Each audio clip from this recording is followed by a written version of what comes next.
Tuesday, December 21st, 1984, found Dmitry Gorov on the frozen expanse of Nevsky Prospect in Leningrad, the cold biting through his overcoat. His trembling came not just from the winter chill, but from a deep, gnawing fear. For months, he had planned this secret rendezvous with his CIA contact, a simple transaction, vital secrets for a chance at freedom. Nestled in his breast pocket was a microfilm canister containing the complete technical schematics for the Red October, the Soviet Union's crown jewel, a Typhoon-class ballistic missile submarine equipped with a revolutionary Caterpillar drive. This technology would allow it to glide silently past American hydrophone networks, evade their Seahawk helicopters, and slip by the prowling Los Angeles-class attack submarines in the Atlantic. The vessel represented a colossal investment of rubles and a decade of work by the nation's top minds. While Dmitry felt a flicker of pride for his role, that pride was a hollow comfort. It didn't fill his family's pantry, couldn't buy his wife a proper coat, and offered his son no future. No, pride was the consolation prize for the obedient, and Dmitry was done being obedient. A brutal gust of wind hit him as he pushed westward, a physical reminder of the state's oppressive force trying to push him back. With a determined set to his jaw, he secured the ear flaps of his Ushanka. As if mocking his defiance, a streetlight ahead sputtered and died. The famous boulevard was deserted. Only a fool or a desperate man would be out tonight. A grim smile touched his lips. He was likely both. This was his first time in the city once called St. Petersburg, the most European of Russian cities, often likened to Venice for its waterways, a comparison he couldn't verify, having never left the Eastern Bloc.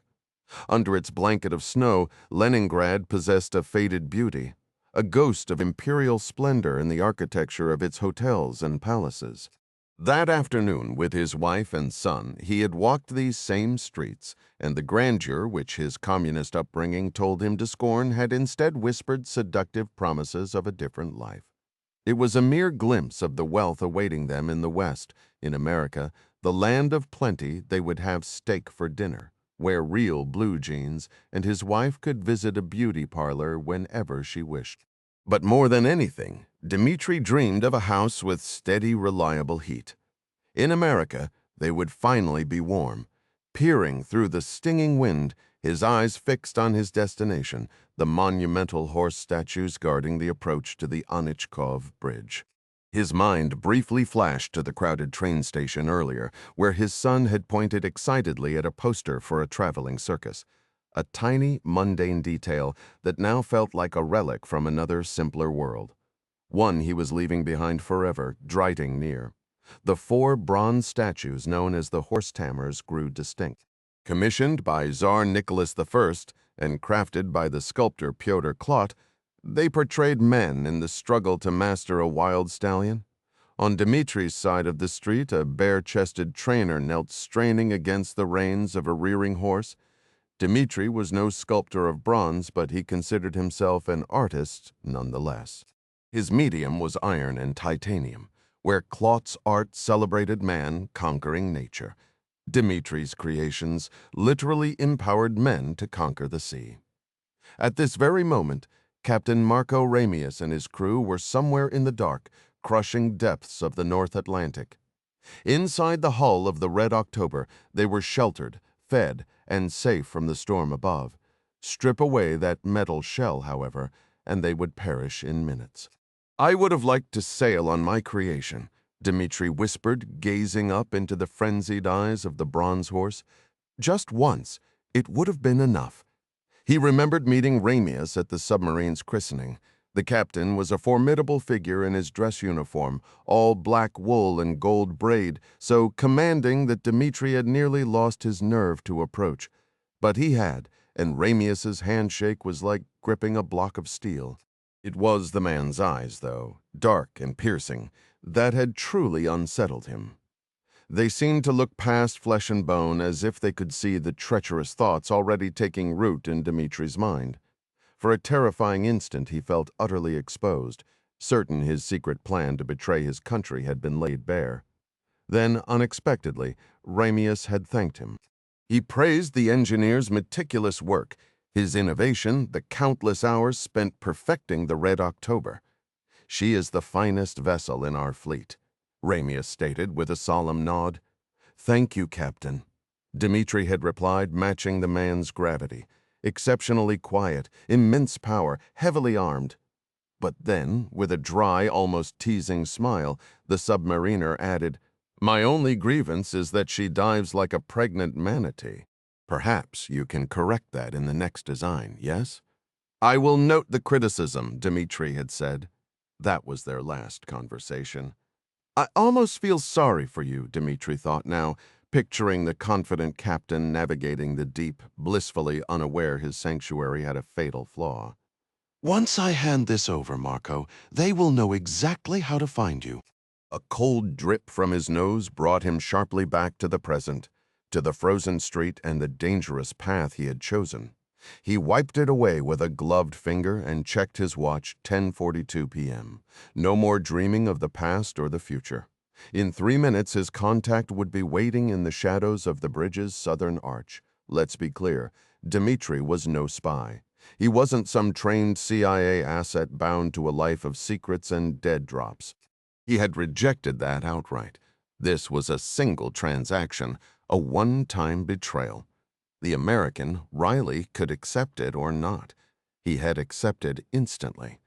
Dmitri fought the impulse to glance over his shoulder. He'd seen no one tailing him, but that proved nothing. The KGB was a phantom everywhere and nowhere. They could be watching from a curtained window or the dark interior of a parked car. The risk was monumental, especially with his family here in Leningrad. If he were caught, the consequences for them all were too terrible to even imagine. Alina and Constantin would face torture and death. But Dmitri would be spared that immediate fate. His punishment would be to witness their suffering first. His heart shattered before the KGB's cruelty ever touched his body. A violent shudder ran through him, and he forced the dark image away. This was the final move. A desperate gambit that left him no option but to involve his family. Once he delivered the schematics, the CIA had promised to manage their defection. Matthew Riley had assured him the extraction from Leningrad was a practiced, safe procedure, though the specifics remained a mystery. He wiped his nose, irritated by the persistent cold that wouldn't relent until he found shelter. Turning south, he crossed the broad avenue of Nevsky Prospect and made his way onto the path lining the Fontanka River. After a short walk, he found a set of worn stone steps descending to the riverbank and a small dock. The Fontanka was a solid sheet of ice, blanketed by a fresh layer of snow and crisscrossed with a chaotic web of footprints. It seemed walking on the frozen river was a popular winter pastime for all ages. The tracks varied from tiny to large. The engineer in him paused, instinctively calculating load and stress, wondering if the ice would hold. Then he scoffed at his own caution. The proof was literally underfoot. Hundreds had ventured out without incident. "The ice is the safest part of your day, you idiot," he told himself. With a resigned sniff, he stepped onto the frozen surface and turned north. The Anichkov Bridge arched overhead, its 3 spans dividing the river evenly. He moved toward the easternmost arch, where Riley was to be waiting. Shrouded in shadow, his heart hammered against his ribs as he shuffled forward on numb feet. Only when he passed fully into the darkness beneath the arch did the crouching figure materialize, leaning against the sloping stone wall. "I'm hungry and freezing. Can you spare a coin or two?" the man asked, turning his head. This was the expected challenge. Dmitri's reply would set the course. If he felt compromised or had failed, the script was simple.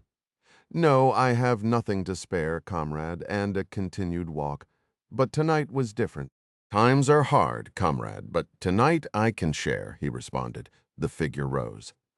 Dmitri moved to meet him, but a wave of dread washed over him as Riley's face became clear. Something was off. "Do you have the item?" the CIA officer asked in Russian. Dmitri's English was poor, so they always used his language. Yes, he answered, but his hand stayed away from the hidden canister inside his coat. Are the arrangements in place? The American's slight hesitation preceded a blow that crushed the air from Dmitri's lungs. Go home, Riley said, his posture heavy with what looked like genuine regret. The deal is canceled. The words were a physical strike to his gut, and a wave of nausea followed. What? I don't understand, he stammered. I know. I'm sorry. This came from the very top. It's beyond my control. Why? This intelligence alters everything for your nation. We no longer require the schematics. But you must. You'll never locate the Red October without this data and without me. I shouldn't be telling you this, Dmitri, but with your clearance, you'll learn soon enough. Ramius defected. He's given us everything we need on the Red October, Riley stated, and the certainty in the man's eyes confirmed it was true. The betrayal was absolute, leaving Dmitri stranded in the cold, his sacrifice rendered meaningless in an instant, his American dream in ruins. The Russian engineer stood frozen, as if the ice itself had claimed his feet. But I brought my family with me, I know. I risked everything for this. Riley gave a solemn nod. For whatever it's worth, I want you to understand that I argued on your behalf, and so did the station chief. The decision came from above. The calculation of risk versus reward has shifted. The higher-ups aren't willing to endanger our network or your family's safety for intelligence we've already secured. If we end this now, you can return to your life and your career. As far as we can determine, your position is still secure. American liar, Dmitri snarled, the words thick with venom. To hell with your lies and your empty promises. I was a fool to ever believe you. Riley's mouth tightened into a grim line. Dmitri saw a glimmer of moisture in the man's eyes, but American pity was worthless. If he'd had a weapon, he would have used it.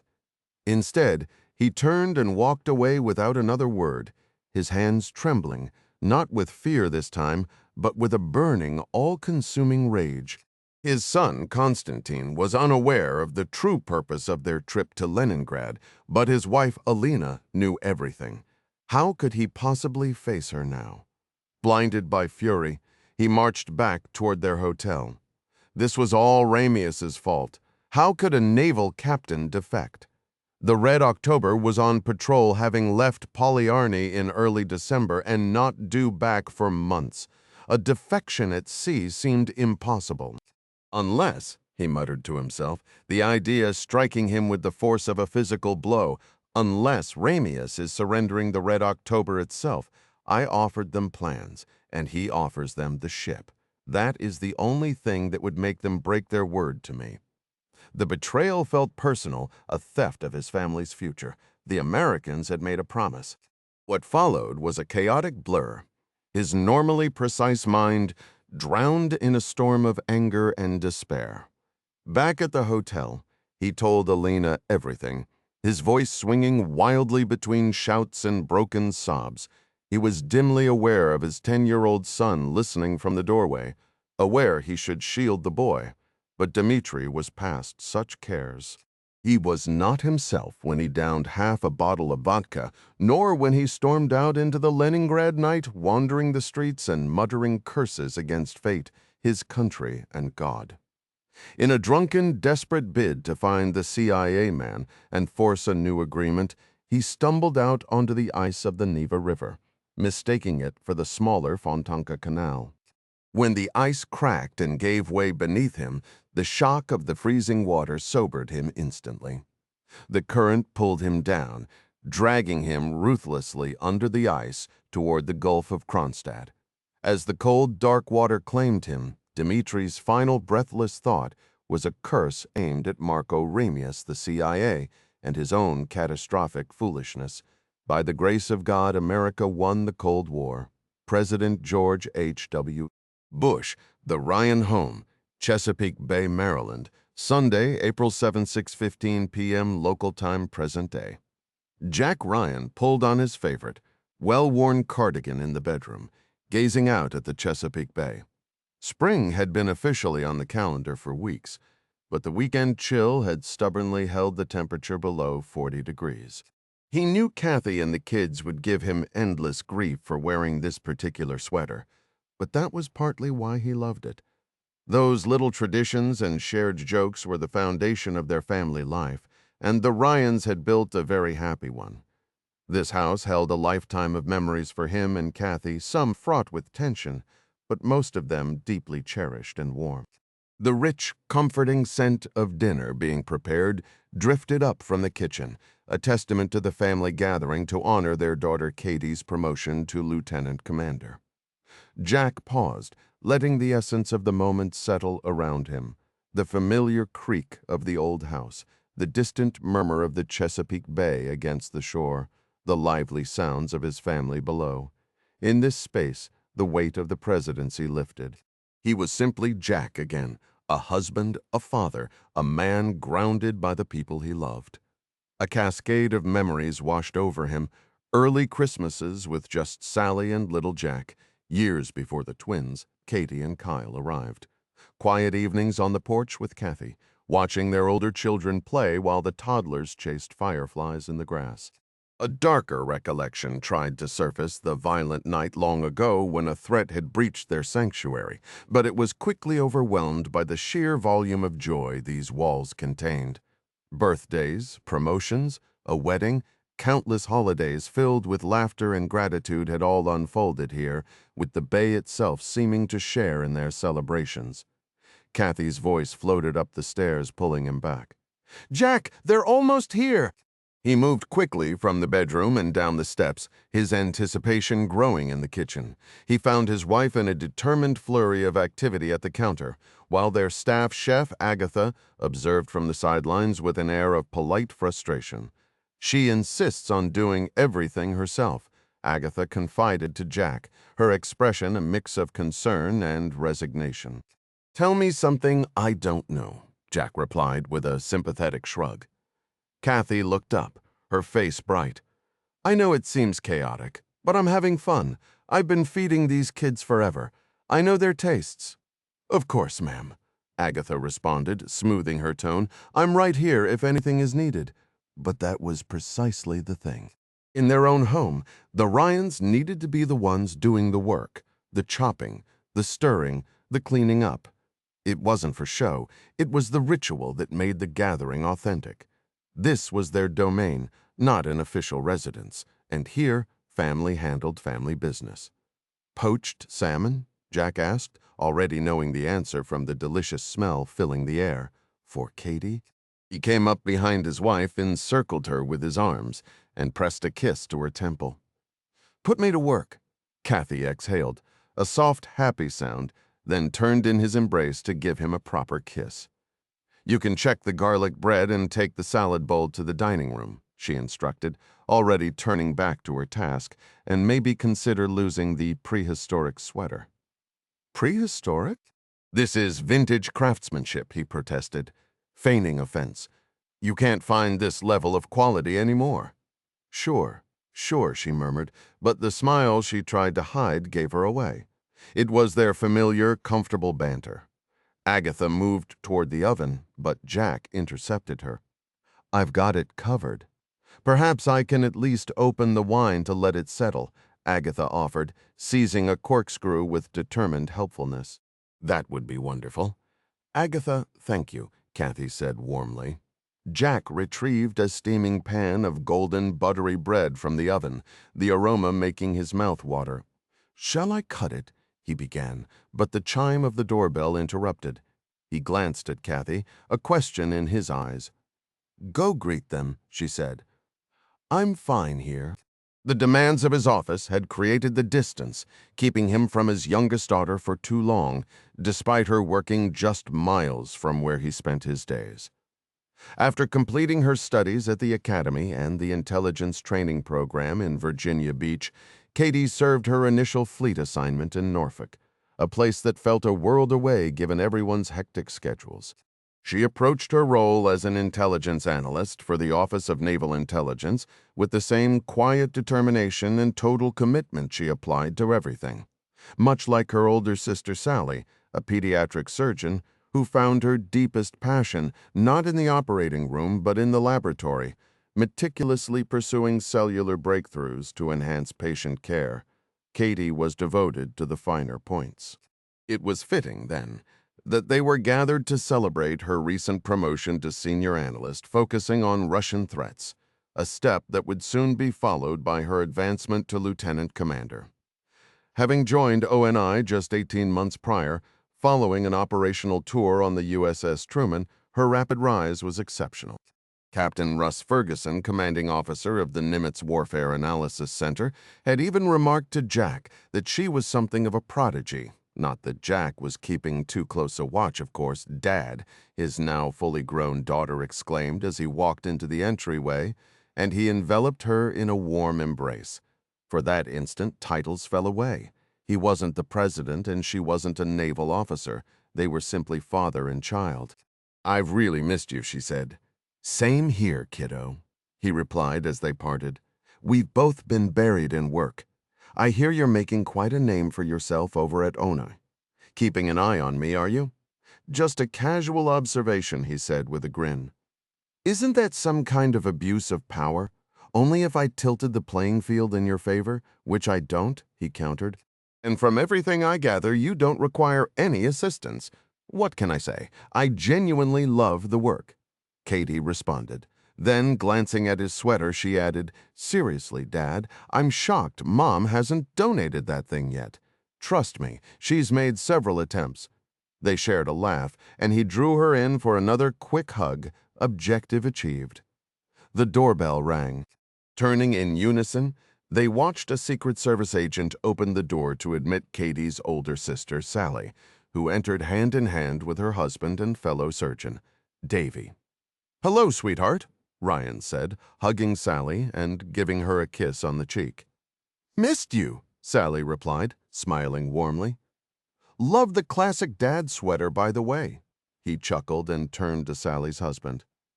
"Come on in, Davy." "How are you, sir?" Dr. Davy Kartal said, offering his hand. Ryan shook it firmly. He had grown genuinely fond of Davy. "When we're home with family, Davy, it's Jack or Dad, all right?" "Right," Davy said, slightly admonished. "Sorry, it still feels a bit surreal."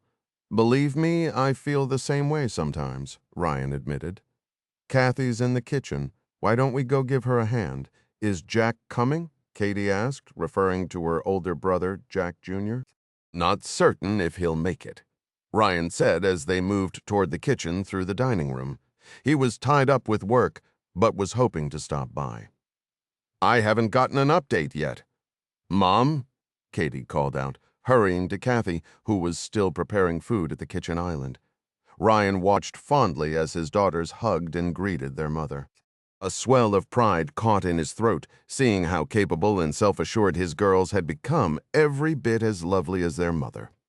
After the necessary embraces and brief chatter, Kathy declared, "Dinner is ready. We should probably sit down before it all gets cold."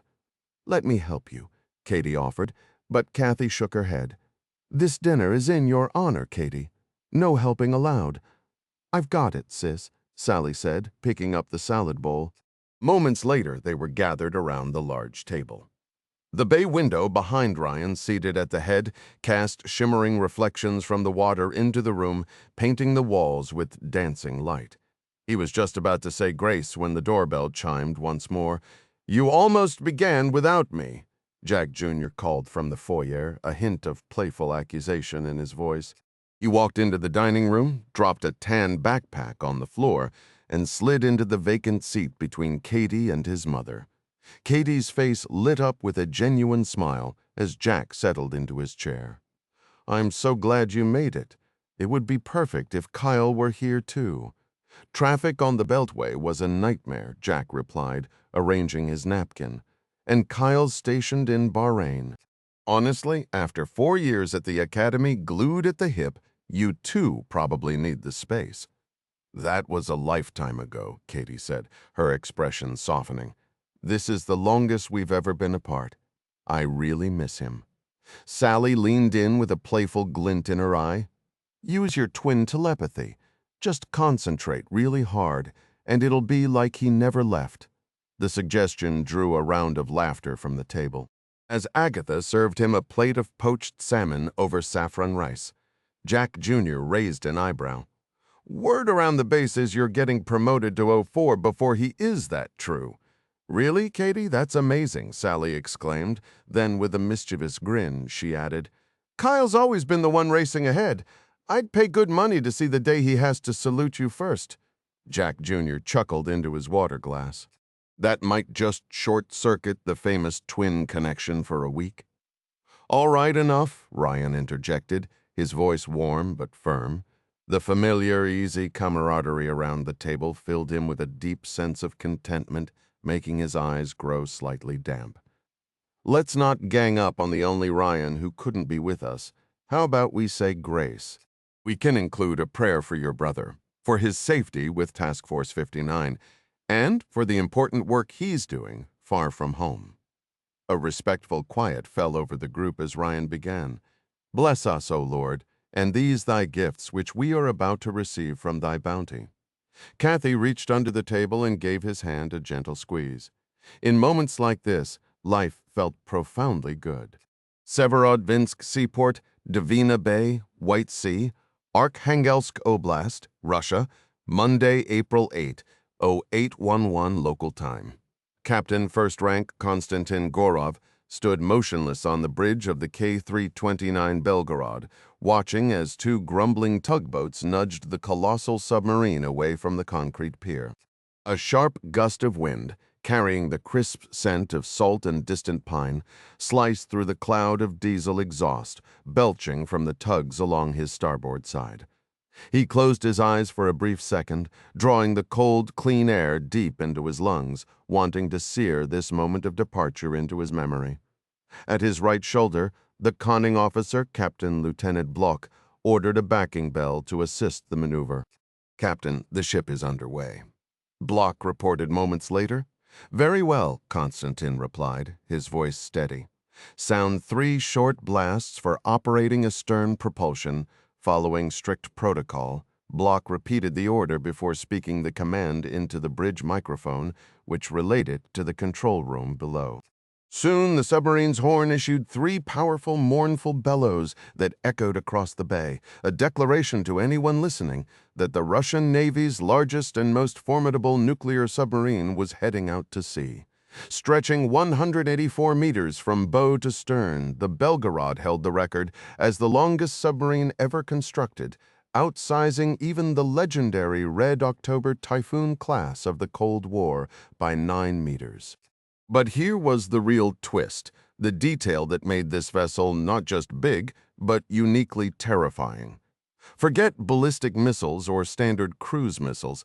The Belgarod was never meant for those ordinary games of destruction. She was built for a different kind of shadow war entirely, a silent, deep-sea chess match where the pieces were secrets and the board was the ocean floor. Constantin adjusted his black winter cap to shield his eyes from the glare. The weather was unseasonably cooperative for a Northern Fleet send-off, partly sunny, with a light westerly breeze and a temperature hovering around a balmy 46 degrees Fahrenheit. For the watchstanders, usually bundled against Arctic gales, it felt almost like a vacation. Conning officer, secure the backing bell, Constantin commanded, judging their distance from the pier. Aye, Captain, Bloch responded, ordering the engines to all stop.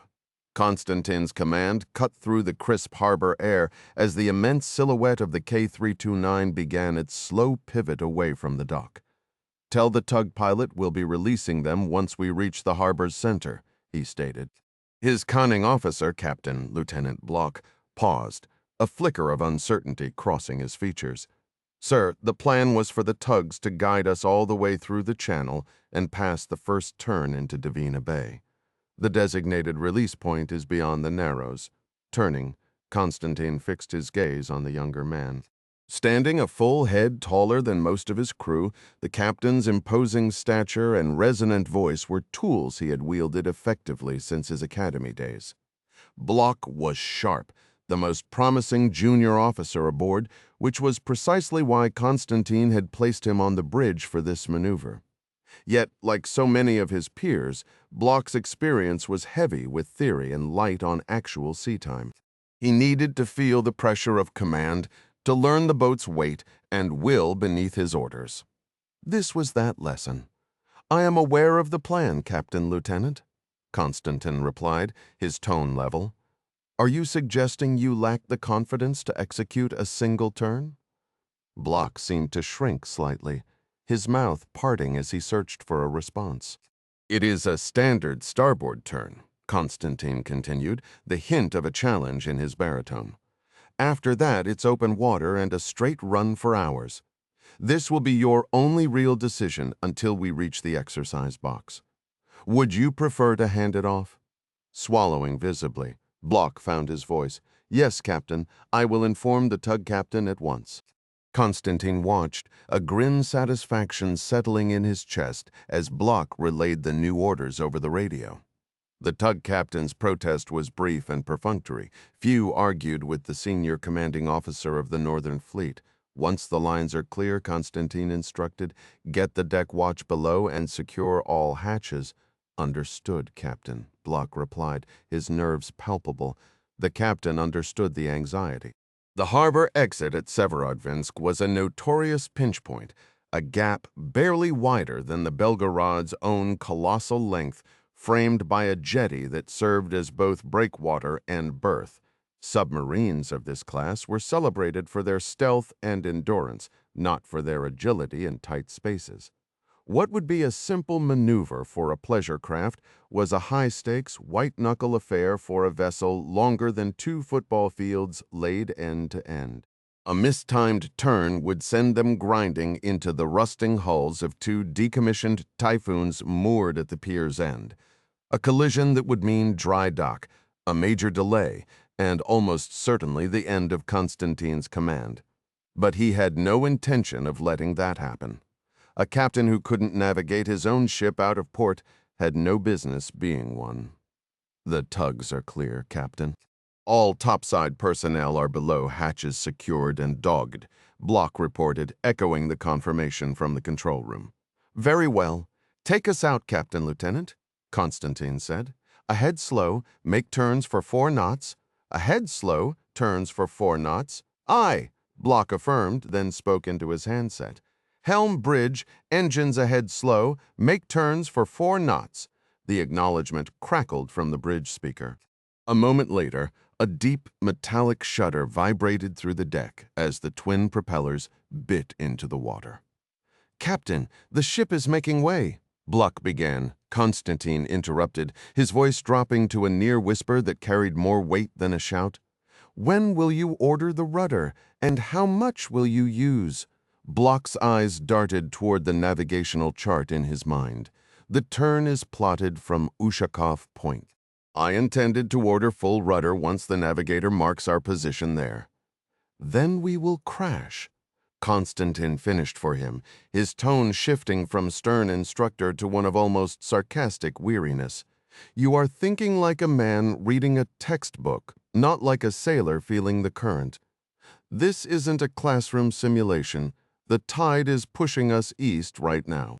If you wait for the charted point, you'll be 100 meters off by the time the bow responds. You command the steel, Lieutenant, not the paper. Let's try that once more." "All right. I'll give the order earlier next time." The planned turn relied on our rudder, working with the tugs pushing from behind and pulling at the bow to swing us around. Waiting too long isn't an option. It's always smarter to start a turn early. You can reduce rudder if needed, but you can't command more than full. Now imagine you're at full rudder and we're still not pivoting quickly enough. What's your next move? "I could put the starboard engine in reverse," Bloch answered, a trickle of sweat tracing a path down his temple. "Yes, but that kills our forward speed, and we're barely making 4 knots. Constantin countered, his gaze fixed on Ushakov Point as it drew nearer off the starboard bow. The junior officer frowned in concentration.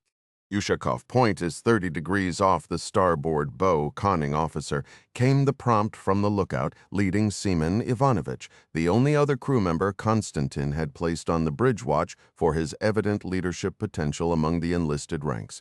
Block pressed his handheld mic. Helm, right, full rudder. Right, full rudder, helm confirms. The helmsman's voice crackled back. Bridge helm, my rudder is right full. Very well, helm. Navigator, mark the turn and verify our track. Bridge, navigator copies, responded Captain Third Rank Sokolov over the comms. Sokolov should have already plotted their new course the moment the tugs let go. That's one mark against you, Sokolov, Constantin noted silently. We're turning painfully slow, Captain, Block said, his voice strained. Of course we are. We're not piloting a sports car. Should I reverse the starboard engine? Constantin's attention drifted to the two decommissioned Typhoon-class submarines tied up at the far end of the pier.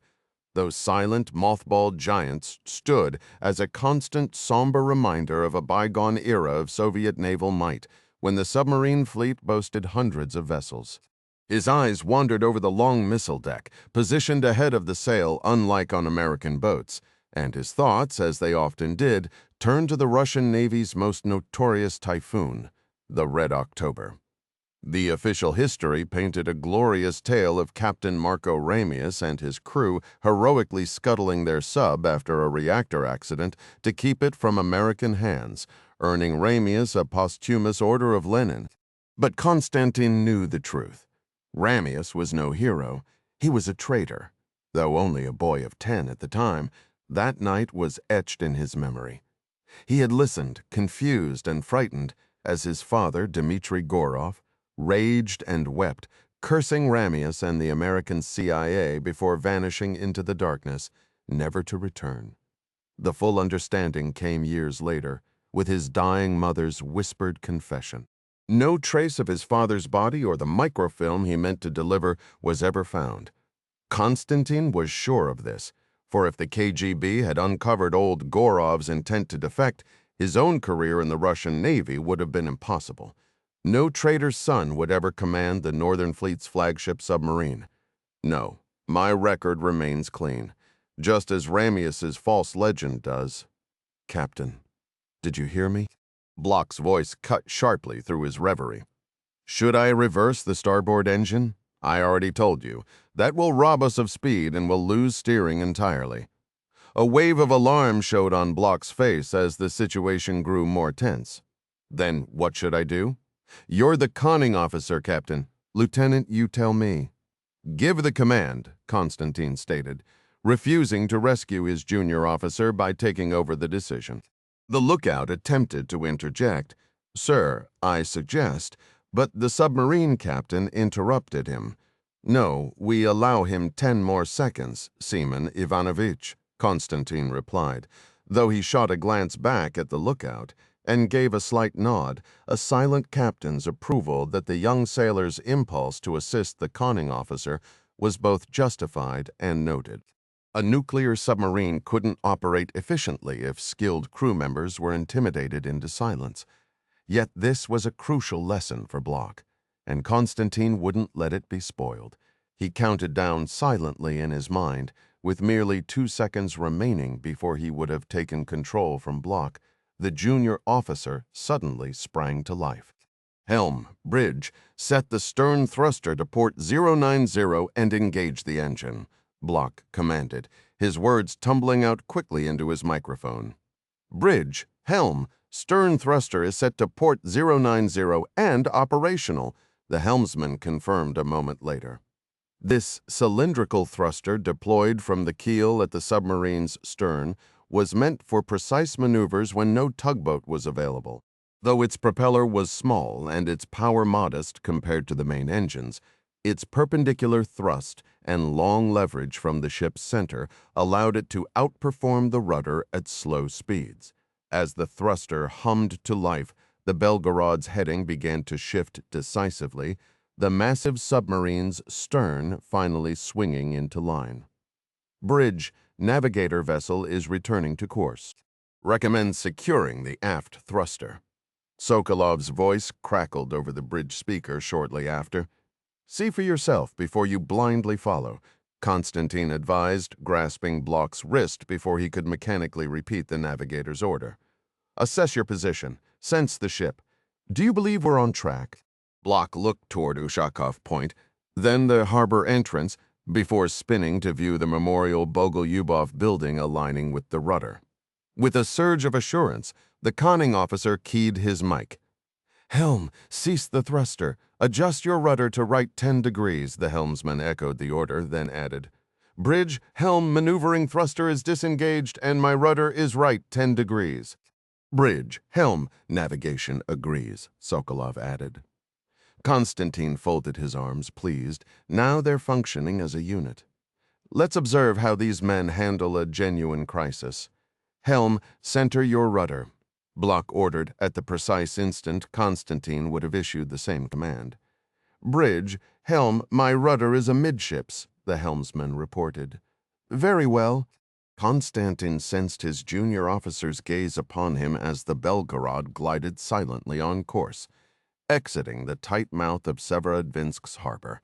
Instead of offering the praise the young officer clearly sought, the submarine captain kept his eyes locked on the deep blue waters of Divina Bay ahead.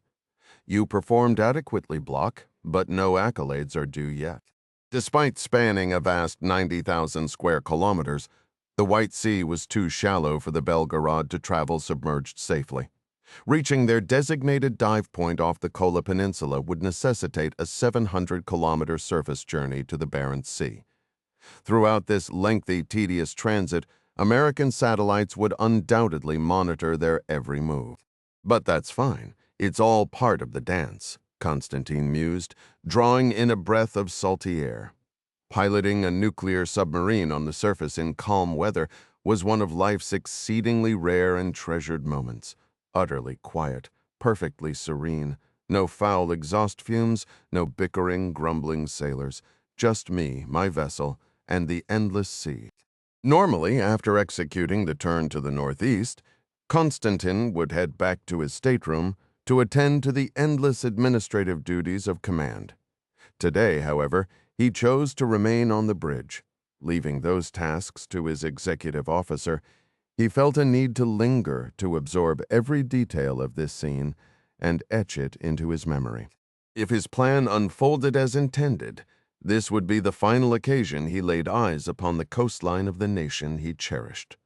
At the National Maritime Intelligence Center in Washington, D.C., within the Office of Naval Intelligence's Submarine Warfare Operations Research Division, Lieutenant Kathleen Ryan adjusted her service dress blues. She leaned over the workstation of intelligence specialist second-class Pettigrew, mildly envious of his relaxed attire.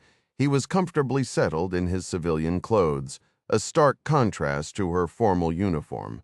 Pettigrew, known to everyone as Bubba due to his unhurried southern accent that belied a sharp mind, didn't have the looming task of briefing Admiral Sarah Young on escalating Russian naval activities in the Black Sea. "All right, Bubba," Katie said, focusing on the monitor. "What have we got here?" The image displayed a submarine positioned on a set of rails at the Severodvinsk shipyard, ready for launch into the White Sea. "Ma'am," Bubba began, his drawl deliberate as he smoothed a hand through his red hair, "this is the K-329, a new Russian boat built on an Oscar II frame. They call it Project 09852, the Belgarod." Katie offered a knowing smile. She was familiar with the vessel, though Bubba's use of the antiquated term Rusky almost made her chuckle. "I recognize it, Bubba, but you're showing me this specific shot for a reason, I assume?" "Yes, ma'am," he affirmed. Using his mouse, he drew a box around the submarine's bow and zoomed in. All our previous imagery had her inside a covered dry dock. This is the first clear look we've gotten at her front end, just before she hit the water. Studying the enlarged image, Katie felt a flicker of professional frustration. Her expertise leaned toward Russian strategic doctrine, not naval engineering. Something about the bow looked off compared to standard Oscar II submarines, but she couldn't immediately pinpoint why it's different, she conceded. "I just can't say how." Well, for starters, she's longer, Bubba explained. Rumored to have more displacement than a typhoon. But check this out. He pointed to the bow area. Torpedo tubes? Katie ventured. Bubba nodded and with a click brought up a comparison image in the corner of the screen, an archival photo of a standard Oscar II. Here's the usual setup. 6 tubes. Now look at the Belgarod. She only appears to have 2, Katie observed, her analytical mind engaging. But they're massive. They look like they could be 6 or 7 feet in diameter. That's my estimate, Bubba agreed. Straightening up but keeping her eyes locked on the screen, Katie posed the critical question. What's the purpose? She was acutely aware of the Belgarod's speculated role as a special missions platform. Intelligence reports suggested it could act as a mothership for mini-submarines or autonomous drones, with the Pentagon concerned about potential threats to undersea communications cables or covert special forces deployments. Your guess is as good as mine, ma'am, Pettigrew replied with a shrug, the mystery of the giant tubes hanging in the air between them. The silence that followed was punctuated by the low hum of the server racks, a sound that always reminded Katie of distant, restless oceans. I'm no engineer, he admitted, leaning in with a grin, but I'd bet those doors are meant to deploy a weapon we ought to learn about fast. Katie gave an approving nod. Solid work, Pettigrew, she said, rising and giving the sailor a firm pat on the shoulder. I'll get this up the chain. Maybe the next satellite pass will give us clearer pictures, though seeing the bow now that she's submerged will be tricky. We might get better shots of the docking area behind the sail. Won't happen, Lieutenant, Pettigrew cut in. Why not? He leaned back in his chair. She set sail early this morning, boss, the intelligence specialist explained. A click of his mouse brought up a satellite image of the submarine being guided by tugs through Divina Bay. The next frame showed the Belgarod leaving Severodvinsk's harbor, the tugs already falling behind. Where is she headed? Katie pressed. Are they relocating her to Polyarny? Hard to say, Pettigrew replied with a shrug, but the team is digging on every channel we've got. She pressed her lips together thoughtfully. Thanks, Bubba, she said, checking her watch. I need to run, but I'll follow up later. You got it, LT? The sailor said, turning back to his screen. Katie hurried down the corridor toward the captain's office, her mind racing over the intel, but finding no clear path forward. She paused at the raised desk outside Captain Ferguson's office, where the chief yeoman was checking his timepiece with all the subtlety of a bull in a china shop, a favorite phrase of Pettigrew's. I'll see if he's ready for you, Lieutenant Ryan, the chief said, picking up the phone. She's here, sir. Yes, sir. Understood. Hanging up, he offered her a lopsided smile that hinted he might be enjoying the prospect of the rising star walking into a storm. Katie glanced at her own watch again. Not a second to spare. For her boss, Captain Russ Ferguson, punctuality wasn't just a virtue. It was a commandment. In his world, you were either early or you were late. Go right in, Lieutenant. But the skipper let her off easy with a dry. Thanks for carving out a moment for me, Lieutenant Ryan, as he waved her to a chair beside him at the modest conference table where he preferred to work. She took her seat. Apologies for the timing, sir, she said, noting the second hand just crossing 12, technically making her exactly on time. One of my analysts was briefing me on new findings regarding that Russian submarine we've been tracking. I assumed you were on the job, Ferguson said this. About the Belgarod? It is, sir, she replied, surprised yet again by his uncanny awareness. Ferguson possessed not just a photographic memory and sharp intellect, but an almost psychic ability to read people. My top IS shared fresh imagery of the boat. She summarized what Pettigrew had revealed. Ferguson murmured, leaning back in his leather chair and steepling his fingers. Coordinate with our contacts at NSA. Let's see if we can secure more imagery to pass along to the engineers at the Undersea Research Lab. Will do, sir, though it may take some time, she cautioned. We'll have to locate her first. Locate her? Ferguson growled, sitting bolt upright and planting his arms on the glass tabletop beneath which rows of command coins were displayed. "She's at Severodvinsk, isn't she?" "She was, sir," Katie said. "She departed for open water early this morning, just after midnight our time, I believe." "Well, damn," Ferguson snapped, slapping a hand on the table. "Somebody fumbled this. Our intelligence network inside Russia is usually solid. I can't recall the last time a Russian vessel slipped out on a scheduled deployment without us getting a heads up." "What went wrong?" "Still unclear, sir," she answered. "We'll do our best to uncover the truth. If the Russians manage to keep this project under wraps, Ryan, that's a significant development," Ferguson remarked, his expression turning serious. "The fact that it slipped past our intelligence suggests their own leadership might be operating in silos. That points to something major happening with this submarine. We have to determine its purpose. I'll expand the search parameters and have my team dive into all available data, sir." Ferguson stroked his chin, lost in contemplation. "We're going to require some external expertise as well," he said, meeting her gaze. "I'll set up a meeting for you with Juggernaut.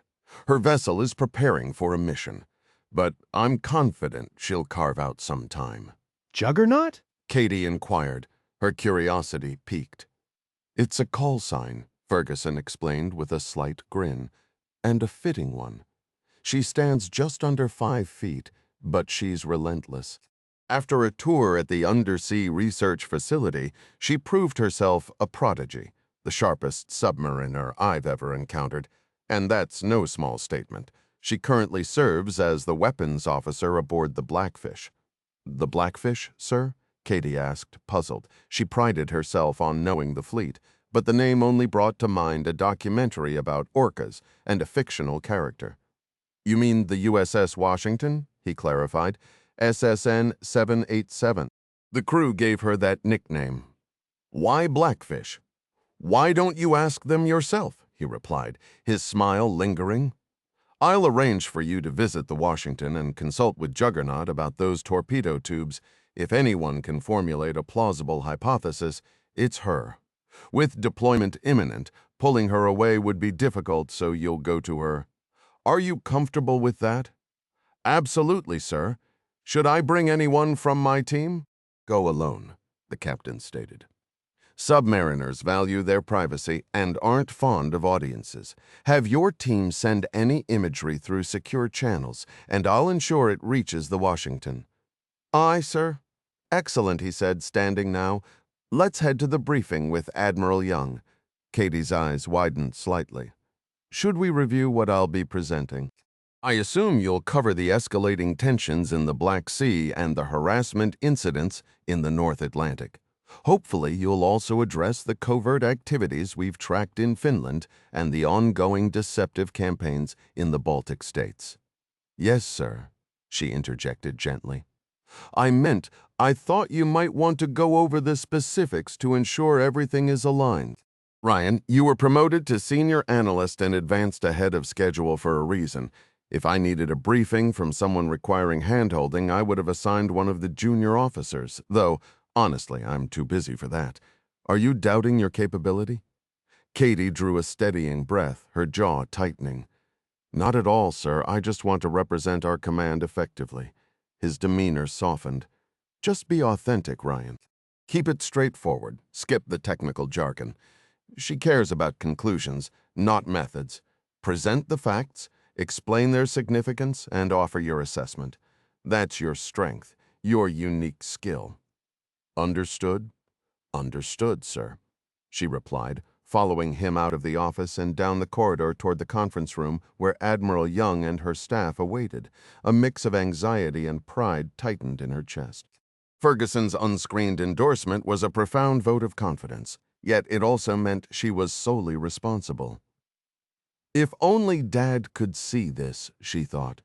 Captain's quarters, the Belgarod K-329, operating Area KD-11, Barents Sea. 1551, local time.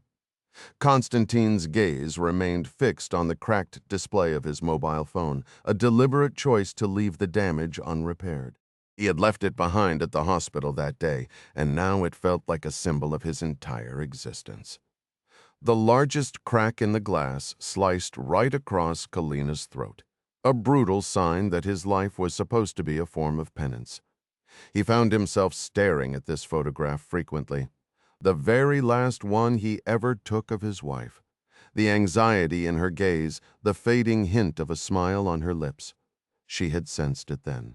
Somehow, in that instant, she had known what was coming. "You should have told me," he whispered to her frozen image, feeling the sting of tears. "I could have done something. I could have gotten you to another doctor, another place entirely." A sharp rap at the door pulled him violently from the grim memory. "Enter," he stated, quickly composing himself. The door swung inward. Captain Lieutenant Block instructed me to bring you the rig for dive checklist for your approval and signature," announced the messenger, his voice tight. "Understood. Bring it here." The young sailor, whose apprehensive expression Constantin did not recall, stepped into the stateroom and passed over a clipboard holding a multi-page form. The captain's eyes flicked down to the seaman's name tag, filing the name away as he took the board. The messenger hastily retreated toward the passageway and began to pull the door shut. "Leave it open," Constantin ordered, his eyes already moving over the first page. "This will only take a moment." Before diving the submarine, a verification was always conducted to confirm the status and correct setting of every hatch and valve linked to hull openings that could let in water when shifting from surface to submerged operations. This procedure, which the Soviet Navy had actually adopted from the Americans, required a two-person verification, two qualified watchstanders completing the checklist separately and without collaboration. The independent part was critical, with the second person acting as a backup to the first. Back in his officer training days, Constantin had run through this same checklist countless times, playing both roles. More than once he had caught errors. A valve that's stuck can feel exactly like one that's properly seated. People mix up left and right, clockwise and counterclockwise, and sometimes, when they're rushing, they just overlook things entirely. "The ocean is a merciless instructor," Constantin remarked as he turned to the second page, looking for two sets of initials by each entry. "Seaman Danovich, do you know the water pressure at 500 meters depth?" Danovich paused, then admitted. "No, Captain, I don't. Every 10 meters of depth equals 1 bar of pressure. This boat's test depth is 500 meters. That means 50 bars of pressure, 50 atmospheres. Do you follow?" The young man nodded, but Constantin could tell the reality of it hadn't sunk in. "If we spring a leak down there, it isn't like a leak up here. You can't just plug it with your hand. The force is so immense it would slice through your arm like a hot knife. A hole just 1 centimeter wide would create a jet of seawater so powerful it would turn to mist, filling the air and your lungs in a heartbeat, drowning you right on the spot." Danovich swallowed hard, visibly unsettled by the graphic description. "That's horrifying, sir." The submarine captain tapped the checklist firmly with his finger. "Exactly, which is why this piece of paper is a matter of life and death. As you work on your qualifications, you'll be doing this job yourself someday. I need you to truly grasp why it cannot be rushed or done carelessly." "Yes, Captain, I'll learn. I'll do it properly." Constantin completed his review, signed and dated the form at the bottom, and handed the clipboard back. "Return this to the conning officer." "Aye, Captain," Danovich said, and departed, gently closing the door this time. A few minutes later, the telephone on his desk rang. "Yes," he answered, lifting the receiver. "Captain, this is the conning officer." Block's voice came through. "The ship is now at the dive point within operating area KD-11. All preparations for a submerged patrol were now complete. The vessel was ready to dive." "Very well," Constantin replied, placing the handset back in its cradle. With a low grunt, he pushed his heavy chair back from the desk, rose to his feet, and adjusted his uniform. A familiar, electric anticipation settled over him. The initial dive of any patrol was always a tense, thrilling moment. A submarine on the surface felt exposed, like a knight without his armor. Still formidable, but stripped of its true strength. The Belgarod, wallowing on the waves, was sluggish, visible, and open to attack. Yet beneath the sea, it transformed into a ghost, a silent predator. He yearned for that cloak of water. Of course, if catastrophe were to strike, and by catastrophe he meant a truly devastating failure, it would most likely happen during this first descent after leaving port. That first dive was always the gamble. This patrol had not been announced by Northern Fleet Command. Only after Western naval observers began posting online about the K-329's unexpected departure would the official propaganda machinery whir to life. The public story would be that the Belgarod was merely conducting final sea trials. In truth, those trials were long finished. Still, extensive work on the hull and the massive torpedo tubes had been performed at the Sevmash shipyard just prior to this mission. The risk of a critical error during that work, one that could lead to a catastrophic hull breach, was a very real possibility. It demanded absolute vigilance from every crew member now. "Captain on the con," the helmsman announced as Constantin stepped into the control room. All casual chatter ceased instantly. Those standing seemed to gain an inch in height. Those seated straightened their backs. The atmosphere sharpened. "Conning officer report," Constantin commanded, moving to stand behind the three watchstanders at the submarine control station. The conning officer passed the periscope to a junior lieutenant and took a position at the captain's right shoulder. "Captain, the ship is rigged for dive. We are on course 355, speed 12 knots. We hold one distant sonar contact, designated Sierra 1, range approximately 24,000 yards. Based on its acoustic signature, Sierra 1 is classified as a merchant vessel and is not a tactical concern. The seafloor is 260 meters beneath our keel, matching the charted depth. Request permission to dive the ship." Constantin's eyes flicked to the sonar display beside the control station. The bright trace showed a steady bearing, a condition known as zero bearing rate.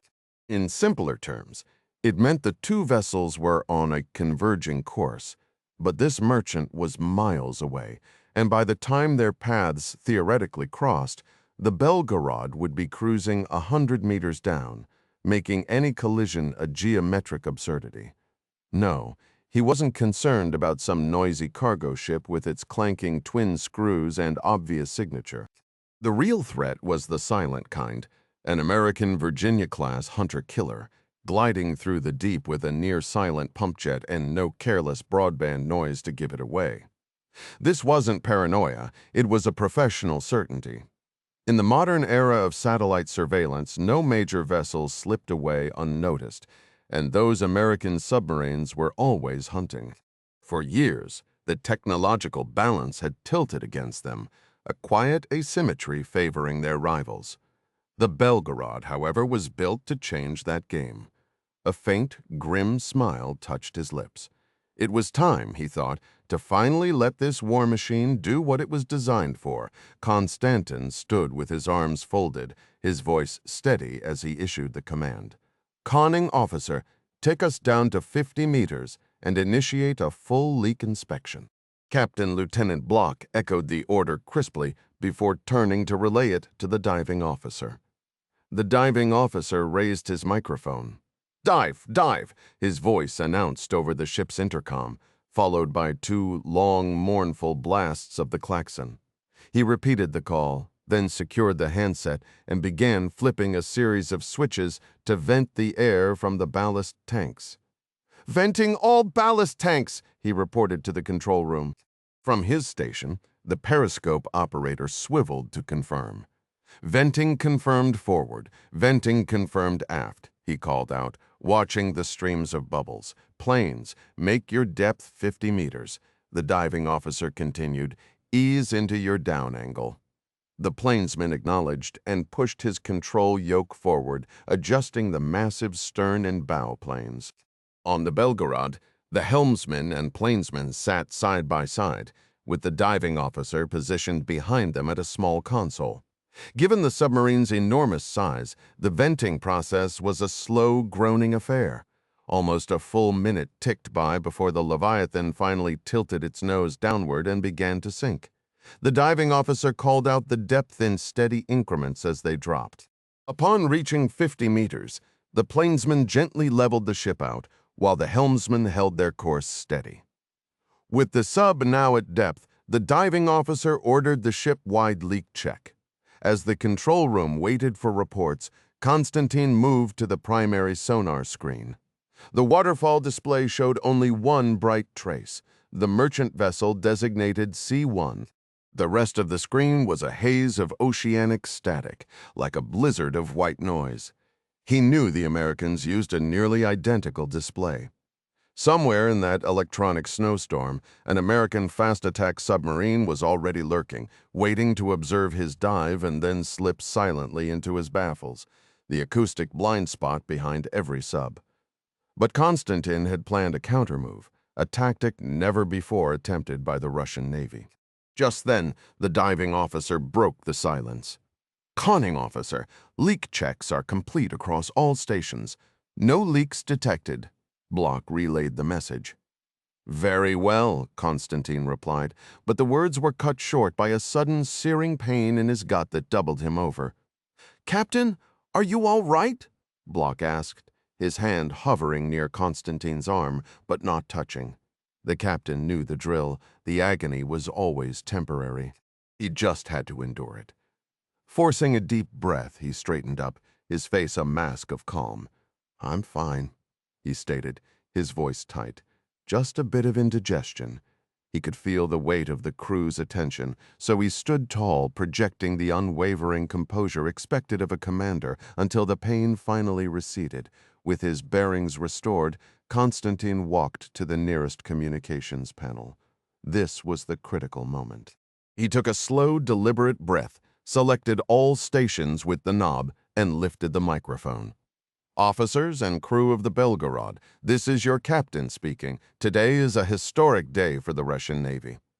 This vessel, our vessel, is a unique masterpiece, unmatched in its class. The largest, the quietest, and the most strategically vital submarine in our entire fleet. We are a special missions platform. Never lose sight of that. This submarine is engineered to operate in contested waters, where we will observe, disrupt, and confront our most enduring and capable rival, and that is precisely what we intend to do. The Americans are aware we are out here, but they have no true understanding of our potential. During this patrol, we are going to reveal that potential to them." He retrieved a folded sheet from the pocket of his uniform and smoothed it open. "Our orders have been received and are as follows. First, we will proceed north to engage in a short training exercise with one of our premier hunter-killer submarines, the Akula-class vessel K335, the Gepard. We will simulate an American submarine using a sound augmentation device, allowing the Gepard to evaluate its new towed array sonar and tactical procedures. Following this, we will turn west. Utilizing our stealth, we will commence our primary mission. A deep submersible operation designated Operation Guillotine, targeting the Americans' newest and most classified deep ocean surveillance network. Once we have left that network blind and deaf to our movements, we will reposition off the east coast of the United States and deploy our Status 6 multi-purpose unmanned underwater vehicle. Russia stands alone in possessing this technology, and the Belgarod is the sole submarine equipped to carry it. After launch, it will navigate autonomously all the way into Norfolk Harbor, Virginia. There it will settle on the seabed and wait undetected until the day we require it to erase the American Atlantic Fleet from existence." He paused, allowing the crew's enthusiastic cheers and proud exclamations to fill the control room, offering a firm, approving nod to his men. "That is correct, bold sons of Russia today. You bring honor to your captain, to your families, to the Kremlin. Today, we embark on a journey that will permanently alter the global balance of power." With a composed expression, Constantin replaced the microphone and moved to examine the current sound velocity profile trace. The system used thermographic bathymetry to chart how sound speed varied with depth, temperature, and salinity. Unlike the deep Atlantic, which averaged over 3.5 kilometers deep, the Barents Sea was remarkably shallow, averaging only about 230 meters, not much deeper than the Belgarod was long. While confined to these waters, their speed and diving depth were severely limited. As a platform designed for deploying deep-diving submersibles, K-329 typically had a wide operational envelope. Normally, Constantin would choose a depth to exploit a shadow zone where sound refraction made detection difficult. But not on this day. Today, I want them to hear me. Officer of the deck, make your depth 125 meters, increase speed to 15 knots, and steer north, he commanded. Captain Lieutenant Block repeated the order, then asked, "Any further instructions, Captain?" "Yes. Secure the diving and surface maneuvering watch teams and transition to submerged watch sections. Then have the chief engineer report to my cabin. I need to speak with him." "Understood, Captain." "Immediately, sir." Constantin gave the helmsman a confident pat on the shoulder before heading to his stateroom to finalize the next steps of his operation. President's Reception Office, Grand Kremlin Palace, Moscow, Russia, 1603 local time. Russian President Nikita Yermolov felt a surge of youthful energy he hadn't experienced in decades, perhaps not since his early days as a KGB officer serving the formidable Soviet Empire. The memory prompted a smile, which widened further when his phone rang. It wasn't the phone on his desk, it was the other one. He retrieved the small satellite phone from his suit jacket, relieved the interruption had come before his scheduled meeting with the Belarusian delegation. "Yes," he answered. A rough male voice responded, "It is proceeding. The Belgarod is at sea." Yermolov was already aware he had given the order himself. That wasn't the information he sought, and the other arrangements. Confirmation has been received. The necessary personnel are aboard. Nikita. A historic day. The elderly voice crackled, strained by decades of tobacco use. Very few individuals were permitted to address him so informally, making the sound of his first name almost foreign. His former mentor was among that exclusive group. "It is," Yermolov concurred. He had directed the Belgarod's deployment through an extremely tight secretive channel. The move would undoubtedly provoke fury from both military and intelligence chiefs, but their objections were irrelevant. As Russia's president, his authority was absolute. This operation marked a rebirth. "We will ascend from the ashes. Spare me the poetic language, Nikita." The old man interjected with a dry laugh. In matters like these, brevity is best. A flash of heat rose to Yermolov's face, but before he could retort, the general gracefully restored the dignity he had just stripped away. "You will be kept fully informed of all developments, President Yermolov. Ensure that you do." The connection ended just as his desk phone buzzed. "Yes," he said, switching devices. "My apologies, Mr. President, but Colonel General Andreev is insisting on seeing you immediately," said Kiera, his unflappable executive assistant. "He claims the matter is extremely urgent. It is a crisis." Yermolov heard Andreev, the head of the National Defense Management Center, assert in the background. He had anticipated this confrontation, though was somewhat surprised it had taken this long. Apparently, the Colonel General preferred a direct approach. A defiant choice. "Thank you, Kiera. Send him in, but he has only a few minutes before I meet with Lukashenko's generals." "Yes, sir." The door swung open and a heavy-set, flushed man marched inside, his officer's cap tucked under his arm. Without turning, Yermolov felt his personal security agent, Boris, shift position behind him, matching the aggressive stance of the visitor. "What requires such immediacy, Oleg?" Yermolov asked, inwardly amused by the general's evident distress.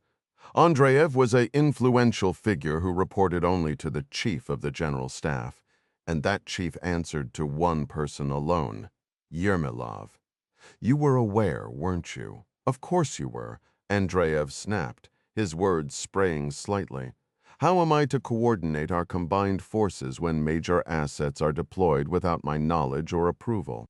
Compose yourself, Oleg, Yermolov said, crossing his legs. Have a seat, and I'm certain we can clarify whatever is disturbing you. Would you care for some tea? The general glanced from Yermolov to the imposing Boris and back again, assessing the room and struggling to control his temper. With visible effort, Andreev settled his substantial frame into one of the plush chairs facing the ornate desk. He placed his cap on his lap and exhaled slowly.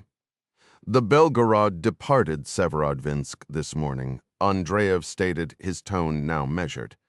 My understanding was that she would complete her retrofit and then transfer to the submarine base at Polyarny. That clearly is not happening, and it is due to your exceptional oversight that the retrofit finished ahead of schedule, Oleg. Your management of the center deserves recognition. The general's jaw tightened. I appreciate that, Mr. President, but that is not the issue at hand. How is it possible that one of my submarines has left port without my knowledge? I am the director of the Navy. The Russian president interrupted him, his voice a sheet of black ice, a tone perfected during his KGB days, long before it became the diminished and less intimidating SVR. A sudden fierce craving for a cigarette gripped him. While many Russians still smoked, Yermolov had struggled to quit, striving for a healthier life. I only intended to say, I understand your intention, Yermolov stated, locking eyes with the man. The Belgarod belongs to Russia, to her people, and she is under the command of the lawfully elected supreme commander of the Russian military, Oleg. That remains my position, does it not? He offered a frosty smile and settled back into his chair. The craving for tobacco was almost overwhelming. These dramatic moments always felt more authentic enveloped in a haze of blue smoke. Yes, Mr. President, I serve at your discretion, but to perform my duties properly, you must, above all, respect the chain of command, Colonel General Andreev. My plan was to personally brief you on this highly classified mission later today. However, since you chose to make the trip here from Znamenka Street, I will provide a brief overview now. Yermolov stood and moved around his desk, looming over the officer, who instinctively leaned back. The Belgarod is the crown jewel of the Northern Fleet, Oleg. Beyond its specialized modifications, our engineers have made it exceptionally silent and stealthy, perhaps even quieter than the American Virginia-class submarines. Your oversight in this project has been noted and appreciated. Thank you, sir. Yet the Americans have grown increasingly aggressive, challenging our interests in Syria and across Eastern Europe. They interpret our actions in Ukraine as a sign of weakness, a decline. They are mistaken. To preserve the balance of power, we must alter that perception. Which is precisely why we are executing Operation Hurricane with our flagship carrier, the Admiral Kuznetsov, taking the lead. This is what you directed me to coordinate, our largest naval exercise in 10 years. I have carried out those orders. Operation Hurricane is significant. It will remind the Americans and the British of our naval strength and our capacity to project force. But it also serves a secondary purpose, to divert their attention, to keep their focus away from my real objective. You are referring to the Belgarod's deployment?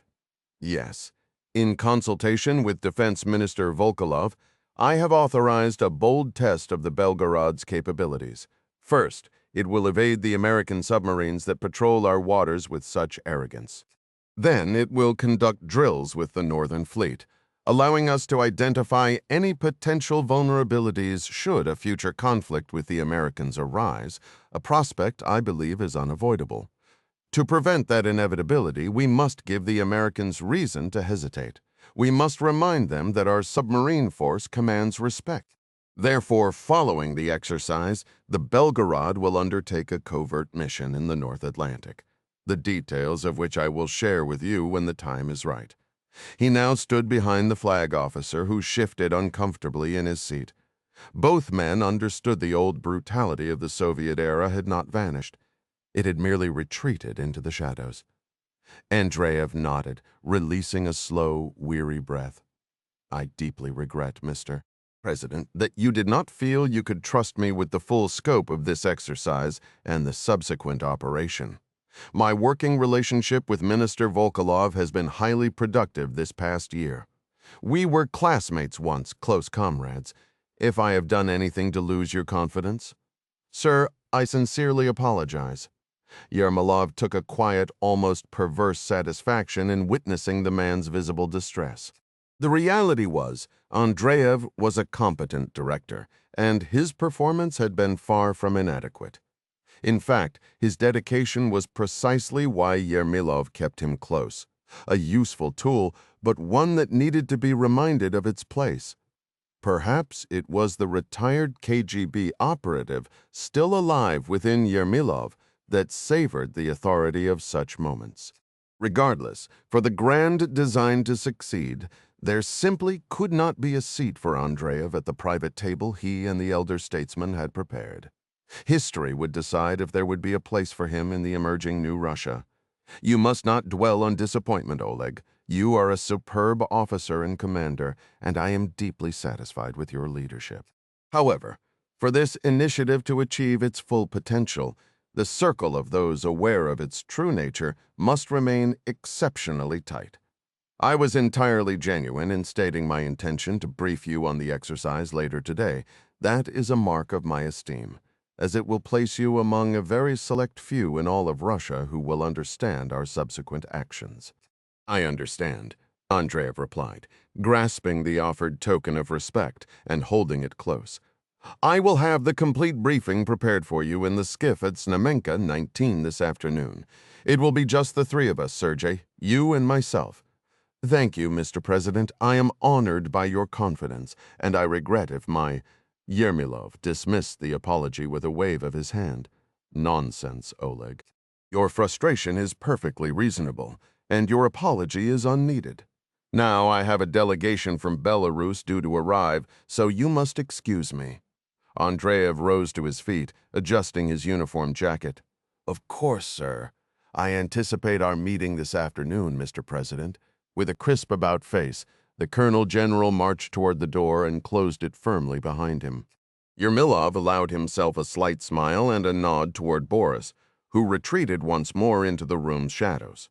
Whether Andreev would be included in the operation's final phase remained to be seen. Time would reveal all. Once the Belgarod concluded its unique mission, he would possess a decisive instrument to secure Russia's triumph, should American aggression continue.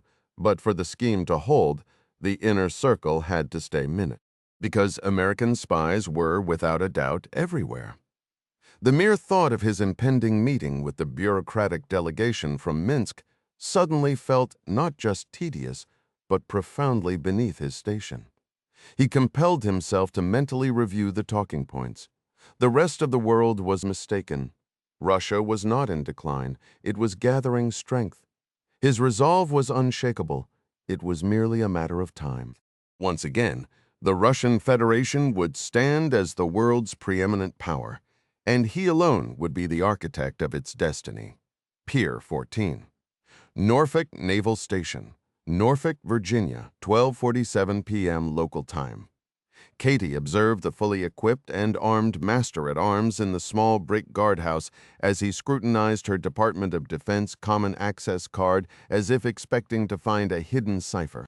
After scanning it with his handheld device, he nodded at the confirming green light and chime. "What's your destination, ma'am?" the guard inquired. "Pardon, I'm here for Pier 14. "Yes, ma'am. You've arrived at Pier 14. I need your specific destination and who is expecting you." "I'm going to the USS Washington. The executive officer is supposed to meet me."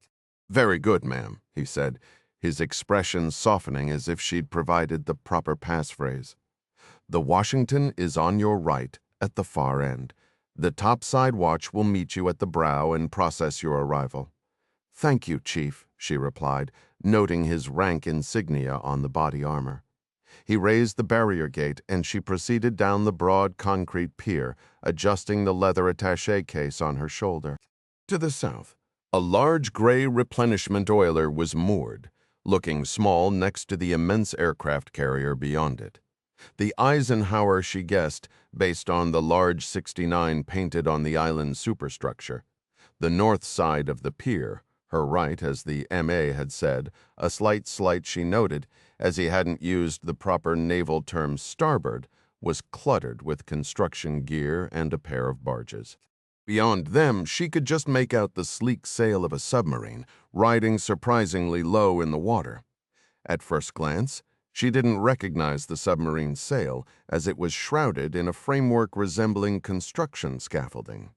She approached a metal gangway leading up to the hull, just behind that structure, where another heavily armed sailor stood watch. This one was younger and smaller, his grip firm on his assault rifle held in a low carry as he tracked her approach. Officer Khakis didn't seem to command much deference here on Pier 14. "Can I help you, ma'am?" the young man asked, his finger resting carefully outside the trigger guard. "Yes, I'm Lieutenant Ryan," she replied. "I'm here to meet Lieutenant Commander Nepper." "May I see your ID, ma'am?" She handed over her common access card. He examined it briefly before gesturing to a black case at his feet. "All electronic devices go in the box, ma'am. That includes phones and smartwatches. I'm with ONI. My clearance level is—" "Doesn't matter here, ma'am," the sailor interjected, popping the lid open. "They tell me the C stands for compartmentalized." Heat rose in her cheeks at the gentle correction from this junior sailor, a reminder that her top-secret clearance meant little outside its specific compartment. She dropped her phone into the case, already crowded with dozens of other devices. "If it's a black iPhone," the sailor offered, "you might want to prop it up in the corner. Makes it easier to find if you're not staying long." "Thank you, petty officer." She squinted against the glare reflecting off the mouth of the James River, where it met the Chesapeake Bay to the north, finally making out his name tape. "Roth? My pleasure, ma'am. Welcome to the Blackfish." She offered a smile and looked past him. The submarine rested beside the concrete pier, a green canopy sheltering what she assumed was the hatch. No one seemed to be coming for her yet. Why is it called that? The Blackfish? Why not the Washington? "Just a nickname, ma'am," Roth said with a knowing look. "Do you know what a blackfish is? It's a killer whale, right?" He nodded. "That's what some Native American tribes called them. The orca is the ocean's apex predator. It has no natural enemies, fears nothing, moves unchallenged, and strikes when it chooses." "I see," Katie said. "Just like us, ma'am. This boat is the apex predator of the U.S. Navy." "Lieutenant Ryan," a voice called out. She looked up to see a man in green digital camouflage, a tan ball cap pulled low over Oakley sunglasses, striding across the gangway. He had a boyish face that seemed at odds with the subdued gold oak leaf of a lieutenant commander on his collar. "Commander Nepper." "Call me Dennis," he said, leaping easily from the gangway to the pier and extending his hand. "I'm Katie," she replied, shaking his firm grip. "Afternoon, XO," Petty Officer Roth said from his post. Roth Nepper acknowledged with a nod, then added, with a perfectly deadpan expression, $5. "No, sir, you've got it backwards. I won that bet. You owe me $5. I distinctly remember my right foot crossing the finish line a split second before yours," the executive officer insisted. "PRT?" Katie asked, referring to the Navy's physical readiness test. "Yes, ma'am," Roth confirmed. "We both maxed the push-ups and planks, so it came down to the run. It was close, but I had him by a full stride. The chief of the boat was there, he can verify." Katie said, a sly grin forming. "How old are you, Roth?" 21, ma'am. "Ah, there's the catch. Commander Nepper here is considerably older than you. The PRT uses graduated age standards, so by tying his time, the XO technically wins by default." "I like her," Nepper declared, glancing between Roth and Ryan. "I'm going to have to get you an honorary Blackfish cap." Roth threw his hands up in mock exasperation. How is that fair? I lose because he's old and needs a handicap. Katie dismissed the claim with a laugh, and Nepper offered to show her onto the boat. As they stepped across the walkway, a playful warning about peanut butter theft echoed from Roth, sparking her curiosity. Nepper explained it was a running joke from a past patrol, a minor mystery that had morphed into submarine lore. Life down here runs on inside jokes, he remarked, helping her onto the deck. She noticed the patch on his shoulder, a stylized orca with the words, "Fear the Blackfish," above the USS Washington's designation. How long have you served on the Washington? She asked. His demeanor, confident beyond his years, fit his role as executive officer. 4 months now, he replied. Did a tour on the New Hampshire before some shore duty. Recognizing back-to-back assignments on Virginia-class submarines, Katie nodded. And your first tour? She inquired. The Jimmy Carter, he said, a sly grin appearing. But we really don't talk about Bruno. She caught the reference to the famously clandestine Seawolf-class sub. That must have been quite an experience, she offered. Intense, but unforgettable, he conceded. So anything you'd like to know about our boat before you meet the Weps? We call her Juggernaut, by the way, just keeping it unclassified, of course. I'll admit the submarine community isn't my area of expertise, XO, Katie said. It's not supposed to be, Nepper stated plainly. We are the forefront of maritime defense, Lieutenant Ryan. Operational security isn't just a policy for us. It's a fundamental part of our culture. She gestured back toward the armed guard on the pier. I noticed. He gave a knowing smile. Our effectiveness depends on ambiguity. There's real value in an adversary, not even knowing what questions to ask. I understand, Katie said. Then, with a hint of professional pride, she added, though as an ONI analyst, I'd hope I'm seen as an ally, not a risk. We do see you that way, Nepper affirmed. That's precisely why Juggernaut will speak candidly with you. Your access letter covers discussions on weapons systems, especially her analysis of developing Russian tech, but we will adhere strictly to its boundaries. Understood, Katie replied. Nothing personal, he assured her. Anything beyond that scope gets decided far above my pay grade, she smiled. I have a follow-up at SU Blent this afternoon. Anyway. Perfect, he said. On your left, a voice called out, and she moved aside for a team of sailors hustling past. The deck was a hive of coordinated activity, crew members preparing for the next day's departure. Quite the busy environment, she observed. We're getting underway tomorrow, Nepper confirmed. Not the most convenient timing for a visit, but when the order comes, we move. I appreciate you making the time, she said. We can't go aft right now, he explained. But I can take you to control and highlight a few things that make a submariner's world unique before your meeting with Juggernaut. As they walked, he pointed out a small welded plaque commemorating the boat's first Arctic surfacing. A detail of pride not in the original briefing, hinting at the silent, frozen journeys few ever witness. The finest aspect of my work is having the chance to showcase the most exceptional boat and crew in the entire Navy. We've got a short wait while the Weps wraps up her current task. His genuine, deep-seated pride in his vessel was contagious, sparking Katie's curiosity about what truly set this submarine apart. A wave of questions about the silent service in general flooded her mind. This kind of eager inquisitiveness was probably a professional risk, she thought. She remembered a handful of close friends from her academy days who had chosen the nuclear Navy path. They were the one group she'd almost entirely lost touch with over the years. Perhaps this immersive, all-consuming world was the reason why right this way, Nepper said, guiding her toward a canvas shelter positioned over an open deck hatch. Mind your head going down and watch those shins. Nepper descended the ladder with practiced ease, vanishing into the opening. Katie followed, her movements considerably less graceful, though she managed to avoid hitting her head. Her shin, however, met the solid edge of the hatch combing with a solid thump. The ladder was astonishingly narrow. Her midshipman tours had been with the surface fleet and intelligence commands.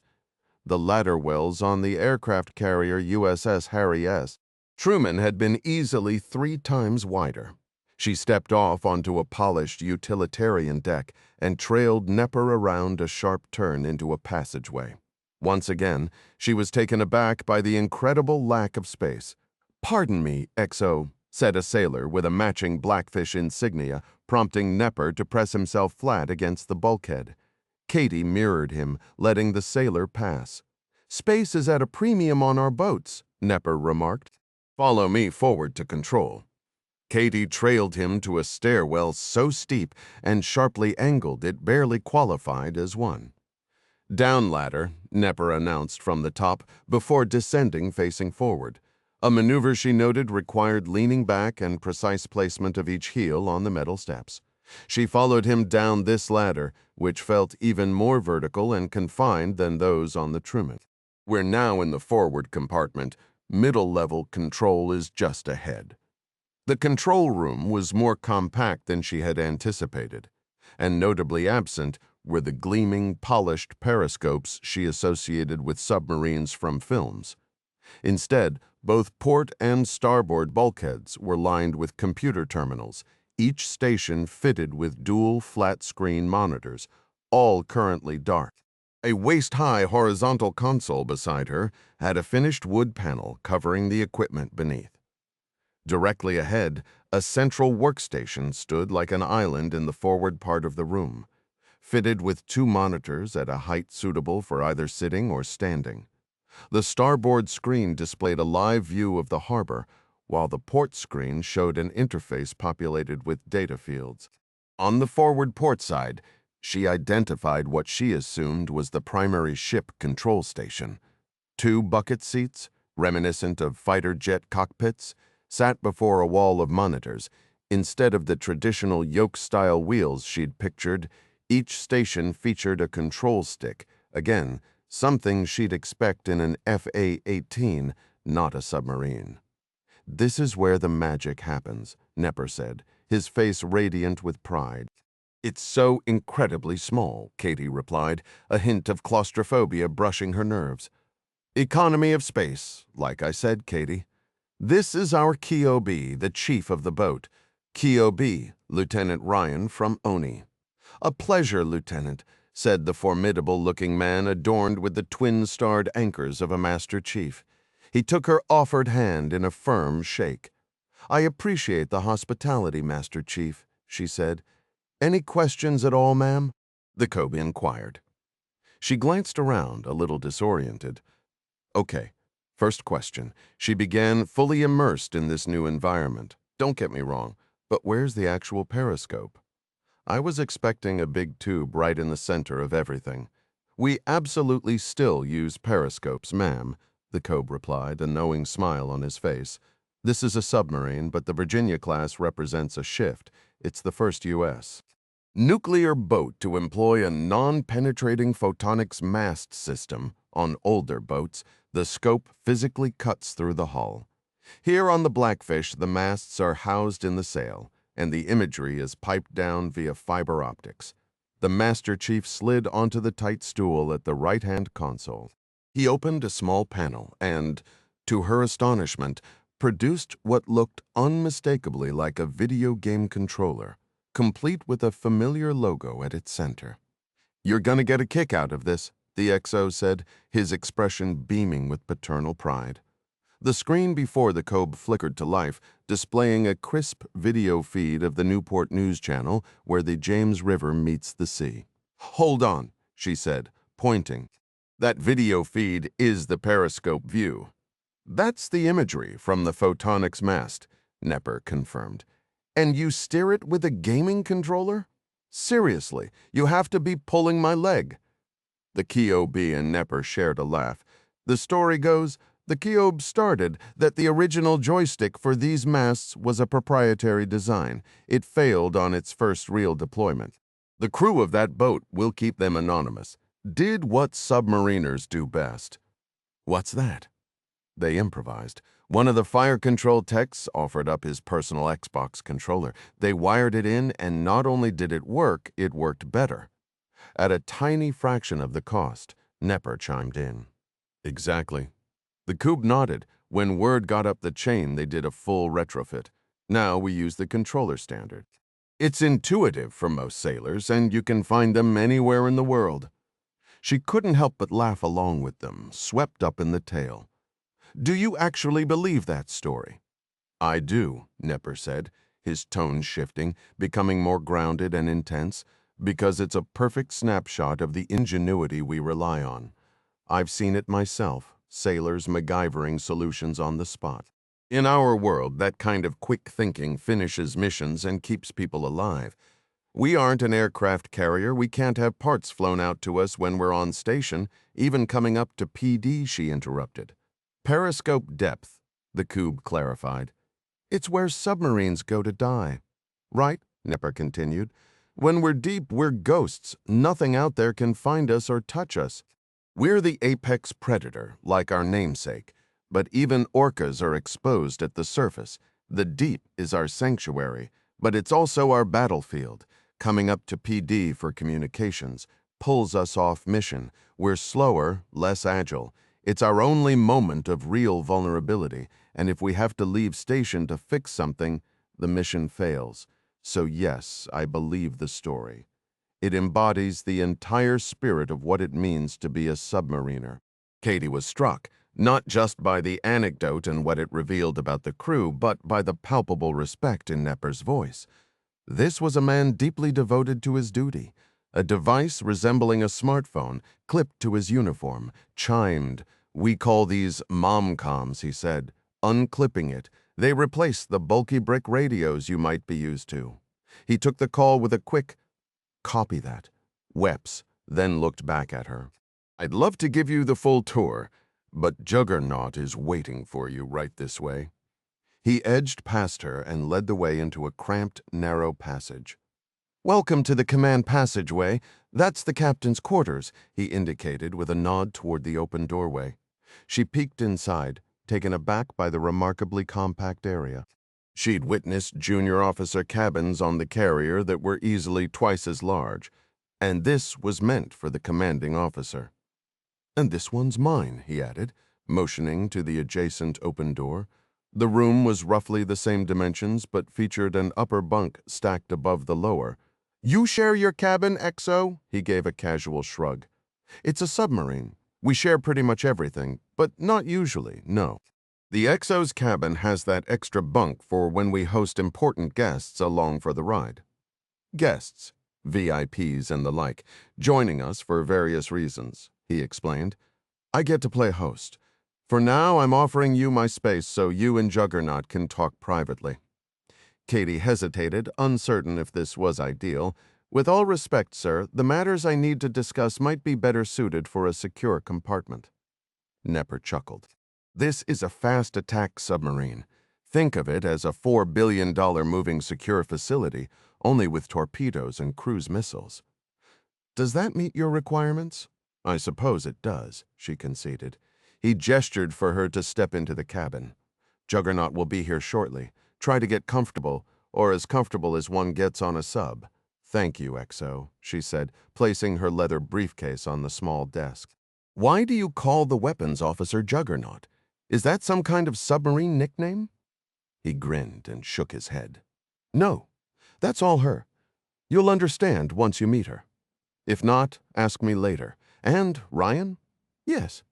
Juggernaut is sharp and perceptive. She might be the most intelligent person I've ever worked with, but, he glanced upward, she doesn't waste time on unnecessary pleasantries and speaks her mind directly. She's an incredible officer, but in tense situations, she might not be as tactful as you're accustomed to at Onai. Don't take it personally. Katie laughed then. She'd survived plebe summer, graduated at the top of her academy class, completed training at Dam Neck, served on an aircraft carrier, and now earned her place in a command where errors were not tolerated. Her skin was plenty thick by now. I'll manage, she assured him. I'm sure you will, he replied. Just a friendly warning. He then turned to look down the narrow corridor. "She's in here. Weps," he called out before turning back to Katie. "I'll leave you to it." With that, the XO disappeared down the passageway. Zoe's cabin lies on us SNS 787, the Blackfish. "I had a feeling it was you," a woman's voice stated. Katie looked up, then lowered her gaze about a foot to meet the eyes of the submarine officer standing in the cabin doorway. Her hair was pulled into a short, low ponytail, and her lean, capable arms were crossed over her chest. "You're Juggernaut?" Katie asked, staring at the recognizable face that appeared unchanged since it had first been inches from her own on Farragut Field years ago. Back then, this woman was a midshipman yelling at her during plebe summer. At least the face wasn't entirely scowling at her now. "I am?" Lieutenant Commander Jackie Guevara confirmed, then raised an eyebrow with a look of clear recognition. "And you? You're the first daughter?" Katie felt her cheeks grow warm and tightened her jaw to curb her annoyance. "Actually, I'm Lieutenant Commander Select Ryan, a senior analyst from ONE here under official orders."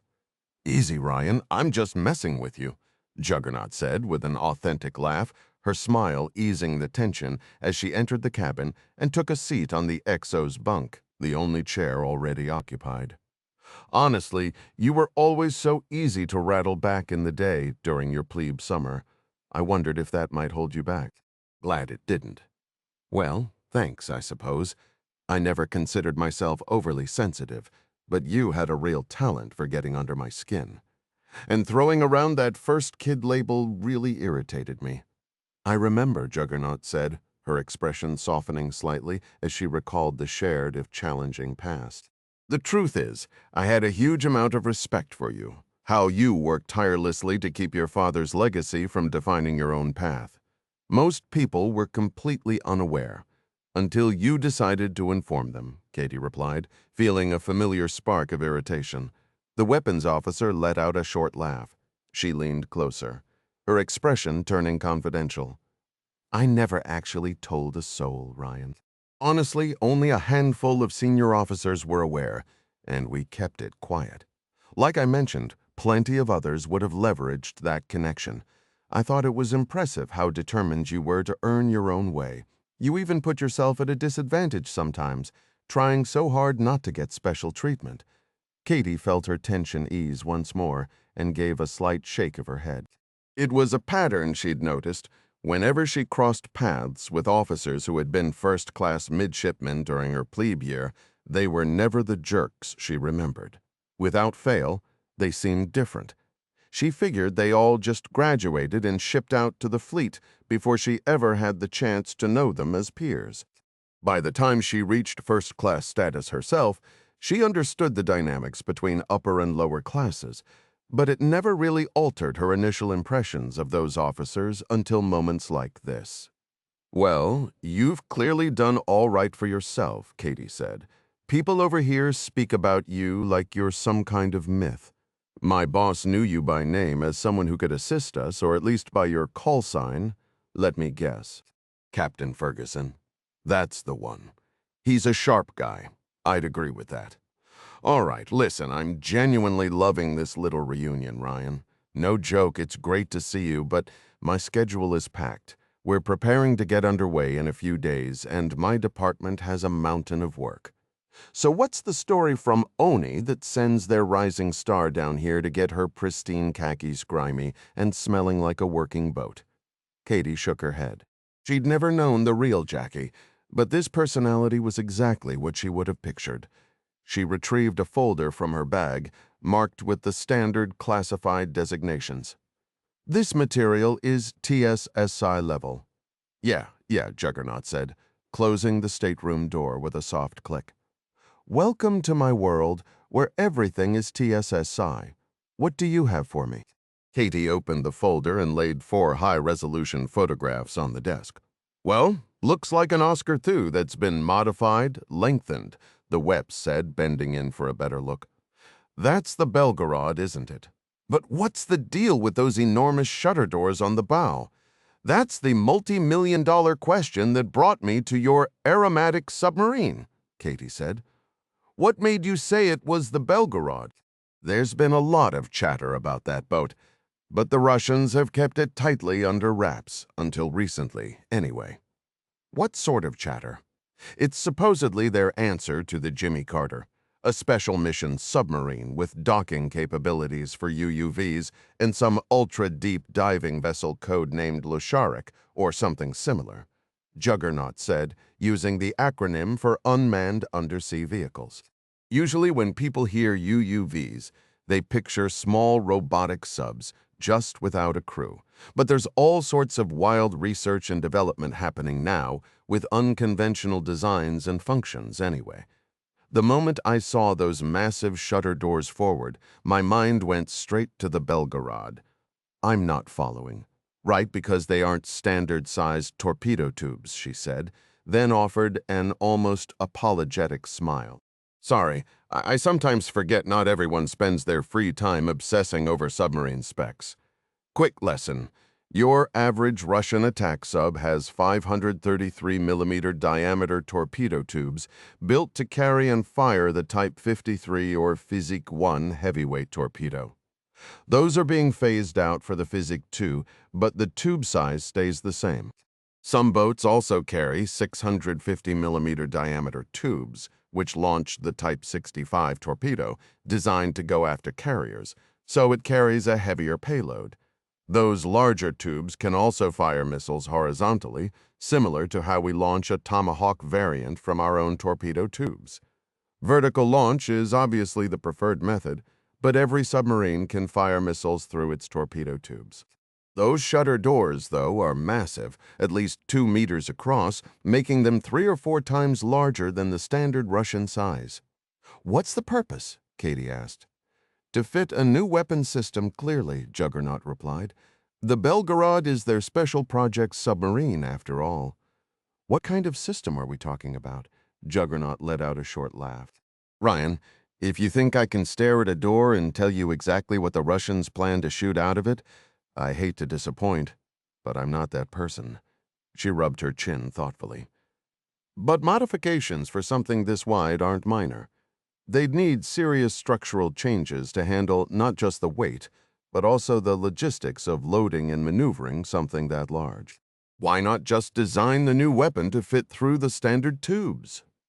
Katie pressed. "That's exactly my point," Juggernaut said, leaning in again, her curiosity visibly sharpening. "A change this drastic means there's a compelling reason. Whatever weapon they're developing must have capabilities that simply won't squeeze into a 650mm tube. It's not a stretch to picture them launching some advanced armed drone, or maybe a horizontally fired hypersonic missile, or even an ICBM from these ports. But honestly, right now, we're just guessing." A cold knot of dread tightened in Katie's stomach. Hypersonics have been a major focus lately. Could they have a new submarine-launched carrier-killer missile? "You'd be better off asking an ONI science geek than a fleet weapons officer like me, Ryan. My job is to be the expert on the Blackfish's systems, not to speculate about Russian prototypes. Isn't speculation supposed to be your intel specialty?" She moved closer, lowering her voice. "Back when I did my shore tour with the Weapons and Payloads Division at ONR, we called it 333. I worked in the Undersea Weapons Program. We looked into all sorts of wild concepts, and you can bet the Russians are doing the same. Hypersonics, supercavitating torpedoes, autonomous AI-driven hunter-killer drones, the whole list. So give me your best guess." She shrugged. "I can't give you one just from looking at doors. It could be stealth torpedo bays, a launch system for long-range autonomous drones, or maybe even sharks with laser beams attached to their heads." "There's no way for me to know." She pursed her lips. "Can't you intelligence folks do your spy magic and get a closer look?" Katie paused before answering. "Not at the moment." "Why not?" "Because the Belgarod has left port." "Typical," Juggernaut said, leaning back with a sigh. "Well, that likely means they've gone to sea to test it. If there isn't already a surveillance asset in the Barents Sea, You should strongly recommend to your boss that we get one up there immediately." "Yeah," Katie agreed, the word feeling like an understatement. Juggernaut glanced at the ceiling, then raised a finger. "I know someone who might help you dig deeper on this. Pete Miller is an absolute genius with unmanned underwater vehicles. He was the project lead on one of the Wilder programs I saw at 333. He also works closely with DARPA, and here's the good part. He's the subject matter expert on emerging weapons tech from both Russia and China. The guy has a kind of crystal ball in his head. He turns photos like yours into educated guesses about new technology. And he's right a surprising amount of the time." She crossed her arms. "If I were you, I'd show these to Pete. Where is he based?" "He splits his time, but he's at the Undersea Weapons Program Lab at ONR more than half of it. Tell him I sent you. If anyone can give you a solid assessment, it's Pete. He's a former submariner, did a stint at MIT, and worked on some highly classified projects at DARPA while he was still in uniform, retired as a Navy captain. He never quite made it to the Florida fairways. Instead, he's consulting on advanced undersea combat systems.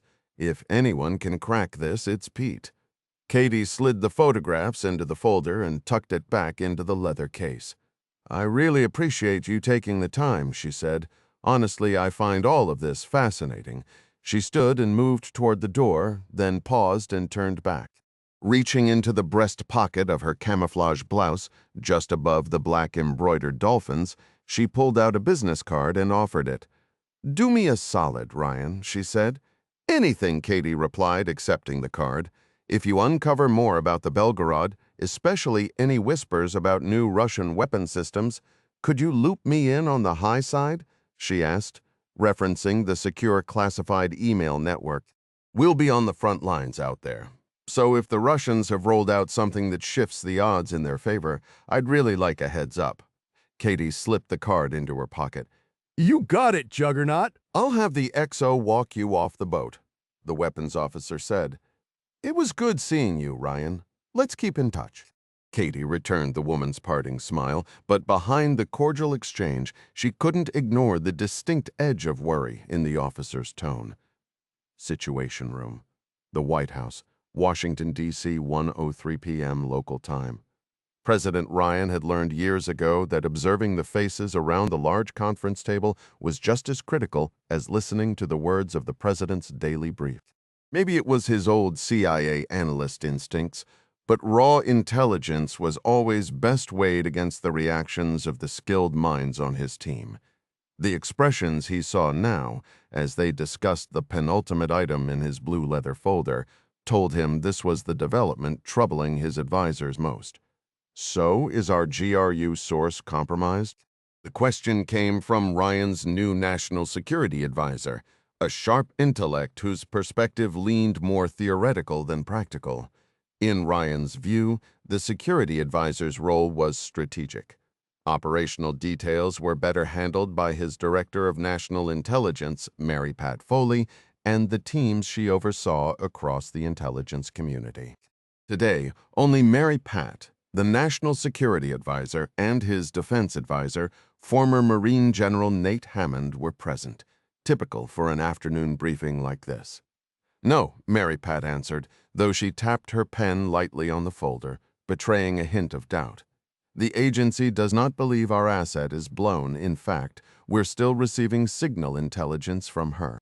But nothing explaining why they're mobilizing half the Northern Fleet," Hammond pressed. "Are we certain this is just an exercise? We haven't seen a buildup on this scale in over 10 years.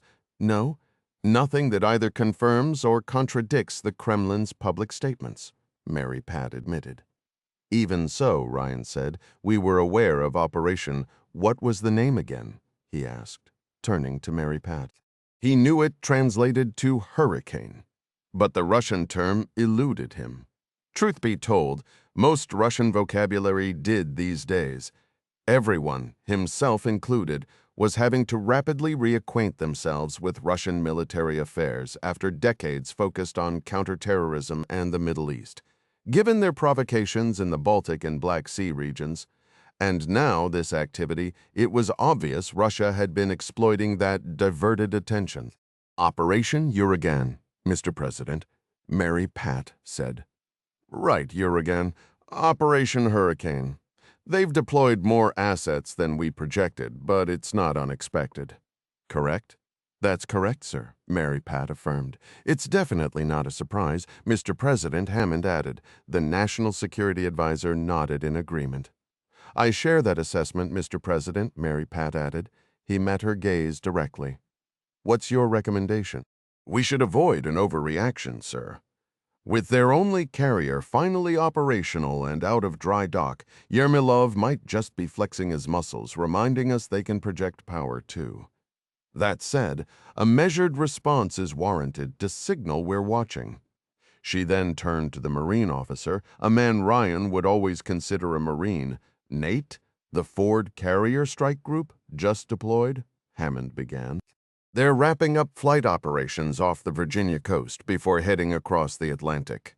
I recommend we redirect them to monitor the situation and serve as a visible presence in the North Atlantic. We'll need to coordinate closely with the British as this Russian exercise is edging toward their territorial waters. Ryan made a quick note to call the British Prime Minister. Continue. Beyond our standard satellite surveillance, we have an opportunity. The USS Washington SSN 787, a top-tier Virginia-class submarine with special missions capability, gets underway tomorrow. We could deploy her ahead of the strike group to gather intelligence quietly. Ryan acknowledged Hammond's point and looked to his Director of National Intelligence. Mary Pat? It's a solid starting point, Mr. President. I'll work with the CIA and our allies in Europe to develop additional intelligence. The NSA can also intensify its signals analysis for us. Sounds good, Ryan said. Mary Pat then indicated the final item. The last piece in the briefing is just for your awareness at the moment, sir. Ryan's eyes dropped to the brief paragraph at the bottom of the page, and a powerful sense of déjà vu washed over him. For an instant, he was a young analyst again, scrutinizing photos and reports of another Russian submarine slipping out to sea without warning. He memorized the new submarine's name and hull number. The more things change, he thought. My first question is, how did we miss this? We've typically had advance notice of Russian naval movements. They don't do anything spontaneously, Ryan stated. His mind flashed to a past heated discussion with an aircraft carrier captain, intensifying the strange feeling of repetition. He pushed the memory aside.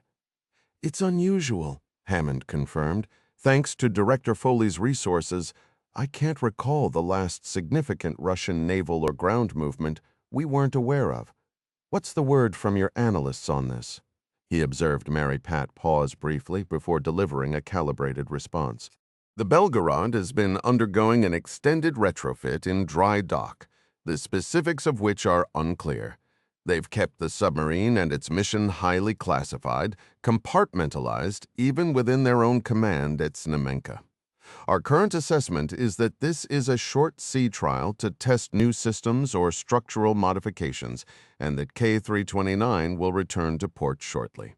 Are you suggesting this departure is unrelated to their naval exercises? Ryan pressed. Mary Pat offered a slight shrug. We can't be certain, Mr. President, but it's our leading theory.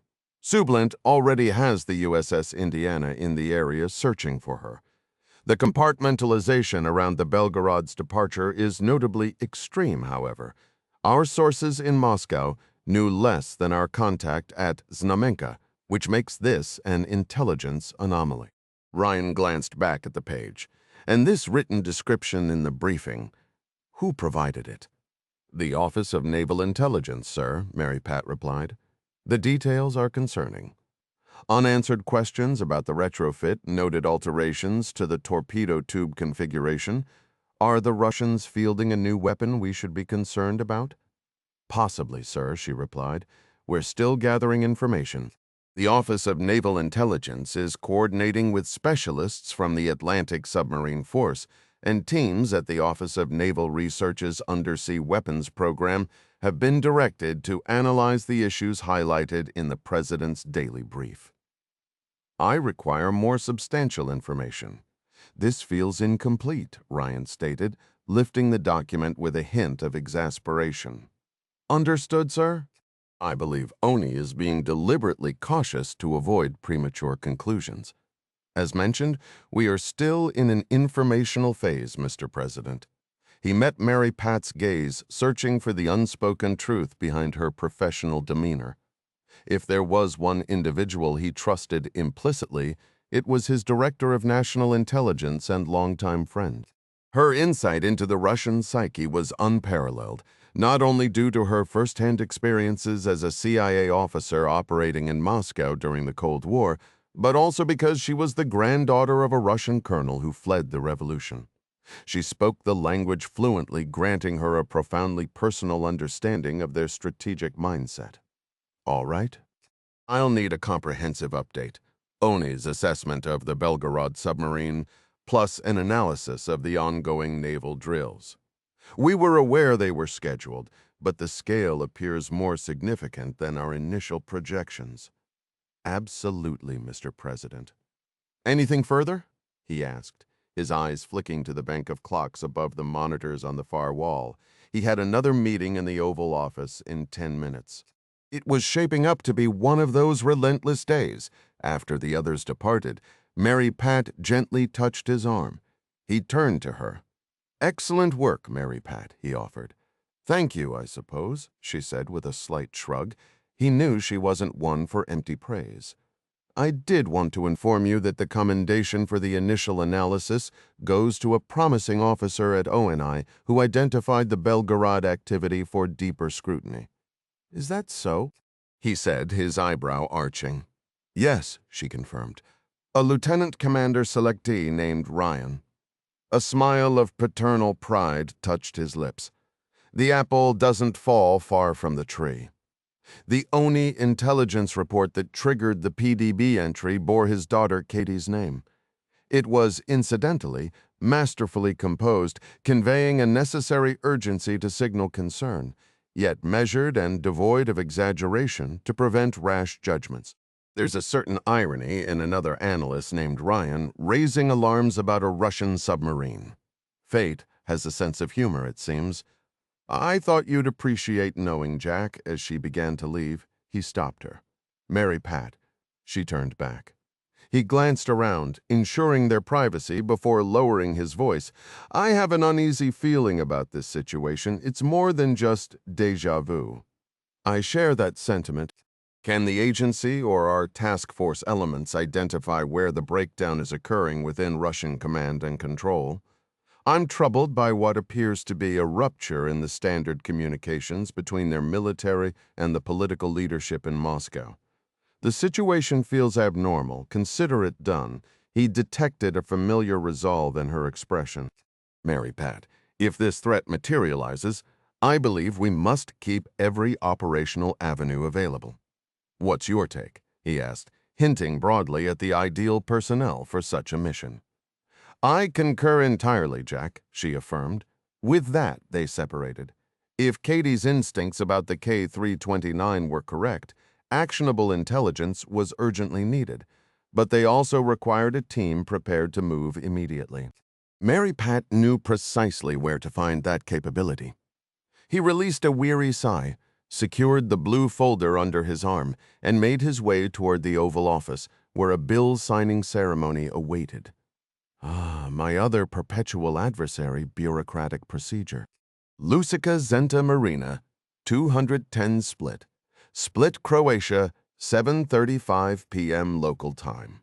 John Clark, enjoying the rare simplicity of traveling under his actual name, eased the starboard engine to neutral, turned the wheel, and gave the port engine a slight boost.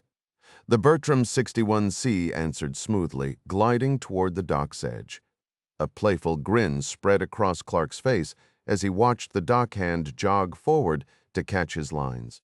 The young dockhand clearly anticipated a slow, careful approach, expecting Clark to cut the engine and glide in for a gentle tie-up. Clark had other plans. The deckhand's expression shifted to alarm as the Bertram continued its powered approach, the kid mentally scrambling to predict how this madman intended to avoid a catastrophic collision. At the final moment, the seasoned operative, a man whose history spanned naval decks and shadowy agencies, manipulated the throttles and wheel with precise expertise. The boat settled to a perfect stop, parallel and centered against the pier, the gunwale hovering mere inches from the weathered wood. Clark looked down from the cockpit with a faint smile at the wide-eyed attendant, who gazed up with a mixture of shock and admiration. "You speak English?" Clark called. "Yes," the young man replied. "Good. Do you require fuel, sir?" the attendant asked, swiftly securing the bow and stern lines as Clark deployed the fenders. "Not now, I'm heading back out," Clark stated, hopping onto the dock and pressing a 10-euro note into the attendant's palm. "I'll fill up when I return, but the sun is setting, darkness is coming soon," the deckhand said, genuine worry in his tone. "There's plenty of twilight left, and I've had more than my share of practice navigating after dark," Clark replied, his voice carrying a weathered confidence. The kid glanced at the money and offered a grateful smile. "Thank you, sir." Clark's attention shifted up the lengthy pier, where a figure emerged from the broad, unpaved parking lot along Spincey-Siva Road. The man, undoubtedly his contact, carried a compact cooler, a backpack, and, Clark noted with an internal sigh, a freshwater fishing rod. Clark remained beside the Bertram, making no move to greet him.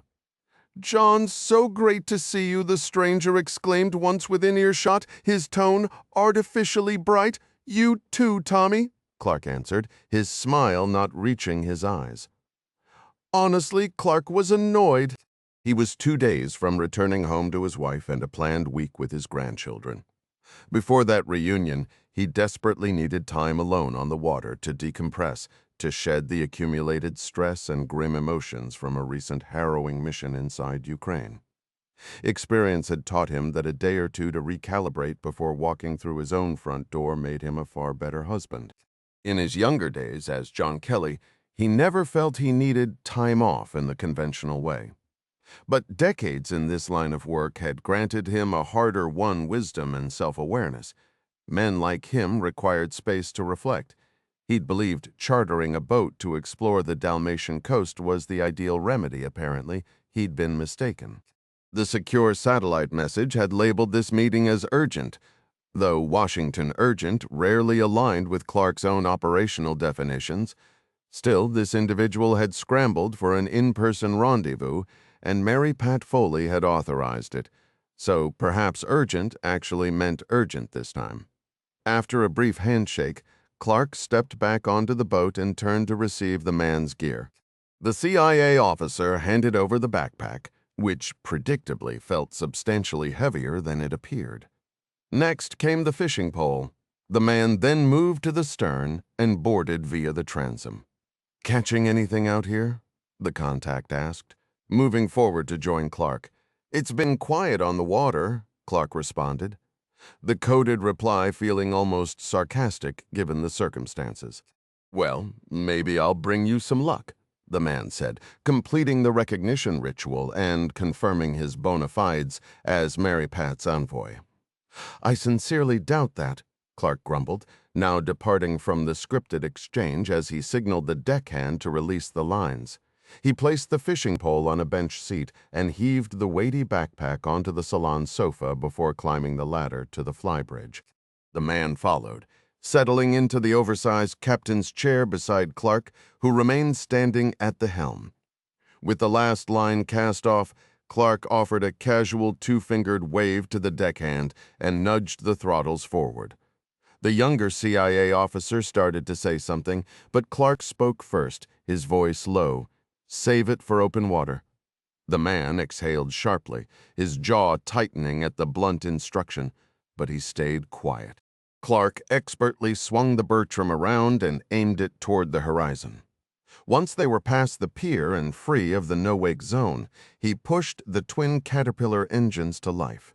The boat surged ahead, the bow settling as it found its trim. Clark savored the quiet, the sharp scent of salt, and the cool breeze as he steered southeast, leaving the main shipping lanes behind for the deeper, open stretches of the Adriatic Sea between the mainland and the island of Brac. After putting a solid 2 miles between them and the shore, he pulled the throttles back to idle. The boat rocked gently on the swells before slowly turning to face the northwest. Clark did a slow, careful scan of the empty seascape, then killed the engines. "All right," he muttered, gesturing for the CIA man to follow him down the ladder into the cabin. Clark moved through the open slider into the spacious main salon. He scooped up the man's backpack from the sofa and dropped it onto the dining table, then stepped around the breakfast bar into the galley. Without a word, he bent to the refrigerator and pulled out 2 bottles of Nova Runda, a popular local brew. If he turns it down, more for me, he thought, trying to shrug off his lingering irritation. He slid 1 bottle across to the younger man who had already taken a seat. "Thanks," the spy said, lifting the bottle in a half-hearted toast before taking a sip. "That's excellent. You strike me as a craft beer connoisseur. What's this about?" Clark interrupted, settling into a white leather chair. He took a long drink from his own bottle. "I'm on leave in case your people forgot. I'm supposed to be flying home to see my grandkids in a day and a half." "I know, and I apologize. Actually, I'm instructed to tell you the Director of National Intelligence regrets interrupting your time off." The man gave a slight shake of his head. "This is my first personal tasking from her. Seems you have some influential admirers, Mr. Clark." That drew a genuine, if brief, smile from Clark, but he felt no need to discuss his connections with a stranger. "What does the CIA need from me, Tommy?" The agent opened his backpack and retrieved a slim tablet. After tapping in a passcode, he slid the device across the table. Clark glanced at the array of tiled images.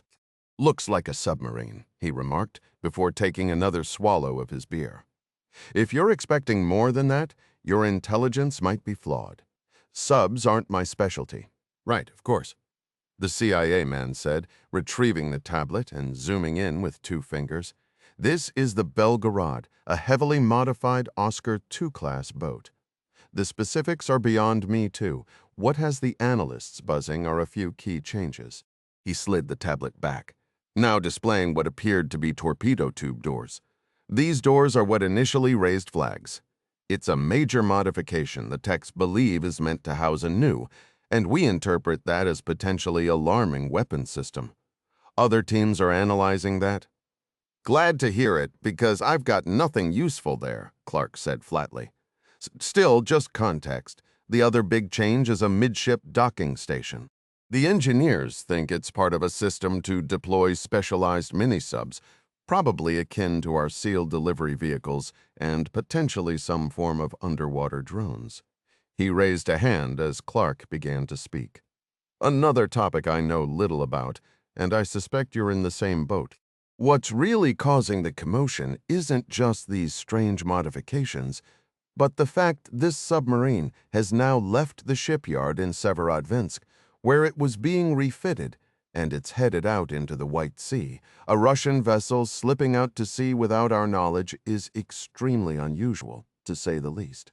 A new, potentially threatening submarine launches without our detection, and it has everyone on edge, understood. But where exactly do I come in?" The man gave him a sharp look, and Clark felt a slight pang of guilt for being difficult. It's the unprecedented level of compartmentalization that has the Director of National Intelligence concerned. Clark leaned forward, his curiosity now fully engaged. "Explain, within the Russian military structure," the man continued. "We have an asset embedded inside Znamenka 19. Think of it as their version of the Pentagon." "I'm familiar with Znamenka 19, Clark interjected, "but proceed, right?" "This asset reports that the head of the National Defense Management Center, General Andreev, was livid about being kept in the dark. Picture our own chairman of the Joint Chiefs being completely unaware of a new high-tech submarine deployment." "Wait a second," Clark said, realizing he was already fully invested, his professional interest now a burning focus. "Why assume it's a deployment? Couldn't it be conducting trials or simply relocating to a new home port? That's the critical question. We lack certainty, but everyone is preparing for the worst-case scenario. The Chief of Naval Operations is worried. This vessel is a special missions platform capable not only of covert operations along our coastline, but also of carrying nuclear weapons. Combine that with the extreme secrecy within Russia and the sub's silent departure, and the picture becomes concerning, to put it mildly. "Yeah," Clark said, his mind racing through apocalyptic possibilities, shadowed by an unsettling sense of history repeating itself. It felt like a grim replay of Cold War maneuvers, but I still don't understand what the DNI believes I can add to this. The CIA officer offered a thin smile, retrieved the tablet, tapped the screen, and slid it back across the table. "You recognize this individual, correct?" Clark stared at the photograph, his posture tightening immediately. "Where did you obtain this? It's all above board. I'm fully read into the program." "The number of people aware of this asset is supposed to be exceptionally small," Clark stated flatly. "And it remains small. I lead a special task force on emerging Russian threats, and I'm the sole member briefed on Vicar." I received that briefing in the skiff at Odin directly from his handler. "Is that so? What's the handler's name?" Clark asked, deciding a quick verification was prudent. "The handler operates under the non-official cover identity of Adam Yao. I'm not authorized to disclose further. What should I call you anyway?" Clark inquired, his tone softening slightly. "Tommy? James will do." "All right, James," Clark said. Dovzhenko, codename Vicar, is a deep-cover SVR asset cultivated over decades. What are you proposing?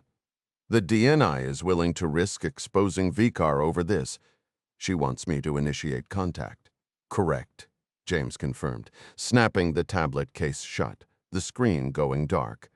Yao will facilitate the initial contact with Vicar, but DNI Foley wants you to take operational control.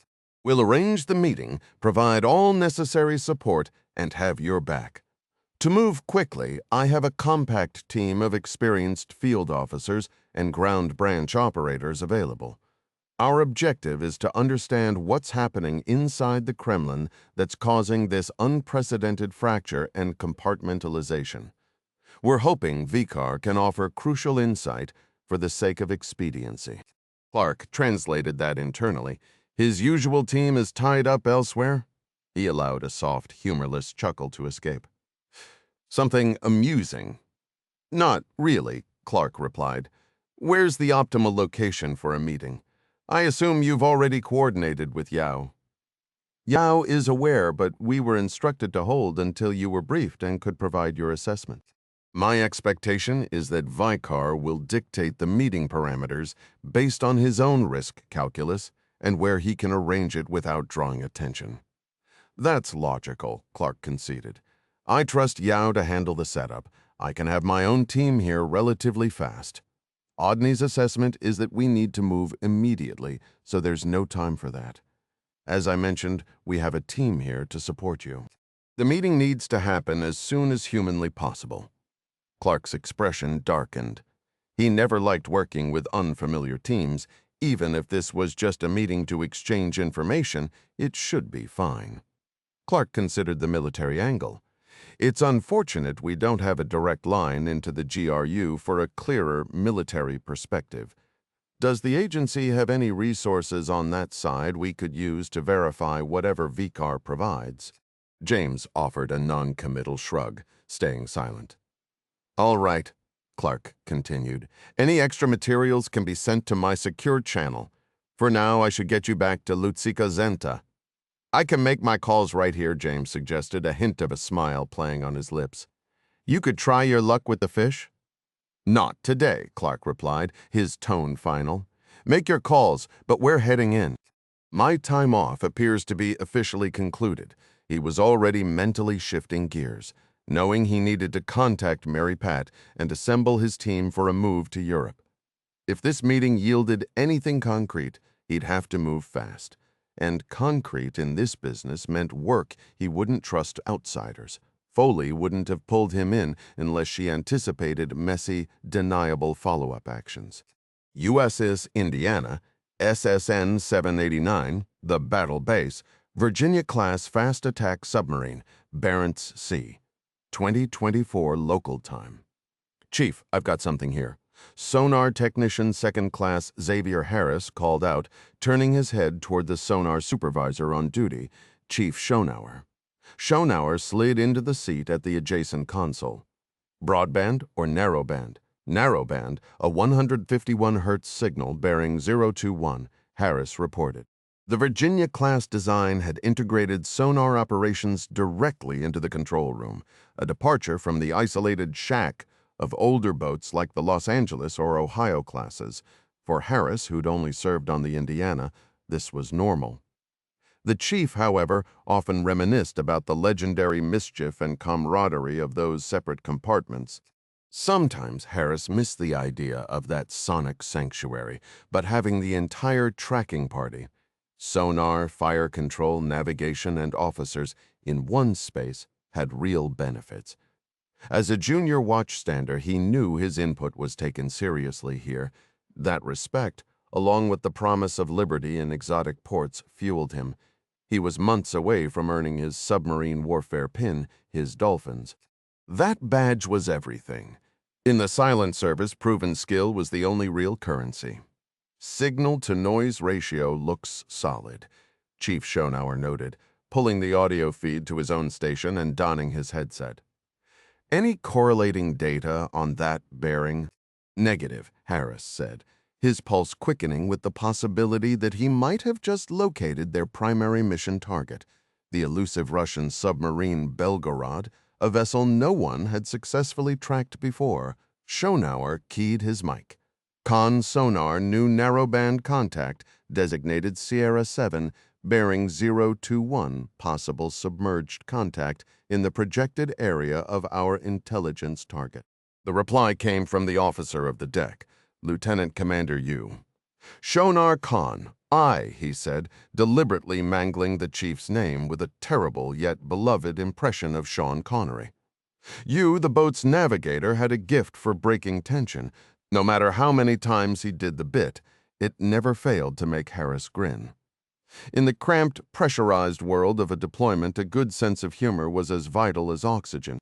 Well, that and the occasional miracle of pizza night, when the galley crew on the 789 somehow managed to create something that almost tasted like the real thing.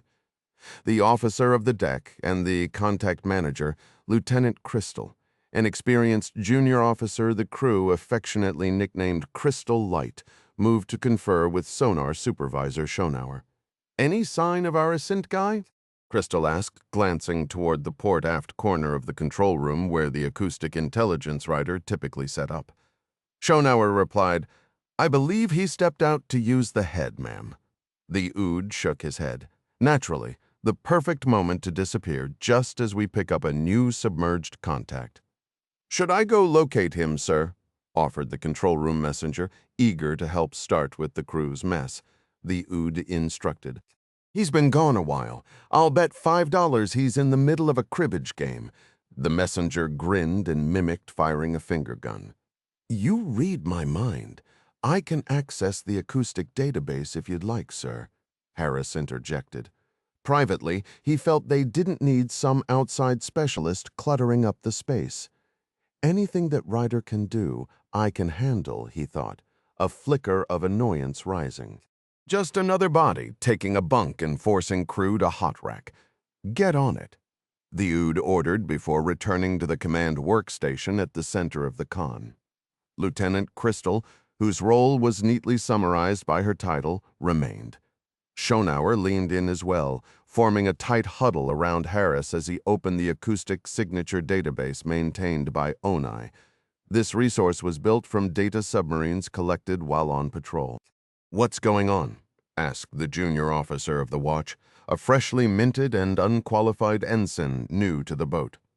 Schonauer explained as Harris typed 151 Hz into the search field. "You know how every person has unique fingerprints, sir?" "Sure," the ensign said.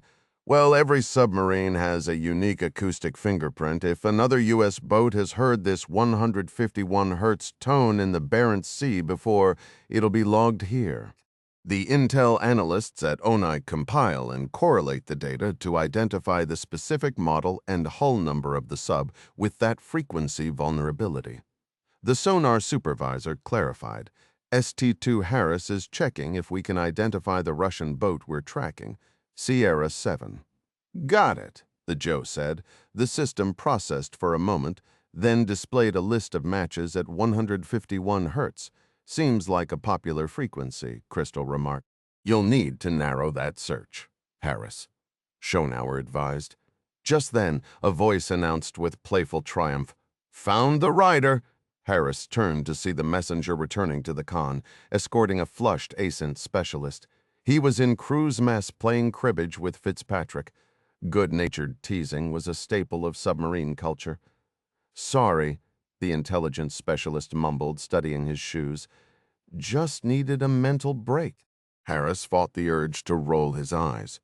Right, because you were so deeply focused over in your corner. Why don't you take a look at what ST-2 Harris has pulled up, the Ood said, letting the matter drop. I'll give you all a few more minutes, then I'm executing a turn. Harris had stood enough watches to grasp the implication behind the Ood's words. Everything in undersea warfare came down to geometry. Driving a submarine was essentially applied mathematics.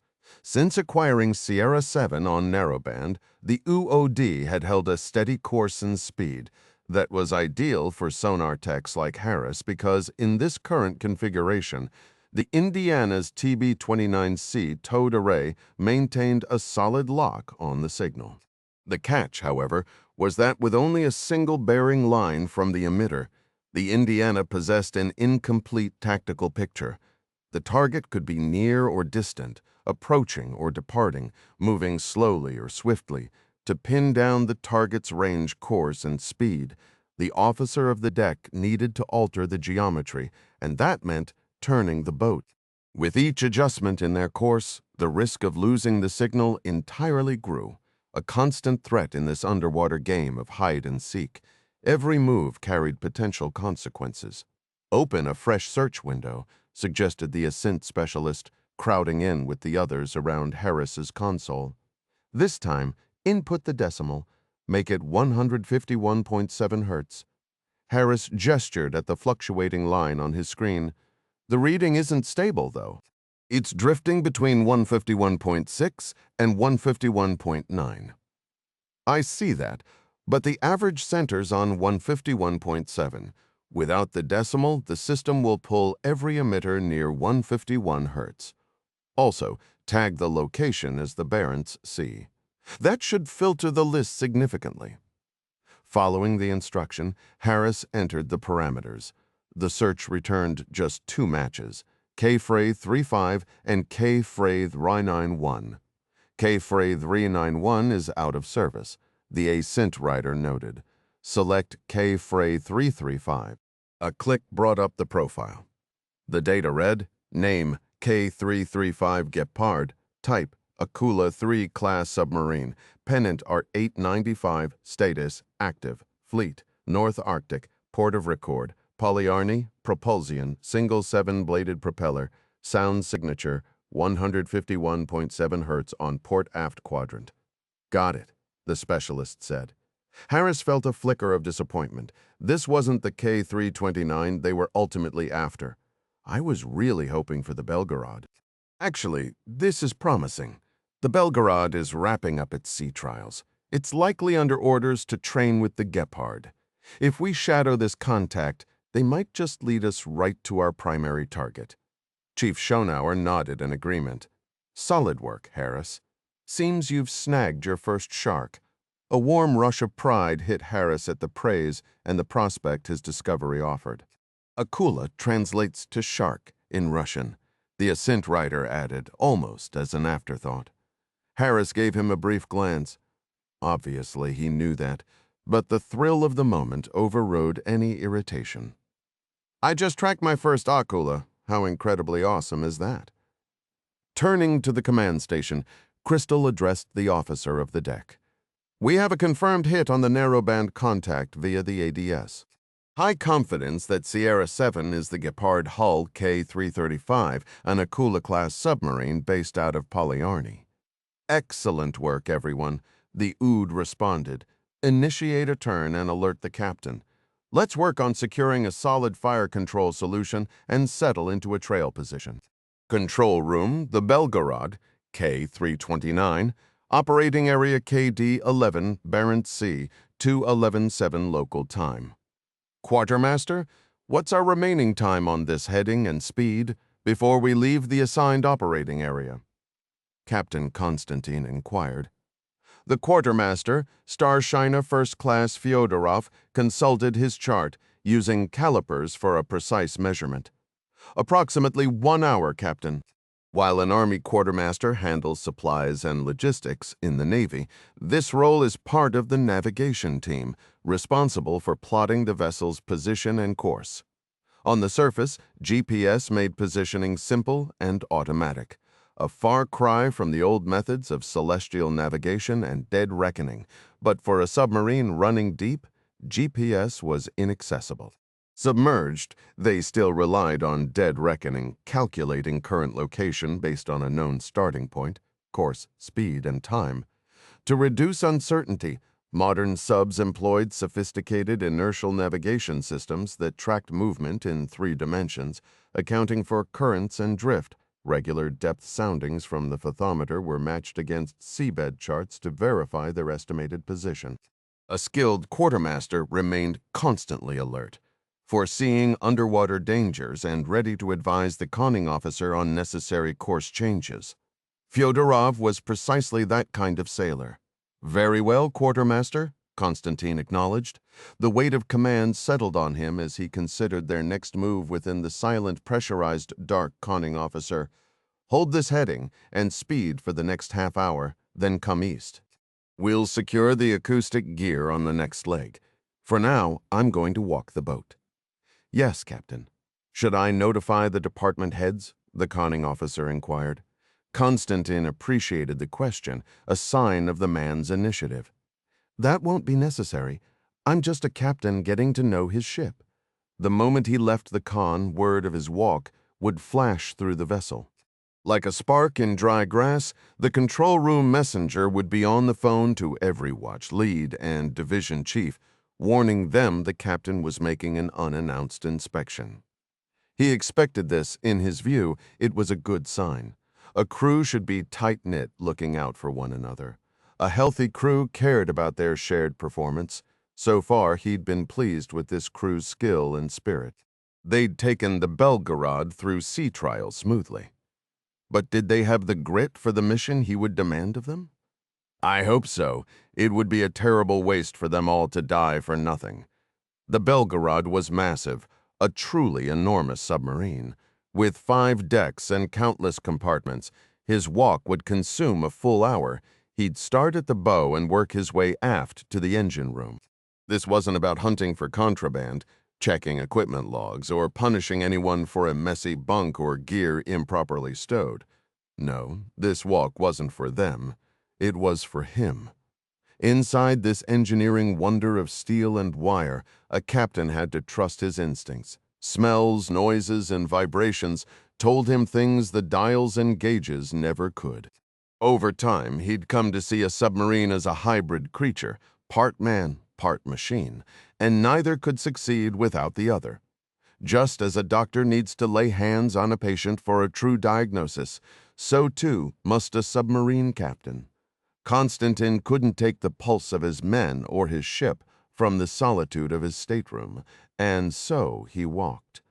I must know the health of the beast before I send it into the fight. Roughly 30 minutes into his tour, he felt the deck tilt to starboard as the conning officer turned east as ordered. Soon after, a slightly winded messenger found him to report the ship steady on course 090, making 12 knots. He acknowledged the report and instructed the messenger to have the ship's engineer meet him in the propulsion bay in 30 minutes. By the time Constantin arrived, the engineer purposely kept waiting, was beaded with sweat. The area around the propulsion turbines and main reduction gears was a stifling 118 degrees Fahrenheit. Nobody chose to linger there, Captain. You asked for me? The engineer said, mopping his brow with a balled-up grease rag. Constantin glanced behind them, ensuring no messenger or watchstander was within earshot. This spot, besides being the hottest, was also the loudest on the boat, perfect for a private word. Is it finished? The engineer gave a single nod. I swapped the documents in the safe while he was in the head. He has no idea I know the combination. And the seal on the original was unbroken? Yes. Good work. What should I do with it? Burn it, Constantin said, placing a hand on his department head's shoulder. He had mentored Tarasov for 11 years and thought of him almost as a son. Like Constantin, Tarasov had endured profound personal loss, and that shared grief had forged a deep bond between them. Tarasov was a true believer, one of only a handful of crew fully briefed on the real plan. The weight of their secret hung in the humid air between them, a silent pact sealed in the engine's roar. Fate had thrown a serious wrench into their carefully laid plans when the submarine's weapons officer was hospitalized with a severe case of pneumonia. His replacement, Captain Lieutenant Morozov, stood outside Constantin's trusted circle, possessing both the technical skill and the potential motive to disrupt their secret objective. "I have some concerns about him," a voice murmured in the dimly lit passageway. "Don't tell me you're having second thoughts now," Constantin replied, his smile a thin mask of reassurance. "Not about our purpose, never. It's Morozov. He's sharp, perceptive. He could become a significant complication. I'm aware. That's precisely why I need you to watch him report anything unusual directly to me." "Understood, Captain." "Good. Now we go quiet, Captain. Lieutenant Tarasov, secure the acoustic augmentation device." Securing the acoustic augmentation device. "Aye, sir," the engineer acknowledged with a knowing half-smile. He moved to deactivate the precision frequency emitter, which was bolted to a steel bracket welded directly to the pressure hull, a deliberate design that allowed sound to travel cleanly into the ocean, unlike the insulated mounts used elsewhere. Once the emitter was powered down, he turned. "Acoustic augmentation device secured." "Captain?" "Proceed," Constantin said, turning to head back to the control room to order the course reversal westward. He paused after only a few steps. On second thought, "Engineer, have your team remove the entire device from that bracket and stow it securely. I'd prefer it didn't accidentally activate at a critical moment." Tarasov gave a respectful nod. "A prudent measure, Captain. It will be taken care of immediately." Aboard the USS Indiana, SSN 789, in the Barents Sea, the atmosphere in the sonar shack was tense. ST-2 Harris muttered a quiet oath as he stared at his display. The distinct 151.7 Hz signal he had been tracking had simply vanished from the waterfall screen. "What's going on, Harris?" Lieutenant Crystal asked, leaning in. "Lost the narrowband on Master 1. "It was solid, then it just dropped off," Harris said, pointing to the fading green trace. "Maybe they changed course again," she suggested. Harris shook his head. "We held it through their last turn. There's no bearing drift. It just stopped. Could be they switched systems." Crystal offered maybe that tone was from a primary lube oil pump and they shifted to a backup. "Why don't you get the ascent rider's take while I update the officer of the deck?" Harris nodded and gestured over the visiting acoustic intelligence specialist and Chief Schonauer.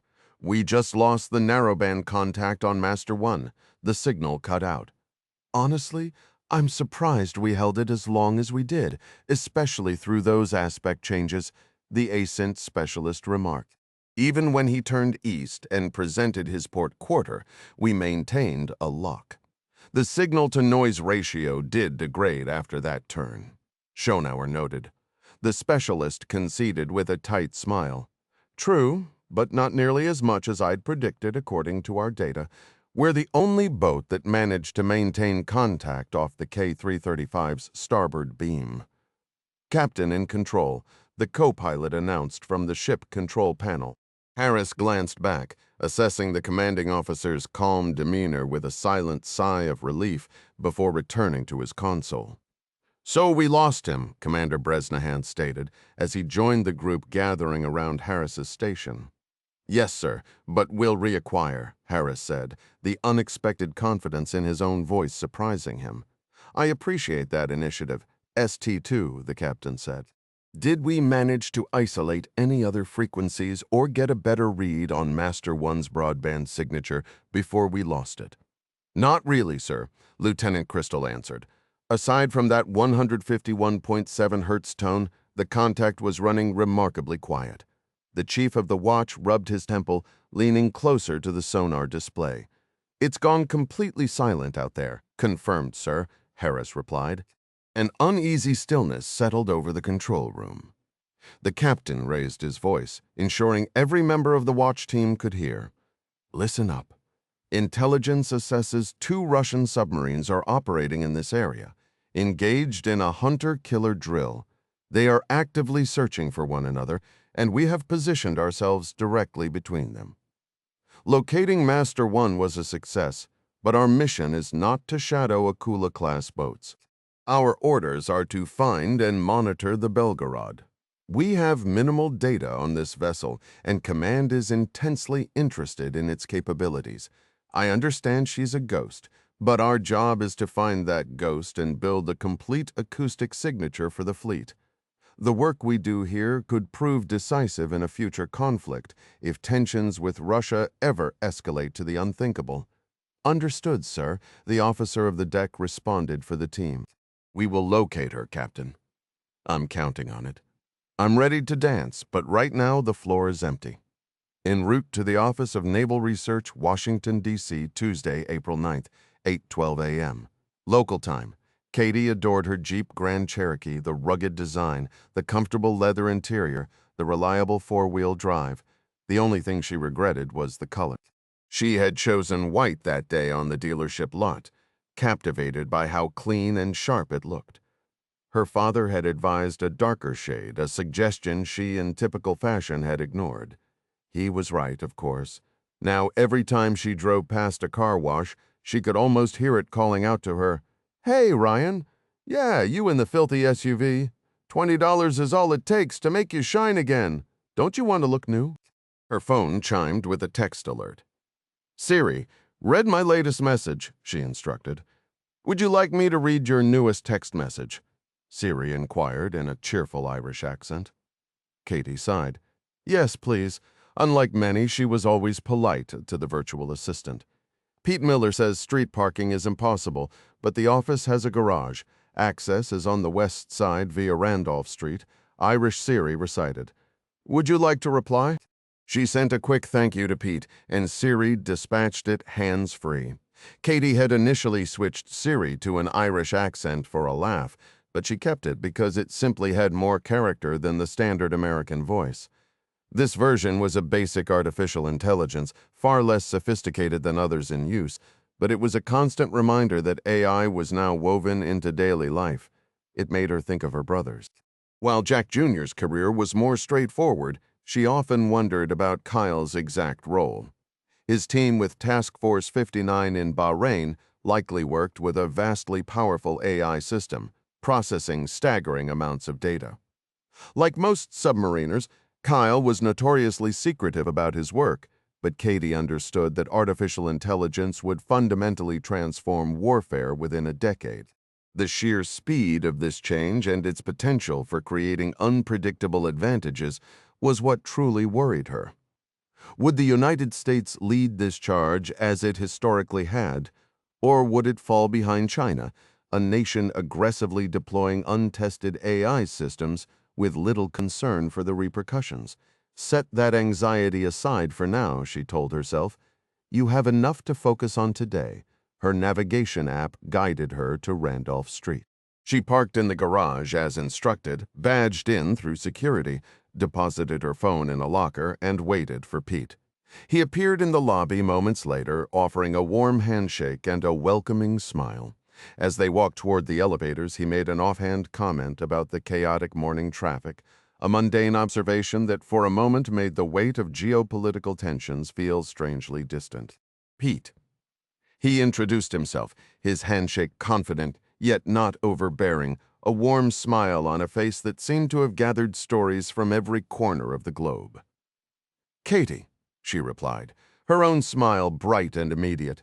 She took in his relaxed posture, the practical glasses, the comfortable shoes. This wasn't a man chasing a fancy title or stroking his own ego. He was here for the mission itself. We're going to work together just fine, she thought. First time visiting us? He asked, holding the security door open with an old-school courtesy. It is, she confirmed. Well then, he said, welcome to the Office of Naval Research. You must have your hands full with how fast everything moves these days. He gave a knowing smile and motioned toward the elevators. Let's just say our workload has evolved a bit since 1946, he remarked. Most of our funding comes through grants, which lets us partner with top researchers, engineers, and academics across a few key areas: foundational science, developing new tech, practical applications, and building prototypes. Is all the research done in this building? Not at all, Pete explained. Think of this place as mission control. We coordinate and contract with universities, nonprofits, national labs, and defense partners. But the heavy lifting, the actual research, is mostly handled by the Naval Research Laboratory. Sounds like a complex operation.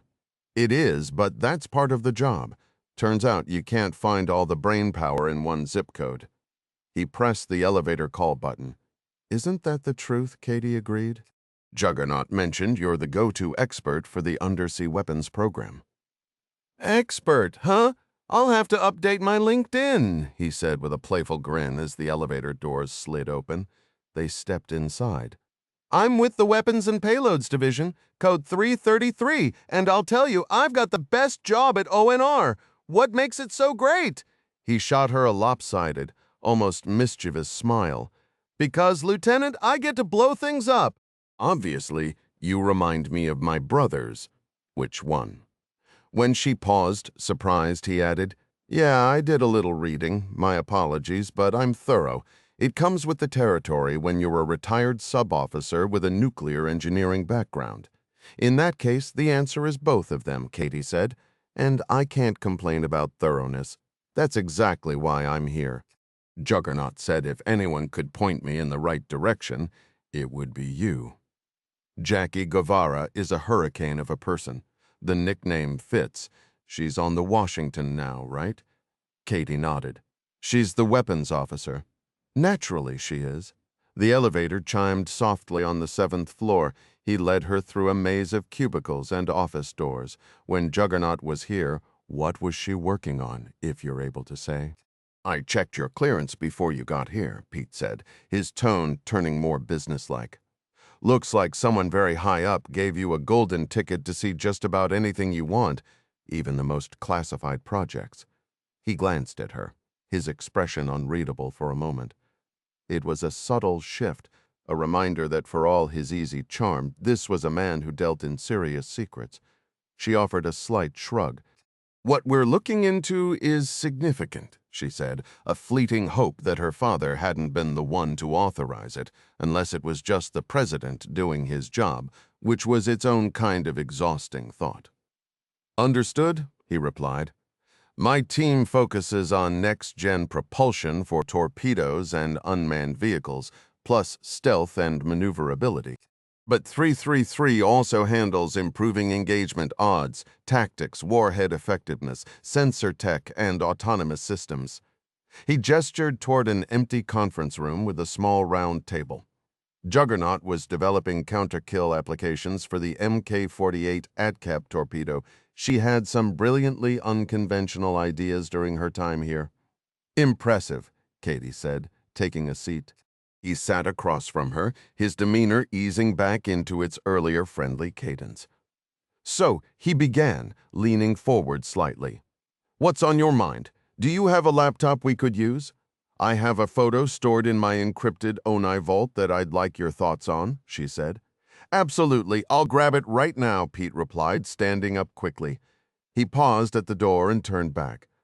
I've been rude. Can I offer you a drink? We have coffee, soda, or water. No thanks, I'm fine, she answered. Once alone, she gazed out the single window which offered a view of the building opposite. I wonder what goes on over there, she thought. A strange, almost surreal image flickered in her mind. Her own double in that other building, staring back and wondering the same thing about her. She leaned forward, trying to make out any movement inside. I'm back, Pete announced, settling into the chair next to her and pulling her from her daydream.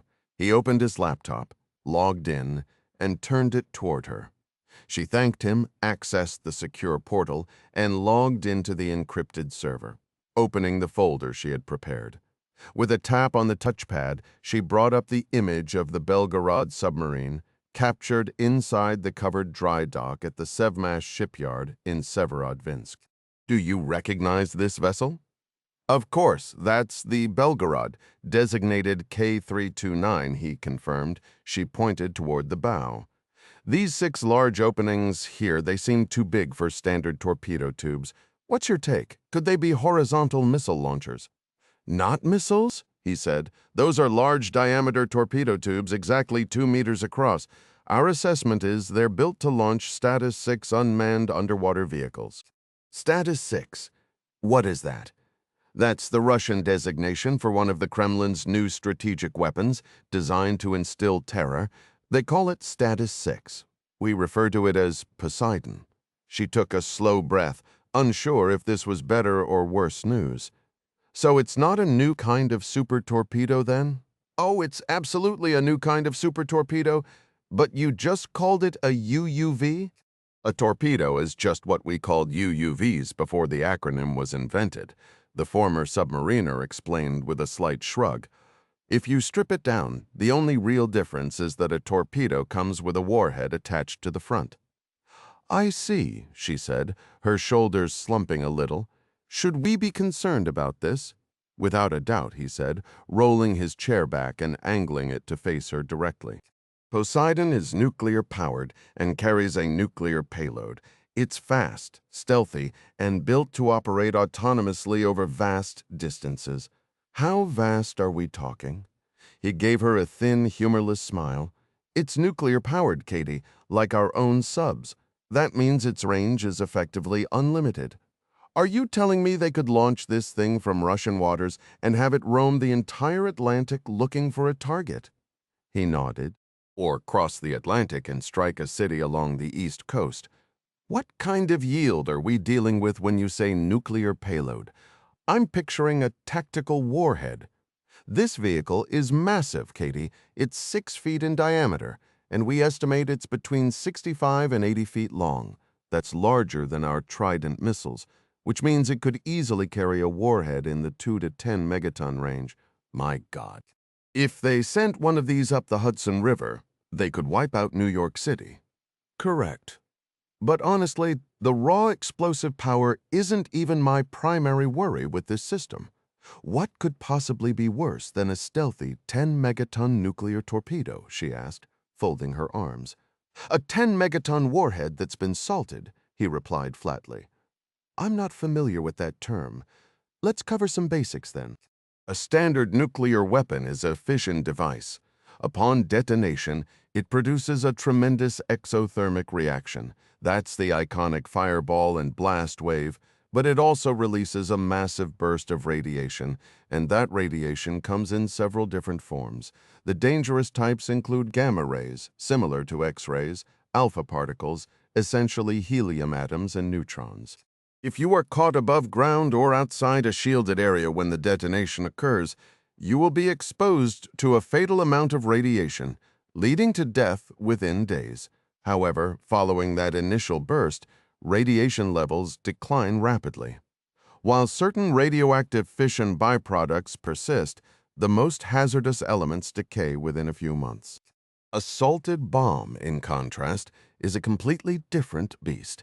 A device crafted with one sinister goal in mind. A chill ran down her spine at the gravity in his tone. And what is that goal?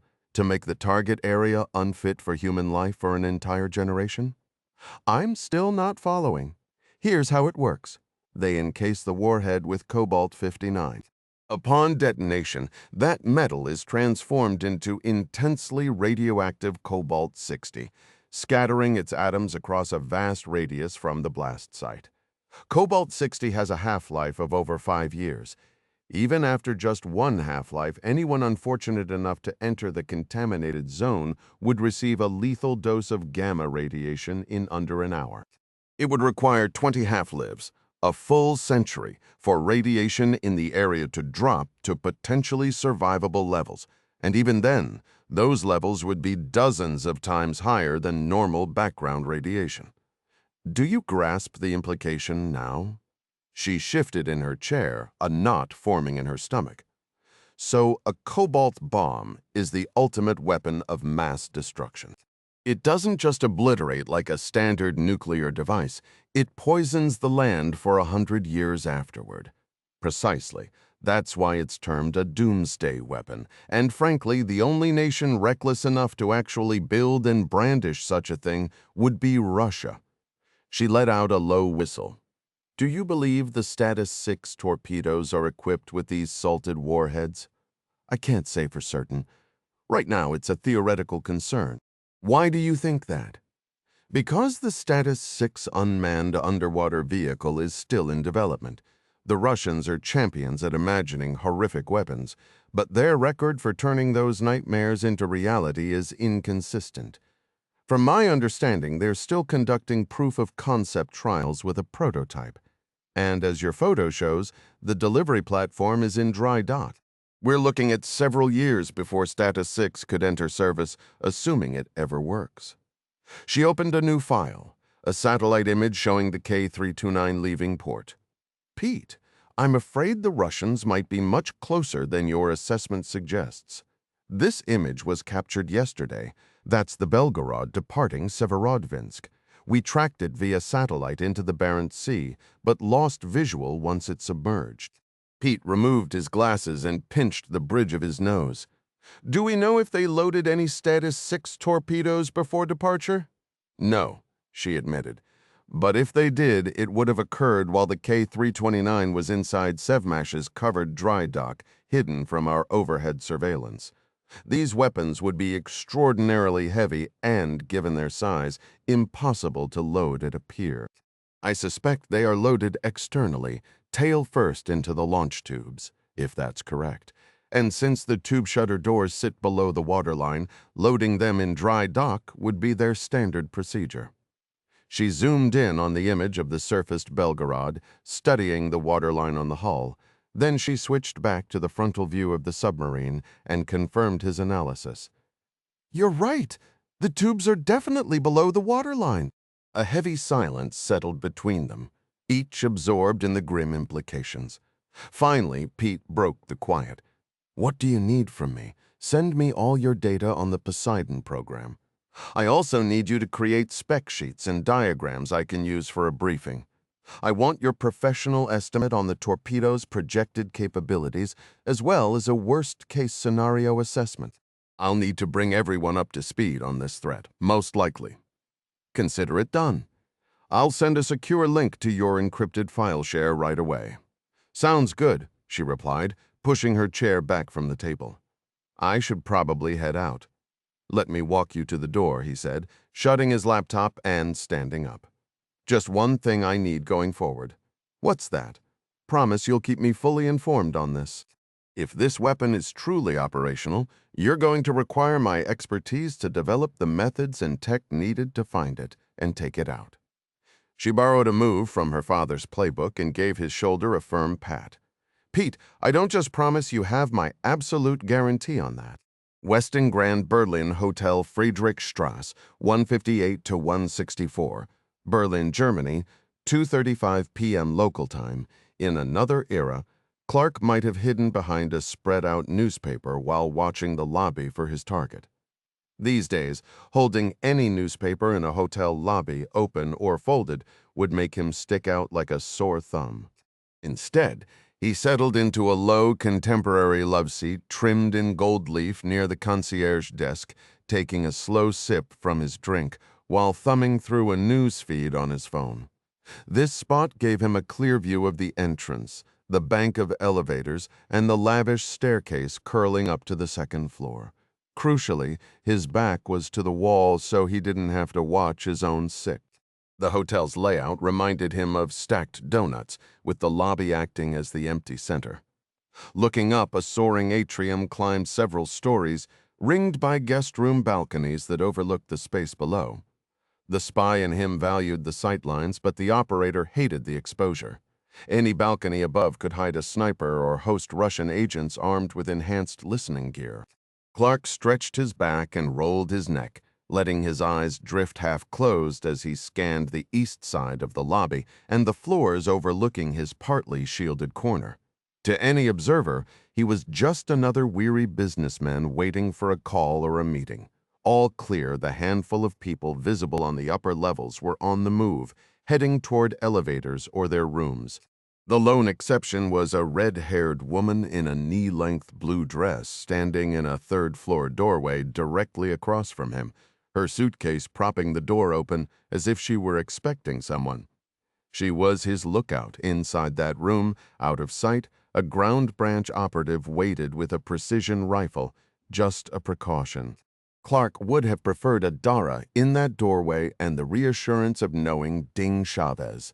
The former Army Ranger turned CIA officer turned teammate and friend had his back, but the rushed timing of this meet made mobilizing the full campus team impossible.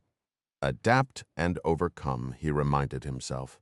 Nothing in the bustling lobby set off his internal alarms as he tracked the movements of dozens of people at once. The hotel was classic Berlin, a stately mid-century exterior echoing pre-war grandeur, while the ultra-modern interior and sharply dressed staff broadcast a cutting-edge vibe. The Westin, much like Germany itself, was racing toward the future it felt it deserved, yet, somehow, it could never fully shake the long shadow of its history. Then, in his peripheral vision, Clark noticed someone entering from the street. He waited a 3 count before letting his gaze shift to the newcomer, who walked toward the reception desk, his expensive shoes tapping on the polished floor. The man was middle-aged but lean and athletic, looking a good decade younger than Clark knew him to be. This was the mark, Eric Dovzhenko, a deeply placed Russian double agent codenamed Vikar. Clark watched with feigned disinterest as Vikar went through the motions of checking in. "Kann ich Ihnen helfen?" the clerk asked. "Checking in?" the desk clerk asked in German. Vikar offered a polite smile, his English carrying the refined hint of a New England education. "My German is awful, I'm afraid," he said, before attempting a clumsy follow-up in the same language. "How do you say that in English?" "Of course, sir," the attendant replied smoothly, switching. "Are you checking in?" "Yes, thank you," Vikar answered, his voice clear and carrying across the lobby to where Clark waited. "Robert Manning." The attendant requested his passport and the credit card used for the reservation. Using the name Robert Manning was the all-clear signal. David Marsh would have indicated caution, prompting Clark's team to provide covert rear security and make contact later. William Hunt would have meant an immediate abort. Clark rose from his seat. "Bobby?" he called out, feigning surprise. "Bobby Manning, is that really you?" Had Clark used the formal Robert, it would have signaled a potential surveillance threat. He saw none, not at that moment. "Carl Bates," Vikar responded, his face breaking into a wide grin as Clark approached. "What a fantastic coincidence. What brings you here?" "Business, unfortunately." "Don't tell me you're here for the financial conference." "I am," Vikar said, shaking hands firmly. "I flew in a few days early to explore. Berlin never loses its charm." "Tell me about it," Clark said, completing their verbal dance. "What's your schedule? Is your family with you? Have you got time for a drink? Traveling solo this trip?" "And I'd love one," Vikar affirmed. "Perfect. From his peripheral vision, Clark noted the female CIA officer, loaned to him for this operation, retrieve her suitcase from her room, shut the door, and move toward the elevators. Dovzhenko turned back to the receptionist, pressing a 20-euro note into his hand. "Could you have my bag sent up? I'm going to catch up with my friend here." "Certainly, sir," the agent said, coming around to take the SVR man's rolling suitcase. "I know a good spot," Clark said, nodding toward the entrance where a red-haired CIA agent in a blue dress had just exited to scout the sidewalk. Shortly, the officer who had been in the woman's room would also depart, providing trailing security. James was running the operation from his own hotel room with a 3-person ground branch team on standby as a quick reaction force if things deteriorated. The quiet in Clark's concealed earpiece suggested James had no immediate alarms. Minutes later, they were settled in deep leather chairs inside Bar Rouge, a moodily lit establishment on Französische Straße known for its plush furnishings, thick drapes, and crimson walls. The place felt like a deliberate throwback, the sort of venue where American and Russian intelligence might have met when Berlin was a divided city at the Cold War's epicenter. Over Dovzhenko's shoulder, Clark could see the redhead, who'd introduced herself as Ginny that morning, seated at the bar with a martini, chatting easily with the bartender. Clark assumed Dovzhenko was almost certainly aware of her presence. To survive this long as a double agent within the SVR, the man's tradecraft would have to be flawless. It hardly mattered now. Ginny, her partner Tom outside, and the QRF back at the hotel were there for Dovzhenko's protection as much as for Clark's, unless, of course, this was a trap and Dovzhenko had switched sides again. That possibility always lingered. "So," the spy known as Vikar said, crossing his legs and taking a measured sip of bourbon, "what is so critical that Yao would authorize a meeting with this much exposure?" Clark tasted his own drink. "Let me start by acknowledging the risk you're taking," he said. "We wouldn't have requested this if it weren't considered vital at the highest levels." Dovzhenko gave a slow nod.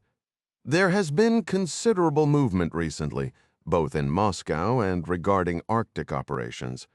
We were hoping you could provide us with an insider's viewpoint. What exactly are you talking about?" Vikar asked, though his expression hinted he already had an inkling. Clark leaned back in his chair, swirling the ice in his glass. "There's talk of a split between the Russian military and the political leadership," he offered, testing the waters. Dovzhenko gave a dry chuckle, his eyes never leaving Clark's face. "This is Russia," he said, taking a slow drink. "There is always division. You'll need to be far more precise than that." "All right, precision," Clark said, his voice dropping as he glanced around the quiet bar before leaning in. "A new special missions submarine, the K-329, departed a few days ago. We believe it's carrying advanced weaponry. That alone has my agency's attention. But what's more troubling is that Colonel General Oleg Andreev, who runs the NDMC, was deliberately excluded from the mission details. It created significant friction, or so our sources indicate." A shadow passed over Dovzhenko's features, a flicker of unease. "This is news to me," he admitted quietly. Clark shifted his tone, aiming for reassurance. "We can protect you, Eric. We can arrange extraction for you and your family if it comes to that. Spare me the empty promises." Dovzhenko cut in, waving a dismissive hand. "You and I both know how that story ends. I cooperate with Yao, not out of betrayal, but from a place of loyalty. I love my country, but I despise what it has become, a playground for politicians who act like gangsters, cutting deals with the Vori to enrich themselves. They chase power and money, while the people are forgotten. If I'm exposed, your extraction plans are a fantasy. I have my own contingencies.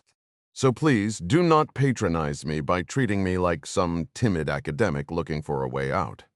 Clark felt a surge of respect for the man. This meeting in Berlin was a tremendous risk, and Dovzhenko had shown real courage by coming. "Understood," Clark nodded, "but the offer stands from me personally if you ever need it." Their eyes met in a moment of silent understanding between two professionals who recognized the stakes. Seeing Dovzhenko's slight nod, Clark pressed on. "Shall we continue? You seem to have more on your mind." "Nothing concrete, I'm afraid," Dovzhenko sighed. "I'm SVR, not military intelligence. The comings and goings of the Northern Fleet are not my department, as you say. But I can verify your information about Andreev being sidelined." He mirrored Clark's posture, leaning closer over the small table. "My worry is about something larger, mister. Bates, there are whispers in certain circles, rumors shared over drinks by men in our line of work about a shadowy group gaining influence at the very highest levels of the Kremlin." "You're talking about a secret society?" Clark asked, skepticism evident in his voice. Dovzhenko's expression turned grim. "I believe there is a faction planning for a Russia after Yermolov is gone. Who's involved?" Clark asked, a cold feeling settling in his gut. "The identities are unclear. Older men, I think. The old guard, those who long for the empire of the past, who miss the absolute control of the old days." Dovzhenko leaned in so close that Clark could smell the bourbon and tobacco on his breath. "My fear is this. If this group exists and has infiltrated the military through Yermolov's office, and if the K-329 is now at sea with Poseidon torpedoes on a clandestine mission," he pulled back and drained his glass. "Well, that would be a catastrophe, wouldn't you agree?" His accent had thickened slightly. Clark studied him, weighing the words that sounded like paranoid fantasy. But Vikar had been a reliable source for years, providing intelligence that had saved lives. If there was even a sliver of truth to this, can you try to find out who leads this group? Dovzhenko offered a non-committal shrug. It may be possible. Peering behind that particular curtain could prove exceptionally perilous. I might need to activate my personal extraction plan when this is over. Clark grasped the implication. It meant sacrificing their most valuable asset embedded within Russian intelligence. Yet if Dovzhenko's suspicions were accurate, I understand the risk, but this intelligence could be crucial for both our nations. If a coup unfolds and our government is caught unprepared, or if a nuclear submarine is receiving orders from outside the legitimate Russian chain of command, let's just say full-scale wars have ignited over far less awareness and clarity are the only remedies to prevent escalation. "Agreed," Dovzhenko replied. "I will meet you in Poland in 2 days. I'll attempt to uncover more, not for you, Mr. Bates, but for everyone. Power-hungry men gambling with doomsday submarines is a global hazard. One misstep could obliterate the entire planet. I have children, Mr. Bates. This is not the future I envision for them." Clark's thoughts drifted to his own wife, who was currently waiting for their promised week together, looking forward to time with the grandkids at home. Where in Poland? The Intercontinental Hotel in Warsaw. Will use the same protocol. Vikar offered a faint smile. "You can even bring your charming companion in the blue dress and your associate posted outside on the corner." Clark allowed himself a slight grin. "Out of curiosity, what does the SVR believe you're doing in Berlin today?" "Recruiting a new American mole within U.S. intelligence," he said with a wink. "A disgruntled CIA officer operating under the alias Carl Bates." They shared a quiet laugh and tapped their glasses together. 2 days, then, Clark confirmed. The Russian asset stood and moved toward the door. Clark caught the redhead's eye at the bar and gave a subtle nod. Feeling more unsettled than before the meeting began, Clark took a long drink of his bourbon and wondered to himself, what in the world are the Russians plotting now? Situation Room? The White House? Washington, D.C.? 0945. Local time, Katie peered through the slightly open conference room door as a United States Marine security guard scanned her CAC microchip. The device beeped and flashed green, just as she felt her cheeks grow warm. Captain Ferguson, whom she'd updated after speaking with Pete Miller, had treated her report with utmost seriousness and escalated her concerns up the chain. Evidently, the information had garnered significant high-level attention, resulting in their summons to the White House Situation Room within the hour. Contrary to common perception, the Situation Room wasn't a single chamber. In its current form, the WHSR was a 6,000-square-foot communications and command hub, a secure facility inside the West Wing containing a watch center, several briefing rooms, and the iconic video conference space most people pictured. Despite being the president's daughter, this was Katie's first professional visit to the WHSR, and her nerves were beginning to surface. "How many people will I be briefing, Skipper?" she asked, observing a room filled not only with high-ranking military officers but also several civilians in suits. Her pulse quickened as she felt another flush of heat. "I thought you said it was for the DNI and the National Security Advisor." Ferguson smiled beside her as the Marine scanned his own identification. "A few more than we initially anticipated." Both the President and the DNI felt it necessary to include key National Security Council members, and naturally they bring their staff. You know how it goes. The room fills up fast. "Wait, so the Secretary of Defense will be here too?" "Yes, most likely.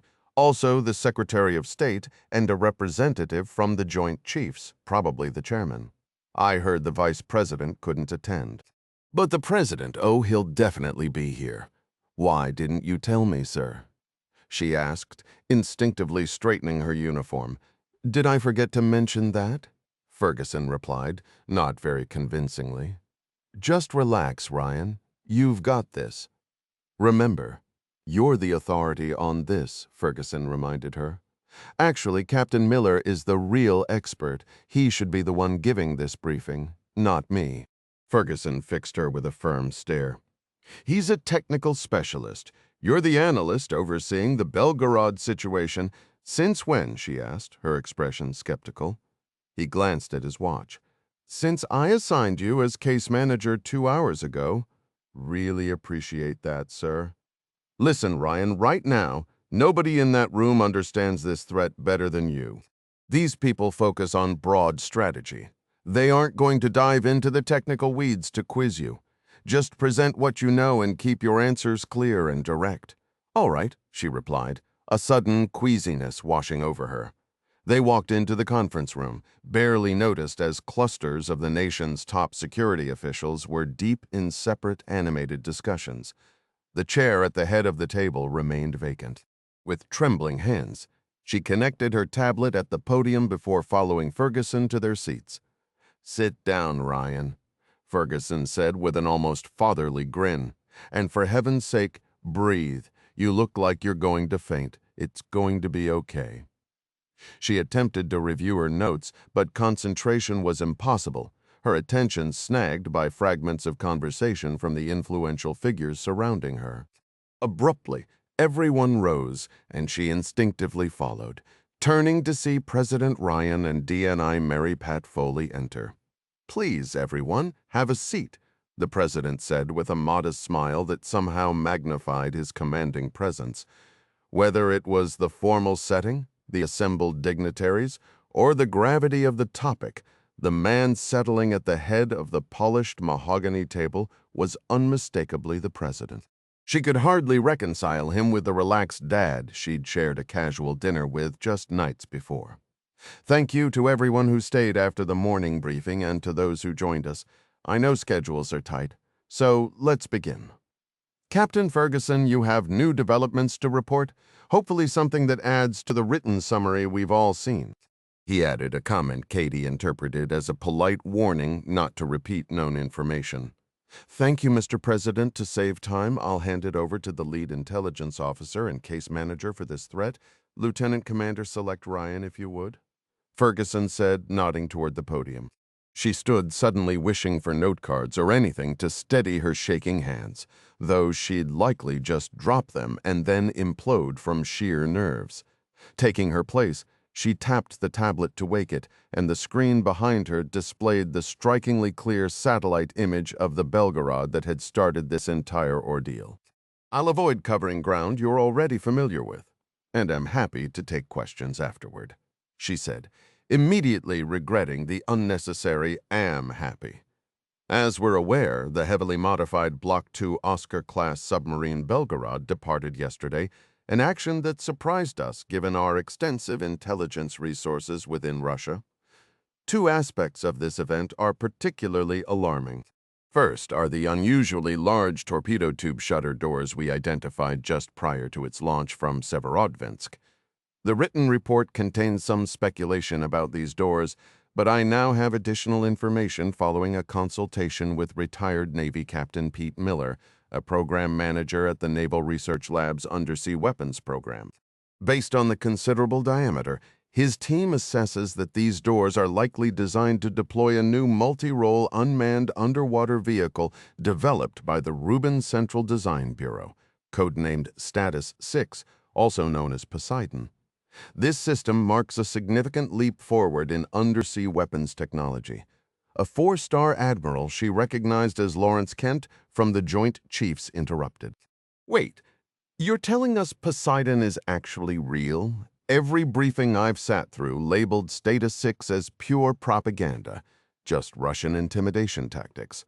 Are you seriously claiming it's operational now? What's the story, Mary Pat? Let's allow the full briefing to proceed, Larry." The president interjected, preventing the discussion from fracturing. The admiral crossed his arms and shot an inexplicably sharp look her way. "Lieutenant Ryan, please go on." Admiral Kent, while many alleged leaks about advanced weapons have indeed been GRU misinformation campaigns, the Weapons and Payloads Division under Miller focuses strictly on the technical data. Their assessment is that the massive torpedo tubes required for a Status 6 system match the dimensions we're observing in these satellite images. To continue, the Poseidon unmanned underwater vehicle represents a new generation of torpedo design. Estimated at over 6 feet in diameter, it utilizes a nuclear propulsion system, granting it essentially unlimited range and the capability for extreme underwater speeds. "How extreme?" Kent pressed. "Potentially in excess of 90 miles per hour," she replied, which prompted a wave of muttered exclamations and uneasy shifts around the conference table. Furthermore, we assess the Russians have integrated artificial intelligence into the weapons guidance systems. This allows for autonomous navigation and advanced evasion techniques against detection, making it a profoundly difficult defensive challenge. The additional complication is the warhead, an unfamiliar Army general cut in. Intelligence suggested they were developing this thing as an apocalyptic weapon designed to carry a high-yield nuclear payload capable of generating radioactive tidal waves. She glanced at the president, who gave a slight, encouraging nod. "That's correct, General," she said, tapping her screen to display the schematic Miller had provided of the ominous torpedo. She summarized the retired submariner's insights about the Doomsday variant, equipped with a cobalt-salted warhead designed to maximize long-term contamination. "Our parallel concern is that the Belgarod is a special mission submarine. CIA sources confirm it was engineered to carry and deploy advanced submersibles believed capable of targeting and disrupting our undersea sensor networks and communications cables, most of which are fiber optic lines on the ocean floor. So, it's a saboteur and a potential first-strike delivery system all in one," the Secretary of Defense stated grimly. "Just fantastic." The president's steady gaze urged her to continue. Katie tapped her tablet again, bringing up photos of Russian President Yermolov, his defense minister, and Colonel General Andreev, head of the National Defense Management Center. The officer on the right, General Andreev, met with President Yermolov shortly after the Belgarod departed. "Our assets within the Russian military structure indicate Andreev was visibly angered because he had been deliberately kept out of the loop regarding the submarine's sailing orders." Admiral Kent began to lean forward to speak, but the president silenced him with a single raised finger. "We are seeing signs of internal division and an unusual level of compartmentalization concerning the Belgarod, even by the Kremlin's standards. This operational secrecy is deeply troubling." "Obviously it is," the SecDef remarked. Yes, sir, she replied, feeling her cheeks grow warm. She switched the display. This is the Belgarod's commanding officer, Captain First Rank Constantin Gorov. He's a decorated standout in the Russian Navy, and we believe President Yermolov personally selected him for this command. His service record is precisely what you'd expect for such a posting, she added, quickly outlining his impeccable career, which included 2 prior submarine commands and a chest full of military honors. A recent unrelated intercept even suggested Gorov had quietly expressed reservations about the weapon's strategic rationale during a private dinner, a hesitation that never made his official file. What the Defense Intelligence Agency handed over next is a bit more intriguing. A grainy, decades-old photograph flashed onto the screen. This is Dmitry Gorov, the father of Captain Constantin Gorov. President Ryan cut in, a flicker of recognition in his eyes. Hold on. You're saying the commander of the Belgarod is the son of the chief engineer behind the Red October. That's correct, Mr. President, Katie confirmed, momentarily thrown by his immediate grasp of the connection, a detail absent from the written briefing. From the side of the room, a staffer with a sharp blonde bun and an equally sharp suit piped up. What was the Red October? Katie shifted her focus. The Red October was a Soviet Typhoon-class submarine, famously rumored to possess a revolutionary propulsion system for its era. It was lost under highly mysterious circumstances during Atlantic exercises. While the rumors are endless, the confirmed facts are these.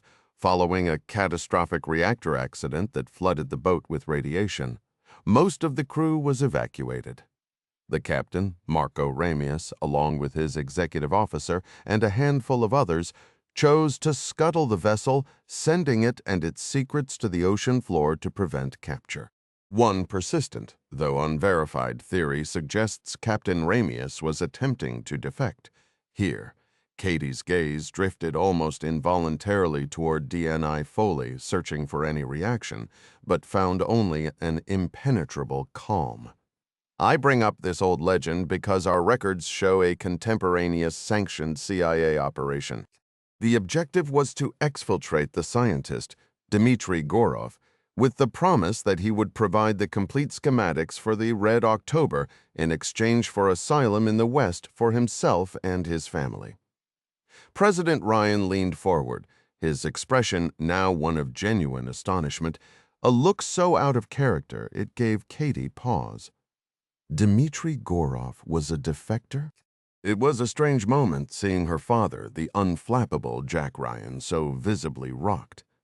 For a split second, she entertained the wild thought that his deep history at the agency might hold some key to this Cold War ghost story, but she brushed it aside. No, sir, she clarified. He died before the extraction could be executed. KGB hit, the president pressed, his tone urgent. Was the operation blown? The official file lists it as an accident. A drowning, Katie explained. He reportedly fell through the ice on a river in Leningrad near the time of his scheduled meeting with the case officer. His body was never found, according to the Russian sources who provided the account. The file itself is remarkably thin. It could have been an accident, perhaps even suicide, but a KGB assassination seems improbable to me. If the security apparatus had known of his intended betrayal, it's highly unlikely his son, Constantin, would have enjoyed the pristine career and prestigious command he holds today. The Soviet state was not in the habit of forgiving a father's treason. President Ryan fell silent, his mind visibly racing, connecting dots Katie couldn't see. He exchanged a long, weighted look with DNI Foley, a silent conversation passing between them that left the room in a tense, bewildered quiet. Katie glanced at Ferguson, who offered only a baffled shrug, mirroring her own confusion. After a beat, her boss gave a subtle nod, urging her to continue. To wrap up the Belgarod's sudden departure was a strategic surprise. The presence of those massive 2-meter torpedo tube doors strongly suggests this Status 6 program has moved far beyond the drawing board. This deployment likely indicates the system is, in a best-case scenario, entering its deep-water testing phase. In the worst possible situation, it might be fully ready for action. Admiral Kent cut straight to the heart of the matter. Lieutenant Ryan, a simple answer. Did the Russians arm the Belgarod with nuclear-tipped Status 6 torpedoes? Yes or no? Katie chose her words with extreme care, knowing the strategic weight they carried. Given the program's early stage and our current defensive posture, Admiral, it appears improbable. But frankly, sir, we lack definitive confirmation.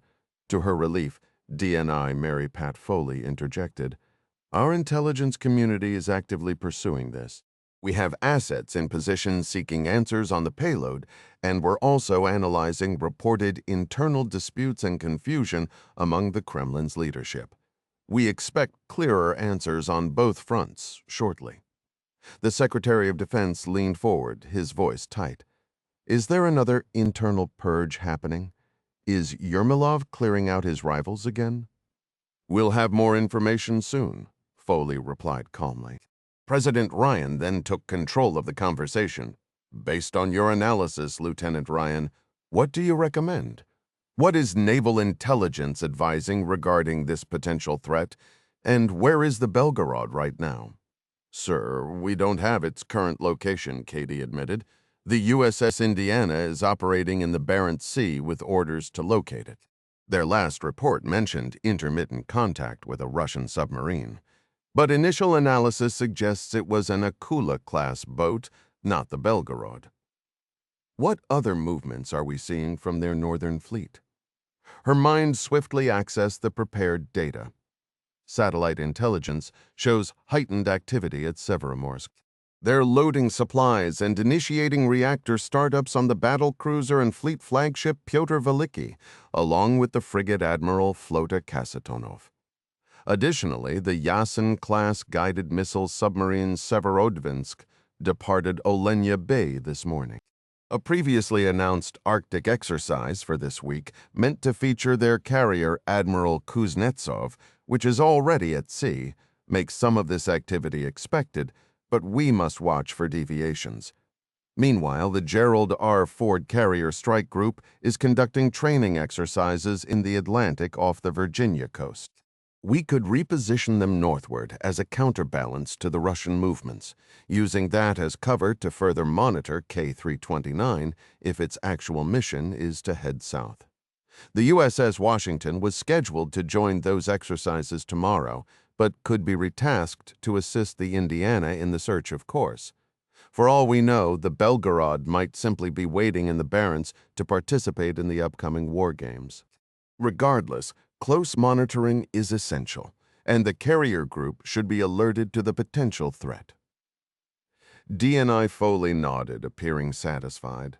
The president's expression was one she recognized from her lacrosse days at the academy, that unmistakable look of paternal pride whenever she scored.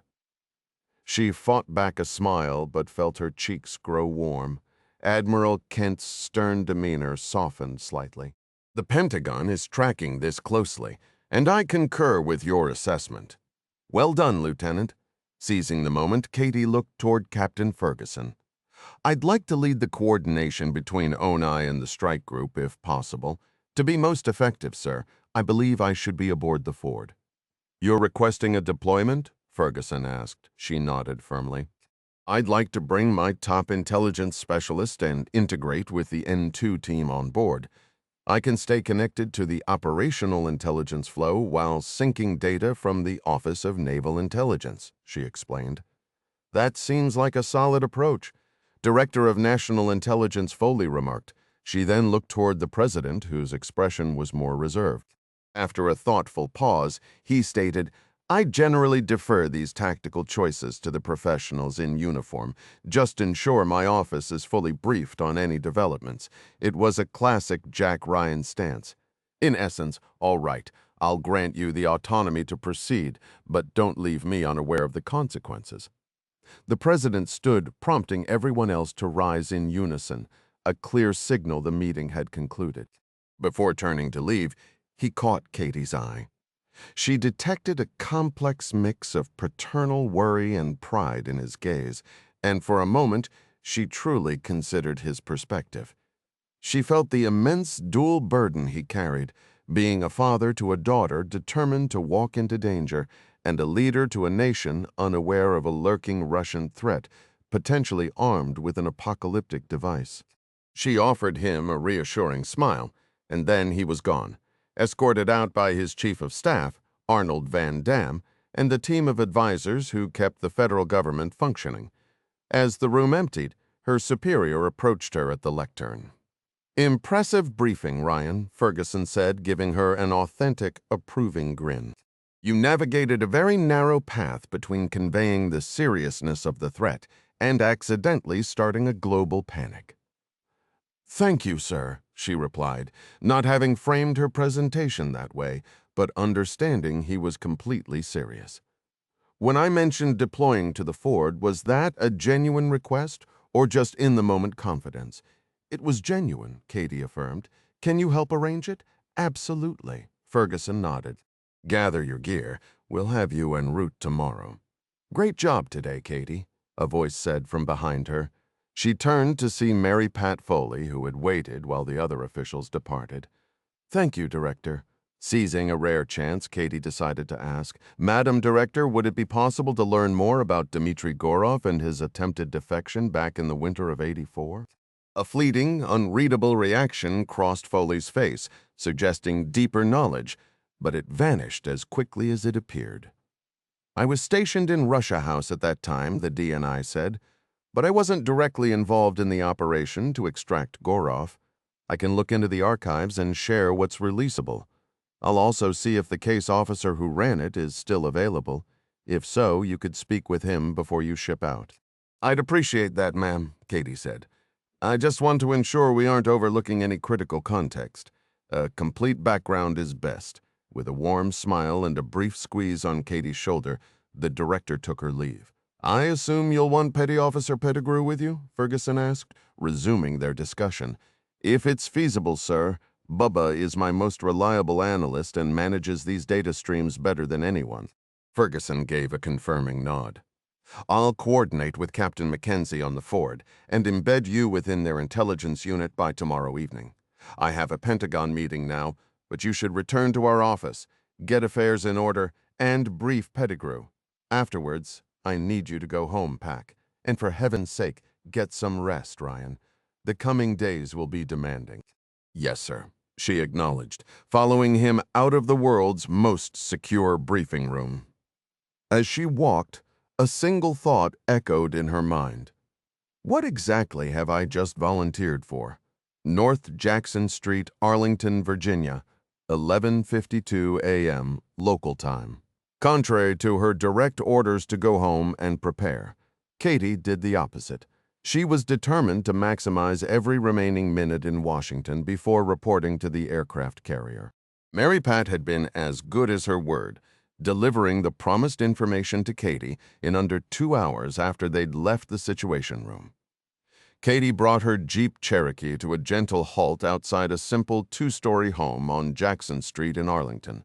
Peering from the driver's seat, she matched the house number by the door to the one on her GPS. "This is it," she said quietly, turning the wheel to guide the SUV into the tight driveway. While not entirely unexpected, her visit to retired CIA officer Matthew Riley came with very little warning, 22 minutes to be exact. Dropping Mary Pat Foley's name had guaranteed he wouldn't turn her away, but it also set a tone Katie disliked. She preferred building rapport before asking for anything, yet the past day and a half had repeatedly pushed her into these abrupt, impersonal exchanges, leaving her increasingly uneasy.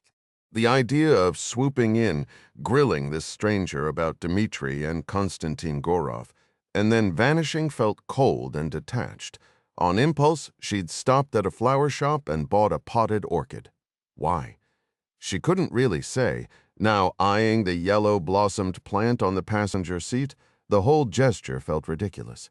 "Hi, I'm Katie. Spill the beans on some Russians, and this orchid is yours," she muttered, mocking the absurd transaction. So much for not being transactional. With a sigh, she left the orchid on the seat and stepped out. Halfway up the drive, she muttered a curse, hurried back, and snatched the plant. Cradling the small pot, she walked up onto the charming covered porch and pressed the bell. No barking or frantic scratching followed the chime, a relief, since she had no patience for an enthusiastic dog today. Hearing the deadbolt click, she fixed a friendly smile on her face. The door, painted a muted sage green, swung open to reveal a man in his 60s with thinning sandy hair. His bright blue eyes, behind stylish tortoiseshell glasses, held a look that blended anticipation with fatigue. "I'm Katie Ryan," she said, "and I brought you this orchid," her inner voice added. "Come in, Ms. Ryan," he replied, stepping aside. "Thank you." Inside the entryway, the scent of the house struck her immediately, a clean, crisp aroma of lemon and soap, like a freshly polished kitchen. "Is that for me?" he asked, looking at the orchid. "No, we're inseparable. We travel as a pair," her snarky inner monologue fired back. "It is," she said, handing him the glazed ceramic pot. "Thank you," he said, taking it and turning away. "We'll add it to the collection, I suppose. Mary Pat mentioned it." "Mentioned what?" Katie asked after a slightly awkward pause following him. "That I collect orchids." "Oh, no, she didn't," Katie admitted, feeling unusually flustered. "I just stopped at a florist on a whim." "Mm-hmm," he responded, sounding thoroughly unconvinced. He guided her through the house to a small glass-walled porch at the back, a cozy space overflowing with greenery. Among the collection, numerous orchids stood out. He moved a pair of pots, one bearing white blooms, the other purple, to clear a spot for the plant she had brought. "Thank you for this," he said, offering a courteous smile and indicating a cushioned wicker settee. "Can I offer you a drink? Water, iced tea, perhaps a soda?" "No, I'm fine, thank you," Katie replied. He gave a slight sniff as he settled into a matching chair angled near the love seat. "So, how can I help you today?" She adjusted her posture, folding her hands in her lap. "I was hoping to discuss a defection case you handled back in your Leningrad days during the 80s. I realize it's been a long time, but any details you recall could be very useful for a current investigation." "Are you aware that orchid blossoms possess bilateral symmetry?" he asked abruptly. The sudden shift in topic took her off guard. "I wasn't aware of that." "No," she admitted. "What else in nature shares that trait?" She considered for a second human faces. "Exactly. Most flowers are radially symmetrical, but not orchids," he said, a hint of pride in his smile. "When you observe one, there's a subconscious feeling it's observing you in return. That's part of their appeal to me. Each plant has its own character, like a distinct person." "Are you certain Mary Pat didn't mention my little hobby? Please, be straight with me." She held his gaze steadily. "She didn't. It was a complete coincidence, honestly. I felt rude showing up unannounced to pry for information. Bringing nothing felt improper, so I stopped at a florist on the way here." He nodded, appearing content with her answer. "Let's consider it fortunate timing, then." "I'll take all the good fortune I can get," she said with a weary smile. "You're here about Dmitri and Constantin Gorov, aren't you?" "I am. One moment, please." He rose, left the sunroom, and returned shortly with a thick, worn accordion folder, its contents secured by 2 rubber bands. Unexpectedly, he passed it to her. "Here, this is for you." "What is all this?" she asked, lowering the substantial folder onto her knees. "That is every piece of information I've gathered on both the father and the son over the last 4 decades," he explained, resuming his seat. "It's all open-source material, nothing classified or out of bounds. I always had a feeling this would be important someday. Apparently, today is that day. Frankly, it's a relief to pass it on." Katie swallowed hard. "You've been tracking Konstantin Gorov for 40 years. "Indeed. Why? Call it professional curiosity. Call it a sense of responsibility. Call it an obsession, perhaps a mix of all 3. Whatever the label, the basic truth is I needed to know what became of that boy." She fought the impulse to open the folder and dive into the documents immediately. There would be time for that later. Now, she needed to focus on the conversation. My understanding is that the father, Dmitri, was an asset you were handling who wanted to defect, but he died under mysterious circumstances on the extraction night. Is that correct? No, Riley stated. Not quite. Dmitri was never an asset. He didn't provide any intelligence. I'm not following. He was the lead project engineer for the Typhoon SSGN program at the Rubin Central Design Bureau for Marine Engineering. Rubin is the Russian equivalent of, say, General Dynamics Electric Boat. Dmitri was brilliant and shrewd. He understood risk, which is precisely why he refused to be a managed asset. We negotiated a straightforward agreement, the plans for the Red October in exchange for a new life in the West. And what went wrong? She asked, leaning forward intently. Marco Ramius is the reason, he stated. I can tell by your expression you have no idea what I'm referring to, do you? None at all. With you being his daughter and the personal request from the Director of National Intelligence, I just assumed he let out a long, slow breath. Forget it. If you don't hear it from me, you'll uncover it eventually. You're Orion. If you're anything like your father, you won't stop digging until you get answers. A slight smile touched her lips. That's the family way. Marco Ramius was the commanding officer of the Soviet submarine Red October, the sole Typhoon-class boat fitted with an experimental magneto-hydrodynamic propulsion system. He defected in the winter of 1984, personally delivering the Red October to the U.S. Navy. It stands as the most significant intelligence victory and technology transfer of the entire Cold War era. He never mentioned a word of this to me, she thought, a sharp blend of frustration and disbelief flashing through her. She kept that to herself instead, remarking, "It's astonishing the Navy managed to keep something of that scale compartmentalized for decades. Concealing an entire typhoon isn't exactly simple." Absolutely, he agreed. But you have to remember the context. This was before smartphones, social media, or drones with live streaming cameras. It was a completely different world. That's a fair point, she said, her mind accelerating as new connections began firing rapidly. So, because of Captain Ramius, you no longer required the schematics from Gorov? Correct. And Langley called off the defection operation. Right again. Which meant you were the one who had to deliver that news to Gorov personally, weren't you? He tapped his forehead and pointed at her. Bingo! The lady gets the prize. She became acutely conscious of the heavy accordion file resting on her knees. That must have been incredibly difficult for you. It was the hardest thing I've ever done in this job. We're supposed to be the ones who keep our promises. The look of utter betrayal in Dmitri's eyes that night. I've carried it with me ever since. If it's okay to ask, she said softly. What ultimately happened to Dmitri Gorov? His lips tightened briefly before he spoke. That's the most painful part of this whole mess. It could have been suicide or the KGB. I spent years trying to find out, but after our meeting, Dmitri simply vanished. It was as if he disappeared from the planet. So all of this, she said, gently tapping the folder, is about the son, Constantin. Consider it the work of a guilty conscience. How? I can't imagine the agency funded this. They didn't. You're telling me you used your own money to pay sources to track him? He gave a single slow nod. My God, that must have cost a fortune. Why do you think I'm divorced? He replied, with a humorless, self-mocking chuckle. Please don't apologize. It was my choice. The orchid collection was probably his wife's, she surmised. He likely talks to them as if they're his children now. She brushed a loose strand of hair behind her ear. Let me take a guess.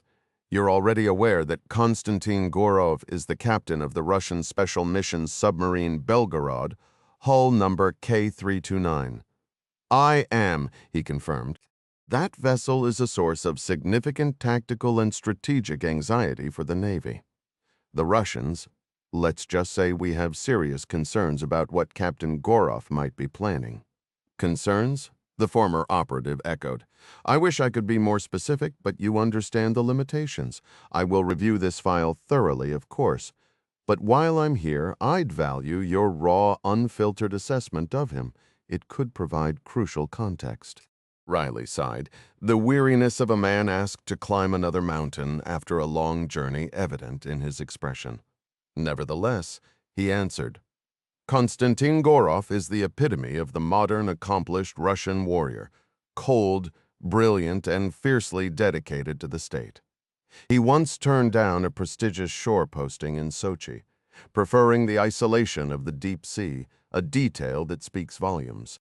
He is not a man driven by ideology so much as by a profound, almost artistic belief in Russian destiny and technological supremacy. What I mean is, he possesses a stoic and unyielding nature when confronted with hardship. His life has been a difficult one. Picture being raised by a single mother in the Soviet Union, orphaned at 16, and still finding the inner strength and drive to rise to the rank of Captain First Rank in the Russian nuclear navy. I truly cannot imagine it, she admitted. So if you had to choose just one word to describe him, what would it be? Tenacious, he replied instantly. Now, if you could only pick one, would you say Gorov is more of a rule follower or a trailblazer? He studied her closely. Is this your roundabout way of asking if Gorov is another Ramius? Perhaps. This guy hasn't lost his edge, he thought, a wry smile touching his lips.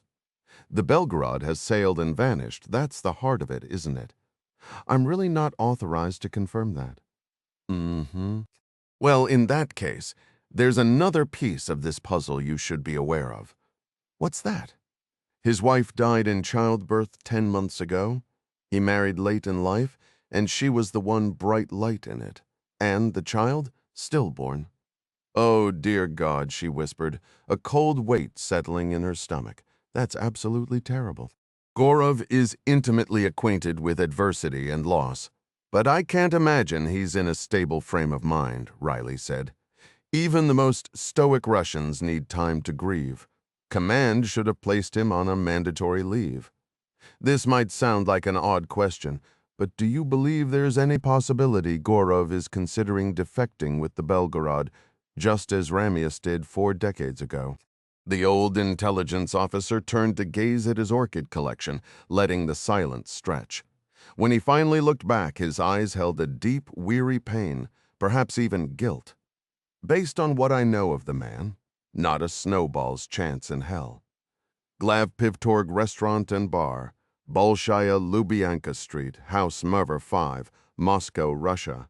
7:31 p.m. local time. Colonel General Nikolai Ilyin was the first to arrive at Glavpivtorg.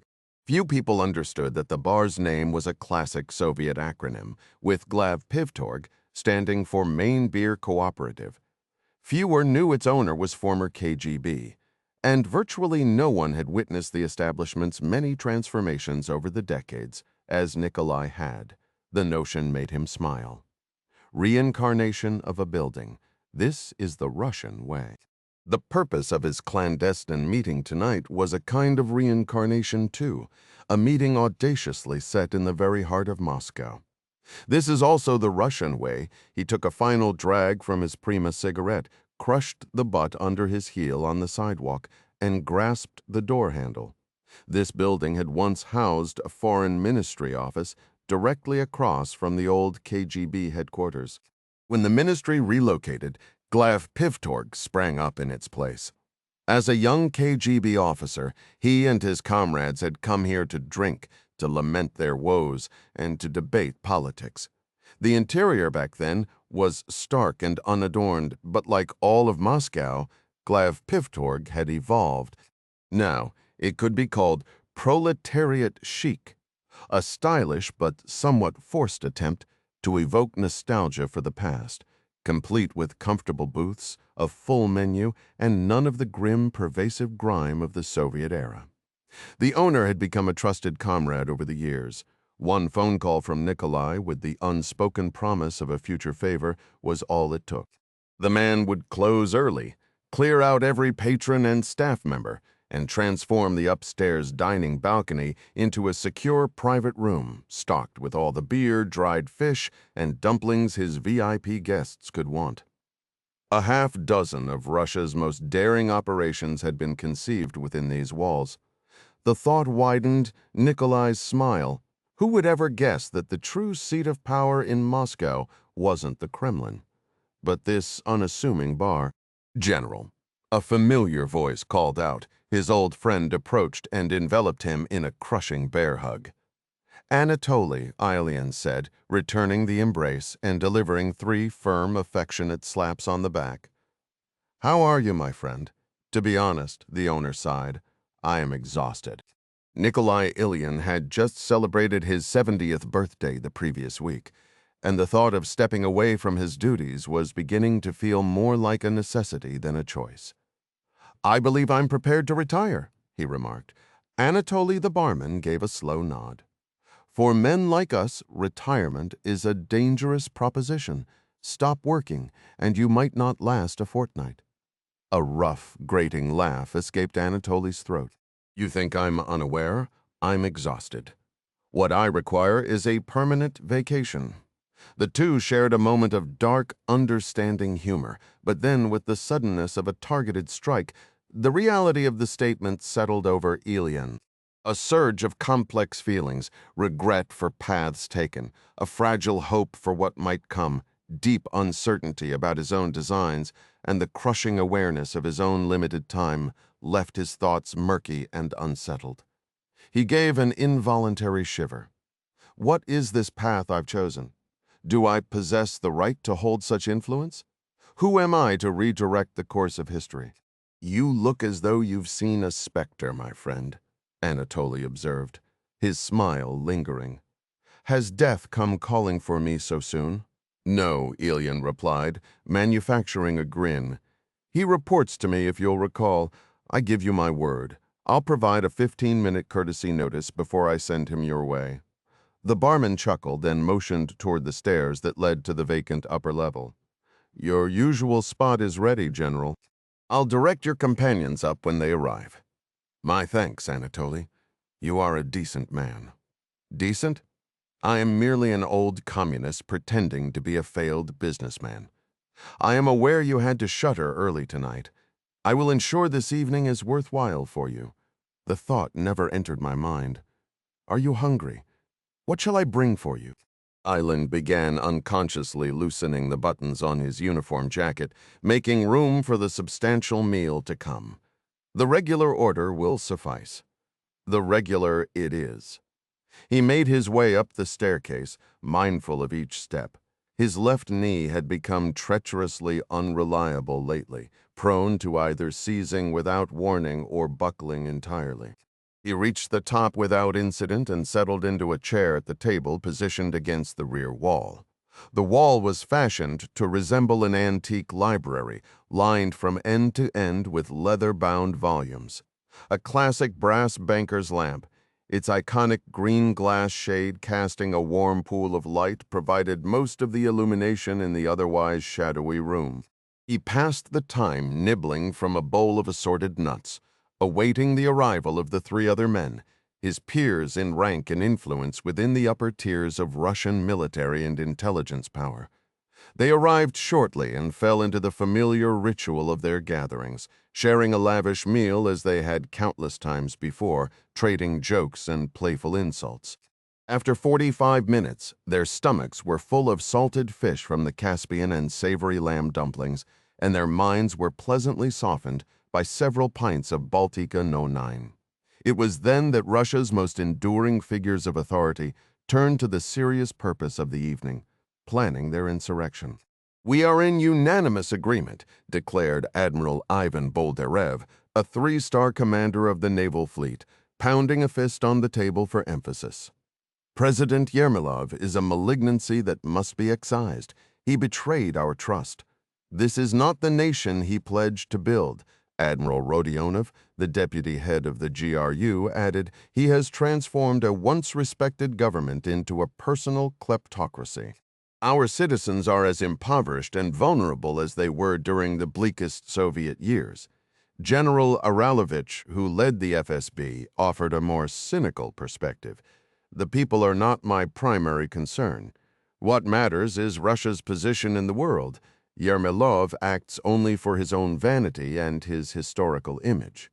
If he continues on this path, there may be no Russian Federation left by the time his reign finally ends. Noting Ilion's unusual silence amidst the chorus of condemnation, Boldyrev turned to him. Nikolai, do you have nothing to contribute? Ilion cleared his throat, drew a deep breath, and began, Ivan, recall our meeting 2 months ago in St. Petersburg, when you and I shared drinks with Captain First Rank Gorov.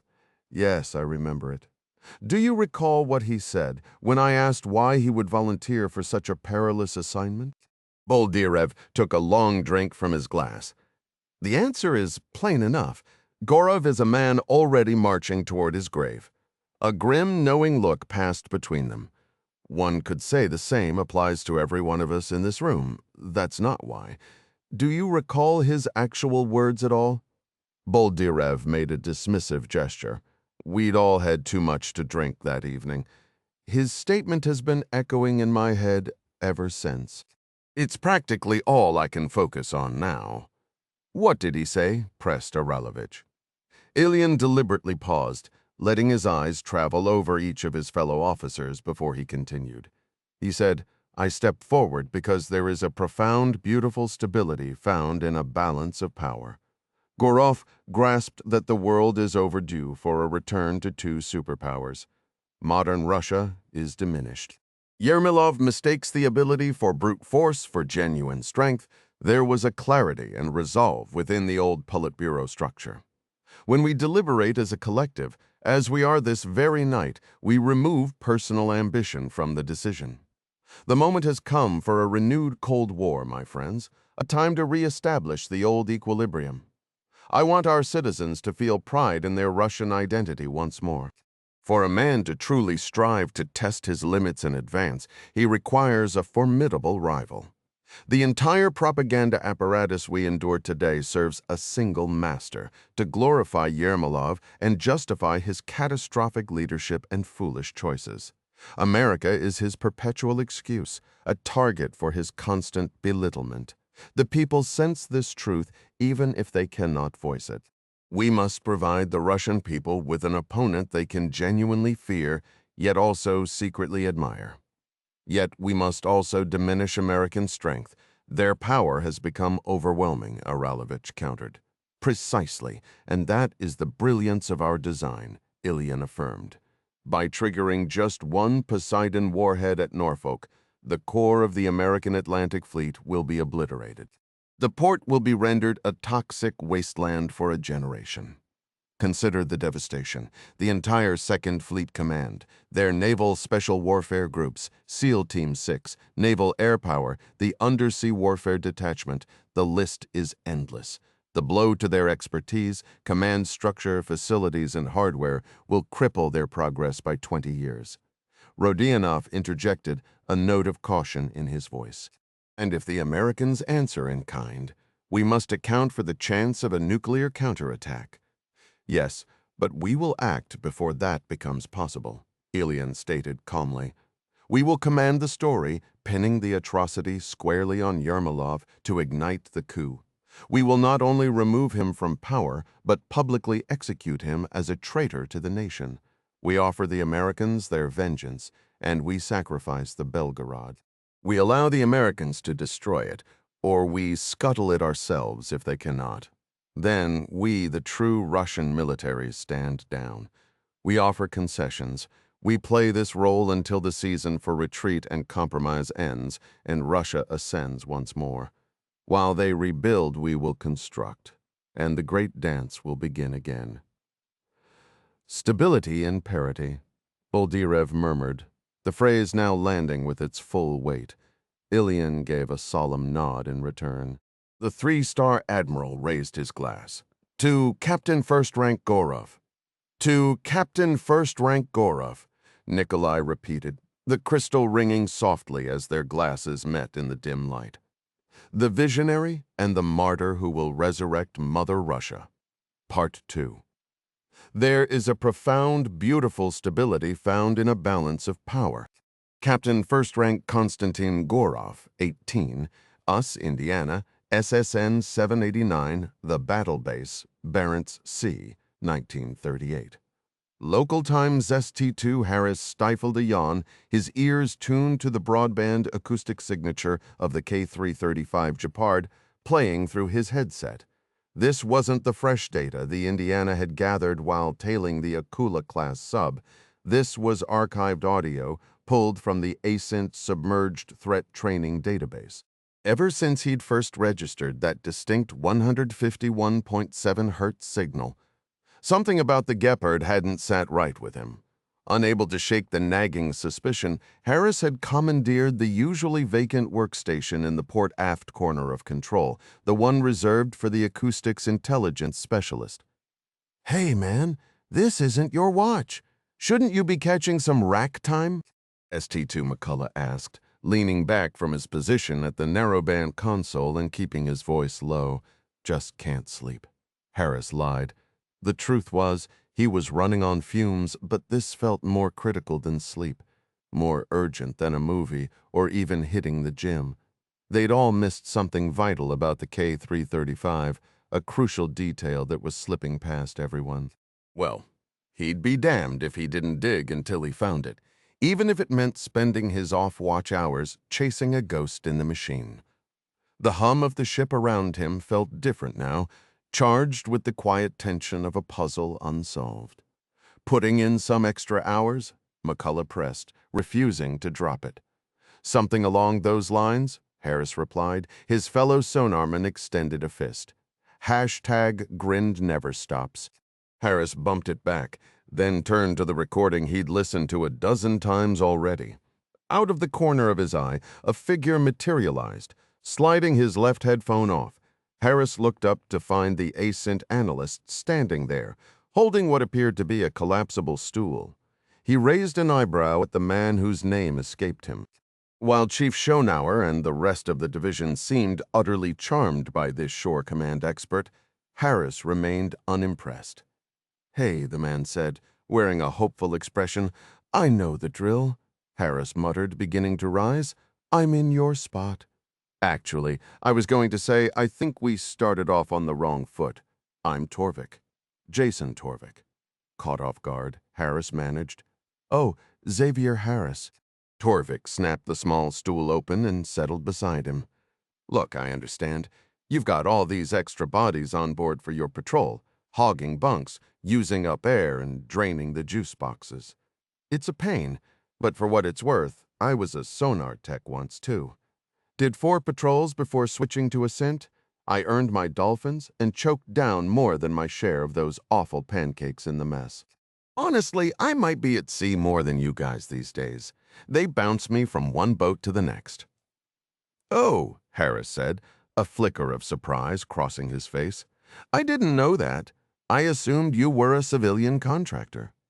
"Yep, and your captain's rule is if it's got Indiana on it, I can wear it underway," Torvik said, pointing to his maroon university sweatshirt and matching pants.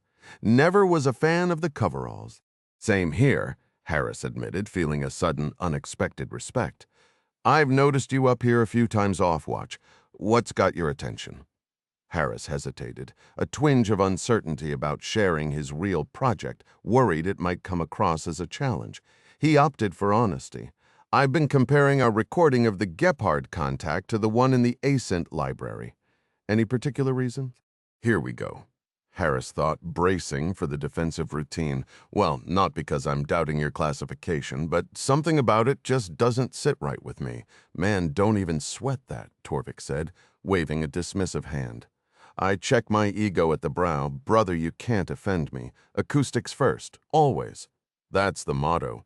Good to hear. All right, lay it on me. What's really bugging you, Professor X?" Torvik said, playfully referencing Harris's first name. A jolt of energy cut through Harris's fatigue. "Okay, when we first picked up the Gepard on narrowband, my mind went straight to the Belgarod. That was our primary target. Then we got the database match on the 151 Hz line, which pointed to K335, a Northern Fleet boat confirmed by satellite not to be in Homeport. So, logically, case closed. It was a textbook match. Right, agreed. Torvik nodded. But it's too textbook, that's the issue. Keep going, Torvik urged, his eyes now fixed on Harris's screen, his tone shifting to one of focused curiosity. So, this gram shows an archived broadband collection of the Gepard from 3 years back. Harris clicked to minimize it, pulling up another broadband file. And this is our broadband recording of the same contact. To my ear, they're not the same boat. The ascent data is crystal clear, probably recorded at point-blank range. Ours, frankly, is messy. It took me forever to clean up a usable segment, and I still have to crank the gain because the signal-to-noise is terrible. Mind if I listen? Torvik asked. Seriously? Cool, Harris replied, handing his headphones over to Torvik. I'll start with the cleaner archive version to set your baseline. Then we'll switch to our own recording. Ready, Torvik said, closing his eyes. Harris played the 30-second segment. When it ended, Torvik simply requested again. After a second listen, Harris nodded. All right, switching to the other one now. He brought up the Indiana's recording on a different screen and played it while Torvik kept his eyes shut. Once more, please. Torvik murmured. Harris replayed the clip and waited. Finally, Torvik opened his eyes and removed the headphones. I formed my own conclusion, but I'd like to hear your take first. If that's all right. Sure. Simply put, they don't sound like the same submarine, Harris stated. In fact, I think I'm picking up 2 propeller signatures. Aculas only have 1. I know how it sounds, but that's what I'm hearing. Torvik gave a slow nod. I agree. You do. Yes. Does that surprise you? Well, I half expected you to argue just to avoid changing your report and looking foolish in front of the captain. A faint smile touched Torvik's lips. Like I told you, I leave my ego at the pier. Guess you weren't kidding about that. Are you familiar with hydrodynamic acoustic effects? Yeah, Harris said. It's the sound generated by water flowing over a vessel's hull and control surfaces. Correct. Every submarine has a unique hydrodynamic acoustic fingerprint. Even 2 boats from the same class will have slight variations, with something like the Virginia class. The differences between individual hulls are so minor you'd never tell them apart. But that's not what's happening here. We're listening to 2 recordings supposedly from the same hull number. They should be identical. They are not. It's not the same boat to my ear. It's not even the same class. Harris couldn't suppress a grin. His gut feeling had been right. So what's our next move? We import this broadband recording into the narrowband analyzer that lets the computer deconstruct the entire symphony of frequencies into their individual components. I like that, Harris said, appreciating the metaphor. So the broadband is the whole orchestra playing together, and we're going to isolate each instrument for a solo. Exactly, Torvik confirmed. We'll do that for both the archive Gepard and our Gepard, then compare. If our ears aren't deceiving us, the profiles won't match. And we're going to ignore that convenient, shiny 151.7 Hz signal, right? Absolutely. If you're correct, and I believe you are, then we can definitively conclude that signal was a deliberate broadcast meant to mislead us. And if I'm right, and the boat we were tracking was the Belgarod and not the Gepard, then we call it up to the big bosses, and we look like heroes instead of fools. Then let's do it, Harris said, extending his fist. Kick ass. Battle base, Torvik replied, using his crew's adopted slogan, and bumped knuckles with Harris, one sonar technician to another. Oval Office, the White House, Washington, D.C. 12:45 p.m. local time. President Jack Ryan dropped the leather folder containing the 40-year-old classified intelligence brief on Dmitry Gorov onto the resolute desk and released a long, weary sigh. He looked up, studying the face of his most trusted advisor, especially on matters of this nature. Do you concur with Riley's assessment, Mary Pat? "I do," she said firmly. "I know Matt Riley personally. He was an excellent case officer and a man of integrity. That's precisely why I authorized him to speak with Katie. But you needn't worry. He understands operational security. He knows to stay in his lane." The true fate of the Red October and Captain Marco Ramius remained sealed. Her eyes held a brief, knowing glint, but otherwise her expression revealed nothing. The president leaned back, the weight of history palpable in the room. "Do you believe I should have shared more about the Red October during this morning's intelligence briefing?" he asked. "That's your decision, Jack. Honestly, I'm not convinced it alters the equation here. I also don't believe keeping such a sensitive operation compartmentalized hinders Katie's work. If I felt differently, you'd know, but I don't." He gave a slow nod, his fingers drumming lightly on the intelligence report authored by his daughter. "I have a problem with coincidences. So do I. Then why didn't we extract Gorov and his family back then?" Ryan pressed. "It reads like the machinery was engaged, and then he was simply abandoned after sticking his neck out." Mary Pat studied him, as was her habit. Ryan was aware of her almost preternatural skill in reading his moods, though he figured he was a fairly straightforward text. "I have to assume the director at the time ran the numbers. With the Red October secured and Captain Ramius safely on American soil, the potential liability simply outweighed the gain, particularly given the political earthquake that must have been rocking the Kremlin." He nodded vaguely, then turned, meeting her gaze directly. "Do you believe the KGB eliminated Gorov? Unlikely. As Katie noted, the Russians aren't in the habit of absolving sons for a father's betrayal. Konstantin Gorov wouldn't be commanding the Belgarod if he were labeled a traitor's son." "So, a tragic accident at sea?" he asked, though she understood the subtext. "Possibly." They both recognized the timing pointed toward the Russian scientist potentially taking his own life. In our world, Jack, events are rarely clear-cut. We operate in the gray areas. "I understand that, Mary Pat," he replied, a thread of frustration in his tone. "But the choices we make and the principles guiding them must be grounded in what's right." "Of course, Mr. President," she said, her tone soothing. This was familiar ground between them. "Regardless, that was a lifetime ago. Yet it does shed light on the history of the man now in command of the Belgarod. With the Red October, I gambled everything based on Ramius's character. I find myself wondering if Gorov possesses a similar mettle." Mary Pat pressed her lips together, offering no reply. He set the thought aside. "Any progress from your look into the turmoil in Russia?" "Not yet, but my field officer has established a link with the required contact." Ryan knew exactly who that field officer probably was, and the reason why, if anyone could unravel this knot. Understanding the chaos inside the Kremlin would give us crucial context for this Belgorod scenario. Silent deployments, stealthy maneuvers, probing hostile waters, that's standard submarine protocol for them and for us. "Agreed, but this feels distinct to me, more volatile and aggressive," he said, turning toward the window in the tranquil garden outside. "It has the feel of December '84 all over again." Mary Pat remained silent, allowing him to think aloud. "We must determine if that submarine is carrying nuclear torpedoes," he stated finally. "If it is, then the Belgarod is fully operational and on station.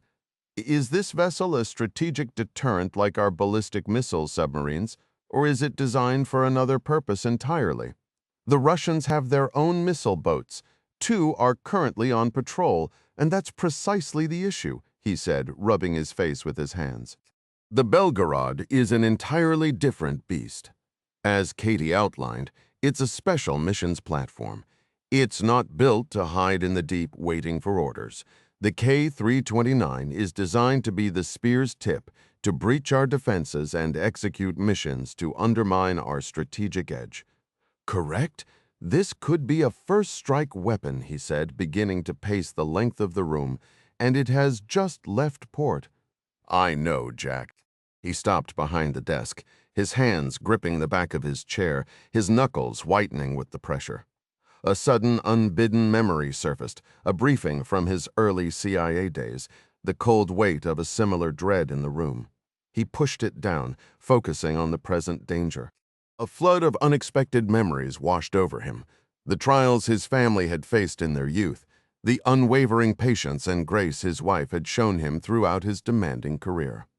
His thoughts turned to Jack Jr., currently in a dangerous situation, and to Katie, who would be on the front lines of a confrontation that could spiral out of control all too easily. Conflicts ignite when adversaries clash like this, and once more, his family was caught in the middle. He released a weary sigh. But it's different now. They aren't children.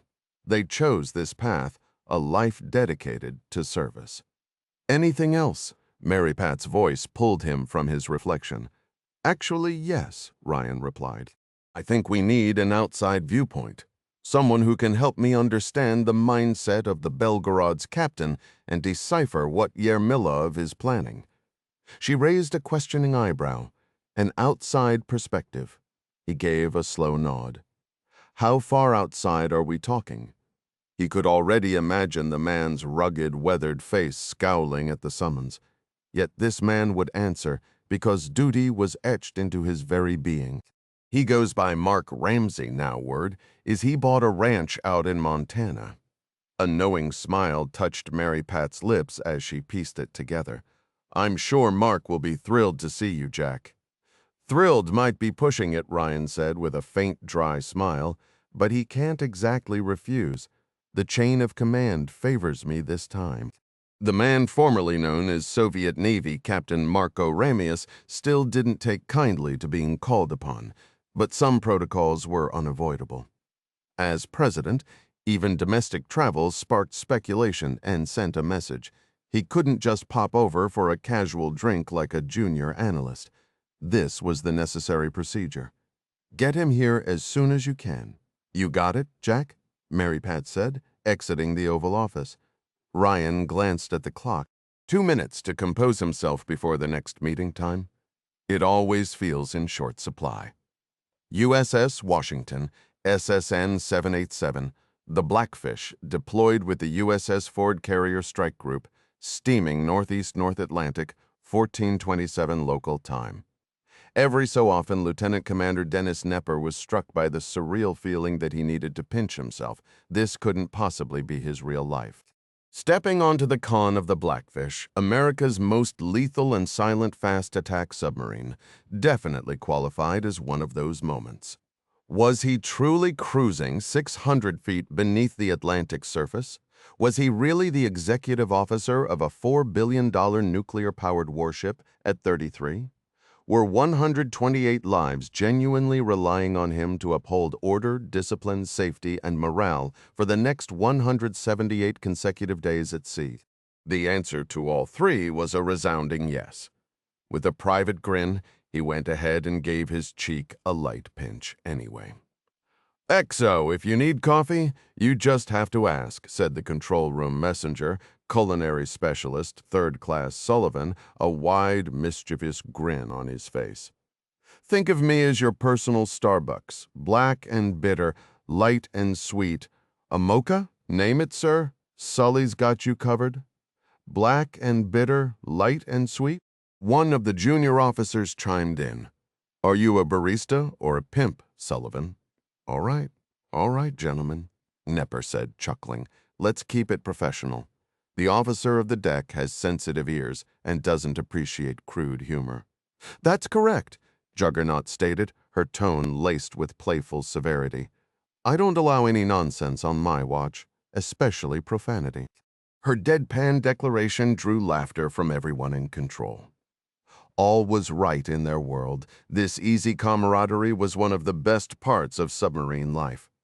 Life aboard the Blackfish was a daily mix of sharp, STEM-infused sarcasm and ironic jabs that somehow managed to be both compliments and insults, turning the routine of submarine service into something consistently hilarious. Yet this constant humor never meant the crew took their duties lightly. In fact, the opposite was true. Each person on board would willingly lay down their life for another. This ethos was nowhere stronger in the Navy than within the submarine force, where every sailor, regardless of specialty, was drilled in firefighting and damage control, and even the culinary specialist could be found standing watch as a control room messenger. Under the waves, there was no rescue cavalry. If everything went wrong, the crew had only themselves to rely on. Earning your dolphins, your fish, was far more than a badge of honor. Wearing that submarine warfare pin was a solemn vow. You were ready and able to risk everything for your shipmates. Competence trumped rank and gender on the Blackfish. They took this a step further. There were no separate gold officer or silver enlisted dolphins. Every pair earned on this boat, no matter the rank, was painted a uniform black. On the USS Washington, you didn't just earn your dolphins, you earned your Blackfish. Nepper moved to stand beside Juggernaut. "How's it looking?"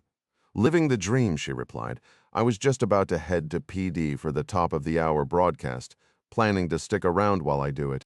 She asked, referring to the ascent to periscope depth. "Have I mentioned lately how jealous I am? The one real downside of being XO is I never get to take the boat to PD anymore. I genuinely miss it.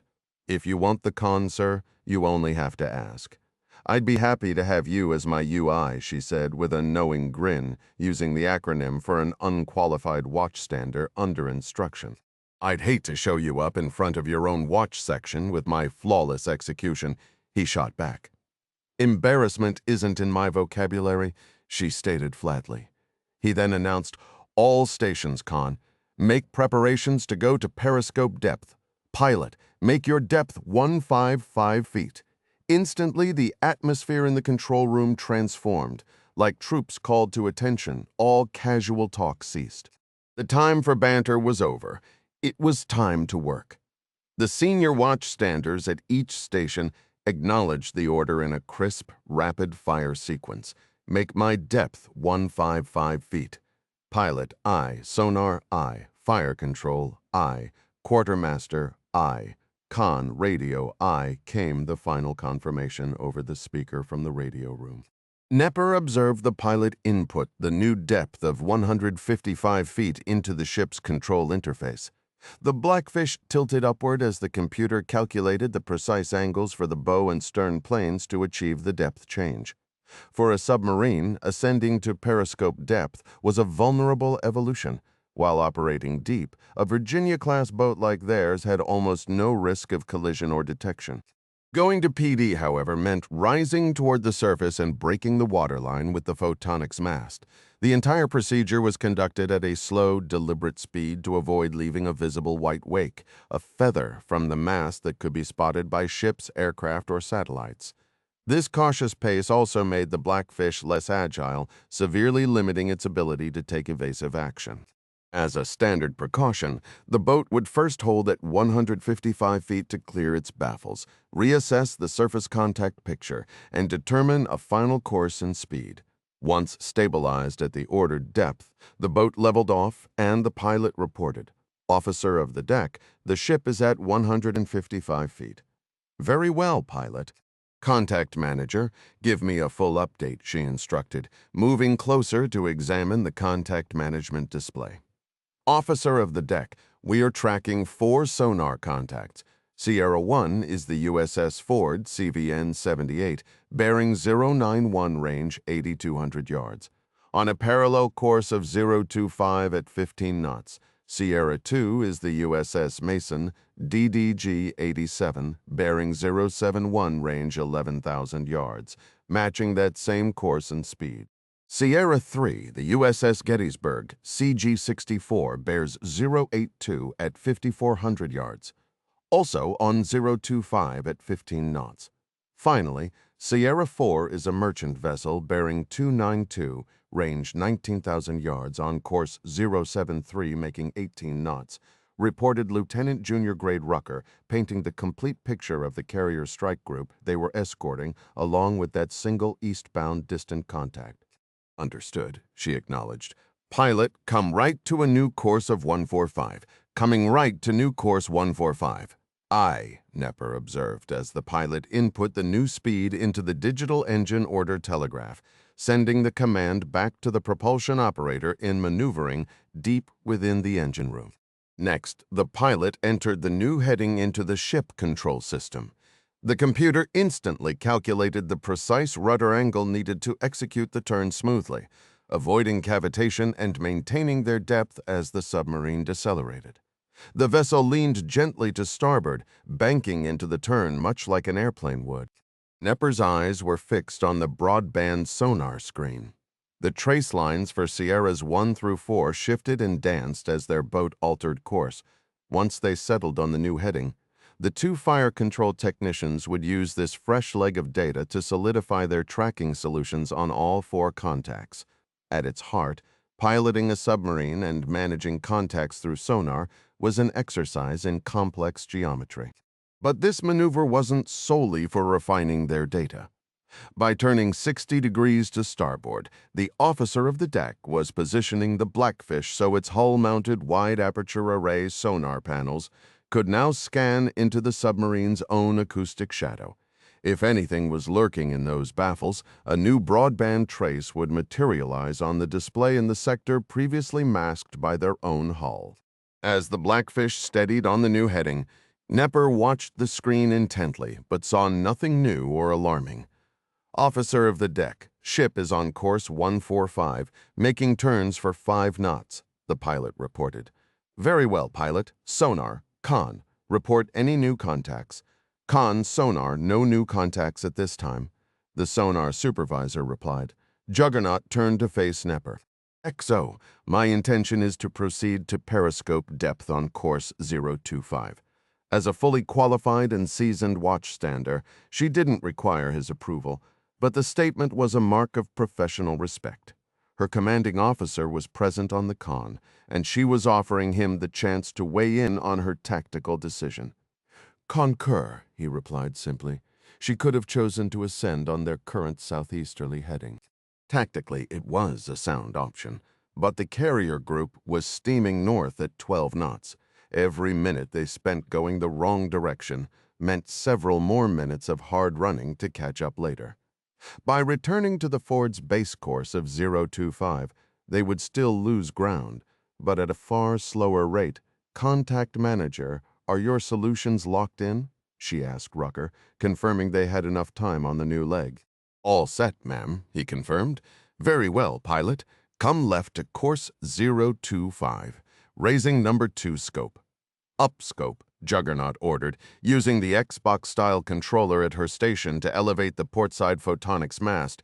The instant the mast cleared its housing atop the sail, the right-hand monitor at the UD workstation flickered to life, revealing a deep, dark blue underwater vista of the Atlantic Ocean. Bubbles and debris streaked past the camera as the vessel rotated. The moment the heading display settled on 025, the pilot called it out. Acknowledged. Pilot, take us up to 63 feet, Juggernaut ordered, her eyes fixed on the monitor while her hands gripped the Xbox-style controller. The pilot confirmed and began calling out the rising depth, his steady voice cutting through the quiet of the control room, passing 100 feet. 90, 80, 75, 70, 65, holding at 63 feet.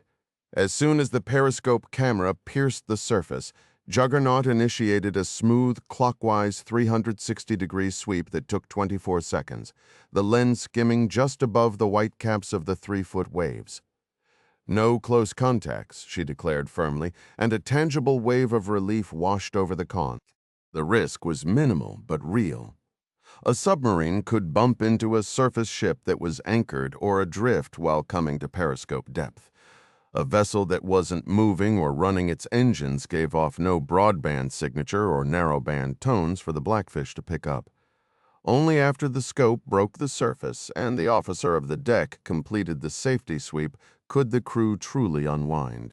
Con, sonar confirms no close contacts. The sonar supervisor added, backing her up with the ship's acoustic sensors to double-check the visual scan. Nepper checked the clock, which showed 2 minutes to the hour. Juggernaut had pulled off a flawless periscope depth arrival, getting the sub up safely and just in time to catch the satellite broadcast of the Blackfish's dedicated message traffic. Missing it would mean waiting another hour to try again. "Radio Con? Do we have any outgoing traffic?" Juggernaut asked over the open microphone. "Con, radio negative?" The reply crackled over the 27MC. "Radio Con, aye!" she responded, then swung the scope to view the USS Ford. Thanks to its enormous size and high freeboard, the carrier was visible even at 9,000 yards. Visual on Sierra 1, bearing mark. She pressed the pickle button on the joystick to send the bearing to fire control, then zoomed in to maximum magnification. "Looks like they're running flight ops," Nepper observed, watching a dark cross he recognized as an FA-18 launch skyward from the deck. "They've been at it over an hour. We can hear the catapult shots," the sonar supervisor mentioned.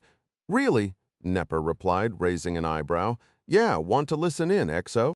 The supervisor offered, holding out a headset from his console. "Sure," Nepper said, starting to amble over, only to be cut off by the radioman's voice. "Con radio," the speaker announced. "Is the XO on the con?" "He's here," Juggernaut answered. "Request he report to radio? We've got a new alert he'll want to see. ASAP. Copy that on my way," he said. Listening to flight ops on sonar would have to wait. From the weight in the radioman's tone, something significant had happened, and it sounded urgent. VRC-40DET 2 Grumman C-2A, carrier onboard delivery COD aircraft, 2,200 feet above the Atlantic Ocean en route to the USS Ford 1438 local time. Katie checked her watch, let out a long sigh, and leaned her head back against the brutally uncomfortable seat of the C-2A Greyhound turboprop. She'd been genuinely touched by CIA officer Riley's comparison to her father, the person she admired most in the world. She strived to live up to his best traits, but there was one thing she'd unfortunately inherited from him that she could gladly have done without. Just like her dad, she was terrified of flying. Unlike him, however, Katie had no real justification for the fear. What she knew of her father's story, the helicopter crash that nearly killed him as a young Marine, came mostly from publicly available reports about the American president. The irony wasn't lost on her. Here she was, a professional in a high-stakes field, yet her palms grew damp, and her heart raced at the mere sound of the engine cycling. It was a private, stubborn anxiety that felt almost silly in the face of her otherwise composed demeanor, a secret vulnerability carried through the clouds. Her father had never spoken of it, and when pressed, he offered little more, so his fear was understandable. But hers, that likely traced back to him. It was the only thing she ever saw rattle him when she was young. Taking on terrorists, no sweat. A bumpy flight. Suddenly he was white-knuckling the armrest, convinced they were all about to die. When it came time to fill out her preference sheet at the academy, listing the communities she hoped to join, she didn't even include aviation. In fact, she'd actually laughed aloud when she saw it listed. So many of her classmates were there with one burning goal: to earn their aviator wings, not her. She checked her watch again and, unsurprisingly, found less than 2 minutes had crawled by. The fact that she'd been airborne for more than 3.5 hours certainly didn't help. That was an eternity to dwell on how this relic of an aircraft was about to slam onto a ship and be yanked to a halt by a steel cable. Toss in the reality that she was sitting in what might be the most physically punishing airframe ever designed, and she had reached a depth of misery she hadn't felt since her grueling plebe summer. This was far worse, honestly. First arrested landing. She glanced at the man across the aisle, one of only 2 other passengers. The other was Bubba, who was seated way up front, which from her rear-facing seat meant he was at the back of the plane, after announcing he wanted to be as close to the exit as possible.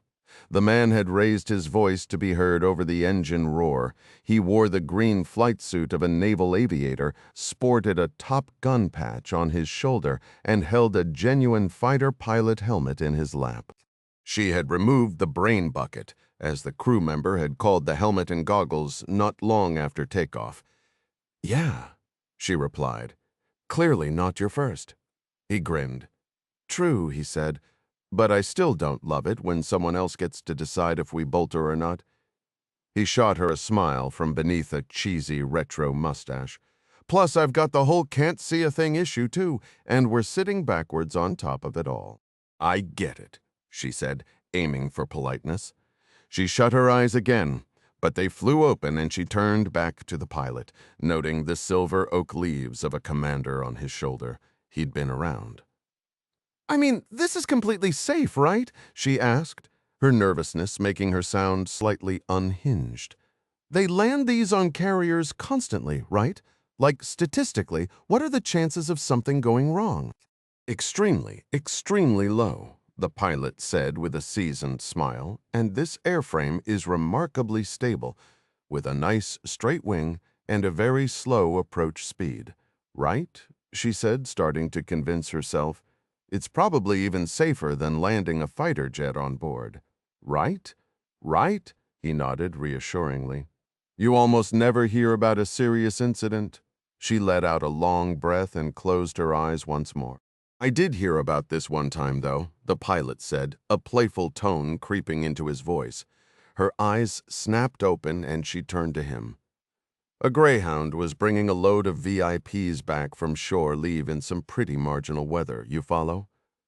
"Okay," she said, staring intently.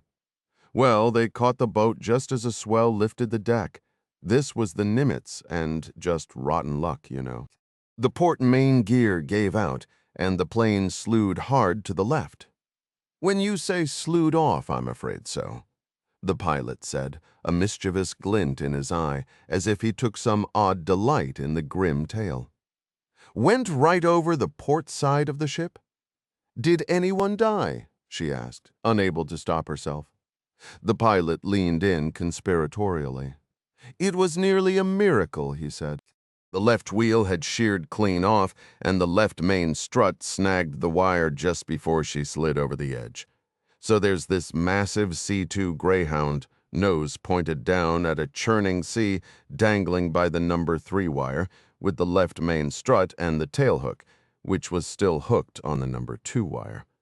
The whole scene was absolutely wild. They managed to secure the aircraft with chains.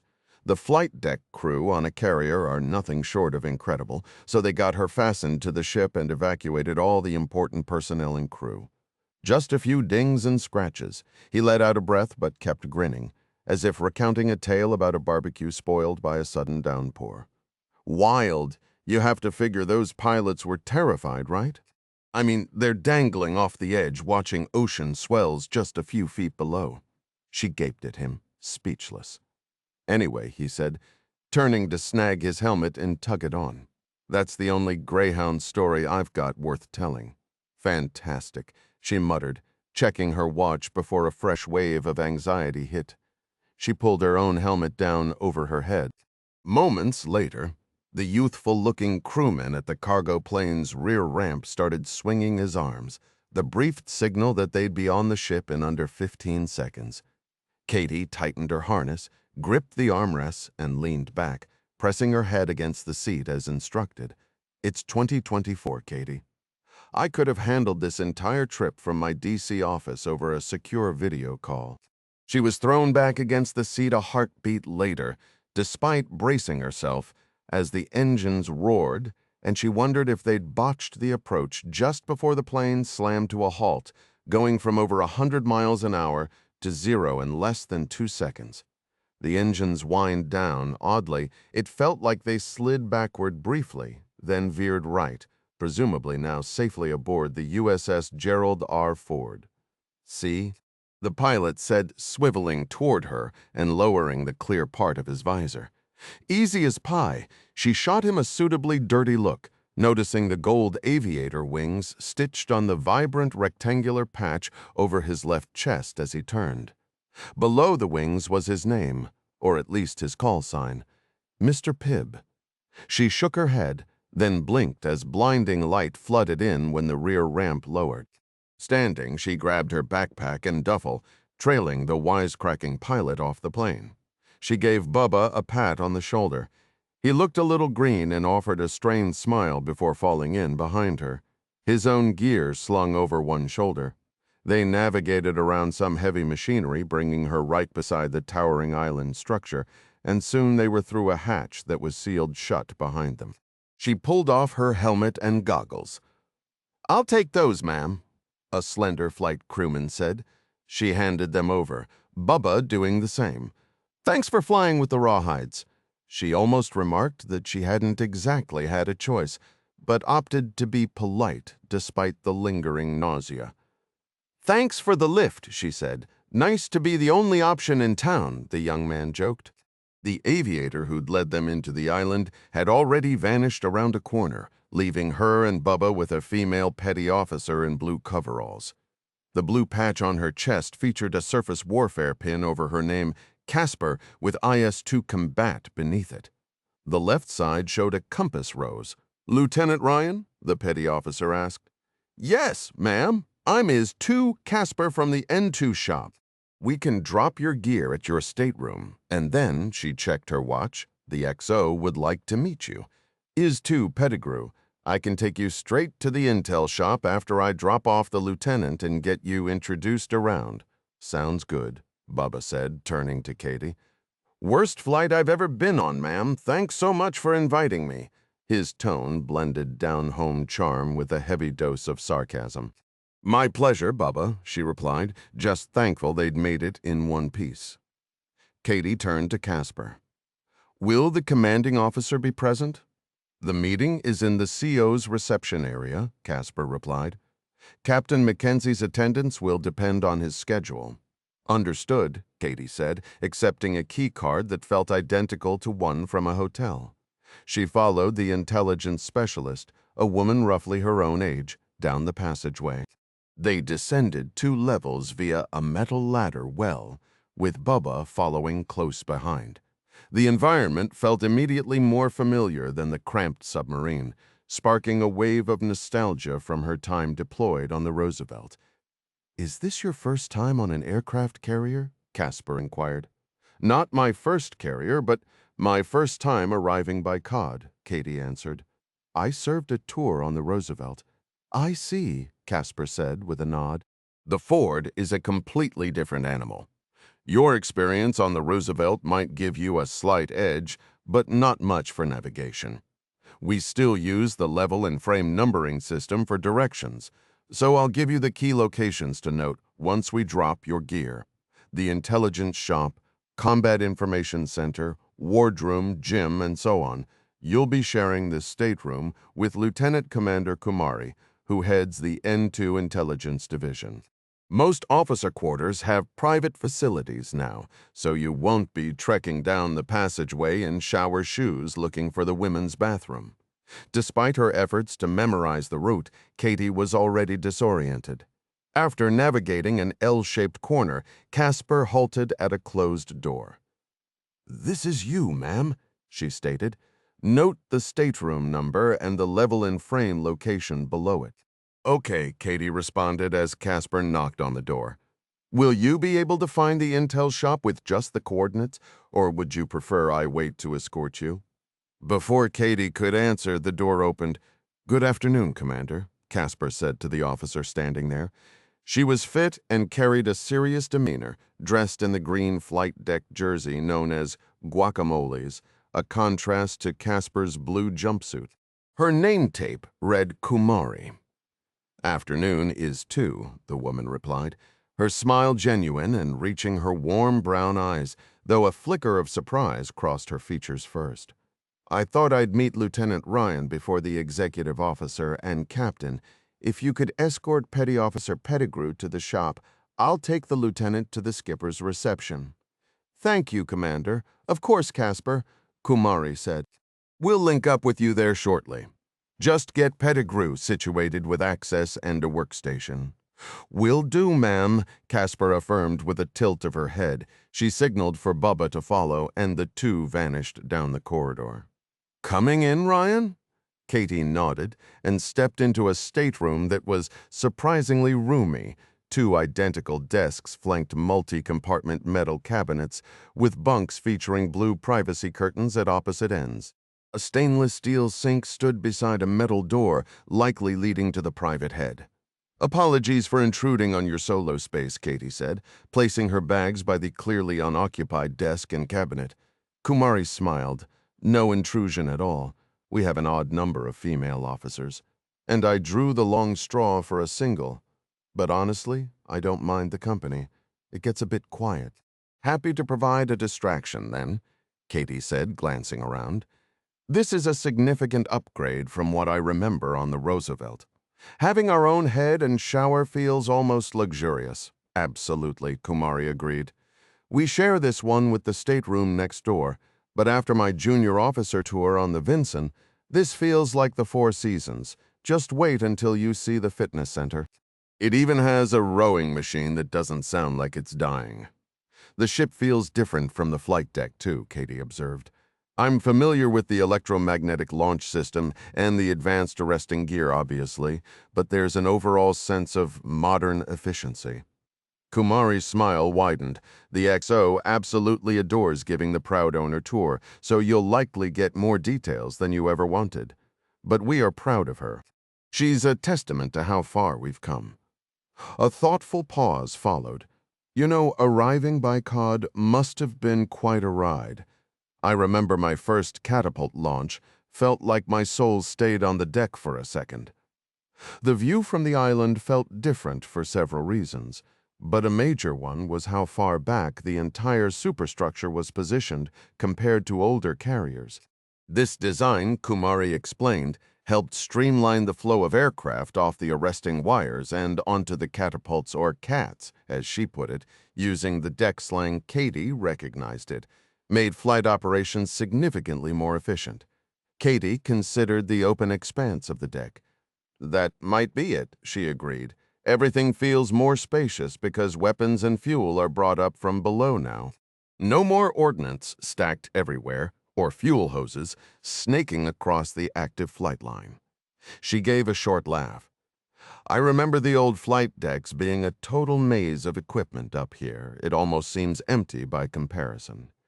Kumari nodded. "It's a night and day change. It's part of why the XO keeps saying we're now the biggest, most formidable warship afloat." She gestured toward a nearby hatch. "Why don't you make a quick head call? You must need one after that long, miserable Cod flight. After that, I'll take you to the XO for your briefing. Get your badge access sorted, and then walk you down to the intel shop." "Thanks, Commander," Katie said. "Call me Jaya." Kumari replied with a slight smile. "Or Jay. Honestly, I'm incredibly curious about what Oni has sent you out here to do." "The XO is briefed, I'm sure, but down in N2, we're still in the dark. All we've been told is there's a major Russian naval exercise gearing up, and for some reason, we're steaming north instead of continuing east as scheduled." Katie nodded toward the restroom door. "I'll get you and the XO up to speed," she promised. "But first, I really do need to use the bathroom." Intercontinental Hotel, Emily Plater Street 49, Warsaw, Poland, 2041 local time. Clark and the Russian double agent, codenamed Vikar, real name Dovzhenko, moved through the hotel lobby conversing loudly like two American colleagues catching up after work. Clark fought the instinct to scan the room visually. Doing so might draw unwanted attention if anyone was watching. He relied on James and the rest of the CIA clandestine team to handle surveillance, trusting them to watch his back. They had been competent so far, but they weren't his team. Forged through shared history, both triumphant and tragic. If Vikar came through tonight with the needed intelligence, Clark thought, maybe he could avoid sending Ding, Liana, and the others into danger. He could even make good on his promise to finally spend some time at home. They navigated past the lobby's tasteful blue and white furnishings, maintaining their casual banter, and approached the host stand at Platter, a restaurant known for its modern take on Polish cuisine. A young male host with his hair tied in a man bun led them to a secluded table in the rear, situated alongside a glass wall overlooking the street. "You're clear." James's voice confirmed in Clark's nearly invisible earbud after receiving an all-clear from the CIA observers positioned in the lobby. Despite wearing a convincing smile, Dovzhenko seemed tense, which put Clark further on edge. "Is there a problem?" the Russian asked. His English perfect? "No," Clark said evenly. "We're clear." Dovzhenko's eyes looked different than they had in Berlin, more than tired. They were haggard, and Clark caught a fleeting but unmistakable shadow of fear in them. An emotion he imagined was both rare and unsettling for a man like Vikar. "Do you have the same CIA team from Berlin providing cover?" Dovzhenko asked. Clark gave a slight nod. "What about your side?" Dovzhenko shook his head, offering a tight, strained smile. "Nyet," he said, slipping into Russian and surprising Clark. "I am here alone this time." "Completely unsanctioned, Mr. Bates, and you should understand this will be the final time we meet." Clark felt his pulse jump at the declaration. This isn't good. He better not be burned. "I heard that," James said instantly in his ear, sensing the implied threat. "I'm activating our backup, one moving into the restaurant bar, another in the lobby, and a third on the street." Clark studied Dovzhenko's face. Something had clearly gone very wrong since Berlin. "What happened, Eric? Can we assist you and your family?" Clark offered. The Russian operative shook his head. "My family is secure. I will join them shortly, but we must vanish. I cannot risk traveling to America, and, truthfully, I have no desire to."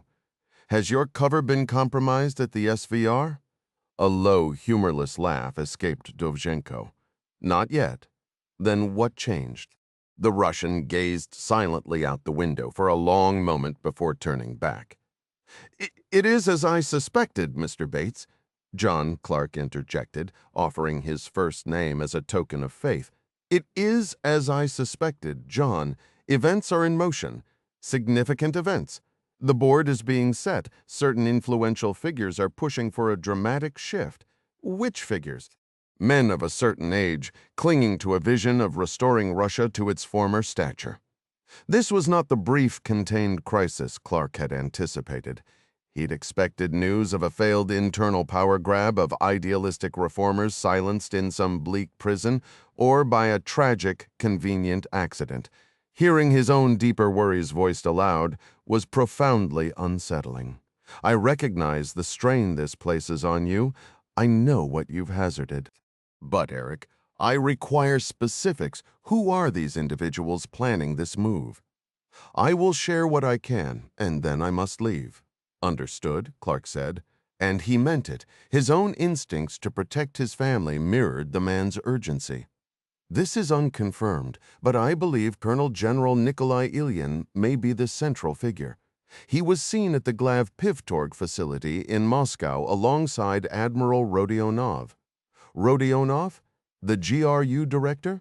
"The very same."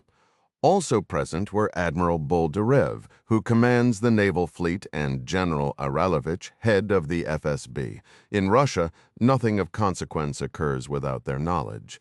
Clark stroked his jaw, contemplating, what is their ultimate objective? To remove President Yarmilov, or to manipulate him? That I cannot say, but you must comprehend the psychology at play, John, particularly for this older generation. To them, the Cold War period was the pinnacle of Soviet influence and power. Do you follow? "I believe so," Clark replied. "I'm not certain you do, my friend, because your nation emerged victorious." Dovzhenko continued, a sudden sharp edge of bitterness cutting through his wariness. "In defeat, these men lost more than a political conflict. They lost their very identity, their pride, their reason for being. No mansion, no Swiss bank account, no general's stars can fill that void. During that era, Russia was a superpower. Russia was strong. Russia commanded fear. A powerful sentiment exists to reclaim that lost glory. Do you grasp my meaning? For Russia to ascend, America must be diminished." A cold dread settled in Clark's gut. "What are you suggesting, Eric?" "It sounds frankly as if you're saying these men are preparing to act against the United States, with or without Yermolov's approval." The spy released a weary, tremulous breath. I cannot be certain, John, but that is my fear. Clark dragged his hands over his face. But where did the Belgarod submarine fit? Mary Pat's latest intelligence on Russia's potential doomsday device played in his mind, details he partly wished he could forget. Eric, we're tracking rumors of a new Russian torpedo system. Nuclear-powered, with a nuclear warhead, designed for intercontinental range and to bypass all our detection networks. Codenamed Status 6. Are you familiar with it? Ah, the Poseidon. Yes, I have heard whispers. Is it operational? I do not know. Clark fought to keep the frustration from his voice. Eric, it is critical that I learn if this weapon is aboard the Belgarod. I understand the importance, Dovzhenko said, but I genuinely lack that information. There is an engineer, Popov, in the weapons division at the Sevmash shipyard in Severodvinsk. He might. Dovzhenko cut himself off abruptly. He turned sharply, his eyes scanning the street below through the tall window. Clark instinctively looked the other way, his back to the corner, but saw nothing out of the ordinary. What is it? Did you see something? Clark pressed. No, the Russian agent said, his voice flat. Nothing. Merely fatigue. When Dovzhenko turned back, his eyes were shadowed, his expression etched with a deep, foreboding gravity. Clark's warning came a second too late. The Russian was just starting to speak when a flicker of movement outside the window snapped Clark's focus. Get down, he roared, already throwing himself sideways as the massive glass pane erupted inward. He felt the sting of glass slicing through his sleeve as he hit the floor and rolled, his hand instinctively finding the grip of his Wilson combat pistol. A glance showed Dovzhenko, face a bloody mess, fumbling beneath his coat. Two dark figures were already on the sidewalk outside. Clark's shout of no was swallowed by two soft, deadly pops. Dovzhenko's head snapped violently to the side and then back before he slumped, motionless. Two more boots hit the concrete. Clark didn't wait for them to fire. He squeezed off two controlled pairs, aiming low.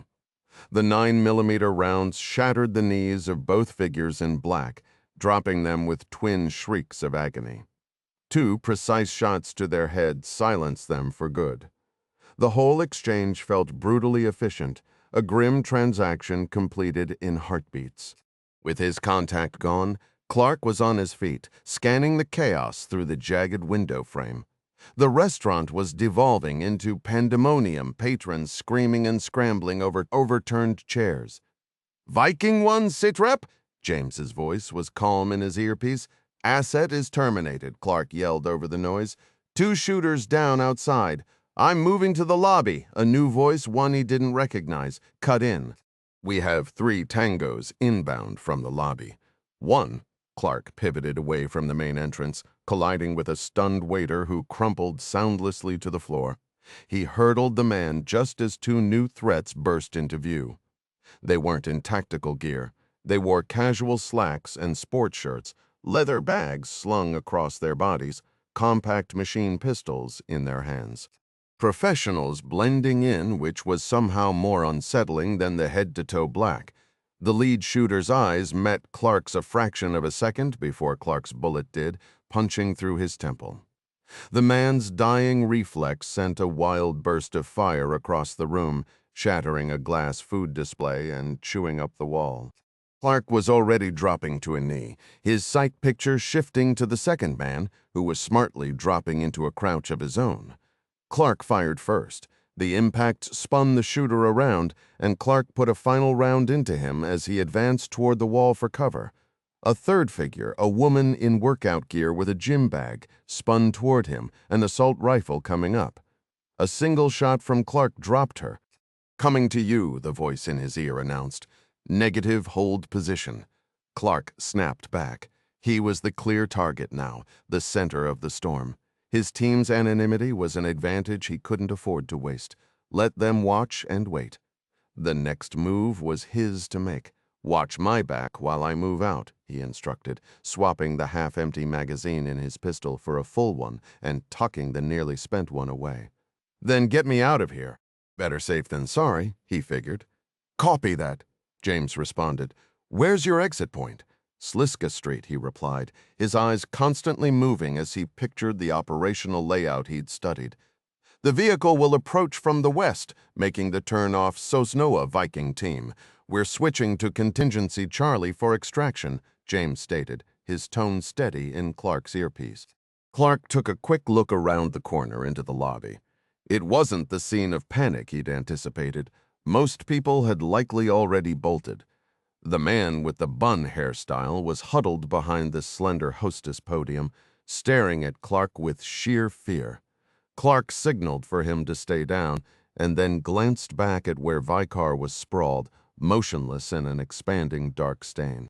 The shooters were skilled, but their movements didn't match Russian special forces.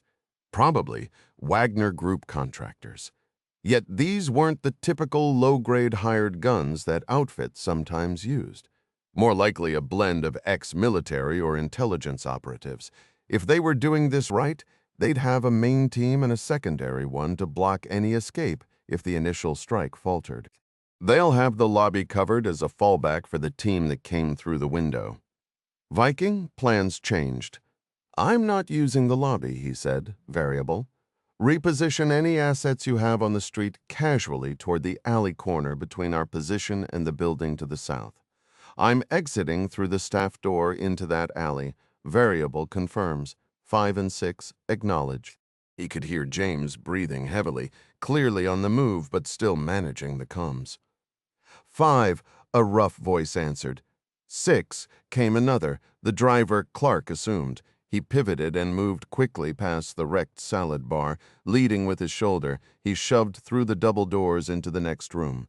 Pistol raised and sweeping, he cleared his left corner, then scanned the cramped kitchen. Pots dangled from hooks beneath a ventilation hood that ran over the line of stoves and grills. The slight swaying motion caught his eye for a second as he searched for threats, but the room was clear. In some action film, he'd have burst in to find a terrified kitchen crew screaming at the sight of his weapon. In reality, people run from gunfire, and this kitchen was utterly deserted. He moved fast, snatching a stark white chef's jacket from a rack in the corner and pulling it on over his own, buttoning it partway but keeping his pistol ready.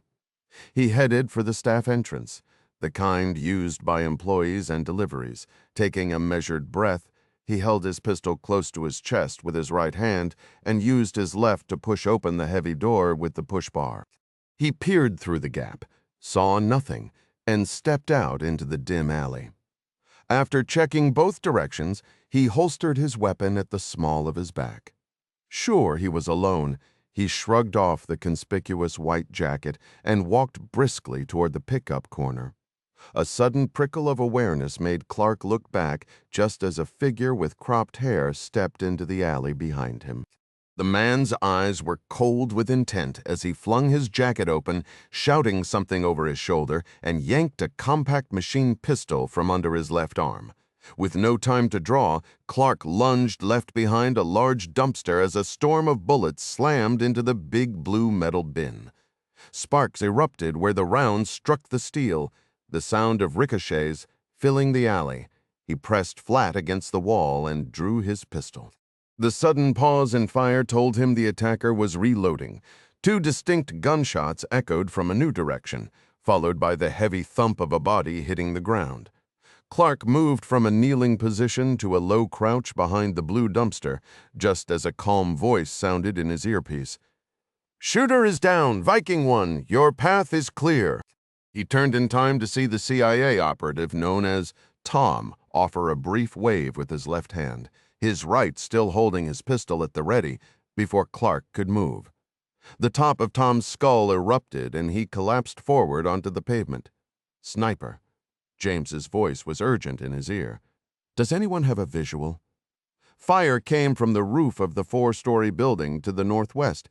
"He just took a shot at 3. "Do you see him?" reported 5.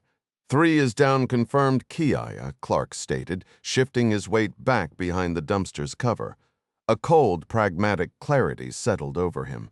"Viking, do not reveal your positions. They have no idea who you are unless you engage. Variable, execute exfil. Now, we're not leaving you behind, one?" James insisted. Clark gritted his teeth, the frustration a sharp spike. Did they think this was a debate about heroics? "This isn't a sacrifice play, Variable. Get the team out. I'll establish a new rally point once I'm clear." "Understood. Actual sniper's elevation is only 4 stories, so his angle into your alley is restricted," James replied. Clark allowed himself a thin, humorless smile. James, whatever his real name was, knew his business. That detail was crucial. A higher vantage point would have left him with almost no escape routes. Maybe the guy used to be one of us, Clark thought. Copy that, Variable. See you shortly. He risked a fleeting glance around the dumpster's edge, pulling back immediately and building a mental map from the split-second image. He couldn't see the building James mentioned from his position, but the rooftop shooter was likely directing other Wagner gunmen toward him. He rose abruptly, aiming over the dumpster, and lined up his sights on a figure crouched beside the original shooter's body. The man screamed, threw his hands up, and scrambled away. A terrified civilian. With his immediate rear secure, Clark pivoted and sprinted west. He reached the corner in a dozen powerful strides, his pistol held low. As he rounded it, he collided hard with another man. "Sorry." Clark grunted automatically, then registered the FB Viz 9mm in the other man's grip. In one fluid motion, Clark wrapped his left arm around the operative, trapping the gun hand against the man's side. As the shooter thrashed, Clark dropped to one knee, angling his own pistol upward and jamming the muzzle into the center of the man's back. He fired twice. The rounds shattered the spine and tore through the thoracic cavity. The body went instantly slack, the stench of released bowels and urine filling the air. Clark shoved the lifeless form away into the street. "Oh, hell!" someone yelled as the whine of an approaching scooter grew louder. The young driver swerved violently to avoid the body, lost control, and spilled onto the pavement right in front of Clark.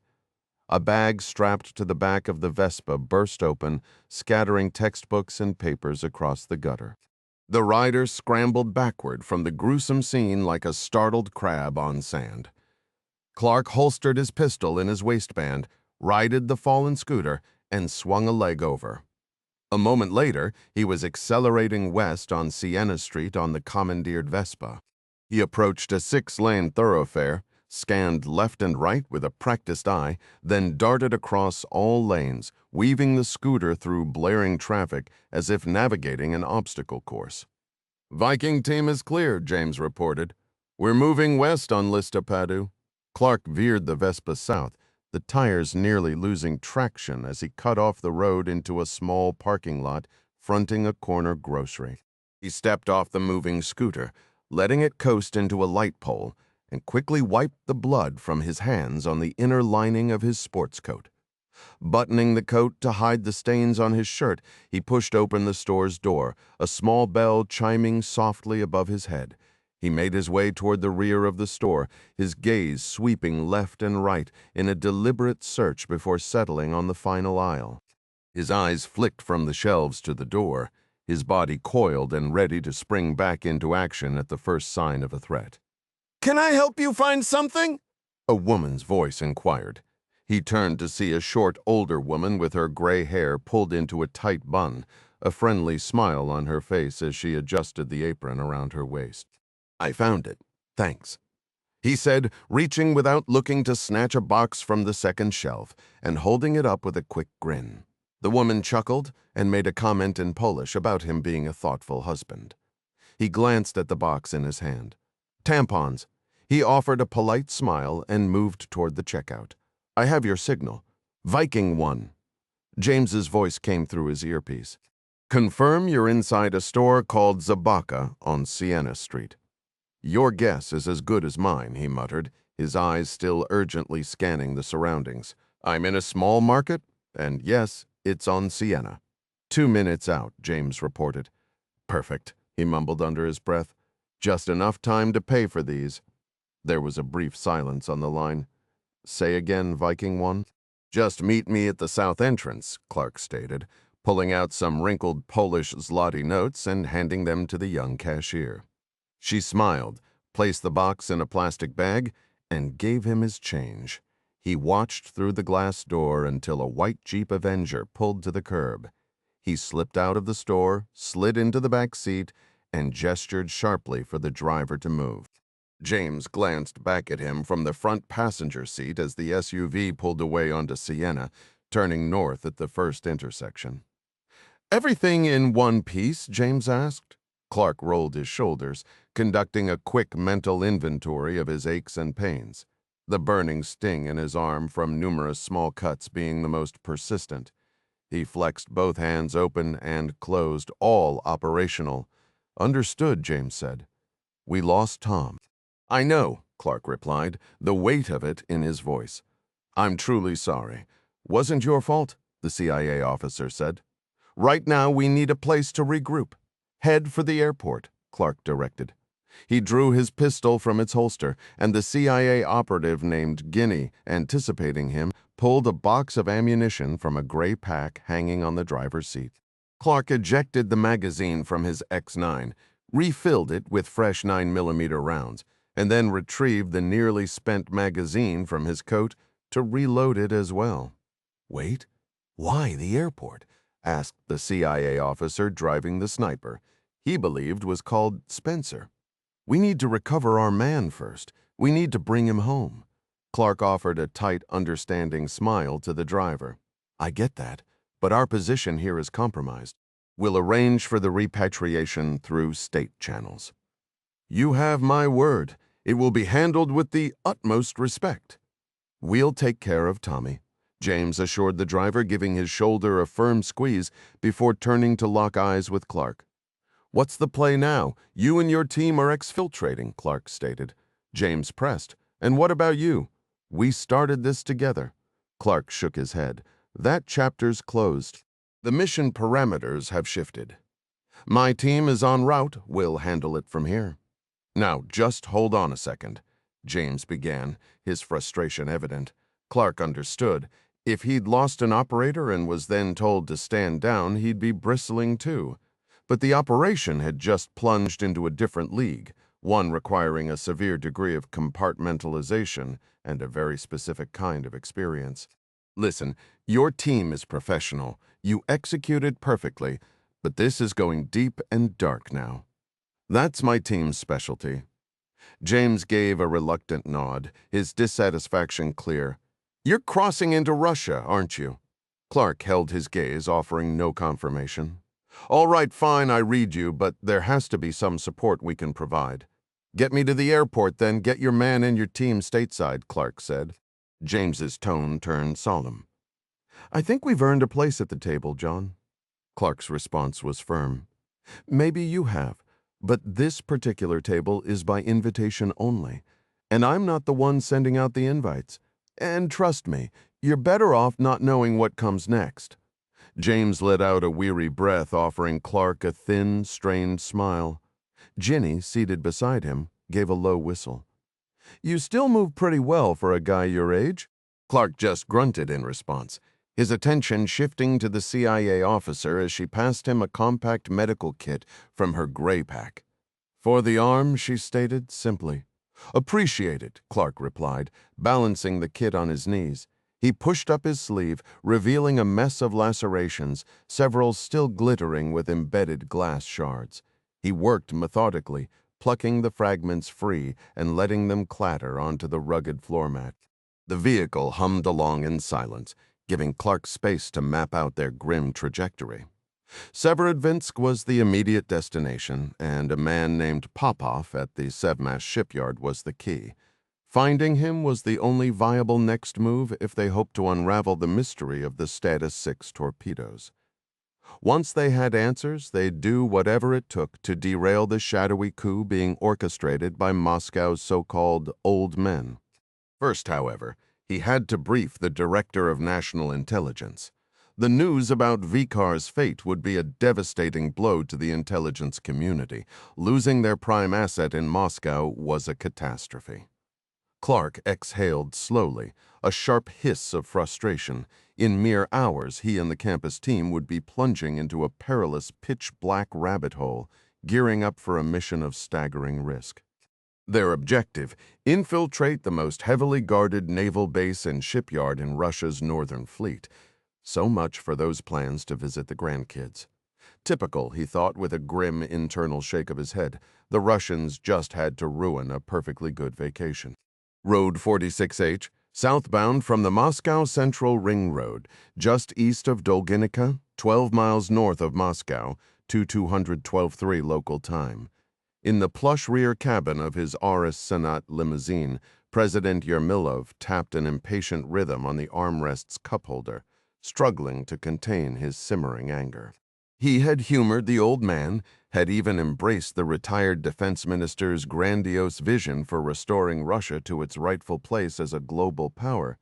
But this, a late-night summons, was a step too far, a blatant overreach. While Ilyin remained a valued mentor and ally, Yermolov knew he had to reassert the fundamental truth of who held the reins. A subtle but firm reminder was in order. His eyes flicked to Boris, the impassive figure seated across from him. Hand-picked from the Spetsnaz ranks years ago, Boris was more than a bodyguard. He was a personal tactician, a wall of loyal muscle paid from Yermolov's own fortune to ensure his allegiance was beyond question. In these treacherous times, where allies could become betrayers in an instant, such precautions were not just wise, they were essential. Yermilov was intimately familiar with the fate of Julius Caesar. "You alone will accompany me inside, Boris. The others will secure the perimeter." "As you command, Mr. President," Boris replied, his voice a low rumble.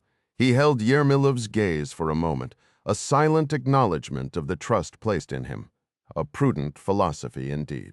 The lead vehicle in the motorcade slowed, turning onto a private drive that ended at an imposing wrought-iron gate set within a high brick wall. The estate beyond belonged to retired Colonel General Nikolai Ilyin, a monument to opulence undoubtedly funded by questionable means. Yermolov couldn't help but note the bitter irony. Here was a man who lectured endlessly about national purity and strength, yet had built his personal empire on the ashes of the old system. It made Yermolov wonder, not for the first time, if Ilyin would ever be willing to sacrifice his own considerable comforts for the cause he so loudly championed. It was a sacrifice Yermolov himself had no intention of making. The long gravel driveway curved ahead, the two-story brick home with its red tile roof finally appearing through the trees. The lead car halted near the front steps, while Yermolov's own vehicle stopped a good 100 feet back. A third sedan completed the formation, blocking the drive behind them. "We'll wait here a moment, Mr. President," Boris advised, his voice tight with a frustration Yermolov shared.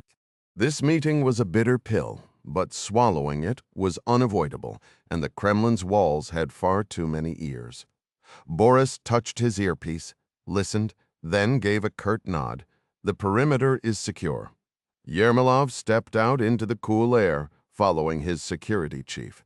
The 2-minute wait stretched interminably as he rehearsed the coming confrontation. He needed to reprimand the old lion, to pull him back from the brink, yet do so without crushing the man's formidable will. Nikolai Ilyin was indispensable. The legendary spy master had spent decades weaving a vast, shadowy network of loyalists and favors. That network and the powerful, secretive committee Ilyin chaired were essential pillars propping up Yermolov's own power. The committee's members were fanatically loyal to Ilyin alone. Their stated goal of restoring the homeland was deliberately vague. A full communist revival was a fantasy, but a push for greater control, amplified propaganda, and military expansion was undoubtedly their true aim. More influence over me, he thought grimly. The audacious plan to use the submarine Belgarod to cripple the American sonar network and then secretly position a nuclear-armed Poseidon torpedo at Norfolk, that had been Ilyen's masterpiece. Yermolov was almost irritated he hadn't conceived it himself. Russia's land-based missiles were powerful, but they were visible, trackable, and could be intercepted. A hidden warhead, nestled undetected in the heart of the enemy's naval might, represented a purer, more terrifying form of power. It was a checkmate move that couldn't be blocked. The propaganda leaks about the Poseidon's exaggerated capabilities had been a masterstroke, sending Western media into a frenzy of speculation about nuclear tsunamis and doomsday weapons. He savored the climate of fear it created. The Americans had only themselves to blame, he mused, their focus blurred by endless counterinsurgency campaigns in distant deserts, a strategic blunder his own Soviet predecessors had regrettably mirrored. The poetic justice was delicious. America's own costly foreign adventures had sapped its resolve and allowed its military edge to dull a slow, cunning smile spread across his face. If this first deployment succeeded, why stop at Norfolk? The stealthy K-329 could potentially deliver a similar surprise to every major port on the eastern seaboard: New York, Boston, Charleston. The very idea was intoxicating, a chess player envisioning a perfect, unstoppable sequence. The car door opened, pulling him from his reverie. "All secure, sir," Boris repeated. "Proceed," Yermolov replied. "First, I remind the Colonel General who sits in the Kremlin. Then we discuss the future." He strode toward the large wooden doors, momentarily annoyed when the two hulking guards in dark suits flanking the entrance failed to snap to attention. But, of course, he reasoned in this clandestine setting, Ilyin had likely ordered his men to act as if the president were a ghost present, yet officially unseen. A severe woman stood just within the entrance, her frame slender and her age evident in the tight pull of her graying hair away from a pallid complexion. "If you would follow me, Mr. President," she stated, offering a respectful nod of her head, a stark contrast to the guards outside. "The general is expecting you in his study." She guided him across a vast, opulent entry hall, its furnishings and relics evoking a bygone imperial era. They moved past a magnificent stone and marble dining room, its table set for 20 summoning images of royal banquets. Halting before a substantial, ornate wooden door that stood without a guard, she said, "The general wishes to see you privately if it suits the president." Boris moved to object, but a look from Yermolov silenced him. "He is alone, sir," the woman affirmed, opening the door. Boris entered first, swept the room with a practiced eye, then stepped back out, signaling with a hand that the space was secure. The protection officer then took his post beside the doorframe, hands clasped formally. Yermolov gave a curt nod to his man and stepped inside, the heavy door shutting behind him with a definitive boom. The general was settled in a large, high-backed leather chair behind a surprisingly unassuming wooden desk, his elbows resting on its green felt inset. A sudden, jarring thought struck Yermolov. This desk looked identical to the one featured in countless portraits and photographs of Lenin. Knowing Ilyin, it was entirely plausible this was the very piece. He dismissed the impulse to mention it. To acknowledge the desk would be to grant the man a stature he was determined to deny him, especially today. "It is good to see you, Nikita. Please sit," Ilyin offered. The casual address rankled the Russian president. "I will stand, Nikolai," he replied, mirroring the omission of titles. "We have a pressing issue to discuss, something that came to my attention during the drive here, no less." "Certainly, Mr. President Ilyin conceded, though his eyes held none of the deference the title warranted. "What has disturbed you?"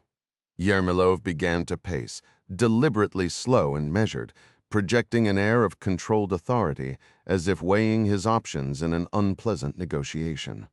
He stopped and turned to face the man still seated at what he was now convinced was Lenin's actual desk. I demand to know what you are aware of regarding the killing of an SVR officer in Warsaw this very evening, he said, his gaze unwavering. Instead of showing deference or even concern, Ilyin chuckled. This is what has you agitated. Nikita, please sit. If we are to spend the coming decade together, resurrecting Russia from the ashes of this failed capitalist inferno, we must be capable of discussing hard truths. Sit, share a drink with me. Let us drink vodka and speak plainly, as the Russian leaders we are. Ilyin had already wheeled his chair back, opening a drawer to produce a bottle of Russian Standard and 2 glasses. The bottle immediately fogged with condensation, hinting at a chilled compartment within. Feeling the momentum of his confrontation, Yermilov took a seat, acutely aware of the visual dynamic of him sitting before the desk where the general presided. But it was just the two of them. The point, however, still needed making. He accepted the offered glass of chilled vodka, but did not drink, holding it in his lap. From your reaction, I can only conclude you know precisely what I'm referring to, Nikolai, da, Ilyin said, taking a hearty swallow of the liquor and promptly refilling his glass. The SVR officer's name was Eric Dovzhenko. He was pursuing inquiries, reckless inquiries, through a contact in military intelligence. Eliminating him was essential to safeguard our operation and to protect you, Nikita. Be that as it may, Yermilov said, allowing a thread of irritation back into his tone. He took a swallow of the cold, smooth vodka, not to keep pace with Ilyin, but because refusing would appear weak. It is not the central issue. The point is, you acted without my knowledge or consent. You orchestrated a murder on foreign soil and left me to discover it through intelligence channels, making me appear a fool in my own government. He set his glass down on the edge of the desk with a sharp click, the sound echoing in the quiet room. This is not a partnership, Nikolai. This is you playing chess with live pieces and expecting me to simply admire the board. Need I remind you, Nikita, that I'm no longer your student, nor even your colleague? You appear agitated. He set the glass down hard on the desk. I am the president of Russia. I command not just the nation, but the military, the SVR, and the GRU, and I command you. Is that understood? Ilyin offered that same infuriating, patronizing smile. He refilled Yermilov's glass, recapped the vodka bottle, and slid it back into his desk drawer. A pointed gesture Yermilov did not miss. Tell me, Mr. President, Ilyin began, standing with his own drink. He moved to a broad window overlooking the manicured garden behind the dacha, the view stretching all the way to the still lake. Were you aware that Eric Dovzhenko was an American asset? Surely you knew he was a double agent reporting to the CIA? Impossible, Yermilov said, stunned. I would have been informed instantly and would have signed his execution order myself. One would assume so, Ilyin murmured, his gaze fixed on the distant water. And yet there it is. He drained his vodka and turned slowly. The smile had vanished. Dovzhenko was a traitor, Nikita. He had been for some time. After a meeting with his CIA handler in Berlin, he started asking pointed questions about Project K-329.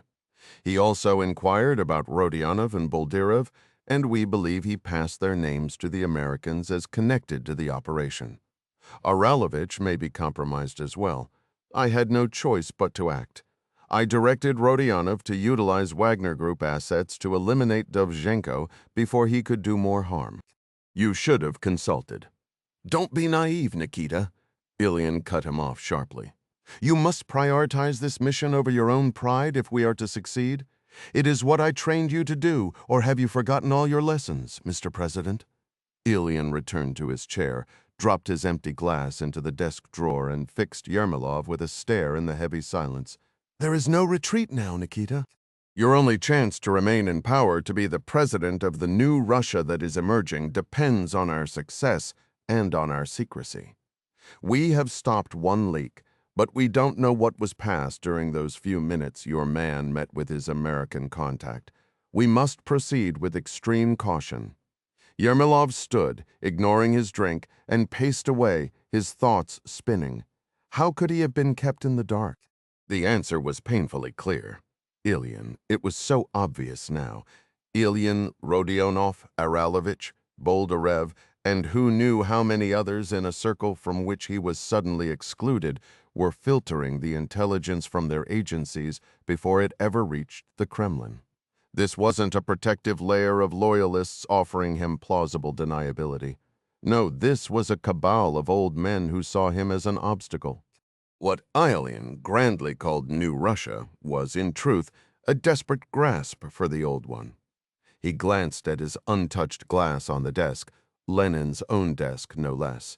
These men genuinely wanted to resurrect the Soviet era. By controlling his access to information, they controlled him. Like the proverbial frog in slowly heating water, he had surrendered his authority to a group of aging schemers without even realizing it. A wave of nausea hit him. The Belgarod operation? What if it fails? What if the Americans track the launch and retrieve the Poseidon device? They would blame him entirely. The calls for his resignation would be immediate. Of course, that was their backup plan all along. "You are right to be concerned, Nikita," Ilyin said. Yermolov turned to find him leaning back, fingers steepled, chin resting on his hands. His eyes, startlingly bright and alert in his weathered face, held Yermolov's gaze. Yermolov felt a sudden lightheadedness. "There will be a transfer of power, Nikita. A bloodless coup, because the real shift happens behind the curtain, you see? You keep your title and your fortune, and we will collaborate with you, not simply work under you, to bring America to its knees so Russia can ascend once more. You understand? It is the only path forward." "You have betrayed me," Yermolov spat out. Ilyin dismissed the accusation with a wave. "Come now, don't be childish. This is for the best, far preferable to a bloody coup, yes. Now drink your vodka like a man." Yermolov sank back into his chair. "I'm secure, I'm still in command," he repeated to himself. While Boldarev might have tactical command of the K-329, presidential authorization was the absolute requirement to launch a nuclear-armed Poseidon. He could refuse to give it as president. He alone controlled the codes necessary to arm and launch the entire nuclear arsenal. Without those codes, the K-329 was merely a threatening gesture, a hollow display of bravado. Ilyin believes he has me trapped, but he is mistaken. He lifted his glass, finished the vodka, and fixed his gaze on the man seated behind the imposing desk. "It appears our fates are now intertwined. We will need each other for a very long time. Do not think of this as betrayal, Nikita," Ilyin said, his tone turning almost paternal, his expression softening. "We both serve a higher purpose, not ourselves, but our mother Russia. The moment for a new confrontation is upon us. Together, we will challenge American dominance and restore our nation to its rightful place. When that day arrives, we will share a toast and laugh about this very conversation. You will regret your overconfidence, old man." Yermolov stood, extended his hand across the desk, and declared, "For Mother Russia." Ilyin grasped it, his grip shockingly powerful for a man of his years. "For Mother Russia." "Keep me apprised of everything," Yermolov said, holding the general's stare. "I do not appreciate surprises." "You have my word, Mr. President. That is all I require," releasing the handshake. Yermolov turned toward the door where Boris would be waiting. A sudden vivid image flashed in his mind, Caesar betrayed and struck down by those he trusted most. Ilyin could have me killed right here, right now, if he wished. His hand trembled slightly as he reached for the knob. Was death waiting on the other side?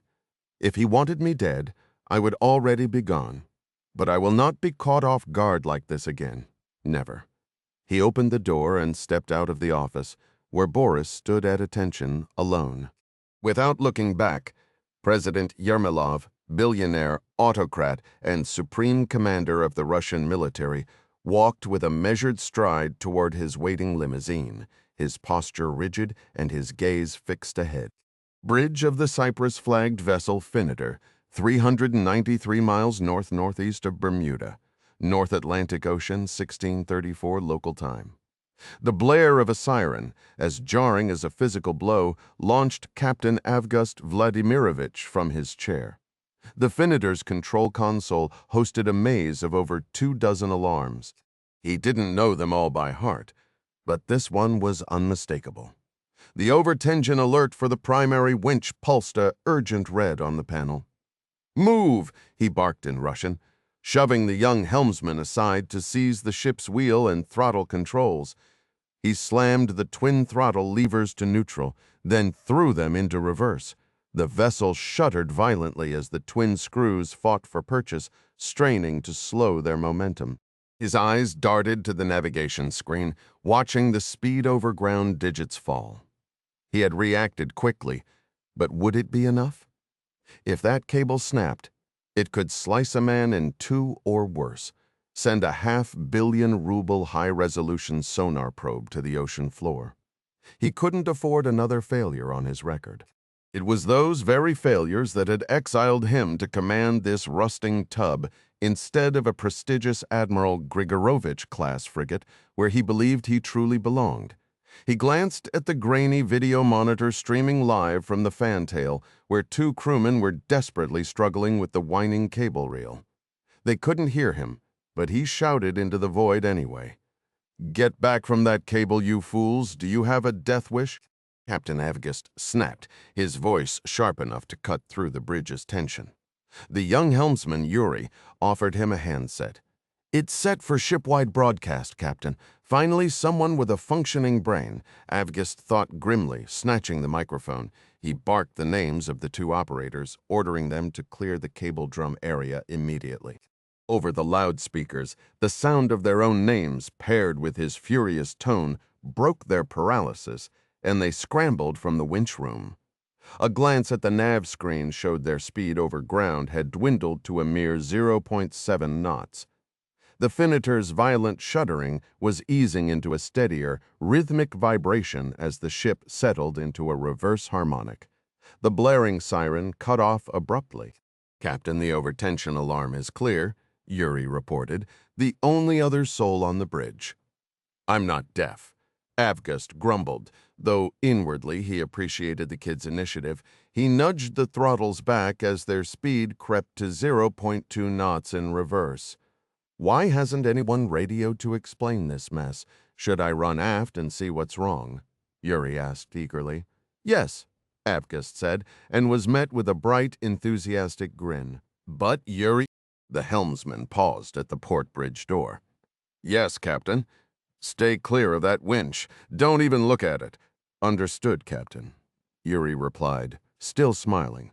Alone now, Avgust craved a cigarette as he wrestled with the wheel and throttles, battling wind and current to hold the ship steady. This wasn't the first time he'd had to take control from a junior watchkeeper to avert disaster. His entire naval career had been derailed by trusting incompetent subordinates who made catastrophic calls on his watch. Never again. His frustration at being kept in the dark was nearing its peak when the bridge radio crackled to life. "Captain Kozlov here," said the ship's civilian operations officer. Avgust despised the mixed crew. The civilians were sluggish, privileged, and perpetually whining. But it was a necessary part of this clandestine operation's cover. "Did we lose the sonar array?" he demanded, skipping all pleasantries. "No, it's intact, but the winch is jammed." Avgust swore under his breath. "How much cable is out?" 1,800 meters, Captain." "Listen carefully," he said, his voice low and precise. "Install a cable clamp just above the stern spool eye. Rig a come-along to that clamp and pull all tension off the winch. If that cable decides to snap, I want it to happen below the clamp, where it can't take someone's head off. Is that clear?" "Understood," Kozlov responded. "No one touches that winch or the drum until the cable is secured exactly as I said." Repeat it back. "No work on the winch or drum until the cable is clamped and supported with a come-along," Kozlov parroted. "Good. Now move quickly. The seas are building, and holding position is getting harder. And send Yuri back to the bridge." Yes, Captain, and tell him to grab my cigarettes from my stateroom on his way. Yes, Captain. Avgust lifted a hand from the throttle just long enough to wipe the sweat from his forehead with his sleeve. For once, luck seemed to be on his side this morning. No casualties, and the critical piece of equipment, the one whose loss would sink his ship and his ruined reputation, was still intact. If this secret mission succeeded, it could be his redemption. He might even earn command of the Admiral Grigorovich itself. He allowed himself a thin, tight-lipped smile, picturing himself back in uniform on the bridge of a real warship, the salt air fresh in his lungs. The moment was broken by a sudden, sharp longing for nicotine. Now, where are those damn cigarettes? N2 Intelligence Section, us Gerald R. Ford, North Atlantic Ocean. 1649, local time. Katie checked her watch. A nervous habit she couldn't seem to break. She needed to be punctual for what was arguably the most critical meeting of her entire assignment on the Ford. While her near photographic memory had helped her navigate the carrier's basic layout, the vast majority of the ship remained a labyrinth of numbered decks and frames. Outside of the wardroom, the gym, and her own small stateroom, she was utterly lost.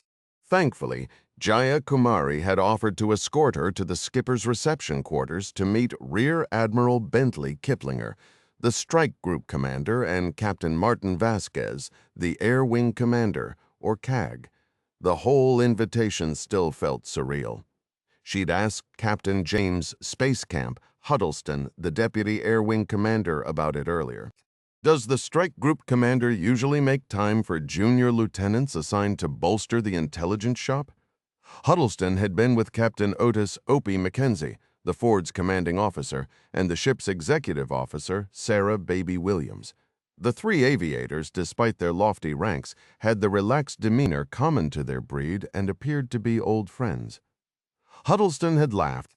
"Oh, absolutely not," he'd said, exchanging an amused glance with Mackenzie. The captain had explained.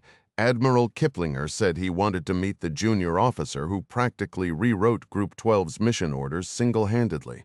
I suspect the CAG was nudging him along. For the record, the CAG is not a fan, Ryan. Not a fan of what? Katie had asked. Bewildered, the trio answered in perfect laughing unison. Anything? Now, letting out a steadying breath, Katie decided she had just enough time to tackle a few more tasks before the meeting. Her mind drifted back to her initial welcome from XO Williams, an FA-18 pilot who had been both friendly and fiercely proud of her ship. Williams had enthusiastically detailed the Ford's revolutionary advancements over previous carriers before listening to Katie's briefing. Though it was clear the XO was already thoroughly versed in the activities of the Russian Northern Fleet and the peculiar modified Oscar-class submarine that had started this whole chain of events. Lieutenant Ryan. She looked up from the tiny desk in her closet-sized office, situated across from Jaya's workspace. "Hey, Casper," she said to the intelligence specialist. "What do you have?" "Just a couple of quick items, ma'am," Casper said. "The boss knows you're meeting with the Admiral and wanted you updated on any new developments, even if they're a whole lot of nothing." "All right," Katie replied, the words stretching out with mild skepticism.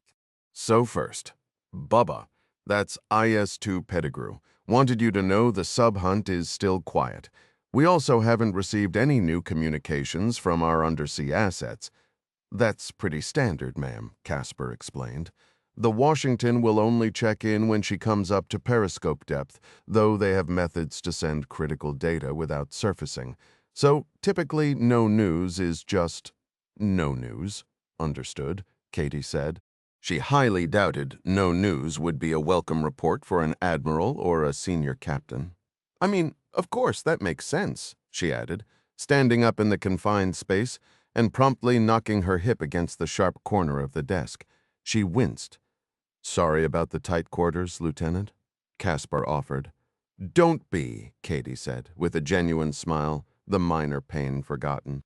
"I prefer being right here with the team where the actual work happens anyway." Following Casper out, she crossed to the opposite office and knocked on the doorframe. Inside, Jaya Kumari glanced up from her screen and pushed her glasses up into her hair. Katie gave a nod and a slight smile to the petty officer standing next to her. "Hey, Katie, what's going on?" "Is-2 wants to give us a joint briefing on something new," the petty officer replied. "I don't have the details yet." Casper spoke up, her tone apologetic. "I'm not entirely clear on where Lieutenant Ryan fits into the command structure, ma'am." She offered Katie a look of sincere regret. "Don't worry about it," Katie said smoothly. "Just consider me and IS-2 Pettigrew as a resource you can tap into at any level. My job is to support your team, not to complicate things. I'll keep you in the loop, but I'm here to assist." "Understood, ma'am," Casper said, and her gratitude seemed genuine. "Ryan is part of the team now, IS-2. Bring anything to her first, and either of you can brief me as needed. I have full confidence in her." The leading petty officer of the shop acknowledged the instruction. "Yes, ma'am. So what do we have?" Kumari asked.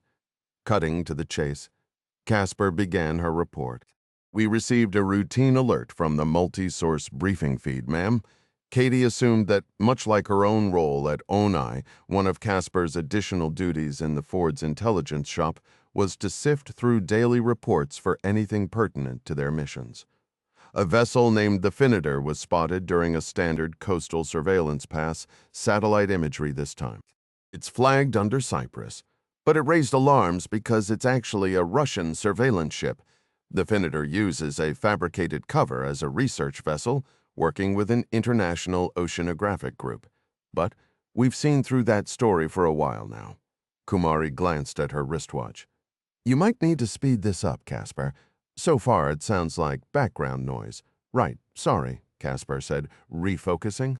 "The key point is, the Definitor hasn't operated outside the Mediterranean and Black Sea regions in years.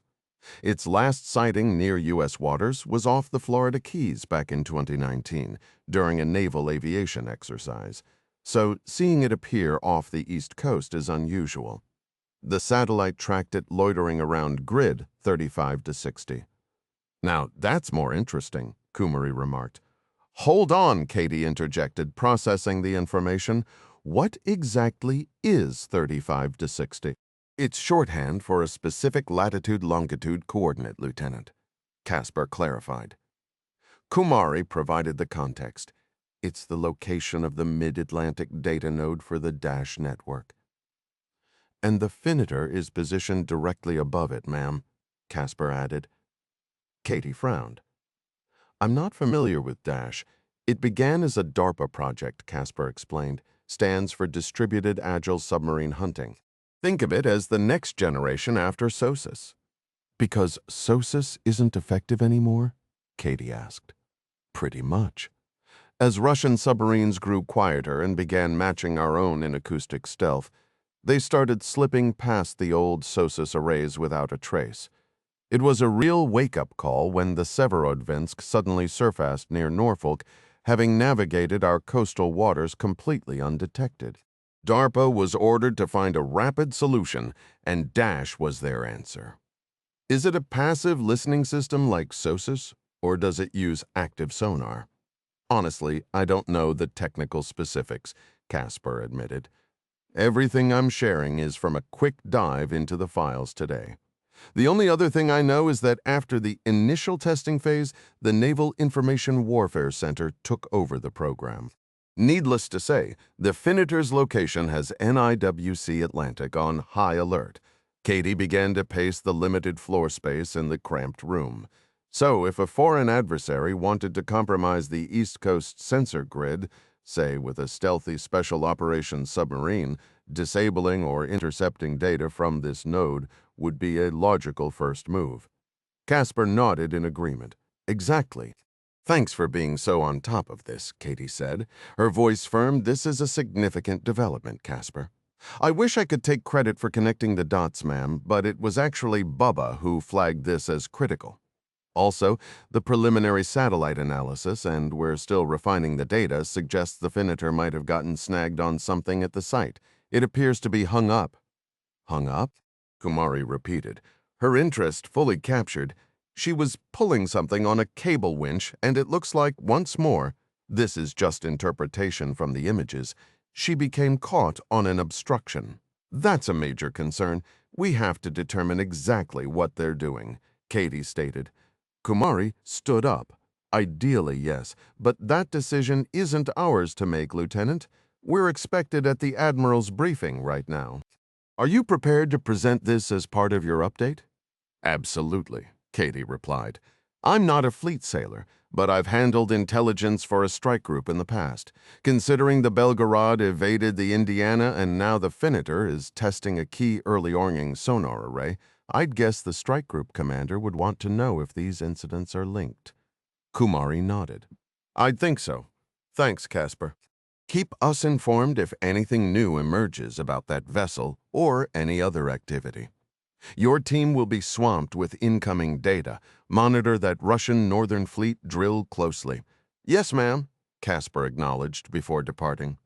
Katie turned to Lieutenant Commander Kumari. You sense this is significant too, don't you? Kumari gave a slight shrug. Out here, we can get what I term mission tunnel vision. It varies. And remember, we're designed to prioritize the mission first, down in the N2 dungeon. We aren't always fully briefed or current. The N2 dungeon? Katie asked. That's what our lead chief petty officer calls it. He's spent most of his career analyzing with naval special warfare, so he's still adapting, Kumari explained. Kumari quickly climbed a ladder well. Katie, despite her recent triathlon training, had to push to match the pace. Well, N2 dungeon and mission tunnel vision are both going into my vocabulary now, she remarked, slightly breathless. Minutes later, Kumari knocked on a wooden door marked USS Gerald R. Ford, Commanding Officer. Enter! It was the voice of the skipper. Captain Mackenzie, Kumari exchanged a glance with Katie, opened the door, and guided her inside. They navigated around the large desk and past a glass display case holding an intricate, sizable model of the aircraft carrier. Kumari first greeted the Ford's commanding officer, who was seated at the center of the mahogany table, wearing an aviator's flight suit adorned with gold wings. Then she addressed the other senior officers present, Admiral Kiplinger, Captain Vasquez. This is Lieutenant Katie Ryan, our own-eye liaison. Katie's eyes moved from the CO to the head of the table, where Rear Admiral Kiplinger sat. At the opposite end was an officer in a flight suit, arms folded across his chest. She assumed this was the CAG Captain Vasquez, and beside him sat the DCAG Captain Huddleston. It's an honor, Admiral, Katie said, speaking first to Kiplinger before looking toward the other end. Captain Vasquez, commander of the Air Wing, glanced up, and Katie couldn't miss the frown beginning to form on his face. Take a seat, Lieutenant Ryan, and you as well, Commander Kumari, the Admiral directed. He offered a courteous smile and gestured with his hand. Katie sat, attempting to gauge the atmosphere behind those steel-blue eyes set in a weathered face framed by close-cropped gray hair. We've reviewed your intelligence report from Oni Ryan, he said, but I always seize the chance to meet the officer behind the paperwork.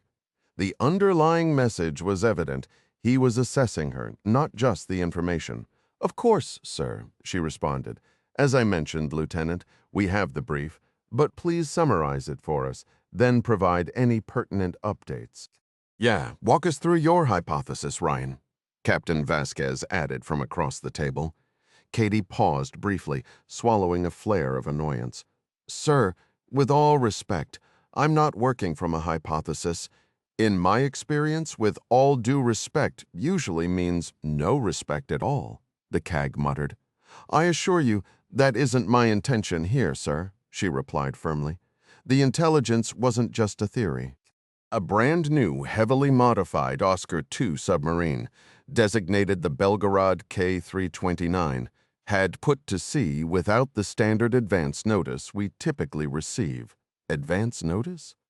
Admiral Kiplinger interjected, his tone far more measured than the CAG's. She could feel Captain Vasquez's glare burning into the side of her head. Yes, sir. Without revealing sensitive methods, our intelligence community maintains assets within Russia inside the Kremlin, the SVR, the GRU, and across their military. The complete absence of a heads-up suggests an extreme level of compartmentalization within their own system. Our own operatives have confirmed this through a reliable source. In fact, even Colonel General Andreev, the head of their National Defense Management Center, was reportedly blindsided when the Belgarod sailed. "Sounds like a monumental problem, wouldn't you say, Marty?" the Admiral remarked, raising an eyebrow at the CAG, who merely offered a dismissive shrug. "Could be, if any of it is actually true. Continue, Ryan," Admiral Kiplinger instructed. "Pay no mind to the CAG. He's decided to be difficult today." Captain Vasquez's face reddened, and Katie felt any chance of gaining his cooperation evaporate on the spot. She pressed on, methodically recounting the sequence from the beginning. From her initial alert about the Belgarod's bow and its sudden, unexplained departure, to its subsequent disappearance and the palpable confusion it generated within Russian command structures. She detailed her discussion with Miller regarding the Status 6 system, those nuclear-tipped, nuclear-powered underwater drones. She emphasized that their intelligence sources inside Russia had corroborated the initial data and were actively seeking more. She provided a status update on the USS Indiana's so far fruitless search, then briefed them on Konstantin Gorov, his father, and the surprising link to the old legends surrounding the Red October, including her conversation with CIA officer Riley. "We've all heard the fairy tales about the Red October," the CAG said with a derisive snort. "It sank in the Atlantic, and we had to fish its crew out of the water." Not exactly a glowing endorsement of Russian naval engineering, is it? "That was decades ago, Marty," the Admiral countered, "and I've heard a few alternative endings to that story over the years." "Yeah, me too," the CAG grunted. "One version even had little green men involved. Complete nonsense. These Status 6 torpedoes are the real concern," Captain Mackenzie stated, his voice tense. "We're aware of the Status 6. Admiral Kiplinger acknowledged. "The Russians market them as Poseidon torpedoes. They produced an entire propaganda reel with computer graphics showing one detonating off the coast of New York, wiping out Manhattan with a radioactive tsunami. My personal favorite was the cartoon where one vaporizes an aircraft carrier and its entire battle group. But my understanding was that this was all saber-rattling, that the project was still in early development. Do we have concrete reason to believe they are operational and aboard this submarine, Ryan?" "We are actively working to confirm that, sir. ONI is coordinating across all assets under the ODNI to get that exact answer. I hope to have more definitive information shortly." "Well, that's just fantastic," Mackenzie said, the strain now evident in his voice. "If there's a rogue submarine out there armed with a doomsday weapon that is precisely the kind of spark that could ignite a nuclear exchange, I'd call that a catastrophic level deal." "For once, I agree," the CAG conceded. "If." He turned his gaze directly to Katie, and she met it without flinching. "How's your father these days, Ryan?" The question hit like a physical blow, and she felt the heat rise in her cheeks. A part of her screamed to stay silent, to wait, but her anger overrode the caution. "Kumari, would you give us the room for a moment, please?" Admiral Kiplinger said, holding up a hand toward Captain Vasquez. "Of course, sir," the Intelligence Department head replied, shooting Katie a brief, puzzled glance before standing. She walked swiftly across the ornate room past the historical memorabilia and exited, closing the door softly behind her. Katie's anger solidified. She turned back to the CAG, the voice of restraint now completely silenced. "My father is doing just fine, sir." "How are yours?" "Dead," the CAG stated flatly, another snort escaping him. When the commander's daughter arrives to lend a hand in the middle of a deployment, it definitely raises an eyebrow. And when whispers from intel circles suggest her father was the CIA analyst who famously misjudged the Red October submarine, you start to wonder if the Ryan family has an old score to settle. That's one heck of a motivation to reposition an entire carrier strike group and park it within spitting distance of the Russian Northern Fleet. I'm guessing you didn't vote for him, sir. She shot back, drawing a chuckle from the executive officer. No, the CAG replied, leaning forward with intensity. I did not because I've never believed intelligence operatives belong in the Oval Office. That's enough, Marty. Admiral Kiplinger cut in sharply. He turned to her. Ryan, I respect that you've tried to keep your, let's term it, a complicated connection to the White House as quiet as possible, but you had to realize senior leadership here would be aware of it. Naturally, sir, she responded, a flicker of frustration surfacing. I suppose I just assumed it wouldn't be relevant. I believed my record, graduating with honors from the academy, finishing first in my class at intelligence school, my performance evaluations, and my early promotion would stand on its own. The instant the words left her mouth, she regretted them, an old piece of her father's advice echoing in her mind. The moment you start listing your credentials, you've already lost the argument. Right? Because those achievements couldn't possibly be linked to your complicated connection. The CAG retorted with a smirk. She whipped her head around, a finger rising in his direction. But Admiral Kiplinger intervened before she could speak, likely saving her career from her own fiery temper, another trait inherited from her dad. For God's sake, Marty, I said, that's enough, the Admiral barked. The CAG crossed his arms and leaned back, looking thoroughly pleased with himself. Katie took a slow, deliberate breath, counting to 4, and felt her racing heart begin to steady. I'm glad to have you with us, Ryan, the Admiral said after a tense pause. Anything more to add? She nearly held back, the anger still simmering, but she knew what needed to be said. Just one final point, sir, she stated. She provided a concise summary of the Finitor and the reasons it warranted concern. Suspicious, I'll grant you that the CAG offered, which might have been his awkward attempt at an apology. It could be valuable to get a team aboard that vessel for a look, sir, she suggested. Kiplinger gave a short laugh. That's above my pay grade, Ryan. I can't greenlight boarding a commercial ship in international waters, especially one we know is a Russian front. But I share your concern, particularly with everything else unfolding, and I have a deep distrust for coincidences.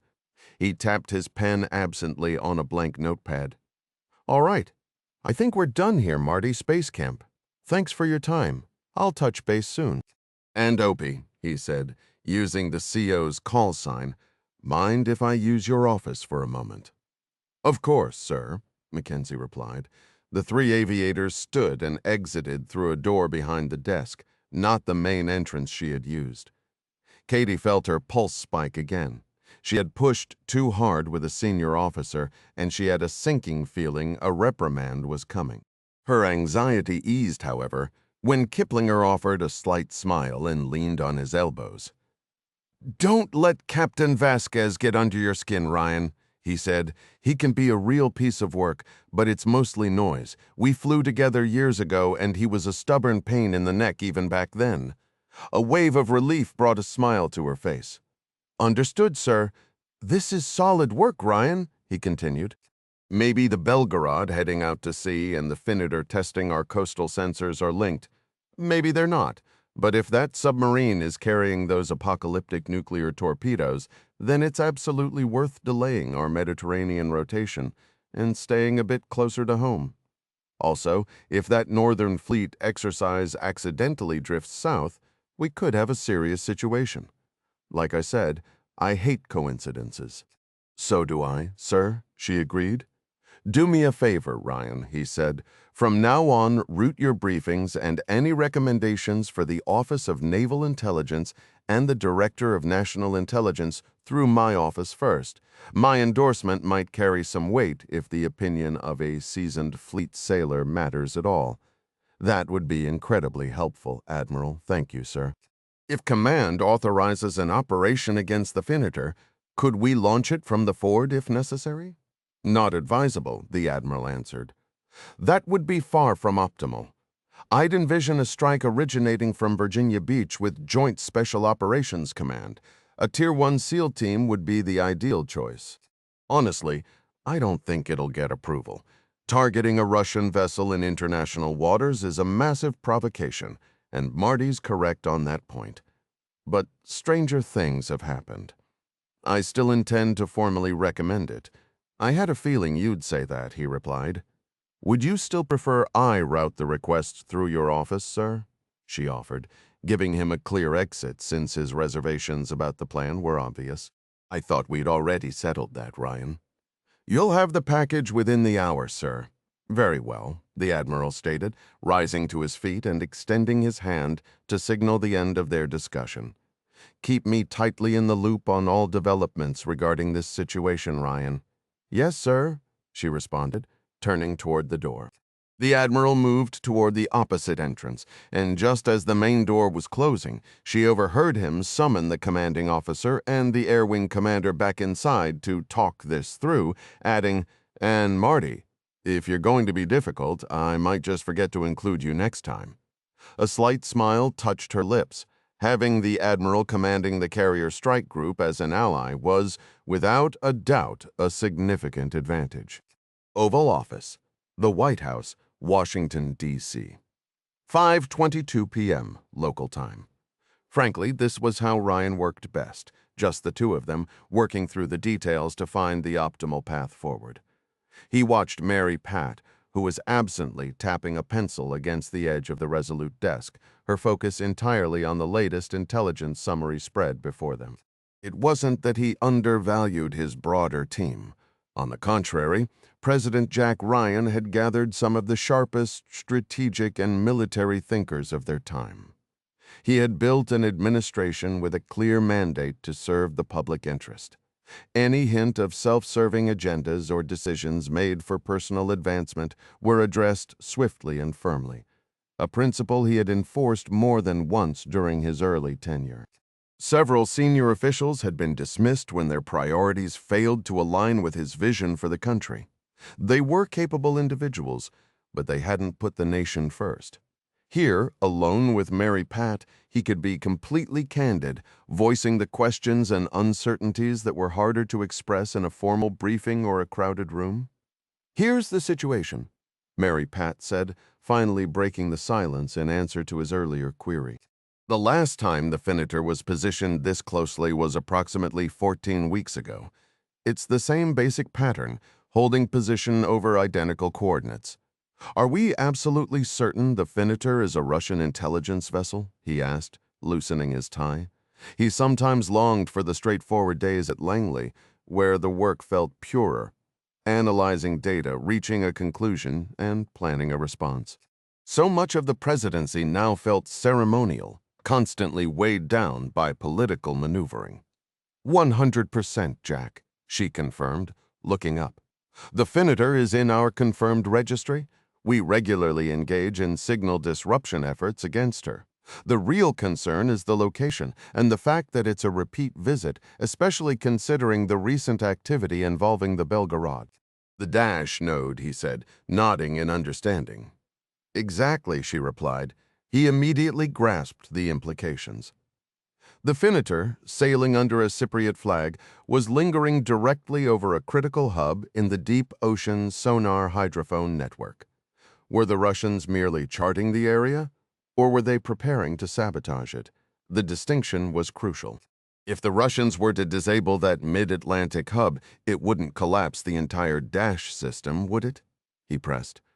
"That's correct, Jack," she affirmed. One of the core design principles behind Dash was to create a distributed and agile sensor network. The idea is that losing one trap unit, a single transmitter, or even an entire hydrophone array shouldn't cripple the whole system. But this is a data node, isn't it? That means it pulls together information from all the collectors in its sector. Exactly right. Knocking out this node would create a gap, a deaf spot, to be more accurate that a submerged Russian asset could potentially slip through. She pressed her lips together thoughtfully before responding. In a purely theoretical sense, yes, that's a risk. We could attempt to cover that gap with other anti-submarine warfare assets, of course. He let out a slow breath, his mind immediately going to the Belgarod and to Katie. Katie had written the brief he'd just finished, and she was suggesting the Belgarod putting to sea and the Finiter probing the dash node might be connected. Was it possible? Could the Russians have sent the Finiter to cripple that data hub, creating a temporary window for the Belgarod to slip through America's most advanced submarine detection grid unnoticed? If the Belgarod is carrying the Status 6, their strike range is enormous. A nuclear-powered platform with essentially unlimited endurance could launch a weapon 1,000 miles from its target. That's a valid point, she conceded. My greater concern is they could time the disruption to coincide with a weapon that's already been launched. This brief states the weapon can reach speeds up to 70 knots, though anything moving that fast is going to be incredibly loud. We'd likely hear it coming long before it reached any hole in the dash network. It can travel up to 70 knots, Mary Pat countered. It doesn't have to. What if it's creeping along at 10 knots? It might be virtually silent at lower speeds. The brutal truth is, we're operating in the dark. We know next to nothing about this weapon's actual capabilities because its development was so tightly compartmentalized. Our sources in the Kremlin, the SVR and the GRU, have come up empty. We're digging, but for now we're blind. He tapped a finger on a grainy, alleged photograph of a Status 6 weapon partially hidden under a tarp in a Russian shipyard. Well, he said, his tone shifting from grim analysis to one of dry resolve, then we need to get a first-hand look. We need to get aboard the Finiter and see what in the world they're actually doing. We have naval special warfare assets on standby for precisely this kind of operation, correct? We do. But Jack, for all we know, the Belgarod is about to surface in the Barents Sea and head back to Sevmash any minute now. Boarding a Russian ship in international waters is a massive escalation, especially while we're already steering a carrier strike group toward a Russian fleet conducting exercises in those same international waters. If we just do a flyby of the Finiter, do we learn what we need? No. Best case scenario, she just sails away quietly. Leaving us with more questions than we started with, I suppose so. Then Ryan smiled, pulling the image of the Finiter closer. Oh, I know that look, Mary Pat said. You mentioned the Finiter is flagged from Cyprus? That's right. His smile widened. Then why on earth would anyone think we're targeting a Russian military vessel? As far as the official record is concerned, it's a Cypriot-flagged ship. She leaned back in her chair, studying him with narrowed eyes, but a hint of her own smile began to form. We happen to know better, of course, but nobody can prove what we know or don't know. To accuse us, the Russians would have to publicly admit what the Finiter is really doing and blow its official cover to pieces. They'll never do that. What about the press? She asked. When they get wind of this, the story will explode. We're conducting a counter-narcotics operation, not hunting spies. The flood of drugs into this country is a national crisis, Mary Pat, he said, adopting a theatrically grave tone. American communities are being devastated by addiction at record levels. This vessel has been operating inside our national waters on multiple occasions. I'd wager the DEA is already highly suspicious. It's involved in a smuggling ring. You know, I bet they even have an internal report circulating to that exact effect. Mary Pat added, the plan clicking fully into place, her smile now broad and genuine. That would be a perfect detail to provide to the press afterwards. This is clearly a vessel involved in narcotics trafficking, Mary Pat. Direct our JSOC SEAL team from Virginia Beach to execute a mission to board and search the suspected drug runner Finiter operating off our coastline. Coordinate with the Coast Guard to intercept and take custody of the ship, but only after our team has completed the raid. We cannot afford to alert them prematurely. The objective is to catch the Finiter in the act, and when we discover the crew is Russian, we release the vessel and its personnel, naturally while demanding a formal apology from Moscow. Understood. Awaiting your order. Execute, Mary Pat. She stood. Yes, Mr. President. As she gathered her files and laptop, he glanced at his watch. Has our acoustic specialist reached the ford yet? He should be touching down right about now. Out of curiosity, how did that discussion go? He's eager to contribute, Ryan replied. Really? What about the carrier landing? Was he eager for that part too? That required a bit more persuasion, but we reached an understanding, he said, a slight laugh in his voice. Mary Pat shook her head in mild exasperation. Apologies, the pun was irresistible, he added. For a man with such a noted aversion to flying, I'd have expected a little more sympathy from you, she remarked. He offered a casual shrug. Let's just call it a bit of good-natured payback for what he put me through on the Dallas all those years back. Intelligence Office, yes, Gerald R. Ford, North Atlantic Ocean, 1918, local time. Katie blinked, her eyes growing tired from the glare of her computer monitor, even with the protective screen filter. With a lack of fresh intelligence to analyze, she had passed the last several hours delving into files on Captain Gorov. She had uncovered nothing new and found even less regarding the man's father, the engineer whose defection plan had collapsed, leading to his death. Beyond basic biographical details, his education, family, and his work on the Red October, the data was sparse. Once again, it was a dead end. The Red October, however, was a different story. Classified TSSI files on the Russian submarine were extensive, detailing the threat it had posed and the fate of its captain, Marco Ramius, who had gone down with the ship following an onboard nuclear incident, saving his crew before scuttling the vessel to prevent it from falling into American hands. What struck her as odd was the incredible depth of technical specifications on the Red October within the CIA and O&I archives. Every operational and engineering detail was documented with rich precision.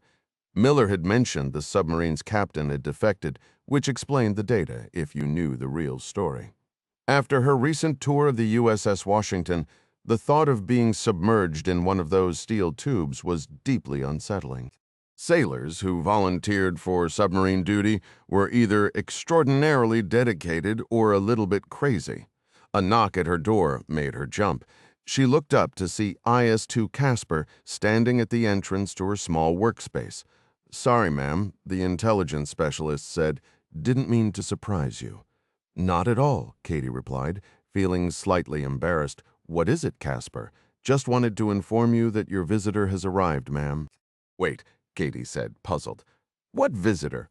Who are you talking about?" Now Casper looked confused. "Well, a civilian just arrived via COD to join the team. The request came through from ONI, so I assumed." Katie leaned back in her chair, studying the specialist. "I wasn't briefed on this." A civilian?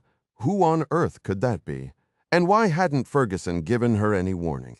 "Okay, well, he's right here," Casper said, stepping aside to allow a slender, middle-aged African-American man into the doorway. He was dressed in khaki pants, a button-down shirt, and a sports coat. The newcomer offered a polite smile, though his eyes held the distinct air of resignation about being on board. He released the handle of a small, rolling suitcase and extended his hand. "Dr. Ronald Jones," he said.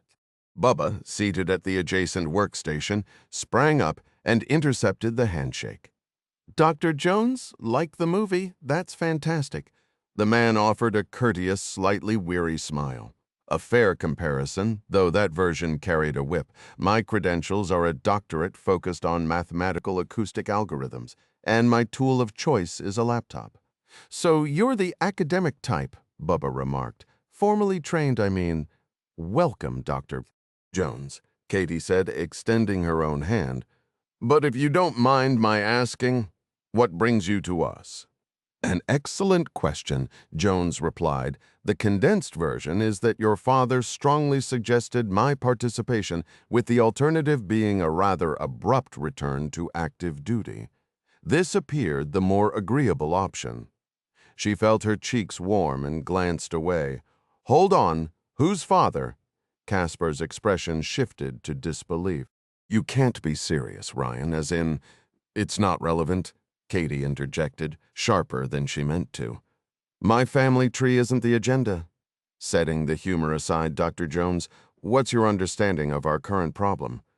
Jones gave a slight smile and removed his jacket, draping it over a chair as if settling in. From the briefing I received, you're attempting to locate a Russian submarine. That, as it happens, aligns perfectly with my background. Katie studied him.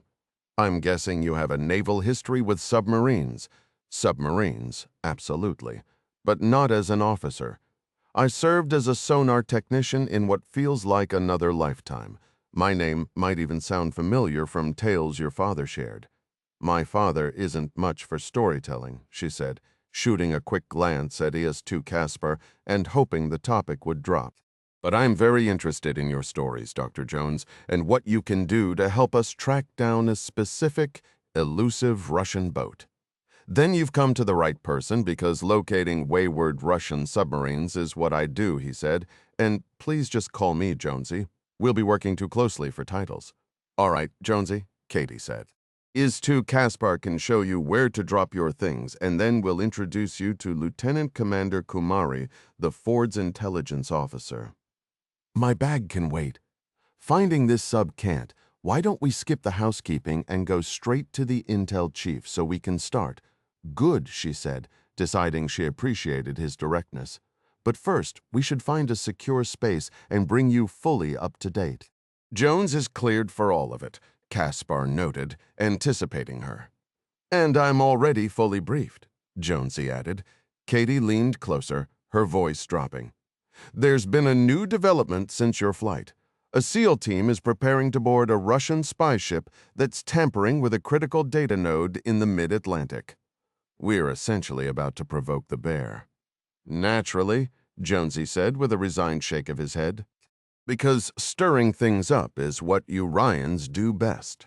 3.5 miles northeast of Pisopka, White Sea, Russia, Wednesday, April 10th, 0102, local time. Clark pulled his section of the net, working in rhythm with the Russian captain he'd grown to admire during the tense journey into the White Sea. The frigid seawater soaked his gloves, but the thick wool sweater he wore kept his torso warm, a comfort he knew would vanish the moment he entered the water. After several more pulls, the task was complete, and he exchanged a nod with the burly, bearded fisherman. They hadn't caught any fish, nor had they intended to. The captain's role was to deliver Clark and his team this far into hostile waters. The next leg of the infiltration would be far more perilous. He moved forward and stood by the wooden mast, which could be rigged with a sail for times when the engine failed or fuel was too expensive.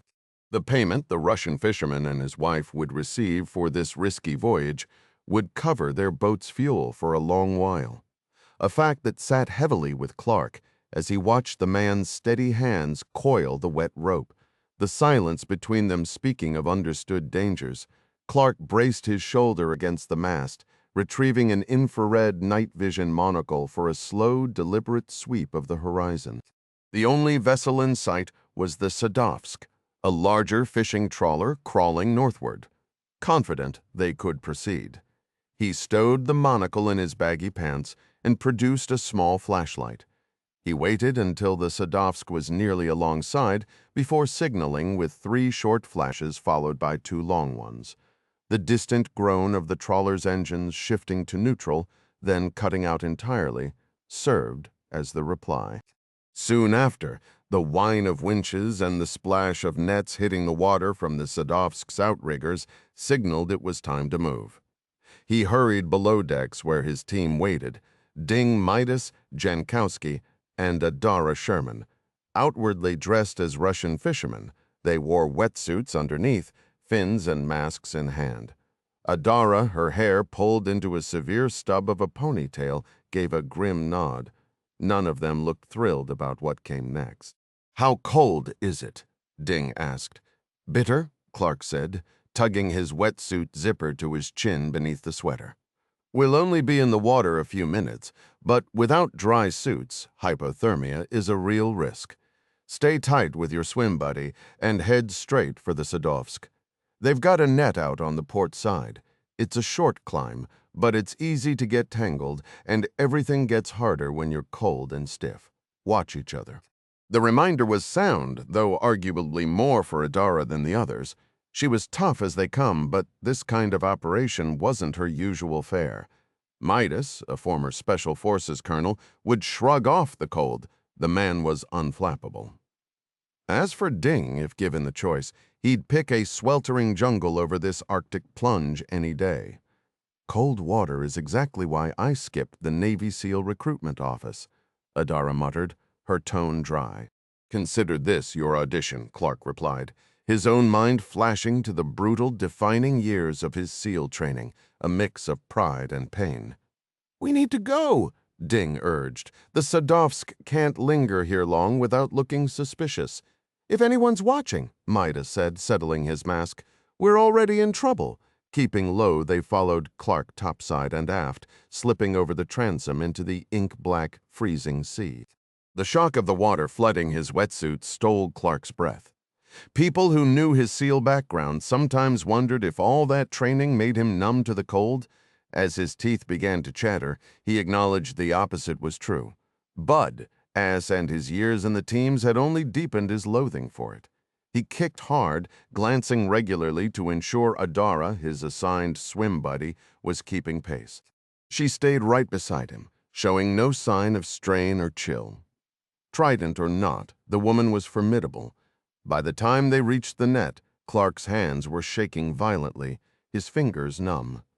Despite the cold draining his strength and coordination, he managed to haul himself up the webbing and roll over the gunwale onto the trawler's deck. He landed in a crouch as Adara dropped beside him, breathing hard. Midas appeared almost silently a moment later, kneeling with a pistol already drawn. Holy hell, it's freezing!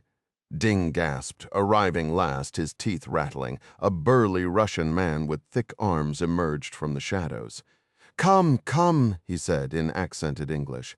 Down below, quick, legs trembling and cramping from the cold. Clark followed the fisherman toward the boat's main cabin.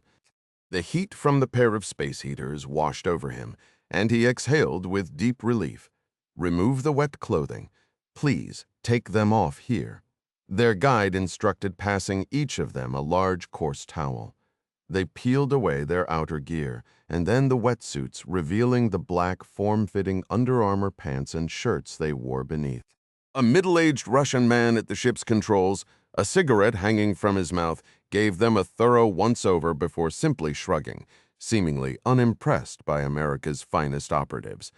Come, come, the first Russian urged, guiding them toward the stairs that descended below deck. At the foot of the steps, a familiar, resonant Russian voice, as hearty as the warmth from the heaters, greeted Clark. John! Their host, Dima Aslanov, enveloped Clark in a crushing bear hug that actually lifted Clark's boots off the floor. Clark let out a grunt as the burly fisherman, built like a grizzly, set him down and stepped back to look him over. Good to see you too, Clark said, flexing his arms to restore circulation.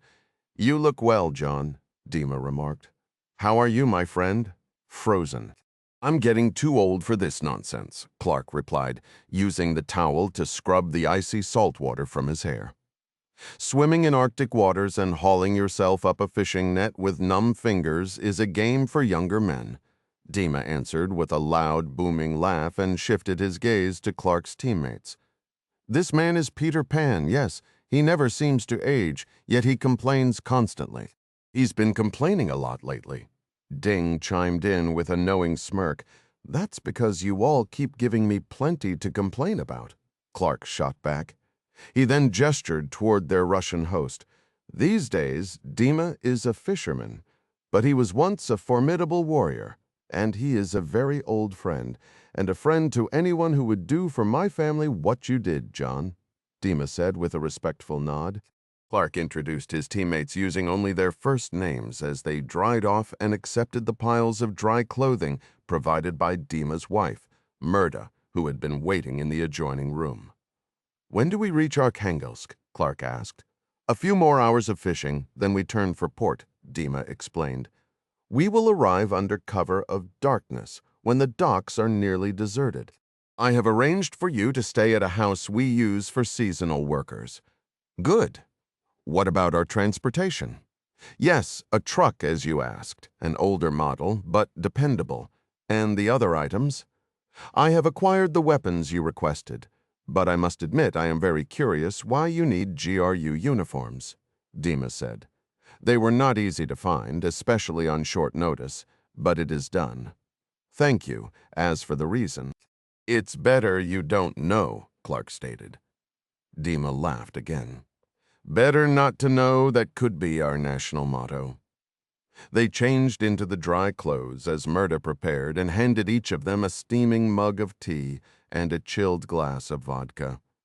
You will rest in the crew bunks up forward, Dima said, gripping the handrail of the ladder leading to the pilot house.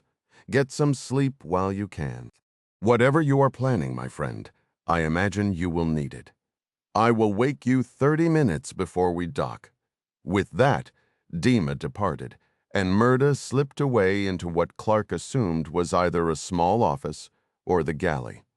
Not sure I'll be getting any sleep, Midas said, holding Clark's gaze. Feels a bit risky. This isn't the first time I've trusted Dima with my life. I can assure you we're safe, but do whatever makes you comfortable, Clark replied. Midas gave a skeptical sniff, clearly not convinced. Clark, for his part, absolutely intended to hit the bunk. Sleep was a tactical asset, and his weary body needed every minute of rest it could get. But first, there was one more thing to take care of. He raised the small glass of vodka, brought it to his mouth, and muttered, "Well, let's go." 15 miles to the southwest of the Cyprus-flagged ship Finiter, the sleek CCM Mk1 fast boat cut through the Atlantic at 45 knots. Special Operations Senior Chief Max Hardin peered out the cockpit window into the dark. Need me to back off the throttle? This SWCC pilot beside him asked, glancing over. Hardin checked his Swunto, then studied the moving map display. He noted their position, the target's location, the predicted course line, and the green triangle representing Ghost 2, the other boat carrying the rest of their 12-man team. Negative, Hardin replied. This new hull is practically silent.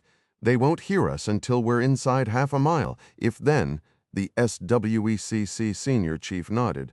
Copy that. We'll keep it wide open. You prefer this to the old Mark V? Hardin asked, referencing the retired platform. Better engines, better handling, way stealthier. Though I'll probably need a new spine by the time I retire, the pilot said, pushing a gloved hand through his surfer-length blonde hair. Hardin grinned. I hear you. He braced his legs against the deck as the aluminum V-hull sliced through the chop. Tonight's ride was smooth, but high speed in rough water could shake a man apart. She's whisper quiet, though. Right? The pilot, nicknamed Sandy, remarked.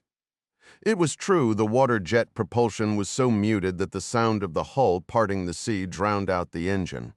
Hardin had known Sandy since their days with Gray Squadron, the SWIC team that supported the covert Tier 1 SEAL unit. Hardin had done a tour with Group 10, but when he returned last year, Sandy was still behind the helm. The Tier 1 community was like that. People either stayed forever or found their way back. Hardin once knew an officer in medical who had been an enlisted SEAL medic and sniper, went to physician assistant school, got commissioned, and instead of moving on, transferred right back, spending 16 of the last 18 years at the unit. Hardin checked the ETT display, 10 minutes. Their target wasn't the Finiter itself, but a drop point a mile out, where they would slip into the water for the final swim. 10 minutes, Hardin announced over his mic. Perfect, said Chief Petty Officer Reed Johnson, the team medic, as he gave his swim gear a final check.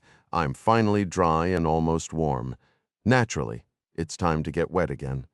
How did you even make it through training? You whine like my aunt from Queens, said Billy Harper, his Brooklyn accent thick. Billy was a chief, too, and one of the finest breachers Hardin had ever worked alongside. In a Tier 1 command, you could earn your anchors one day and be taking out the trash the next. Rank didn't shield you from the grind. Complaining is how I embrace the misery. Reed shot back, flipping Billy the bird. He wasn't wrong. In this line of work, the only easy day was yesterday. 12 Tier 1 guys to hit a little research ship with maybe 16 souls on board feels like using a sledgehammer to crack a walnut, remarked Owen Delacourt.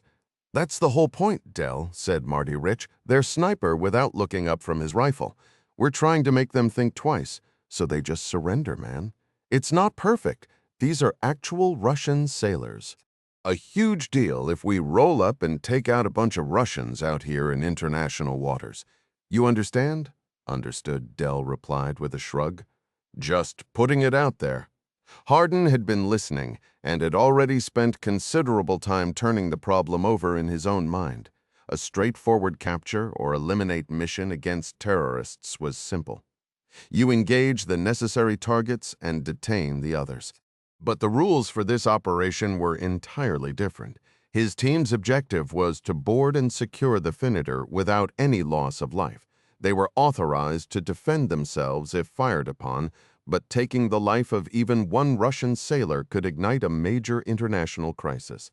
This is how conflicts begin, he reflected, brushing the Copenhagen from his lip and flicking it into the sea. He took off his baseball cap, secured it in his gear, and pulled his wetsuit hood into place, preparing for entry. His hands then moved on autopilot through his equipment check: sidearm, mags, rifle, grenades, medical kit, comms. With his personal inventory confirmed, he glanced at the ETT and signaled Sandy with a slow, deliberate up and down motion of his flat hand. The Sweck pilot eased back the twin throttles, and the boat's powerful 150 horsepower engines quieted to a faint murmur. After a few minutes of silent, low-speed maneuvering, they reached the designated point, and Sandy brought the engines to idle. Masks and fins on, the 6 SEALs lined up along the boat's edge.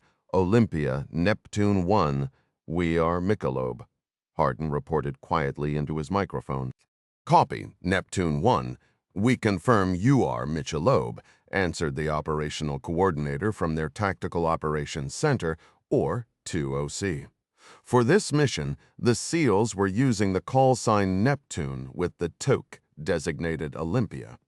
After a brief pause, Dwight Merrill, the Navy SEAL, famously nicknamed Andy, added his voice. 2 is Michelob. Hardin had heard at least 3 different and increasingly outrageous stories from their SEAL Team 5 days about how Dwight earned the name Annie. Annie, also a senior chief, commanded the other team of SEALs aboard the second boat, Ghost 2. Roger 2, Olympia responded. We show you as Michelob North. Hardin knew command had real-time satellite surveillance on them. So the confirmation from the TOC team, who were operating from the Coast Guard cutter Lawrence O. Lawson, meant they still had their crucial overhead view. The Lawson, cruising to the south, was serving as the operational command post, communications relay, and medical evacuation platform. It also, almost as an afterthought, housed another 6-man SEAL team on standby as a quick reaction force if the situation deteriorated. But in Hardin's experience, the emergency surgical teams aboard spent most of their time patching up the opposition, not his own guys. Hardin gave a thumbs up, and as one, the 6 SEALs rolled backward off the boat. The shock of the cold salt water was immediate, a deep chill that seeped through his suit. It would take a few moments for his body heat to warm the trapped water from bone-numbing to merely icy, creating that vital thin layer of insulation against the ocean's relentless drain of warmth. He initiated their swim, kicking powerfully toward the northeast.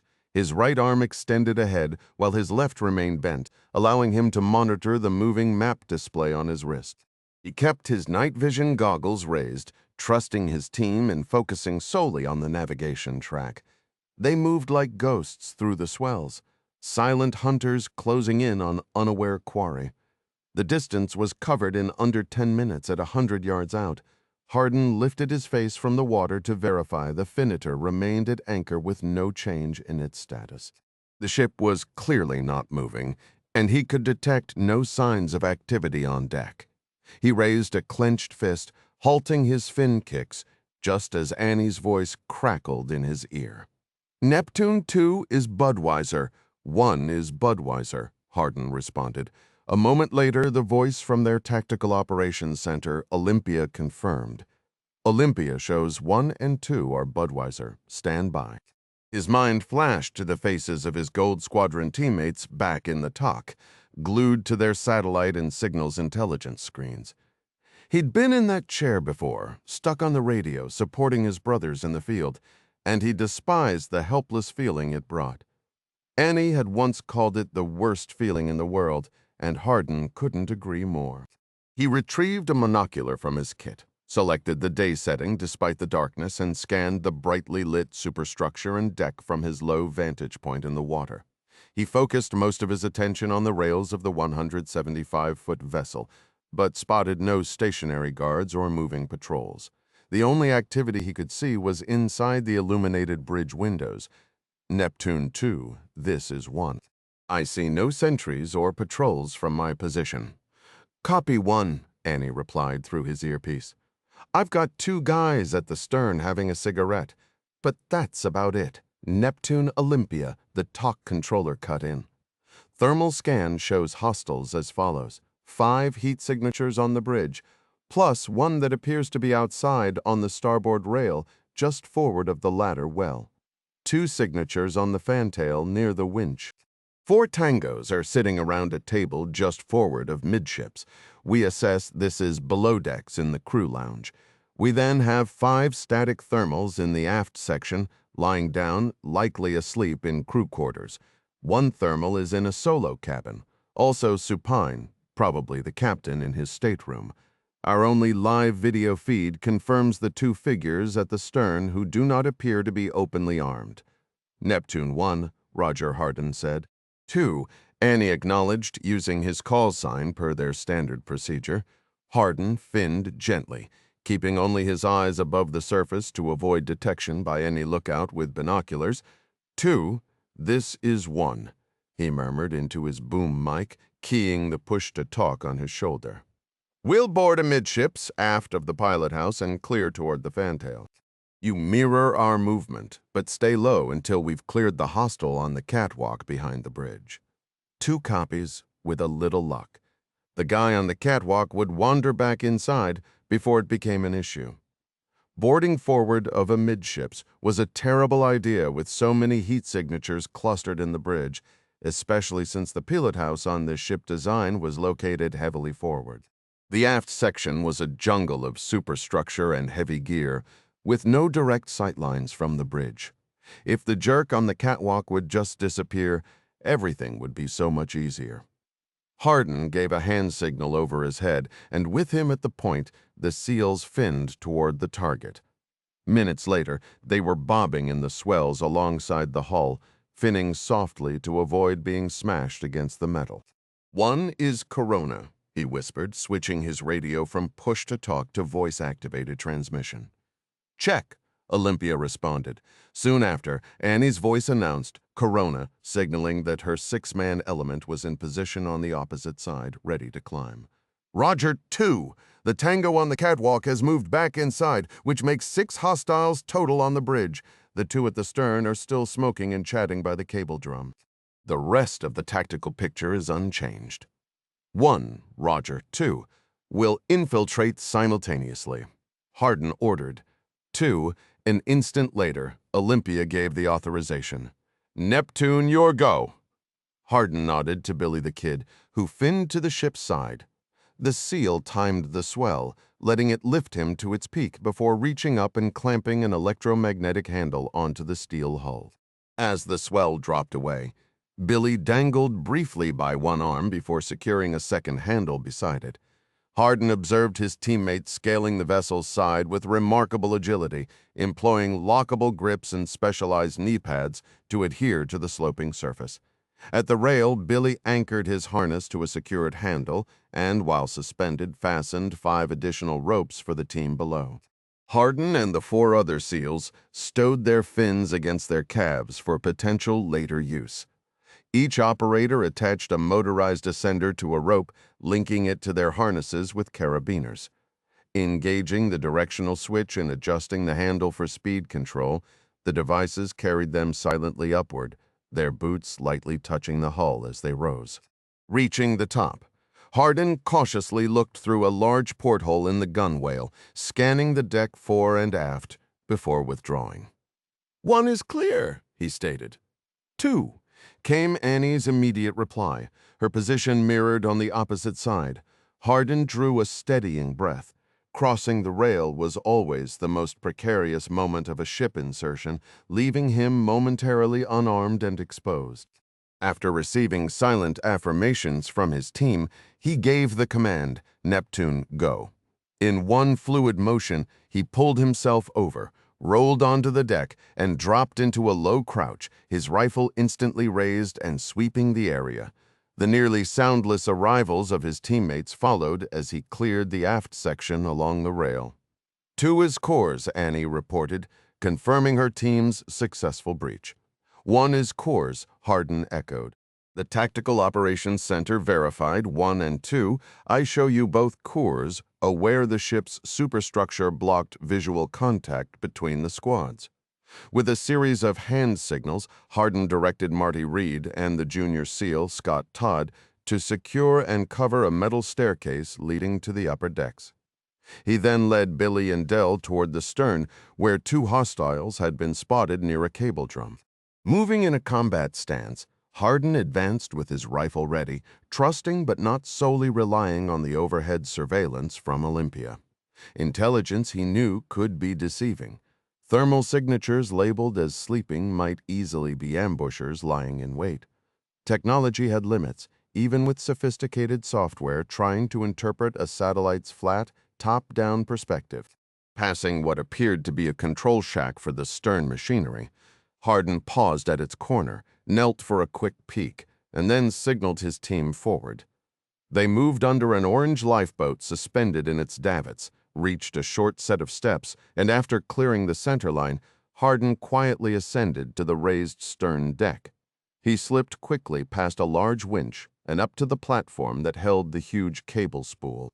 Peering around its edge, he spotted two men leaning lazily against the stern rail, chuckling as they smoked. "One in place," he breathed, the words soft but clear in his teammates' ears. "Two is set on your mark." Hardin gave a slight nod. 3, 2, 1 on 0. He sprang forward, sensing his team fan out beside him. Annie appeared from the other side of the rail. The man closest to him fumbled his cigarette, staring at Annie and the two other armed SEALs closing in, green laser dots dancing on his chest. The man facing Hardin simply froze, jaw slack, quietly. "Sit against the rail," Hardin ordered in Russian, his voice a low growl. Both men obeyed without a sound. Hands up! Their hands shot into the air as a stray cigarette, caught by the wind, spun over the side. Hardin kept his weapon aimed at his target's forehead. Scott and Billy swept past him, and within moments both Russians were secured to the railing with plastic ties. Hardin glanced at Hernando Hondo Rodriguez, a breacher from Annie's squad. "Hold security here." "You got it, boss," Rodriguez said, then vanished into the machinery bay forward of the stern deck. Inside the garage-like space, he'd be concealed from outside view, but could watch the prisoners. "Olympia, any movement?" Hardin whispered. "All quiet," Olympia replied. If there had been activity below, he would have split the teams to clear the bridge and lower decks at once. Since the Russians were cooperating, caution won out. "We take the bridge together, then go below," he told Annie. Annie moved back along the starboard side while Hardin led his two SEALs forward on the port side. "Neptune 6, he called, releasing Marty as they advanced. "Find your nest." 2 clicks in his earpiece confirmed the sniper had heard and was seeking a vantage point for overwatch. In moments, Hardin was back at his starting point, kneeling beside Dell and Scott at the sheltered stairwell. 1 ready, 2 ready. "Neptune 6 is now Zeus," Marty announced, switching call signs to signal he'd found a good firing position, likely the crow's nest above the aft stack as planned. "Copy, Zeus," Hardin replied, then gave the signal to both squads. "Go, too." Hardin and his 4 teammates moved as one fluid entity, each covering their sector as they silently climbed the zigzag metal stairs. The only sound was his own breathing in his enhanced earpiece. No change. 6 hostiles on the bridge, Olympia reported, perfectly timed as he neared the top landing. On breach 4 are forward of the doors. 1 is by the port door, and 1 is seated center aft. He double-clicked his comm with his left hand, stepping onto the catwalk and crouching low to avoid being seen through the round window in the wooden door. He then rose and pressed against the door beside the window. 2 of his men, Billy and Scott, knelt low beneath the window, weapons trained on the door. Reed and Dell held positions on the stairs, Dell at the turn and Reed just below the catwalk, guarding their rear. A dozen SEALs still felt like overkill for a bridge takeover, but overwhelming force discouraged resistance. 2 set, Annie called. Hardin slowly reached for the door handle, whispering the count. 3. The countdown hit 0, and he yanked the door open, stepping aside to let the team flow past him. Billy was first through, sweeping right and instantly dropping the guard by the door with a sharp leg sweep.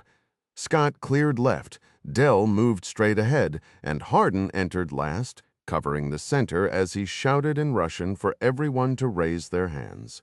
Every person on the bridge complied, hands flying upward, except for 1 man in the starboard front corner.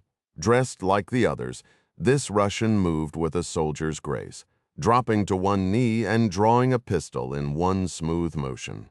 Hardin already had his red dot centered on the man's forehead, finger resting on the trigger guard, as the Russian began to raise his weapon. No time to hesitate. Hardin sidestepped left just as the pistol fired, the round smashing through the thick-angled glass of the bridge window behind him. With no other option, Hardin adjusted his aim to the shooter's upper right chest and squeezed the trigger. The man cried out as the bullet struck just below the collarbone, a hand's width from the shoulder. His pistol clattered to the deck. Annie was on him in an instant, driving a booted foot into his back between the shoulder blades to pin him down. "Get these guys restrained," Hardin ordered, his mind already racing through the fallout of shooting a Russian national, even if this guy was GRU or SVR, operating under deep cover. What a mess! "Neptune 5, report to the bridge," he called over the radio. "We have a hostile down and need medical assistance." 5, en route, came the reply. Around him, his team worked quickly, securing the bridge crew with plastic ties. Hardin scanned their faces, searching for someone with the bearing of a captain. Seeing no one who fit, he demanded, "Where's your captain?" When no one answered, he repeated the question, this time sweeping his laser designator across their chests for emphasis. "Captain in his cabin," one of the Russians finally said in broken English. Hardin crouched beside the wounded man, watching the crimson stain spread across his shirt. "What were you thinking taking a shot like that? You never had a chance." The man glared back, his face pale from shock or fear, or maybe both. "Boss, we need to clear the crew quarters below decks now," Annie cut in. "That gunshot could have alerted others." "Agreed," Hardin said. "And we still need to secure the captain." "2 from my team can grab the captain and bring him up here," Annie offered. "The rest of us will sweep below with you." Hardin turned to Scott. "Stay here and keep an eye on this bunch." He did a quick head count with Rodriguez watching the stern and Marty providing overwatch, plus the 3 assigned to the captain and bridge detail that left 7 for the sweep. He looked at Annie. "That gives us 3 and 4. You okay with those numbers? Better if we have Rodriguez double-check the 2 on the stern are fully secured than run 2 teams of 4, Annie suggested. "Those 2 aft were just sailors, but we just faced a shooter up here. There could be more professionals downstairs." Hardin nodded. The man he'd shot was clearly trained, so others were likely waiting. And if they'd lost the element of surprise, "You're right. Let's do it that way." He radioed Rodriguez to adjust the plan, then called for a situation report from Olympia. "Neptune to Olympia? What's your status?" "Olympia here. No change." "Repeat, no change. Crew lounge shows 4 hostiles, 3 seated at a table or workstation, 1 standing at the rear left of the room. Bunk room still has 5 tangos lying down." There was no sign the crew had detected their approach. "Roger." All copied. Hardin acknowledged. Within moments, the team split into two four-man elements. Hardin led his group toward the crew lounge, while Annie took her team aft to the sleeping quarters. They descended the portside ladder well with silent, practiced efficiency, a unit honed for decisive action. At the bottom, Hardin turned left toward the bow, his team shifting into a diamond formation. He took point. Two SEALs hugged the passageway walls, and the fourth covered their rear. They halted at a white metal hatch, slightly ajar instead of sealed shut.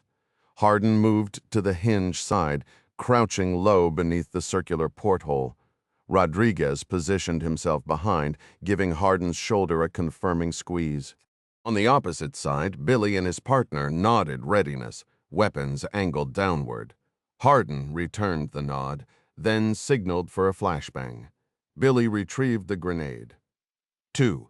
Call your breach," Hardin whispered, coordinating the assault to prevent alerting the other team's targets. "Stand by." Annie's voice came through his earpiece. After a brief pause, she reported, 2. Going, now." On cue, Billy used his rifle to push the door wider and lobbed the non-lethal device into the room. Hardin shut his eyes tightly. A muffled whoomp followed, harmless to his protected hearing, but devastatingly disorienting inside.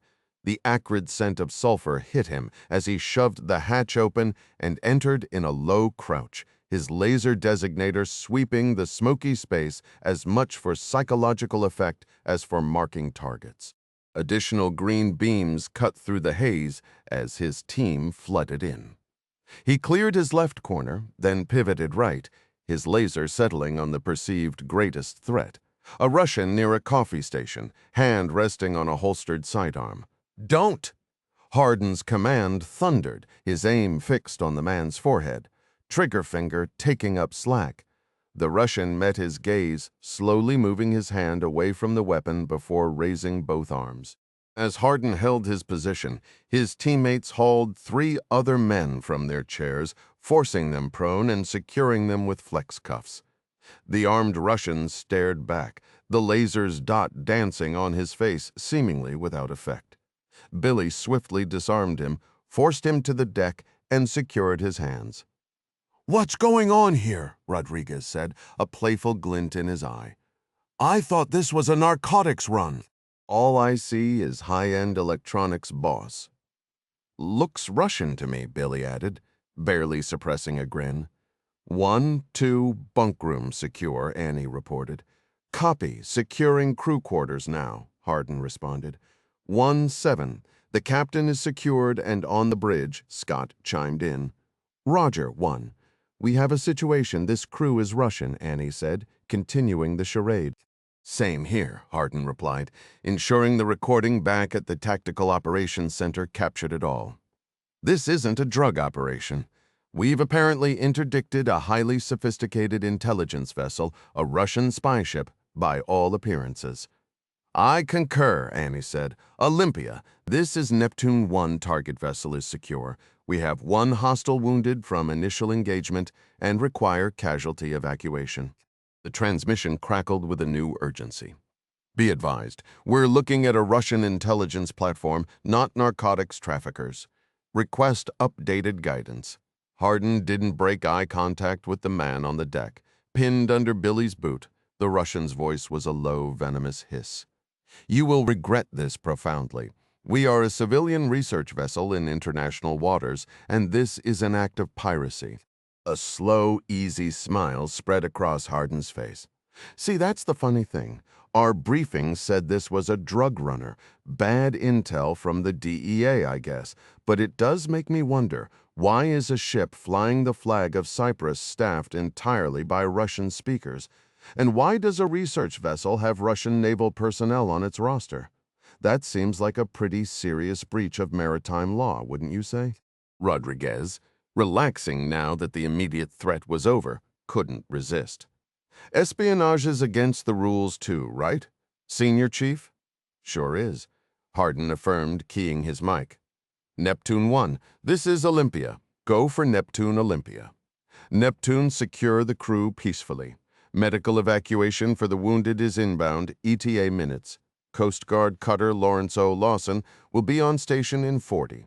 Sweep the Finneter for contraband, then transfer custody to the Coast Guard. We'll let the Pentagon sort out the diplomatic mess. Copy all.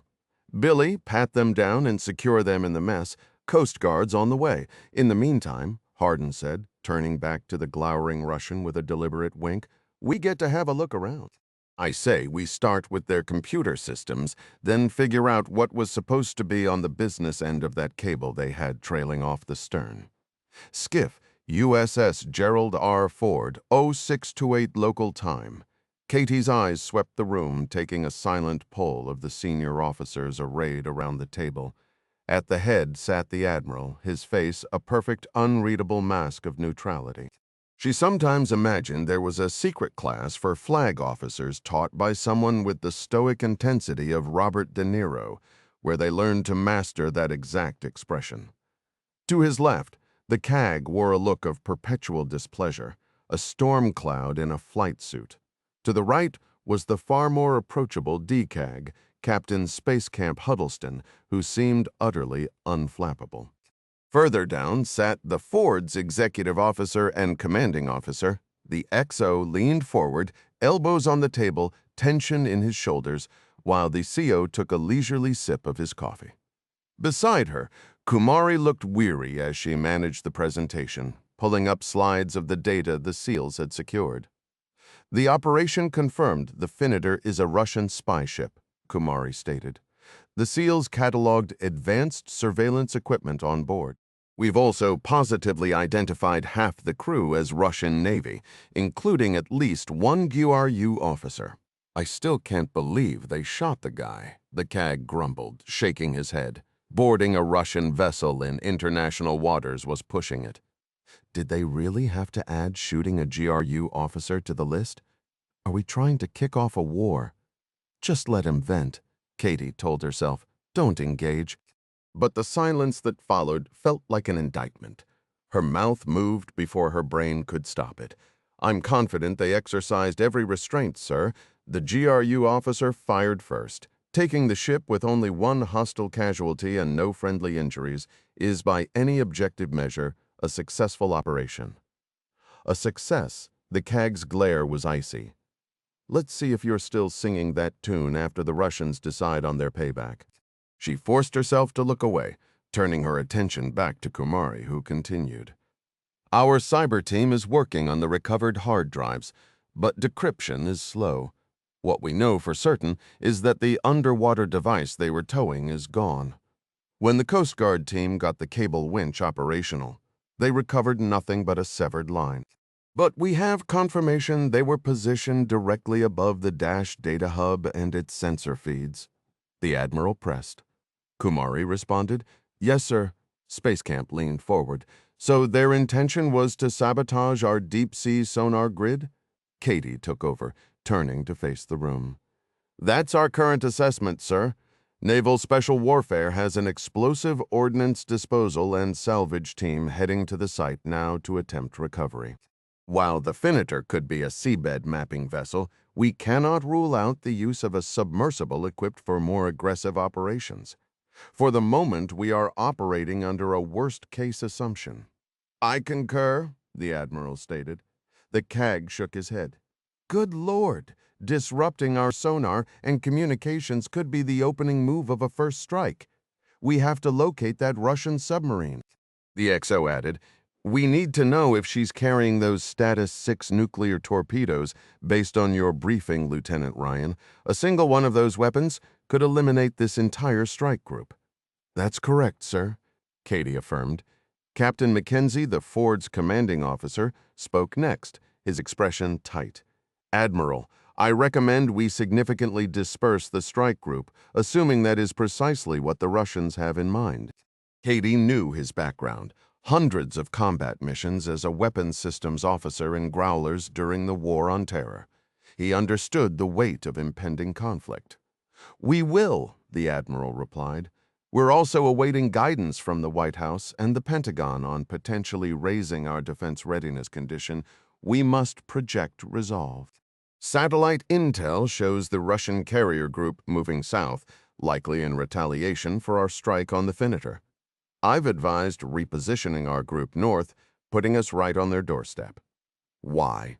Challenged the CAG. Sir, tensions are already at a boiling point. They will respond to this provocation. If they're moving south, they're looking for a confrontation. Do we want our pilots tangling with Russian MiG-29Ks on every sortie?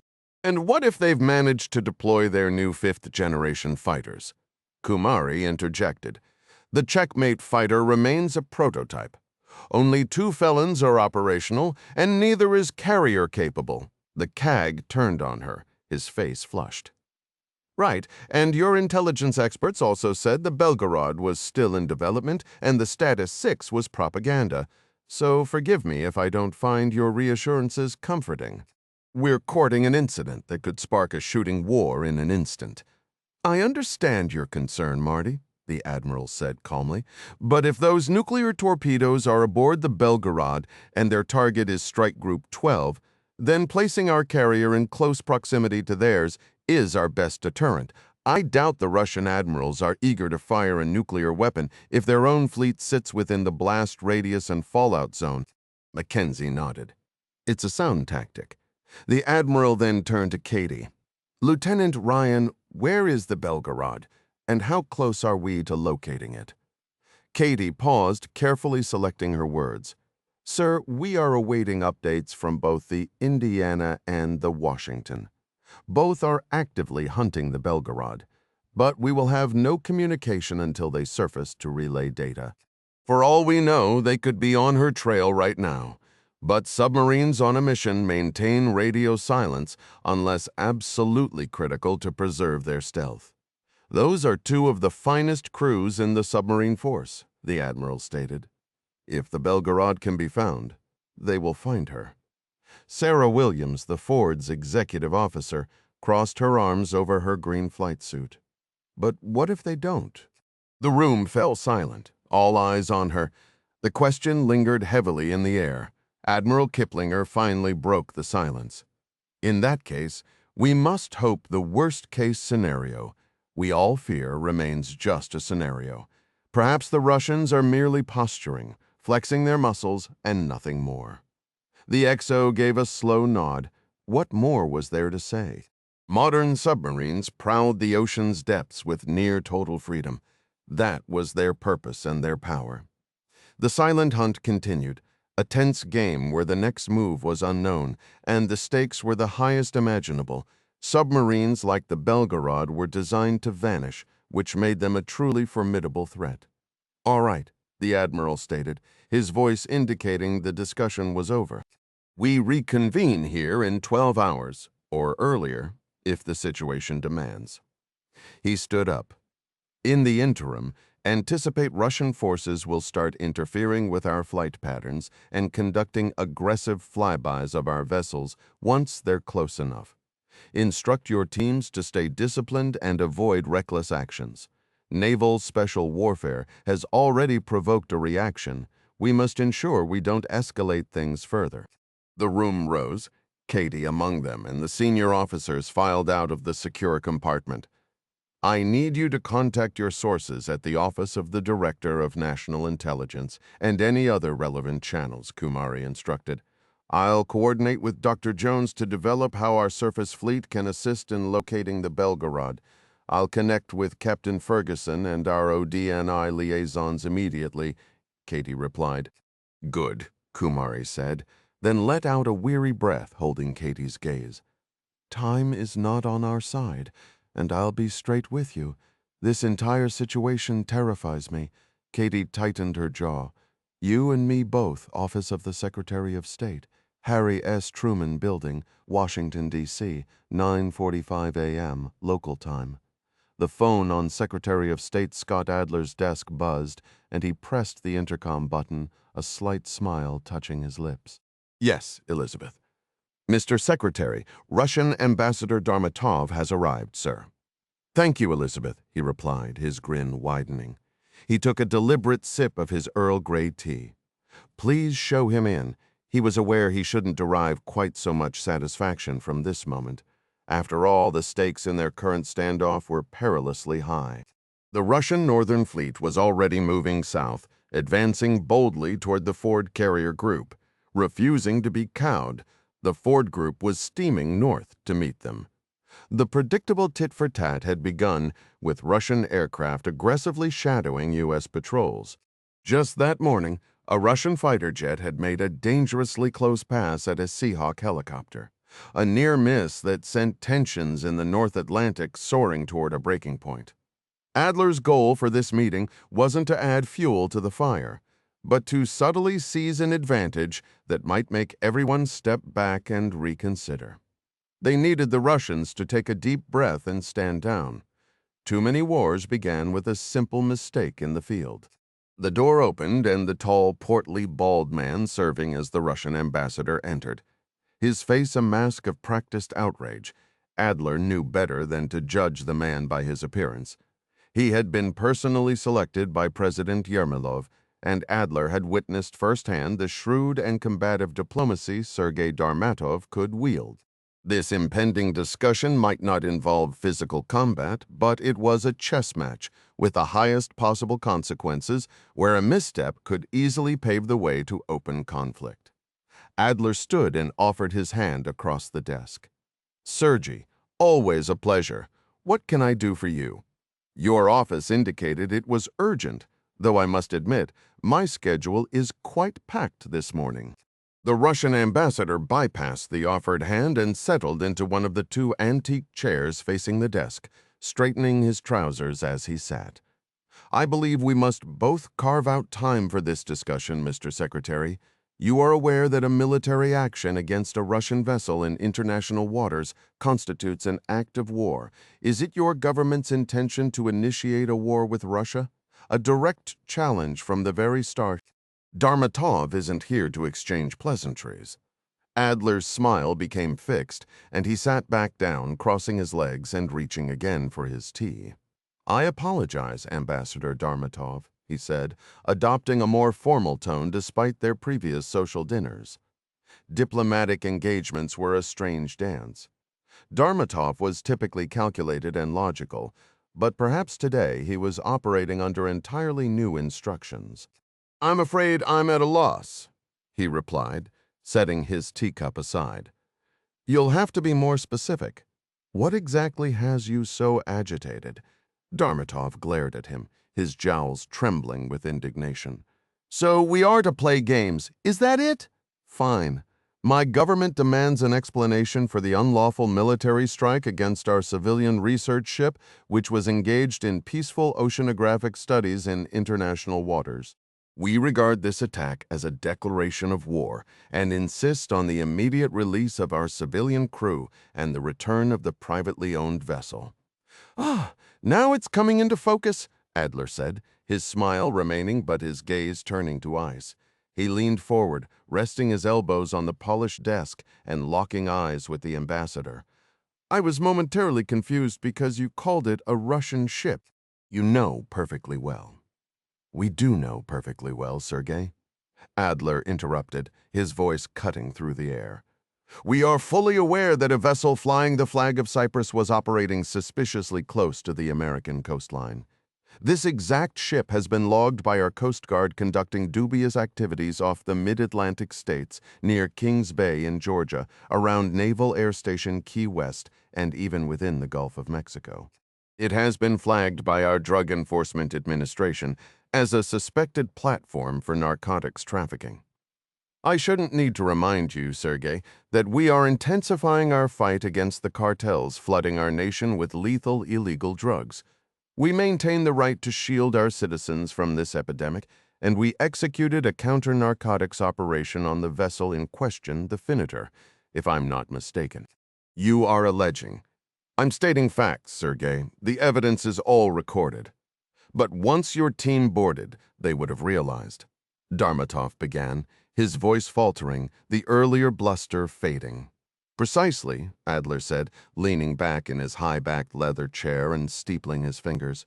"Picture the astonishment of our counter-narcotics unit, when they discovered the Finiter was not a drug runner disguised under a Cypriot flag. Instead, it was a Russian intelligence ship running sabotage missions against American assets while sailing under a false identity. Consider President Ryan's profound disappointment upon learning the crew were not smugglers, but Russian Navy personnel under the command of a naval officer with additional members identified as part of Russia's military intelligence network.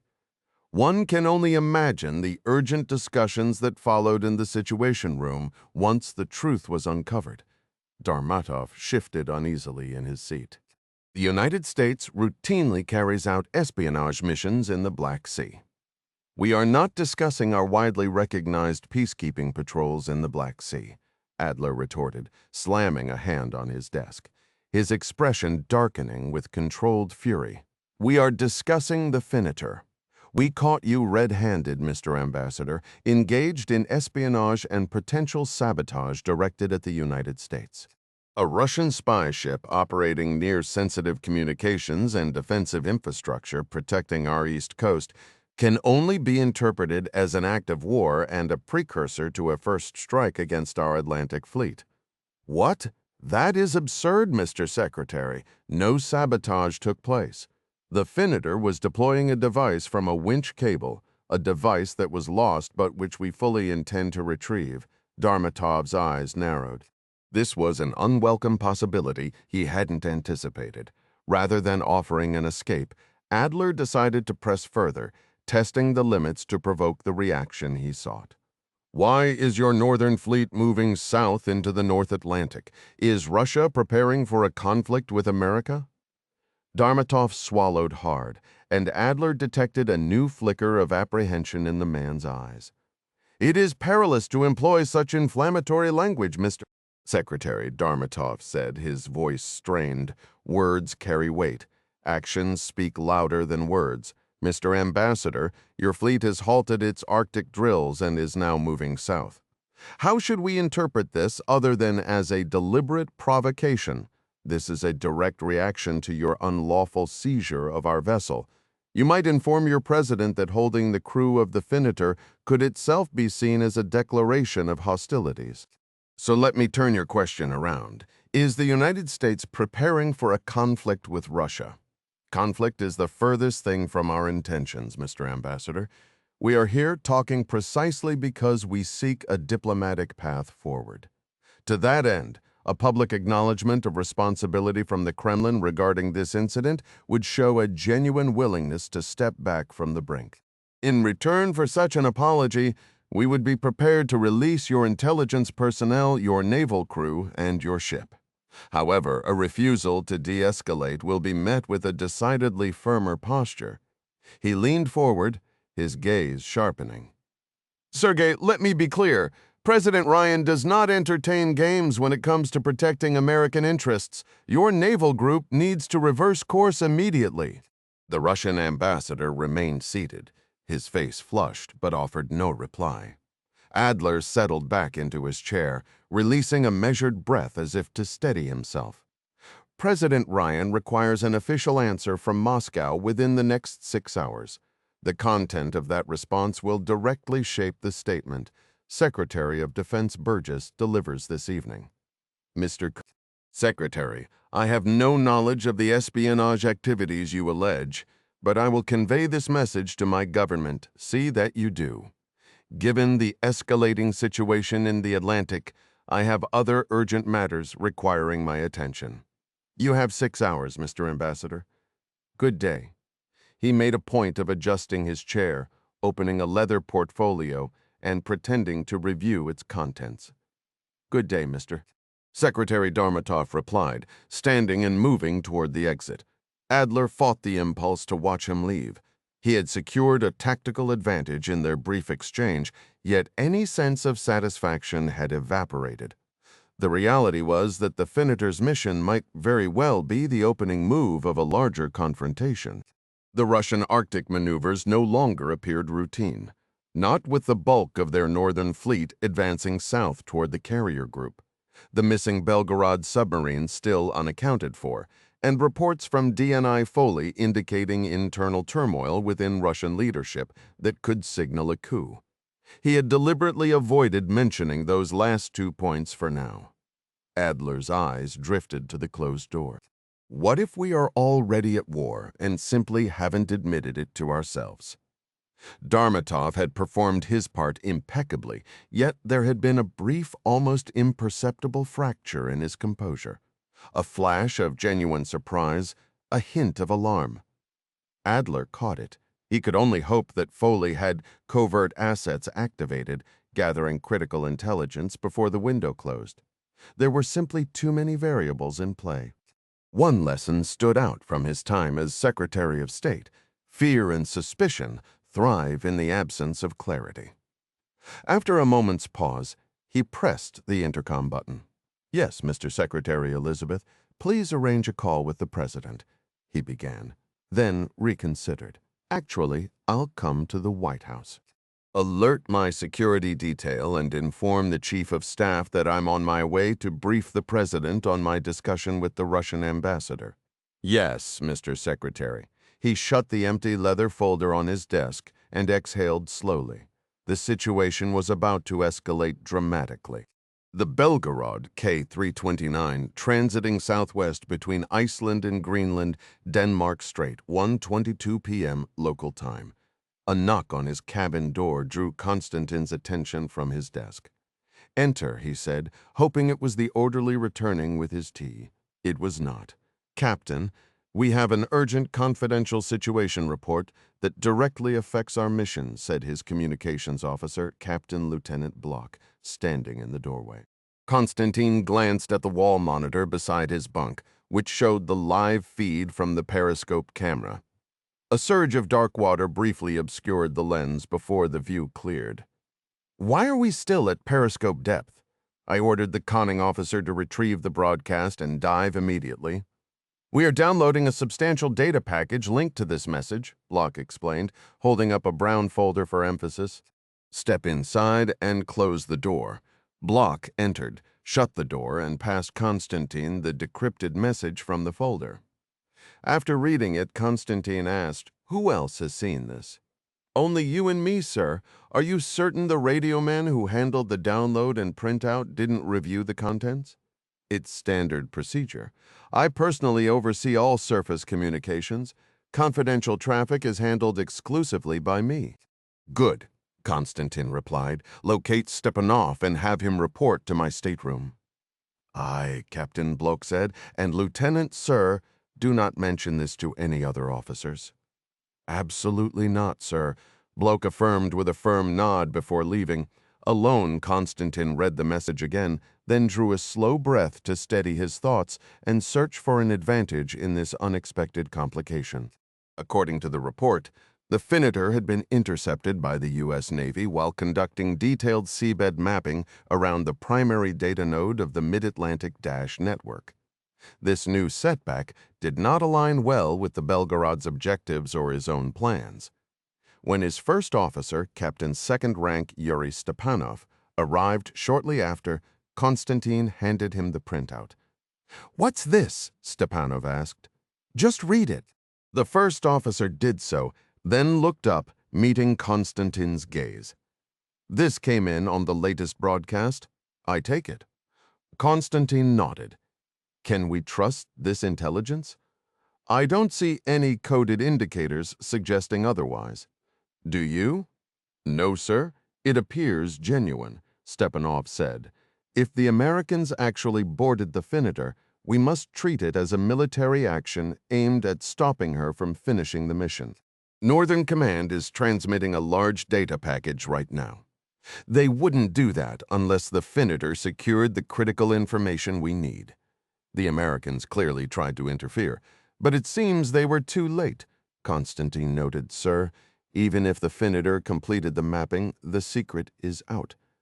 We have to assume the Americans are aware of our plan to sabotage the node." "Not necessarily, Yuri," Constantin said with a faint smile. "All they know is that the Finiter was charting the ocean floor."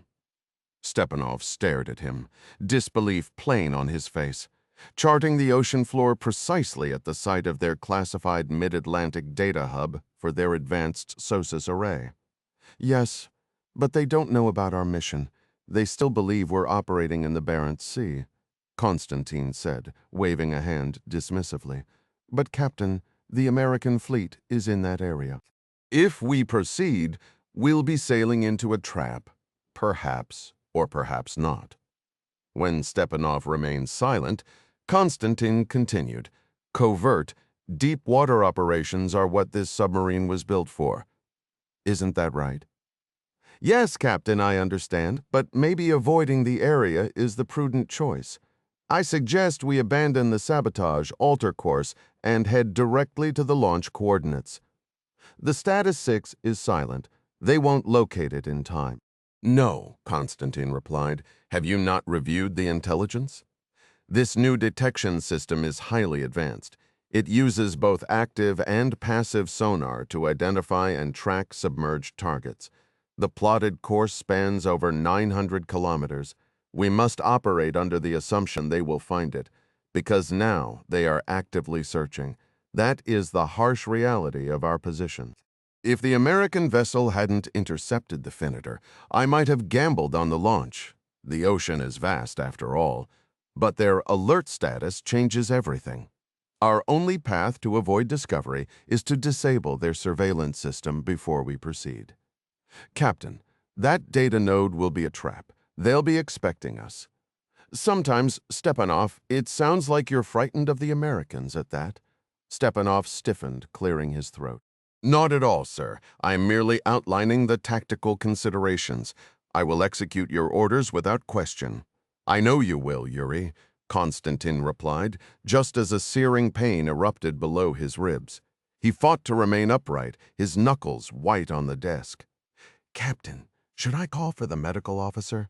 "No," he managed through gritted teeth. "Return to the con and oversee the operation.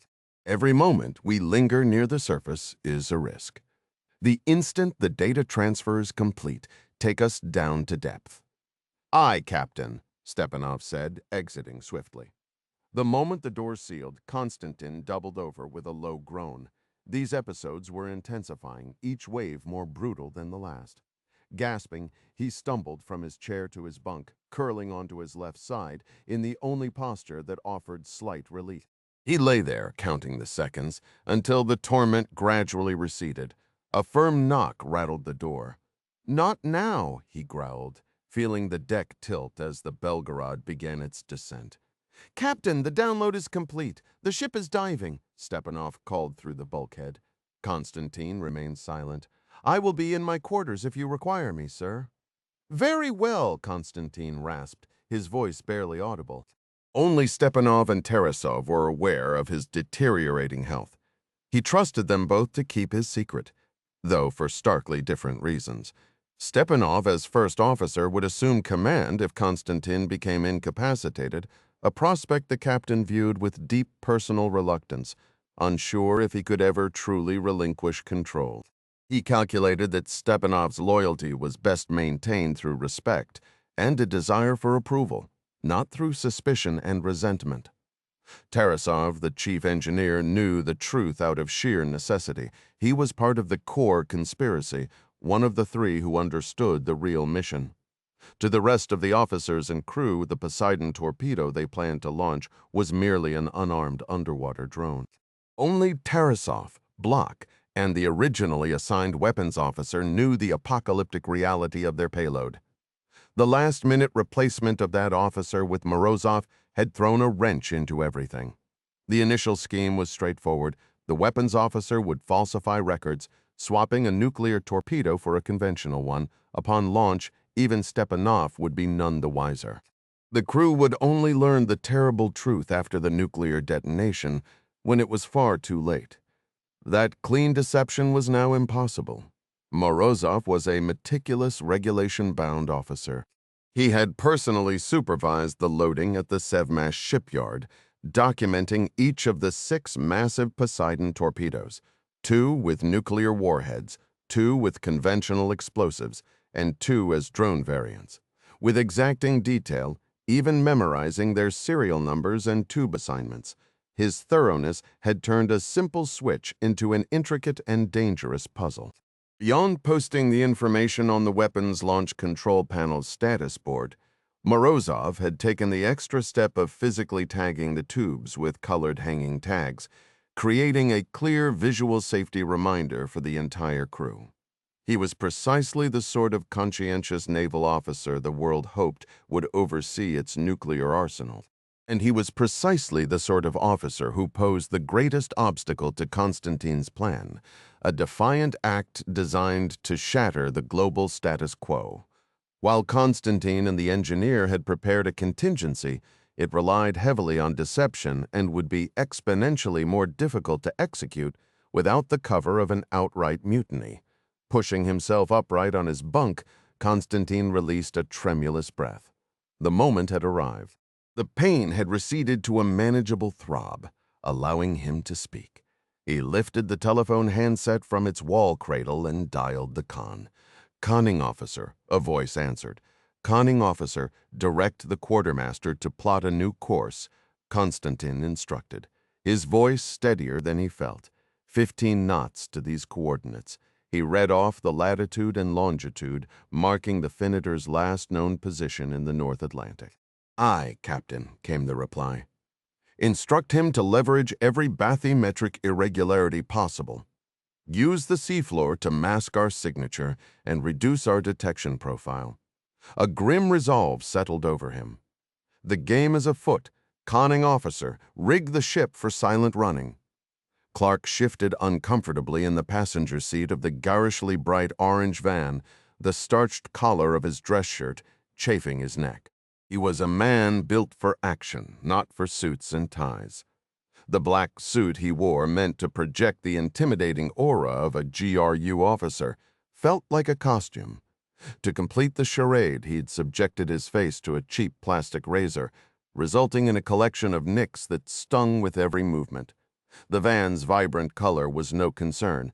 In fact, it was part of the plan. He wanted to be noticed. His two teammates, clad in authentic Russian Special Forces uniforms, provided the muscle, while his own attire provided the implied authority. Anyone with sense would think twice before approaching.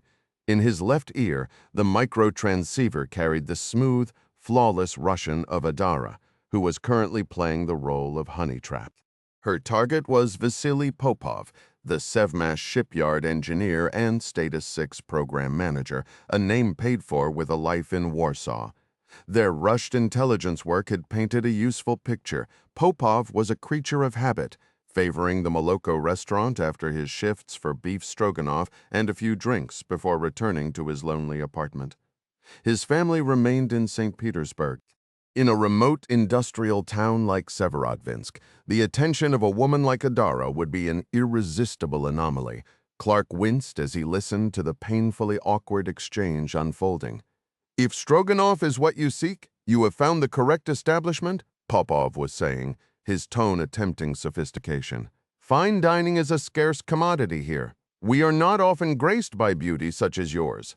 "You flatter me," Adara replied, and Clark could perfectly envision the coy smile she'd be forcing while inwardly recoiling. "Are you dining alone this evening? If so, perhaps you would allow me the pleasure of your company? I've ordered the stroganoff we could share and order a second dish of your selection. A delightful proposal. Thank you. Please allow me." Clark glanced at Midas, who was grinning openly in the driver's seat. "She's got him completely reeled in." "Let's be honest," Ding muttered from the back, adjusting the rough wool of his uniform jacket. "This gig is a whole lot easier when you look like she does. It's not exactly a hardship for the mark." "Don't mistake the performance for pleasure," Midas countered, his smile fading into something more professional. "She's working. Every smile costs her something." The comment hung in the air, a sobering reminder of the personal toll their deception required, a small human detail their original briefing had omitted. This wasn't the kind of assignment she'd envisioned when she joined the campus. Getting cozy with a guy like this felt beneath her. That thought, however, was only partially honest. The work of recruiting sources and gathering human intelligence was always a delicate dance of persuasion and attraction, even when it didn't involve physical intimacy. Clark, listening from the van, found he was following Adara's Russian conversation with their target, Vasily Popov, more easily than he'd anticipated. Perhaps it was being back in Russia, or the memories stirred by reconnecting with an old contact like Dima, but his language skills were flooding back.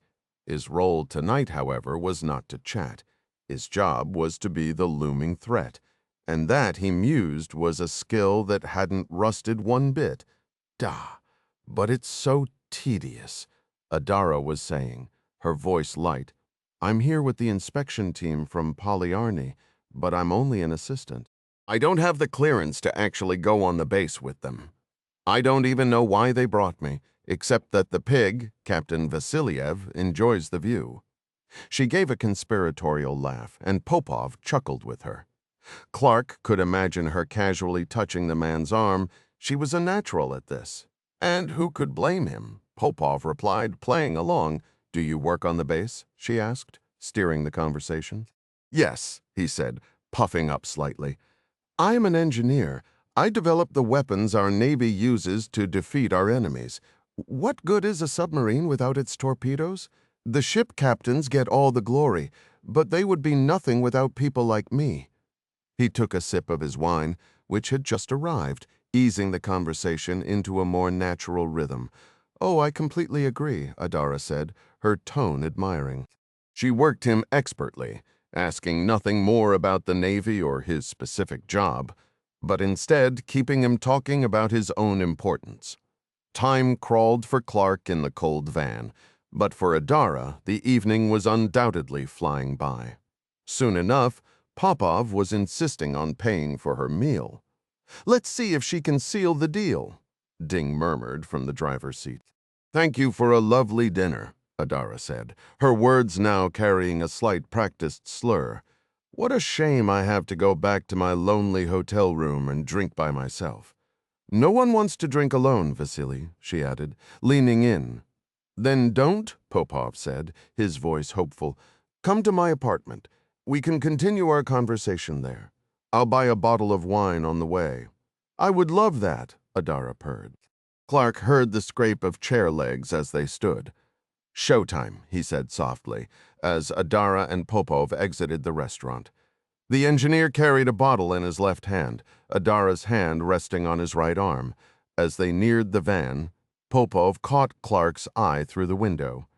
A flicker of confusion and worry crossed his face, but Adara said something, hugged his arm tighter, and he looked away, reassured. The moment they reached the vehicle, Ding slid the side door open and stepped onto the sidewalk, his posture imposing. Vasily Popov! Ding's Russian was flawless, his hands planted on his hips. Da? The engineer stammered, his eyes now darting to Clark, who fixed him with a glacial stare. Even in the chill night air, beads of sweat visibly sprang up on Popov's forehead. We need to speak with you, Ding stated. It's urgent. Why? I've done nothing wrong. This is a mistake. There is no mistake, Adara said, her voice suddenly cold and clear as she released his arm and stepped back. All traces of the tipsy, flirtatious woman were gone. What is this? You're setting me up. Popov turned desperately to Clark. If this is some loyalty test, I swear I am loyal. This woman may have tried to seduce me, but I would never betray state secrets. Clark broke his intense gaze and looked away, as if the man's panic was utterly mundane. Honestly, the guy's sudden patriotism was almost laughable.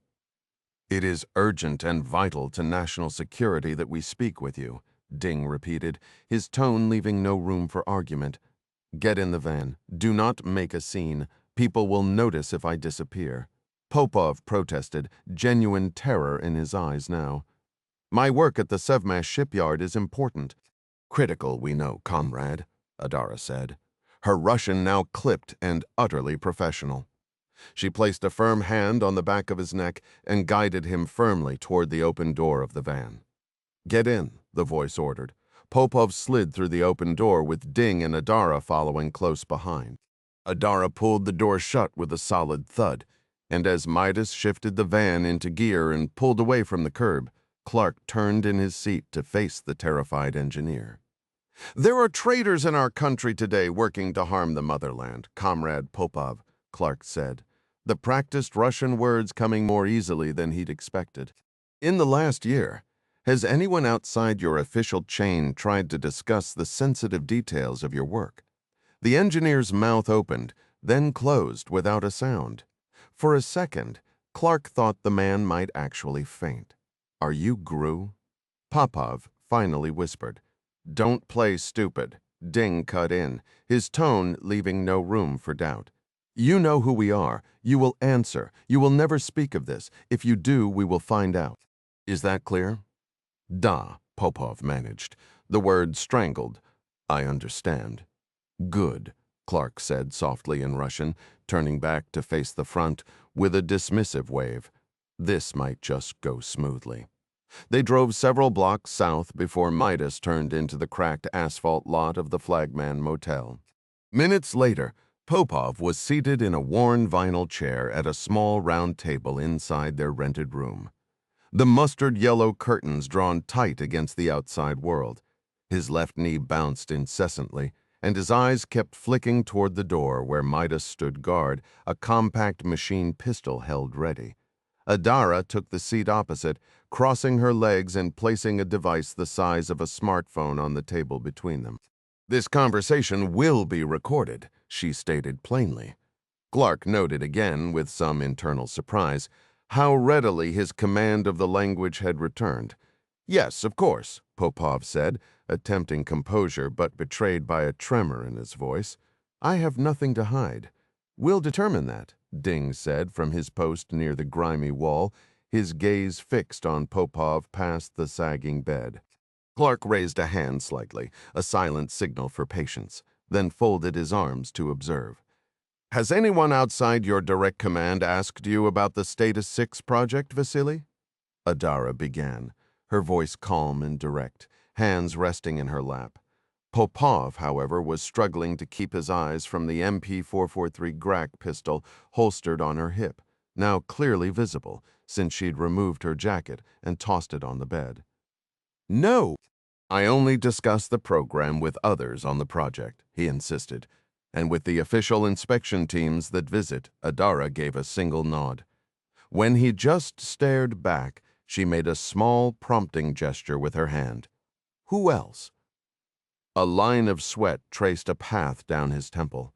A GRU delegation, led by Admiral Rodionov, toured the facility last month and conducted interviews. "But you already know this." "Obviously." "Do not waste our time," she replied, her tone shifting to one of dry, almost bored impatience. "Consider this a routine follow-up. Now, who else from Moscow has shown an interest? Who else have you spoken to?" "No one outside the project well. As for other senior visitors, Admiral Boldyrev and his team came for a progress briefing recently. They were verifying we would meet our production and testing deadlines, which we did." "What about your wife?" Adara asked, one eyebrow arching as she watched the color drain from his face. "What does she know about your work?" "Nothing," he said, his voice strained. "She knows nothing. She believes I am a maintenance engineer, I swear it. Perhaps during one of your extracurricular affairs you mentioned your job to another woman," she suggested, her voice now carrying a sharp, sarcastic edge.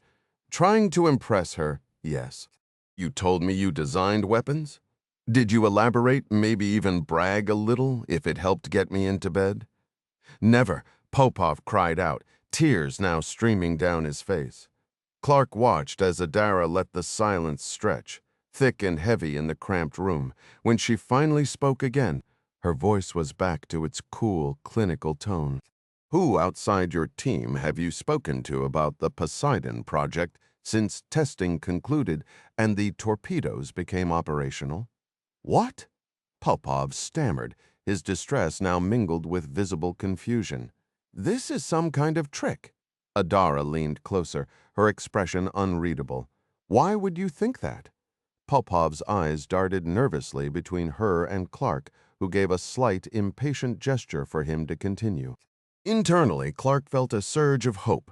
Perhaps the Status 6 was just a paper tiger, a bluff for the world stage. That relief was short-lived. "You are Gru?" Popov insisted, the words seeming to physically pain him. "So you must know I was forbidden from informing Colonel General Andreev the torpedoes were active. That order came from your superior, Admiral Rodionov, given directly to me and my team." Any sense of relief vanished from Clark, replaced by a cold, heavy dread. Popov wasn't finished. "And Admiral Belgarod," he added, "had the dry dock cleared of all non-essential personnel when the 6 torpedoes were loaded onto the Belgarod. I swear to you, no one outside the ship's crew and the Sevmash weapons team knows the Poseidons are on board. If there was a leak, it did not come from me. I swear this on my children's lives." The man broke down, weeping openly into his hands. Adara glanced up, meeting Clark's gaze, and for a fleeting second her own eyes reflected the same profound alarm he felt. Driven by a sudden calculated impulse, Clark crossed the room in 3 quick strides and struck Popov backhanded across the face, the force nearly toppling the chair. The anger was real, but so was the performance. He owned the room. "Stop your sniveling. You're a disgrace," Clark snarled. "Were Boldarev's orders followed precisely? What was the warhead configuration?" 6 torpedoes, Popov gasped, cradling his cheek. 2 with nuclear payloads, 2 with conventional explosives, and 2 prototypes fitted for intelligence gathering. All safety and documentation protocols were fulfilled, I swear. I verified the serial numbers myself. Clark turned his back with a dismissive wave. "Get this waste of space out of my sight." "Please, don't kill me," Popov begged, his voice cracking. "I've done nothing wrong. I have a family." "Yes," Adara cut in, her gaze icy. "I heard you. You swore on their heads. What sort of man uses his children's lives as a bargaining chip?" Popov stared at her, paralyzed with terror, as she drew her sidearm from its holster. "Niet," Clark said sharply, just as the engineer's eyes rolled back and he slumped, unconscious. Adara let out a theatrical sigh of frustration at the staged interruption. "So," she said, using the barrel of her Makarov pistol to lift the man's chin, "it appears the higher-ups still have a use for you. But understand this, if you breathe a word of this to anyone, even Rodionov, I will end you in your sleep. But first, I will make you watch a video of your children meeting the same fate. Do you comprehend me?" Popov, now regaining consciousness, could only manage a weak, frantic nod. "Take him back," Adara ordered, holstering her pistol and walking away from the shattered man sobbing at the table. Ding hauled him to his feet and dragged him out, with Midas following closely. The door clicked shut, and Clark immediately saw the tension drain from Adara's posture. "My God, John," she said, her own voice returning in an instant. "Are we standing at the edge of World War III?" "I don't know for sure, but this is catastrophic," Clark replied, the weight of the revelation settling on him like a physical burden. "And whoever is calling the shots, Yermilov or another ghost, it's clear Rodionov and Boldarev are in it up to their necks." "At least we got the inventory," Adara said, sinking onto the edge of the bed. 2 live nukes? It could have been more. 2 nuclear-armed Status 6 torpedoes is 2 more than 0, and that's 2 too many in my world, Clark stated flatly. "What's our next move?" she asked. "We brief the ODNI and the president. And then we exfiltrate from Russia. Correct?" "No," Clark answered, his face set like stone. "Not yet." Captain Lieutenant Mikhail Morozov sat at the wardroom table, polishing his eyeglasses with a soft cloth. A nervous energy buzzed under his skin, and he focused on the simple task to keep his composure in front of the gathering officers. The first officer had called an impromptu briefing for all department heads, save for those currently on watch. The low murmur of speculation filled the cramped space. "Any idea what's going on?" asked the mechanical officer. "We'll know when they tell us. came the quiet reply from the reactor controls officer. Morozov felt a jostle against the back of his head as officers maneuvered for the last few chairs. Late arrivals would have to lean against the walls. A mumbled, insincere-sounding apology came from a junior officer in training. There was a strange atmosphere on this boat. It wasn't the vessel itself, but the senior staff. From the moment he'd stepped aboard as a last-minute replacement for the ship's regular weapons officer, Morozov had been met with a wall of coolness. Captain Gorov regarded him with a palpable wariness. First Officer Stepanov was distant, and the ship's engineer, Captain Lieutenant Tarasov, seemed to view him with outright hostility. He'd initially understood their frustration. Having a new man thrust upon them just before deployment was far from ideal. But weeks later, the frost had not thawed. "What have I done wrong?" he thought, rubbing the lens in a tight, frustrated circle. He'd done everything by the book, working longer hours than anyone, double-checking every procedure and burying himself in paperwork, all in an effort to prove his worth. Ironically, his diligence seemed only to widen the gap, leaving him feeling more isolated than ever. He remembered telling his wife Nina that this assignment was a golden ticket. The Belgarod was the pride of the Northern Fleet, and serving under the legendary Captain Gorov, even temporarily, could fast-track his career. Her face had shone with pride as she hugged him, telling him to seize the opportunity and not to worry about her and their daughters. "I am a lucky man," he reminded himself, the memory a small, warm ember in the chill of his current reality. The arrival of Captain Gorov brought the room to a hushed, immediate standstill. "As you were," Gorov said, gesturing for them to sit as he moved to the head of the table. Morozov quickly put his glasses on, tucked the cloth away, and sat back down. "I've gathered you because our last communication from command brought troubling news." Gorov began, his gaze sweeping across the assembled faces. "Our tensions with the United States have escalated to a point we haven't seen in decades." The tension in the room was palpable as the captain relayed the news. An American naval vessel had intercepted one of their research ships in international waters, taking the crew into custody. The encrypted message he held was certain to escalate their alert status.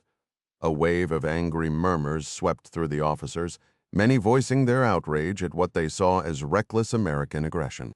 Morozov, however, remained silent, his focus fixed on the first officer, Stepanov, whose composed facade seemed just a little too rigid. A sharp knock at the door cut through the noise. At the captain's command, a messenger entered, holding a distinctive red envelope. Morozov's throat tightened instantly.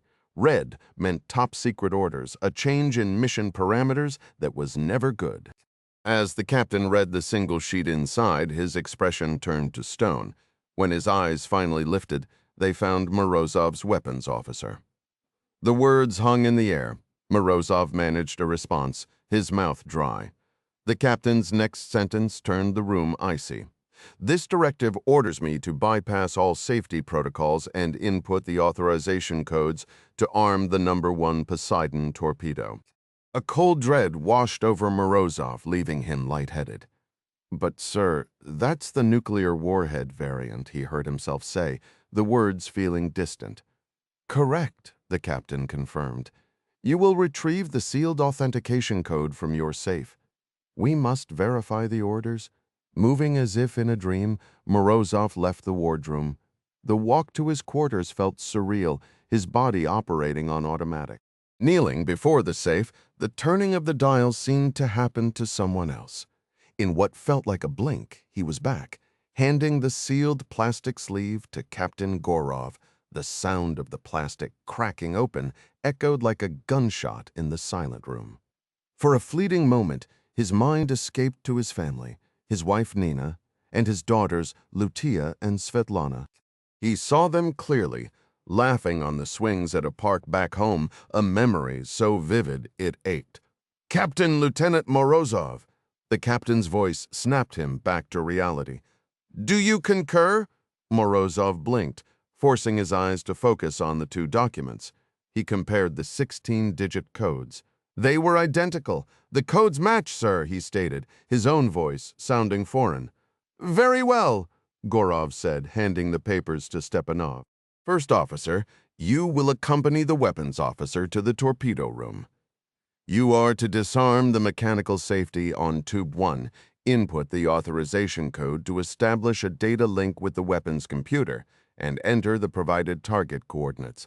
Change the weapons status from standby to armed. Do not flood the tube. Confirm the order." Stepanov repeated the instructions perfectly. "Execute immediately," Gorov commanded. With a curt "Yes, sir," Stepanov turned, his gaze meeting Morozov's "Let's go." As they left, Morozov was struck by the profound, heavy silence that had settled over the wardroom, a quiet more deafening than any alarm. A heavy silence fell over the wardroom, as if the commanding officer had commanded everyone to hold their breath. Following the first officer into the central corridor, he closed the door and waited, expecting Stepanov to speak. "Why are you stopping?"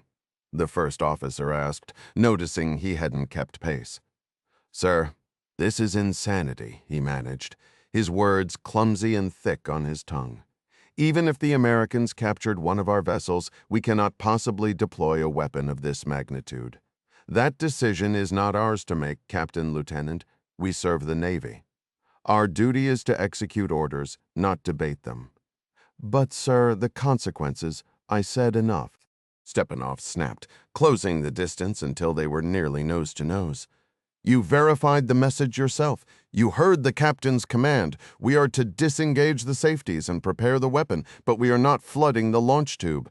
These are preparatory steps, not a launch sequence. Is that clear?" "Yes, Captain," Morozov replied, his voice barely audible. "Let us hope the standoff with the Americans cools down and we are never asked to cross that line," Stepanov said, lowering his voice. "I have a family waiting for me, too." "Understood, sir." "Good. Now we move forward and do what is required of us.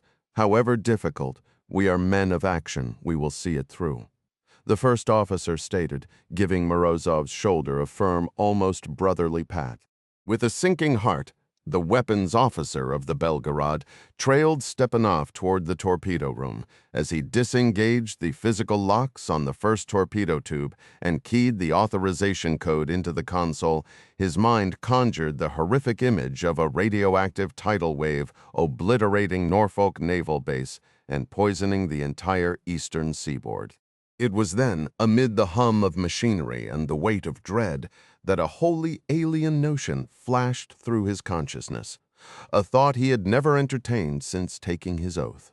Sabotage, Oval Office, the White House, Washington, D.C., 3:17 p.m., local time. Ryan fought to keep his composure as the makeup artist tucked paper towels into his collar and dusted powder across his face.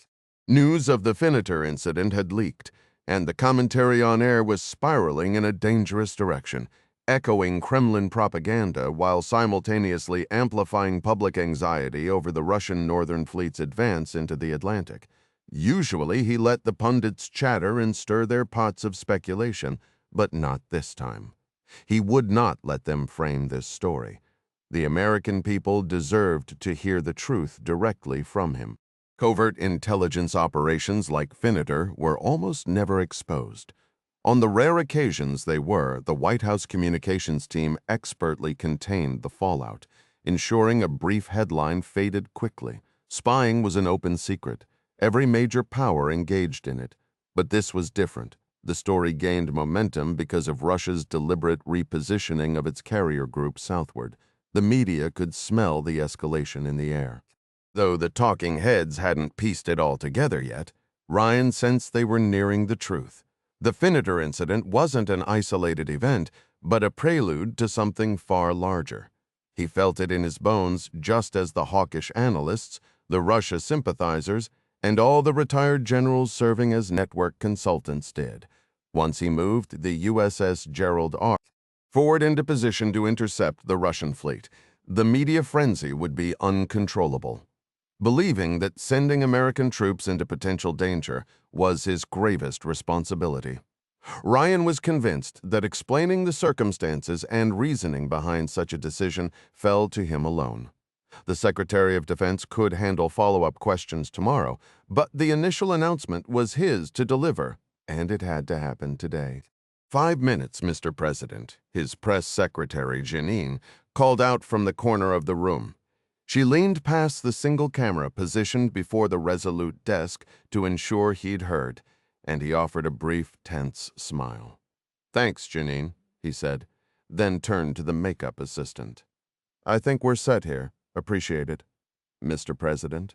Mary Pat's voice came from his left, and the woman with the powder and towels quickly finished up and slipped out. Ryan turned toward the private door, his gut nodding at Mary Pat's tone. She wouldn't interrupt him 5 minutes before a live national address unless the news was bad. "Everything okay?" he asked, though her expression already answered him. He glanced at the press secretary and her team. "Janine, could you give us the room for a moment?" Janine gave a quick nod and ushered her small media crew out through the main door, closing it softly behind them. "Tell me," Ryan said, pulling the paper towels from his collar. "It's Yermilov," Mary Pat replied. "He put out a statement 15 minutes ago. The major networks are already picking it up." Of course, Yermilov was nobody's fool. The White House comms team had announced Ryan's upcoming speech, a move that now seemed like a tactical error. That slip had practically handed the Russian president an open invitation to get his version out first. Any surprises? Well, we definitely didn't get the apology or admission of guilt that Secretary Adler demanded in his meeting with Ambassador Darmatov, she said. Not that we ever really expected one. "Russians don't apologize," Ryan noted flatly. "What's Yermolov claiming?" "The usual refrain, America is once again provoking conflict by illegally attacking Russian interests. He's spinning the Finiter incident as an unprovoked U.S. Navy assault on a civilian research vessel operated as a joint venture with other nations. He further alleges we kidnapped Russian crew members and are illegally detaining a ship in international waters. We're not letting them off the hook," Ryan stated firmly. "I still want to use those curated video clips from the SEAL operation as planned. We'll show the world what the Finiter really is, an espionage platform packed with sophisticated spy gear manned by Russian intelligence operatives. We'll post their photos alongside the files we have on them. That'll be tough to argue against." She nodded. Yermolov also asserted that American naval forces are positioning to attack his northern fleet, which he claims is only conducting a pre-planned military exercise. Right, and meanwhile they're the ones steaming their battle group south to harass us. We didn't force that move. They did it themselves. The American people are smart, Mary Pat, and so is the rest of the world. Most are tired of Russian lies and chest-thumping. Their destabilizing campaigns in the Baltics and those false flag ops in South America are still fresh in everyone's memory. I'll frame our response as a defensive maneuver to preempt further Russian aggression. "What about the Belgarod?" she asked. He let out a slow breath. "What about it? Please tell me you're not planning to inform the American public that there's a super-stealth Russian submarine carrying long-range nuclear torpedoes loose somewhere in the Atlantic." "No," he said. "Sparking a panic only helps Yermilov. Besides, we still don't know for certain whether the threat is real or just more Kremlin propaganda." "Unfortunately, I've gained some clarity on that front," she said, her expression turning solemn. His stomach dropped. "Go on. My assets in Russia have confirmed that the Status 6 program is fully operational," she said, her tone carrying the weight of the words. 6 status, 6 torpedoes were loaded onto the Belgarod before it departed, Jack. 2 of them are fitted with nuclear warheads. "And the good news?" he asked, the sarcasm sharp behind his clenched teeth. "There isn't any," she replied quietly. The situation grew even more dire with our team's assessment that the Belgarod might be a mere pawn in a strategic game between a clandestine group and the Kremlin itself. Jack Ryan struggled to conceive of a scenario more perilous than the one Mary Pat Foley was outlining. Short of actual Russian nuclear missiles heading for the coast, he came up empty. "Wait a minute," he said, his voice tight. "Are you telling me Yermolov no longer commands his own navy, that this submarine could be answering to some rogue element?" "That's the unsettling possibility we're facing, Jack. It's the core reason my team is en route to Moscow." Ryan fixed his director of national intelligence with a hard stare. "Mary Pat, that's an exceptionally high-risk move. What's their exact mission? I've given them broad kinetic authority." "You said it yourself. We have critical questions that demand answers. We must determine who is truly in control right now." He checked his watch. "Head to the Situation Room and wait for me. I'll join you right after my address to the nation. I want the Secretary of Defense and the Chairman of the Joint Chiefs there too. If the Russian military chain of command is genuinely fracturing, we need to begin planning for every conceivable contingency." "Understood, Mr. President," Mary Pat replied, turning toward the private door. "And Mary Pat," he called out. She paused and looked back. "If the Belgarod is indeed a rogue asset, operating outside of Yermolov's authority, then we are navigating completely uncharted and terrifying waters." "I know," she said softly. "I have to get inside the mindset of the principal actors. Their calculus is not our own." "Precisely," Ryan affirmed. "Which is exactly why I need to speak with Ramius." "It's being arranged, Jack. You have my word."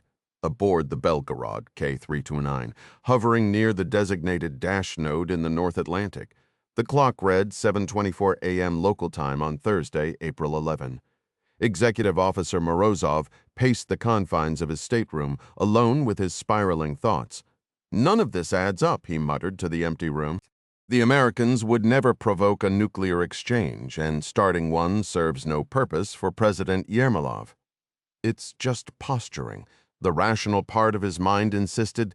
"Nothing but noise." "No," Morozov argued aloud. "There is another layer here. I can sense it. This is the captain's design. He is orchestrating something monstrous." "What is your evidence?" the internal voice challenged. "Look at the man himself." "Our fearless captain is clearly unraveling."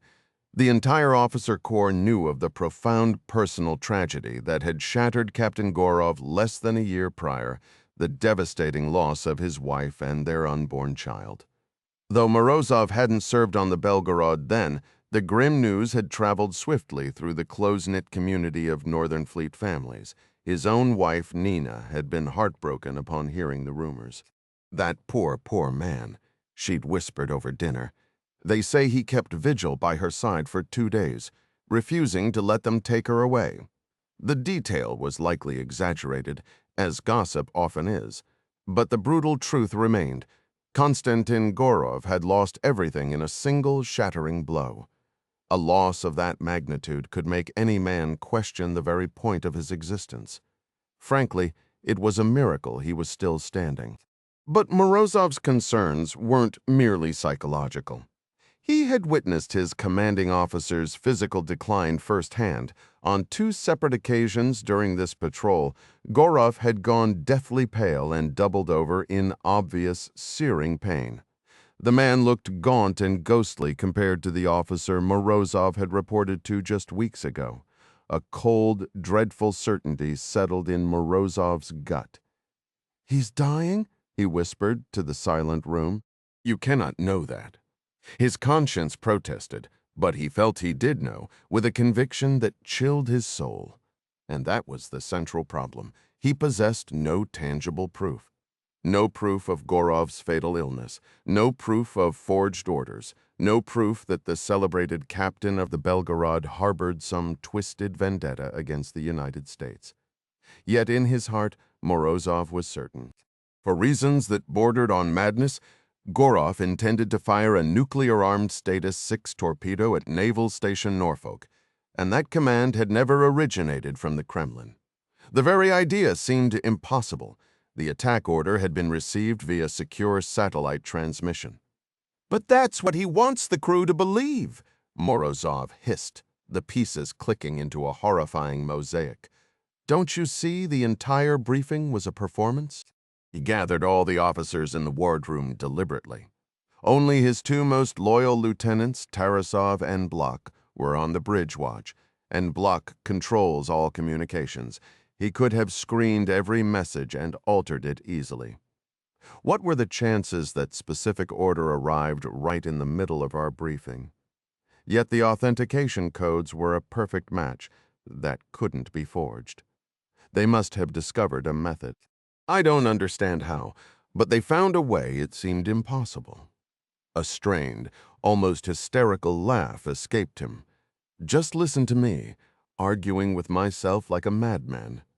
Perhaps you're the one who's unstable, not the captain. Maybe so, he whispered, turning toward his own reflection in the small mirror fixed to the back of the stateroom door. A worn face and tired, bloodshot eyes stared back. If only there was someone else I could trust with this. An ally, maybe. The bitter truth was, Morozov had no allies aboard the Belgarod. He was an outsider, and there hadn't been time to build any trust or camaraderie with the junior officers or the senior enlisted crew. Not that it likely mattered anyway. He was convinced the senior staff were involved. Tarasov and Blok were in on it. He was sure of that much. As for the first officer, Stepanov, he remained uncertain. The man admired Gorov, but he didn't seem to possess the same blind loyalty as Blok and Tarasov. Still, one man alone can't stage a mutiny. Go to Stepanov. Make your case. The sensible voice in the mirror urged voice your concerns. But be careful. Gauge his reaction, and then we can decide our next move. All right, he said, reaching an agreement with himself. I'll do it. He took a steadying breath, adjusted the collar of his coveralls, and forced himself toward Stepanov's quarters. Reaching the command passage, he paused outside the first officer's door, which stood slightly ajar, the latch resting against the edge of the catch plate. Through the narrow gap, he could hear a conversation, Stepanov's voice, and another he recognized as Tarasov's. When the moment arrives, he's going to be an issue. He's a rule follower, a by-the-book officer. There's no way he complies with the order. I believe you're looking at it wrong, Eng. It's precisely because of those qualities that he won't be a problem. Morozov has an exemplary record. He follows orders without question because that's the kind of officer he is. And if he doesn't, what then? He wears the launch key around his neck. We can't let the entire mission depend on one man's obedience. Then what do you propose, Tarasov? Take the key and lock him in his quarters. Yes, that is exactly what I propose. Despite a powerful urge to stay and listen, Morozov's feet seemed to move on their own, carrying him away. He'd heard enough. Being caught eavesdropping would ruin his only chance to act. Looks like I owe you an apology, the voice in his head conceded. It seems you were right. I wish I wasn't, he murmured, as he left the command passage and headed for the forward auxiliary mechanical room. The space housed the pump stations for fresh water, sanitation, and the trim systems, and also doubled as the submarine's repair shop. He'd served on a Standard Oscar II as a junior officer, and this was one of the few areas on the Belgarod left unchanged from the original design. In his search for a place to hide his weapon launch console key, his subconscious had guided him here. The mechanic on watch greeted him with a look of pure surprise, as this part of the ship was far outside the weapons officer's usual duties. "Are you lost, sir?" the senior mechanic asked with a dry smile, jerking a thumb over his shoulder. "The torpedo room is back that way." Morozov wiped a nervous bead of sweat from his temple with his sleeve. "I need to get a nut and an M20 washer from the hardware cabinet." "Do you need help finding what you need?" "No, I can manage." "In that case, help yourself, Captain Lieutenant," the mechanic replied with a bored shrug. He moved toward the rear of the auxiliary space, where a basic metal worktable was secured to the floor. Every tool and fastener was stored in locked cabinets, designed to stay shut even during rough seas or sudden maneuvers. After a quick glance to confirm he was alone, he slipped the steel launch key off the chain around his neck. Opening a drawer filled with stainless steel washers, he buried the key beneath a pile of them and plucked a single washer from the top. He grabbed a matching nut and turned to go. "Find everything you were looking for, sir," a mechanic called out. "Yes." He held up the washer and nut in his open hand as evidence, then exited the machinery room without further comment. On his way back to his quarters, he ducked into the officer's restroom and locked himself in a stall. Sitting on the closed toilet, he carefully threaded the washer onto his neck chain and tucked it beneath his shirt, right where the key had rested. The nut he wrapped in a paper towel and dropped into the trash. Afterward, he stepped to the sink and splashed his face with cold water. Without that key, launching the Poseidon missile would be next to impossible unless the captain has a spare in his safe, he thought, a chill of anxiety tightening his chest. On a vessel like this, such precautions wouldn't be unusual. Think. There has to be another path, he whispered under his breath. If Captain Gorov is determined to spark a global conflict or face down a mutiny, my hands are tied. Then, in a flash, everything shifted. But what if my hands don't need to be tied?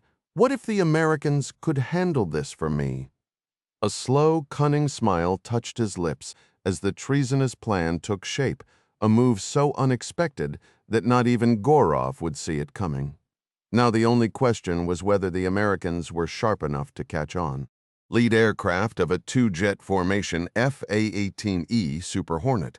Call sign, Thor 1 position 185 miles north of the USS Gerald R. Ford. Time, 839 local commander. Brian Mr. Pib Hansen, executive officer of VFA 31, the Tomcatters, nudged the twin throttles forward and banked gently to the right as he climbed. "Copy, Ace 01, he replied, his tone steady. "We've got your bandits, 25 degrees left at 27,000 feet. "Roger, Thor," answered the young controller, guiding their intercept of what Hansen assumed were two Russian fighters approaching the carrier group. Confirmed bandits, flight of two fast movers at 700 knots, maneuvering, with number 2 trailing by 3 miles. "You are cleared to engage."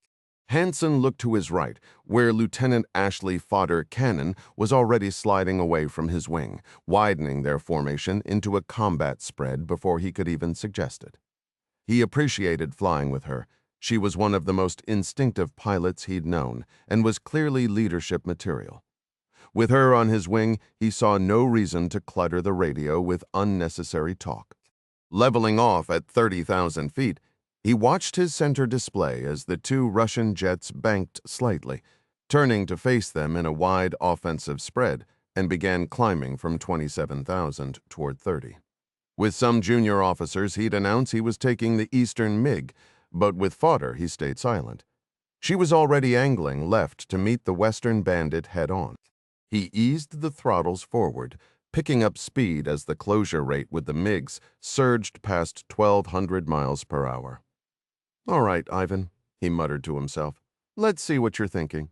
A dot materialized in his heads-up display at 12 o'clock, swelling inside the red targeting box that had already locked onto the bandit. One squeeze of the trigger would send the selected AIM-9 missile streaking off the rail toward the Russian aircraft, a sharp, insistent, warble-filled Hansen's headset, a clear signal that the Russian pilot had the same aggressive thought and now had a radar lock on his FA-18. The confrontation had distilled into a brutal contest of nerve, discipline, and raw self-control. Hansen could only hope the man in the other cockpit possessed the same steely resolve he and his wingman, Fodder, were forced to rely on. The MiG filled his canopy, a dark, predatory shape growing larger by the second. He held his course, knowing any sudden deviation without understanding the Russians' intent could be fatal. This guy was clearly determined to pass with reckless, intimidating proximity. In a blur of gray, the enemy fighter screamed past his starboard side, a mere 20 feet away and slightly high. The violent wake turbulence jolted his Hornet. Hansen instantly hauled the stick back and slammed the throttles forward, wrenching the jet into a high G climbing turn, his eyes glued to the targeting symbology on his heads-up display. That lunatic nearly clipped my wing. His G-suit inflated, cinching tight around his legs and abdomen as he grunted against the crushing force, executing a straining M1 maneuver to keep blood in his brain while the airframe shuddered through a 7G turn. He rolled inverted, easing the pressure on the stick, and his tunneling vision began to clear. Then, a transmission crackled in his ears that made his heart seize. "I'm hit! I'm hit!" It was fodder. Her voice strained but frighteningly composed. "Thor 2 is hit. Thor 2 is going down." The warble in his headset escalated to a piercing squeal on his HUD. The targeting computer maintained its track, painting a projected path for the MiG. Hansen rolled his jet onto its side, firewalled the throttles, and pulled the stick hard back into his lap, commanding another punishing turn. The Hornet sliced through the maneuver inverted before he rolled it level. In the next heartbeat, he yanked into a near-vertical climb as the MiG overshot him. He pushed over into a -G dive, his face swelling and eyes aching from the pressure, then rolled inverted once more to pull the nose down. A hard grunt escaped him as his color vision grayed out, and the G-suit squeezed relentlessly. He brought the nose through the horizon, aligning the glowing pipper on his HUD with the red target box. They merged. A confirming chirp sounded in his helmet. Commander Hansen squeezed the trigger on his control stick, feeling the distinct jolt of a missile leaving its rail. He rolled the jet level and pushed into another -G dive, watching the white smoke trail of his Sidewinder spear toward its target. His scan now urgently searched for the first MiG, the one that had attacked fodder. He spotted it on the HUD first, then visually a distant speck trailing smoke and flame about a mile away. A bright flash signaled an ejection seat firing from the crippled jet. The grim reality clicked into place. The Russian hadn't fired a missile at fodder, he'd collided with her. What an absolute clown. And now, by locking him up, that pilot's wingman had forced his hand. That idiot just kicked off a shooting war. "Thor 2 has a good shoot," came fodder's tense report, and Hansen felt a wave of relief slacken his shoulders. "Thor 2, roger. Search and rescue is en route." "Hold on," answered the unflappable voice of the controller aboard the E-2C Hawkeye, meaning the carrier Ford, had already launched a rescue helicopter.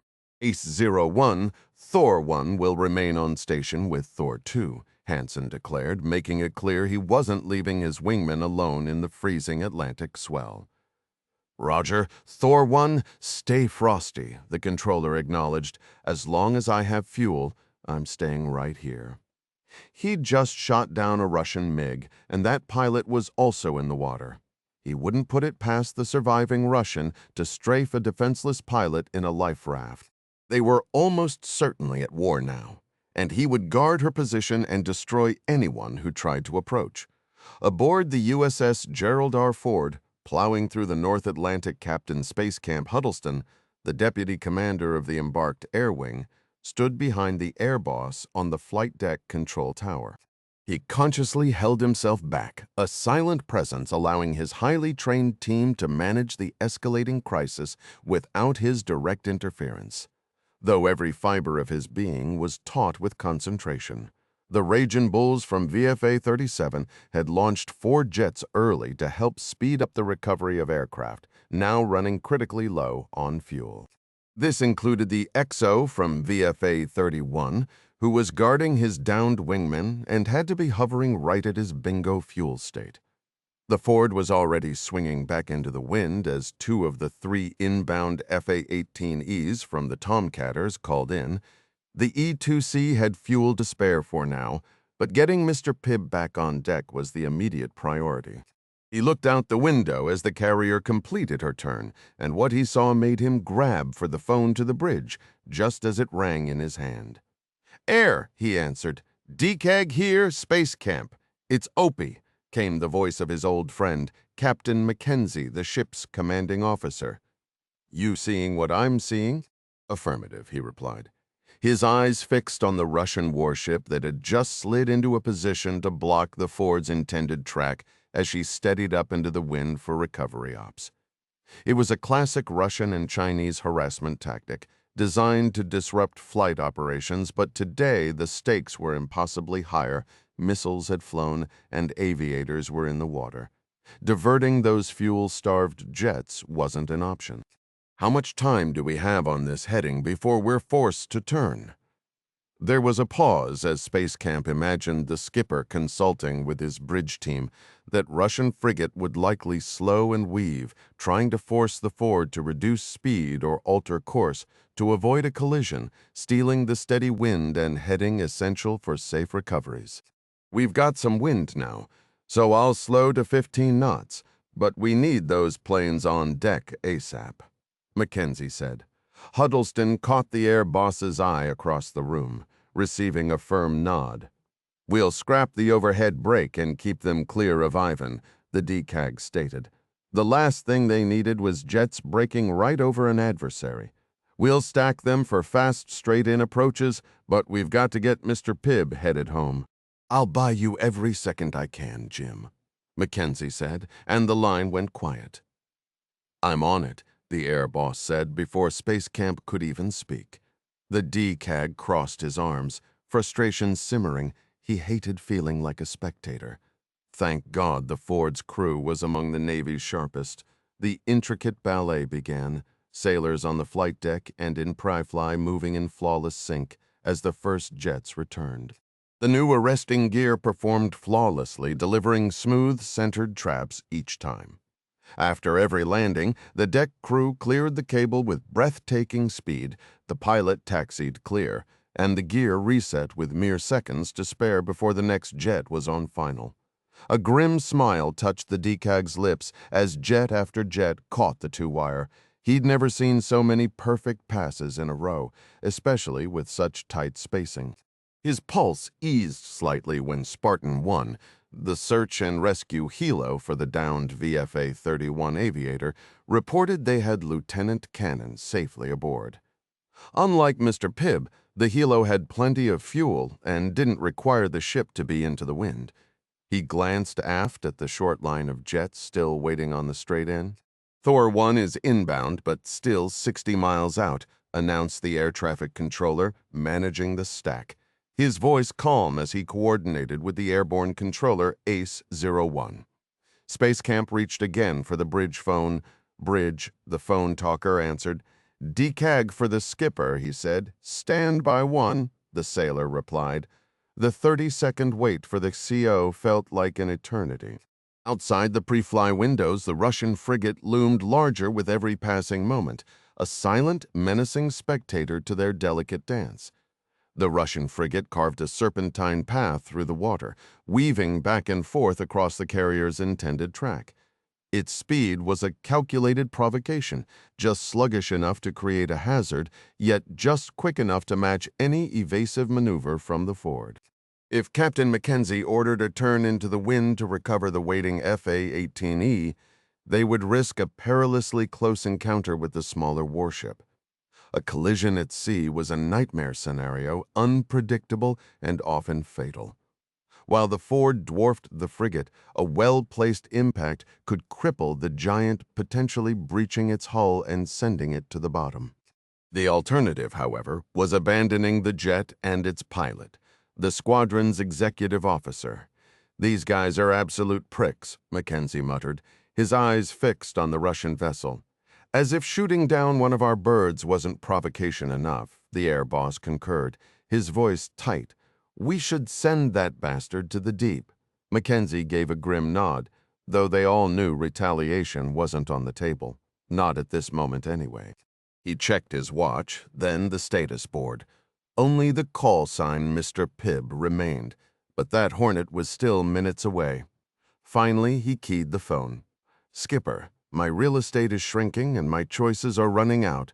How many more to recover?" "Just one," Mr. Pibb, the DCAG replied. The Tomcatter's XO was in his view among the finest naval aviators flying. A Top Gun graduate and former instructor, he'd most recently been shaping new pilots at VFA 106, the Gladiators. "You good if I authorize him for a high-speed break?" "Authorize it," Mackenzie said, his tone leaving no room for debate. "Just get his jet on deck before I'm forced into a hard starboard turn." The line went dead. The decag slammed the handset back into its cradle. "Boss, tell Thor 1 to bring the heat." "With pleasure," the air boss said, a fierce grin spreading across his face as he grabbed a microphone. "Thor 1, Prefly, you are cleared for an emergency high-speed brake. Bring the heat. We are initiating a hard starboard turn imminently." "Thor 1," came the calm, collected reply of Mr. Pibb, bringing the heat on the deck in 90 seconds. The air boss looked forward where the Russian ship now seemed to fill the view off the bow. "Make it 80, Pibb," he shot back. The flight deck was clear. All other aircraft recovered and chained down along the starboard side. The decag watched aft as the fighter materialized off the stern, a dark speck against the sky that rapidly swelled into a screaming jet just a few hundred feet above the waves. As it crossed the carrier's stern, the Hornet snapped into a vicious left roll. Condensation vapor erupted from the wings like white flame, then enveloped the entire airframe as the pilot hauled the jet through a gut-wrenching high G-turn that seemed to defy physics, circling the carrier in an impossibly tight arc while dropping gear and flaps to kill speed. The decag watched, breath held as the pilot rolled out perfectly aligned with the angled deck, mere hundreds of yards astern. This emergency brake was a maneuver from a brasher era, a test of a pilot's nerve, now reserved strictly for crises like this, and only with explicit command approval. Seconds later, the Hornet's tires shrieked and smoked onto the deck. The tailhook snagged the two-wire, a textbook arrestment, and the jet shuddered to a violent stop, afterburners still blazing. The pilot instantly retarded the throttles to idle, and the Hornet began rolling backward as the entire flight deck canted sharply from the carrier's urgent turn to starboard. The decag glanced to port just as the Russian frigate slid past so close he could see individual faces on its deck. A grim smile touched his lips as he saw the sailors in Prefly pressing their middle fingers against the thick glass. Then the smile vanished. They had won this round, recovering their downed aviator, though the extent of his injuries was unknown. But the stark reality settled over him like a cold fog. The threshold had been crossed. They were now in a shooting war. The Russian Navy might be outclassed by the Ford Strike Group, but that didn't guarantee a safe return for everyone. In the White House Situation Room, President Ryan studied the somber faces of his defense team. Admiral Lawrence Kent of the Joint Chiefs was detailing the clash between two Super Hornets from the Ford and a pair of MiG-29K fighters launched from the Kuznetsov. The heavy silence in the room spoke volumes. He had gathered the nation's sharpest military minds, people he trusted implicitly, yet he wondered if their combined expertise could prevent this confrontation with Russia from exploding into something far worse. On the central monitor behind Kent, a tactical display of the North Atlantic glowed. Clusters of green triangles marked the ships of the Ford's group, while scattered red squares pinpointed vessels from the Russian Northern Fleet, including the supposedly crippled carrier Admiral Kuznetsov. For years, defense experts had written off that accident-plagued ship, doubting it could even launch aircraft after its long, troubled refit. The pilots of VFA-31 had just delivered a brutal reality check. The pilot of the downed Hornet. What's her status? The Secretary of Defense asked his question, cutting to the heart of the human cost. Minor injuries from the ejection, a dislocated shoulder, and some cold exposure, expected to make a full recovery, Kent replied. And the Russian pilot? Ryan pressed. The political implications were one thing, but the human toll was another matter entirely. That's less clear, Mr. President, Admiral Kent admitted. Moscow claims he was killed. Our satellite imagery confirms his ejection, and we have helicopter video showing a pilot being recovered by the Kuznetsov's team very much alive at that moment. Our aircrew couldn't close in for a better look because the Russian recovery team opened fire on them. Naturally, the Kremlin's version says we shot first. which our helicopter crew denies. It's possible the pilot later died from his injuries. A low growl came from General Bruce Kudryk. My policy is to assume everything from the Kremlin press office is pure nonsense, and then work my way back to the truth. Ryan raised a hand, his eyes fixed on a side screen replaying the engagement. The sequence showed the missile strike, the terrifying mid-air collision from Lieutenant Cannon's gun camera, her ejection, and finally the Russian pilot's own parachute deploying after being shot down. What a monumental mess, he thought. Admiral Kent shifted the briefing to ship movements. Ryan's gaze returned to the tactical display. Even zoomed in on this specific area of operations, the red and green markers looked alarmingly close, dangerously so. All these icons are surface ships we are actively tracking, Kent explained. The greater unknown is the location of 3 Northern Fleet submarines currently unaccounted for, the Belgarod, the Gepard, and the Severodvinsk. Any submarine is a severe threat to a carrier group due to stealth, torpedoes, and anti-ship missiles like the Kalib, carried by the Severodvinsk. But the Belgarod represents a uniquely grave danger. As everyone here knows, intelligence confirms it is armed with 2 long-range, nuclear-tipped Status 6 weapons. A direct hit on the carrier wouldn't be necessary for a catastrophic outcome. Our analysts believe a detonation within 2 nautical miles could achieve that result. Kent's point about the Russian fleet's proximity was clear. It should give their leadership serious second thoughts about escalating to a nuclear option. Ryan acknowledged this with a hint of irritation. He had, after all, approved the strategy himself. Understood. Is there anything else? An uncomfortable quiet settled over the room until General Kudryk broke it. Ryan had expected him to address the obvious issue. Mr. President, we destroyed a Russian MiG over international waters, after its wingman caused a collision with one of our own jets, also in international airspace. Kent interjected, his face flushing.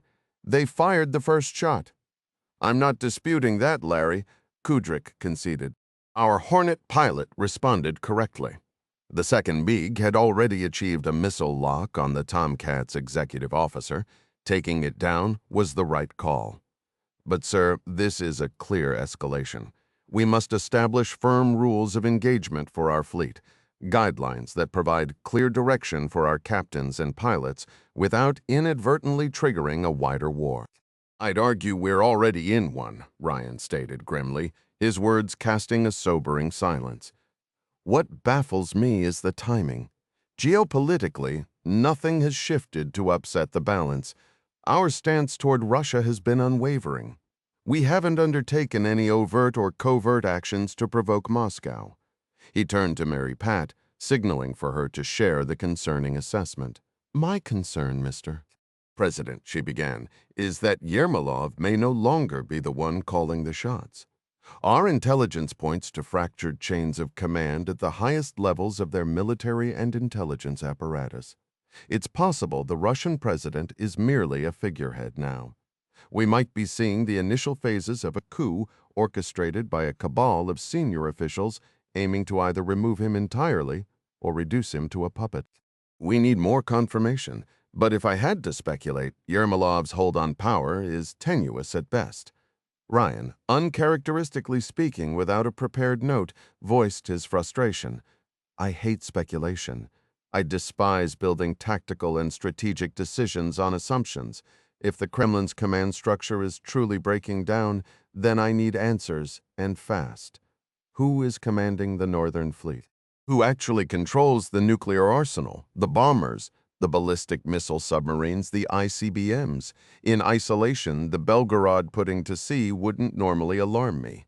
But the K-329 isn't a standard submarine on a routine patrol. It's a special missions vessel carrying a new class of first-strike weapon, a nuclear torpedo designed for covert submerged launch. This Status 6 system is nothing like an ICBM. We can't track its approach. We can't intercept it. Our primary early warning against this threat is the Dash sonar network, and we just caught a Russian spy ship tampering with it. This is no coincidence. To his surprise, the room remained silent. He let out a weary sigh. Internally, our posture must be that we are already at war, Ryan declared. I will not be caught unprepared. I refuse to ignore the warning signs of a potential first strike that could cripple our capacity to retaliate. However, I have always believed that discretion is the better part of valor. While we prepare for the worst, we must also take deliberate steps to avoid spiraling into a global conflict. Our stance should be defensive, not provocative. Kent pressed his lips together, and Ryan nodded, acknowledging the unspoken difficulty of the task. I know, Larry, Ryan said. What I'm asking is to perform a very delicate dance on an exceedingly thin wire. We maintain our strike group's position near the Russian naval formation, conducting persistent surveillance and flight operations to safeguard our fleet, round-the-clock combat air patrols to ensure air dominance, all while carefully avoiding any act of provocation. We require time. Time to mobilize our forces for a potential conflict without appearing aggressive. Time for our clandestine operatives to collect more intelligence and clarify the situation regarding this rumored coup, and time for me to seek a diplomatic resolution with President Yermolov. Understood, Mr. President, the Secretary of Defense replied, speaking for everyone. Admiral Kent then posed a question. And the Belgarod? Once we locate it, what are our rules of engagement? President Ryan had already wrestled with this difficult issue. Admiral, it's when we find it, not if. I want one of our attack submarines shadowing it closely, torpedoes ready and a firing solution locked. If that submarine even begins to flood a torpedo tube while oriented toward our carrier group or any of our bases, we will have no alternative but to sink it. I will not be the one to start a war, but I refuse to let them deliver a crippling blow without a response. Acknowledged, Mr. President, Kent stated. The meeting adjourned. As the team collected their materials and filed out, Ryan's eyes remained fixed on the repeating video feed on the screen. Mary Pat Foley remained seated beside him. Once the door clicked shut, he turned to her, a questioning look on his face. I heard what you said earlier, and I understand your position, she began. But you, of all people, know that in our line of work, the puzzle is never complete. The team is doing everything possible, but there are no guarantees they'll find the answers you need before the clock runs out. I know, Ryan said. He sensed this wasn't her only reason for staying. What are their operational orders? It's an opportunity-based mission, Jack, she said with a faint smile. You remember how those go, thanks to Vikar and Popov. We have leads and contacts, but specifics are elusive. We don't know this cabal's true motives, how deeply they've infiltrated the Russian government and military, or what their final objective is. Ryan sighed, studying her. He was acutely aware that Mary Pat often shielded him from the gritty details of field operations. He had a pretty good idea who the team inside Russia consisted of. He'd helped authorize their creation. They were experts in intelligence gathering and handling assets, but they were also proficient in the darker, sometimes violent work that national security occasionally demanded. Is she holding something back, he wondered? Is there a list of targets I'm not aware of? What are his rules of engagement, Mary Pat? Ryan asked, his concern suddenly shifting to the fallout of potentially removing the wrong influential figure. What exactly has he been told to do? She offered a slight shrug, a gesture that communicated both her refusal to be drawn out and her confidence in his trust. To gather what intelligence he can, and then to act based on his judgment and the situation on the ground. He held her gaze for a moment before nodding, dropping the subject for the time being. I need to be kept informed, of course, Mr. President. I mean it, Mary Pat. I know you do, Jack, she replied, her expression unwavering. You have my word. Anything else? He asked. She hesitated, shifting in her seat. Katie is excelling, Jack. She has remarkable instincts and a real talent for the work. They say she gets it from her father. He gave a soft, amused grunt. I appreciate that, Mary Pat, but you're just what?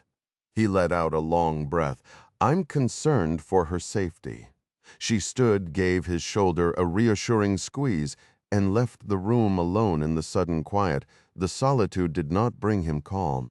Instead, his mind conjured a harrowing vision: the USS Gerald R. Ford consumed by a fiery blast, his daughter trapped somewhere within it. "Son of a gun," he muttered under his breath, pushing himself up from the chair and moving toward the exit.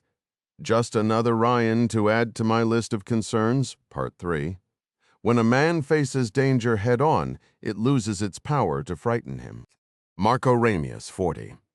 The Belgarod K-329, on station above the transatlantic cable site, North Atlantic, 230-27 hours local. Constantin stood at the center of the control room, a quiet sense of accomplishment settling over him as the final checks for Operation Guillotine were completed. Their journey had been a long one, more than 7,000 kilometers from the icy waters north of the Arctic Circle in the Barents Sea, all the way down to a latitude parallel with the American capital. Not once had they been spotted. The coming 2 days would be perilous. There was a real chance neither the boat nor her crew would make it through what followed. Yet Constantin was certain they would succeed before that became a concern. The conning officer's voice cut through the quiet hum. "Captain, we are on coordinates. I've conducted a full sonar sweep of the area. No submerged or surface contacts within 20 nautical miles. Request permission to bring main engines to all stop and activate the hover system at 350 meters.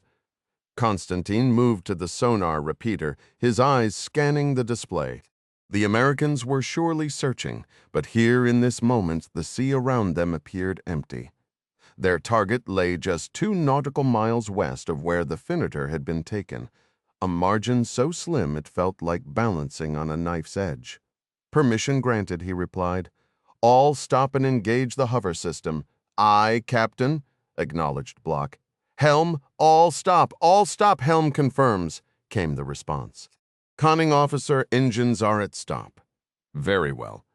Diving officer of the watch, activate the hover system, maintain depth at 350 meters and work with the quartermaster to hold position over the target." The duo repeated the order and then engaged the specialized automated system, a piece of engineering designed by Rubin and fitted during the boat's conversion into a special missions platform. This computer-managed network used the sub's trim and drain mechanisms, along with a battery of small auxiliary pumps, to achieve neutral buoyancy, letting the vessel hang motionless at command depth. It also held the sub's angle or bubble at 0 degrees, preventing any tilt to port or starboard. Finally, it operated subtle water jet thrusters near the bow and stern for precise low-speed adjustments and station keeping. Without those thrusters, ocean currents would swiftly shove the massive submarine off its mark, a effect sailors called set and drift. What many never considered was that submarines, much like sharks, generated lift as they moved through water, similar to an aircraft wing. Bring a sub to a dead stop while submerged, and it naturally wants to sink. A fast-moving boat could carry tons of hidden weight that only revealed itself once speed dropped away. The next few seconds would show how well the diving officer had estimated the trim required for neutral buoyancy at a standstill. The automated system was capable, but it could only move water so quickly. If the Belgarod began to sink out, the conning officer might have to restore propulsion and try the process again after shedding ballast. Like every other soul in control, Constantin fixed his gaze on the primary depth gauge atop the diving panel. The readout showed 356 meters, and it was creeping the wrong way. When it ticked over to 357, the conning officer drew a breath to speak, but Constantin raised a hand. "Give it a moment," he said calmly, his own pulse steady despite the tension thickening the air. He remembered a training exercise years ago, a similar hover drill that had gone wrong, flooding a compartment and teaching him that patience, not panic, was what kept a boat and its crew alive, acknowledged Captain. The digital readout shifted to 358, wavered between that number and 357 for a few tense heartbeats, then finally locked back on 357. After a prolonged pause, it ticked down to 356, then 355. "Excellent work, diving officer," Constantin stated, a note of genuine relief in his voice. "You brought us in. Precisely the automated systems appear to have taken over smoothly." "Thank you, sir," the diving officer replied. "Quartermaster, provide our position." "Captain, we are positioned 420 meters to the south-southeast of the designated coordinates," the quartermaster announced. "Very well," Constantin said, turning his attention to block. "Conning officer, I am proceeding aft to the UUV hangar control station. The control room supervisor will alert you the moment we are prepared to open the bay doors and deploy the submersible." "Aye, Captain!" He then faced First Officer Stepanov, who had just entered the con. "Your arrival is perfectly timed. I'll be aft overseeing the drone's launch and operational phase." "You have the con. Maintain situational awareness here." "Understood, sir." Stepanov responded. Constantin departed the control room and navigated toward the wet hangar control room, situated on Deck 5, aft of the sail. Unlike a standard Oscar II submarine, which featured an ICBM missile compartment amidships, the Belgarod had been radically modified. In place of missile tubes, K-329 had been fitted with a specialized module designed to support a range of clandestine, deep ocean operations conducted by various submersible platforms. This included manned vessels like the highly classified, nuclear-powered Losharik AS-31 and unmanned systems like the Cleveson 3PPM housed in the wet hangar. These so-called research vessels, and indeed this entire mission, fell under the authority of the Main Directorate of Deep-Sea Research, or GUJI. The Belgarod itself was essentially on temporary assignment to GUJI from the Northern Fleet for this specific task. Within the ship's hierarchy, deep submersible and UUV operations were managed by the Weapons Department, placing Captain Lieutenant Morozov in direct charge. Finding Morozov pacing anxiously when he entered the hangar control room came as no surprise. "Captain, all pre-launch checks are complete. We have a solid link with the drone. Battery charge is at 97%, and the pilot is standing by to initiate the operation," Morozov reported swiftly. Constantin moved to stand directly before him, placing a steadying hand on the younger officer's shoulder. "Give me your honest assessment. Can you guarantee the bay doors will operate without a sound?"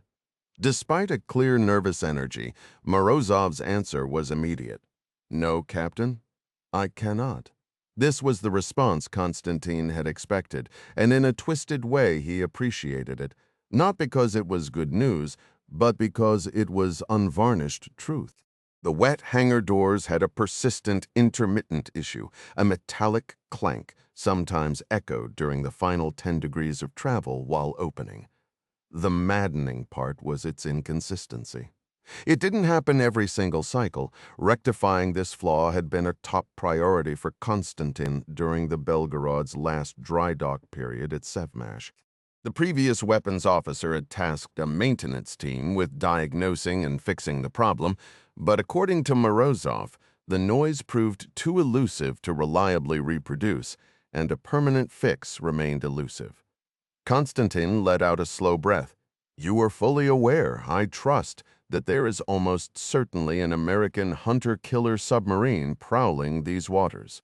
That the entire American carrier group is operating in this vicinity as we speak. If those doors so much as squeak, it's a billboard advertisement to every sonar technician listening for 100 miles. It's the equivalent of standing up in the middle of an open field, waving a bright flag, and yelling, 'Here I am, take your shot.'" Morozov met his gaze, his expression grim. "Yes, Captain, I understand the stakes completely. All I can report is that before we got underway, I personally supervised the thorough lubrication of every hinge and mechanism with fresh grease. We cycled the doors 5 times. The noise occurred on the first cycle, but was absent for the following 4. A review of the maintenance logs indicated the anomalous sound was most common during the first operational cycle following extended periods of disuse.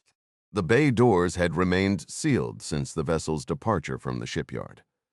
I regret to inform you, Captain, that if the noise is going to occur, this is the most likely moment. Constantin gave a slow nod. He had studied the same report and arrived at an identical assessment. He posed a question to the captain lieutenant. Consider this scenario. What if we halt the door sequence at 85% open, stopping short of the travel point where the noise manifests? Could we still deploy the submersible from that position? Morozov was silent for a moment, considering. I evaluated that very contingency before we left dry dock and took measurements with the doors at 87 degrees. It is technically feasible, sir, but the margin for error is extremely narrow. The pilot would need to execute a flawless vertical ascent. Any ocean current could easily push the claveson's hull against the door frame, which would also create a significant noise event. So, it's a gamble regardless of the path we choose. Affirmative, Captain.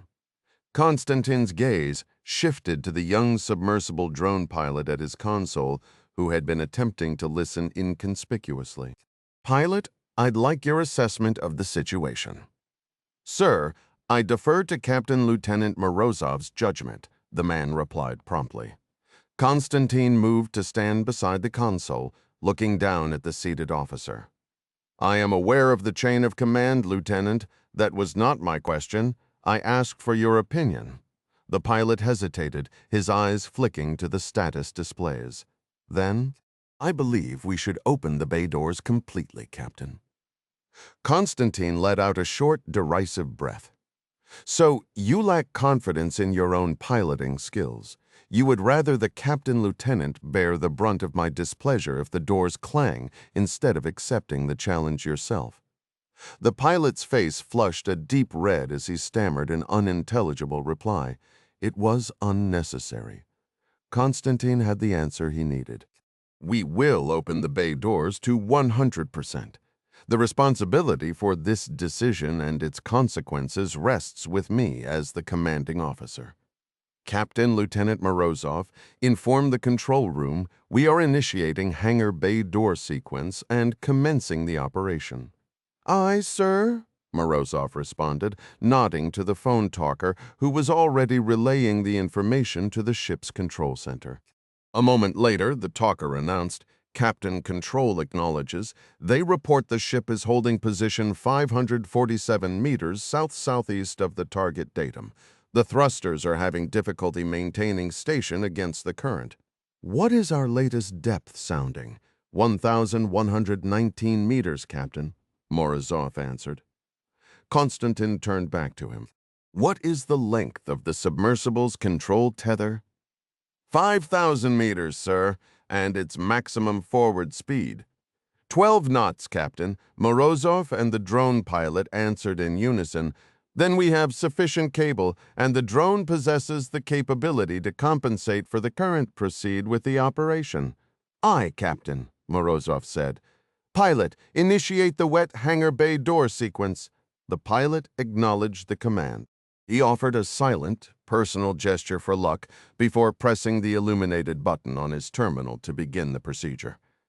In the wardroom of the USS Washington SSN 787, the quiet of the midwatch was broken only by the soft click of playing cards.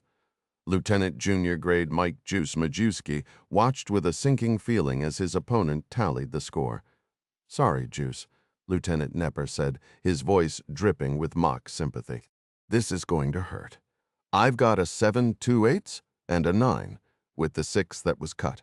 That's 15 for 2, 15 for 4, 15 for 6, double runs for another 8, and a pair for 2 more, which brings me to 16 points, and the crib is mine. Of course, Nepper paused for dramatic effect, flipping over the crib cards. Let's see what we have. Oh my, 2 6s, a 9 and a jack. That's 15-2, 15-4, a pair for 6, and knobs makes 7. And with the 6 on the cut, I've got 3 of a kind for another 6. That's a total of 13 points. Ouch. That really has to sting. With a triumphant grin, Nepper advanced his trailing peg 16 spaces on the cribbage board, then leapt his lead peg another 13, racing around the final bend and leaving Juice's pieces far behind in a cloud of defeat. Instead of a pair of 8s, a pair of 7s would have scored him an extra 3 points as a blackfish, a house-ruled tribute to their boat's hull number 787. He was perfectly happy with the major win, bonus or not. "You lucky dog," Juice grumbled, gathering the cards to deal the next round. "And I say that with the utmost respect, sir. Help me out here, Juice. Have you actually ever won a game against me?" Nepper asked, taking a drink from his blackfish coffee mug, the one marked XO on the side. "Actually, yes, sir. I skunked you soundly last patrol," the junior officer replied, dealing 6 fresh cards to each of them. "That was no skunk. I'd have a vivid memory of that. Oh, it was absolutely a skunk. Honestly, it was bordering on a double skunk. If it had been a real skunk, protocol would have required my signature on the back of the board," Nepper said, fighting a smile. "Since there's no signature, it never occurred. With all due respect, sir, I generously waived that requirement to save you the embarrassment in front of the other officers. You're aware, Mike, that I'm the one who writes the watch assignments. I believe you led with that exact threat last time, which is precisely why I showed you mercy." Both men laughed, the sound cut short by the sharp buzz of Nepper's momcom, his personal underway radio, vibrating against his chest where it was clipped to his coveralls. "CDO," he answered. "CDO, Con. The officer of the deck requests your presence on the con," the voice stated. "On my way." He pushed his chair back from the wardroom table and fixed Juice with a look. "If I find you've stacked that deck while I'm gone, I'll know.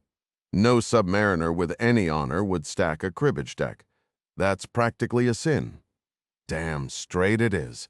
I knew there was a solid reason we awarded you your dolphins," Nepper said, giving the junior officer a friendly clap on the shoulder as he left. Everyone aboard the Blackfish was fond of Juice, and for good cause. The man was supremely capable and had a fantastic sense of humor. The 2 essential traits for not just surviving but excelling in the submarine force. Nepper liked to believe he shared those qualities which had helped him climb the ranks and earn his position as executive officer. But as the XO, he couldn't afford the same easygoing persona he'd cultivated as a junior officer and department head. His role demanded he maintain order and discipline, sometimes requiring him to be the tough one so the captain wouldn't have to. Real leadership wasn't about popularity, nor was it about intimidation. True leaders commanded respect. To ensure commanding officers could rest, the Navy instituted the Command Duty Officer, or CDO. During the midwatch, from midnight to 0800, Nepper served as CDO, acting with the captain's authority and only disturbing him for a genuine emergency or a significant tactical event. For this deployment, Nepper aimed for 0 of the former, and ideally plenty of the latter. Not because he enjoyed robbing his Keo of sleep, but because the Blackfish was a frontline asset tasked with intruding as aggressively as possible into the adversary's domain. The crew had high ambitions for this patrol, hoping to locate and shadow foreign submarines, a mission that demanded relentless around-the-clock focus. And with the Belgarod out there somewhere, that duty felt more critical than any he'd faced in his entire career. "CDO in control," the messenger announced as Nepper entered the con. "What's the situation, Ood?" he asked, as Juggernaut, the midwatch officer of the deck, met him at the workstation. She nodded toward the port side of control, where ST-1 Boone was holding up a set of headphones. "Boone caught something on the sonar. You should give it a listen. Any initial thoughts on what it might be?" "We'd rather not influence your assessment," she replied. "Go ahead and give it a listen. Then we can talk," Nepper said, moving to the sonar station where Boone stood waiting. "Let me guess, we've got some amorous whales out there. A bit of humpback romance?" "Not tonight, sir," Boone replied with a smile, handing him a headset. "Just remember, we only caught it once, but I've got it on a loop so you can hear it a few times." "Understood," Nepper said, settling the padded headphones over his ears. Boone tapped a key, and the recording began. A hiss of static, a sharp, metallic clang, then static once more. Nepper listened, eyes shut, letting the sound repeat 3 more times before he removed the headset. That's metal on metal, no question. Not something alive. My thoughts exactly, Boone agreed. And it only registered once? Affirmative. The sonar supervisor confirmed. What was the bearing? Boone cleared his throat. Bearing 254. Nepper's eyes flicked to the ship's heading displayed on the sonar screen. 284. He turned to Juggernaut. Were you on this course when you picked it up? Negative. I was on 185, she explained. I altered course to investigate, but I needed a better aspect for the narrowband array. She was referring to the Blackfish's towed TB-29 array, which had a blind spot in the 330 to 030 arc. Smart move, Nepper acknowledged. So all we have is that single clank? No broadband or narrowband signatures? Just the one ping? Juggernaut confirmed, a faint smile touching her lips at the familiar reference. One ping only! He chuckled at the shared joke, but a sudden idea cut his laughter short. He spun toward the navigation plot. Quartermaster, plot the original line of bearing from our position at the moment of detection on it, XO, the quartermaster said, leaning over the large horizontal display. Using a trackball, he marked a point along the ship's track corresponding to the detection time and extended a bearing line eastward. Nepper leaned in, his gaze tracing the line across the digital chart's depth contours and notations. Not finding what he sought, he frowned. Where's the overlay for the mid-Atlantic dash data node and cable? Shouldn't it be visible here? Oh man, I completely blanked on that, the quartermaster admitted, clicking a drop-down menu. It's a classified overlay, and this is my first time loading one. It auto-hides every hour. You have to re-enable it and re-authenticate. My apologies. No harm done, Nepper said. That's why we work as a team. We cover for each other. A moment later, the overlay activated, revealing the mid-Atlantic dash data node as a green square with a cable line meandering across the chart. The very system the Russian ship Finiter had been caught loitering near. The black bearing line intersected the cable to the west. What's the range to that intersection? Nepper asked, tapping the screen. The quartermaster measured the distance. 19,200 yards. Nepper looked back at Juggernaut. Are we on the same page here? That we might have just caught someone with their fingers in the till, she suggested. Exactly, Nepper said, a sharp, knowing grin spreading across his face. He turned and strode toward the command passageway to knock on the captain's door.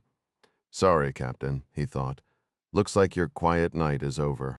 The Belgarod, K329, in the submersible control room. Morozov felt his heart seize for an instant when the hangar bay doors emitted a loud, grinding clank during the opening sequence, exactly as he had feared.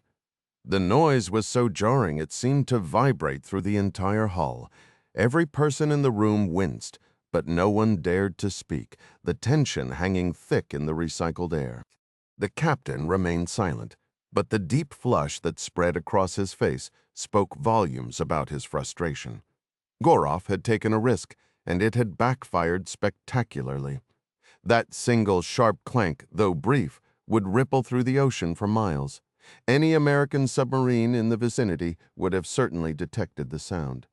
The real question was whether they could act on it and locate the hovering Belgarod. The world's largest submarine had turned out to be far quieter than anyone, including Morozov, had predicted. Which means I need to create my own opportunity, he thought, his gaze fixed on the deck.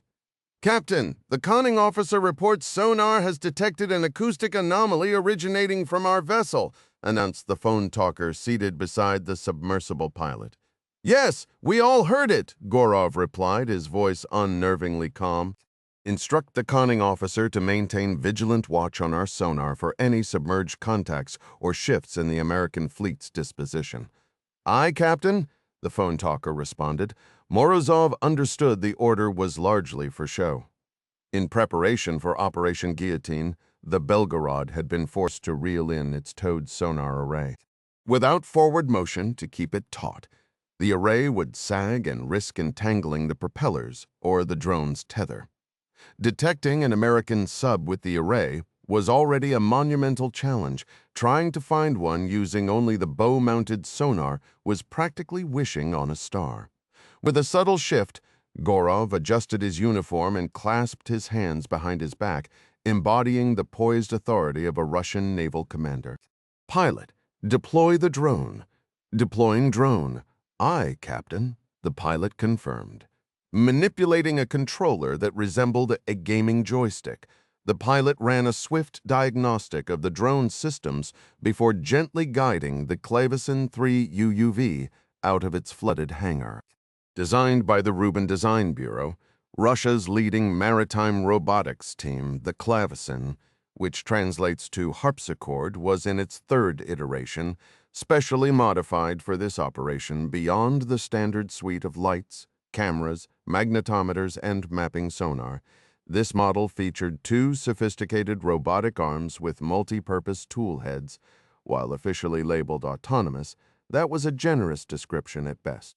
For the intricate task required by Operation Guillotine, a human pilot was essential to navigate the seabed and operate the arms. To facilitate this two-way communication, the Clavecin 3 employed a guidance wire that paid out from an internal drum, not unlike the wire-guided torpedoes in the American arsenal.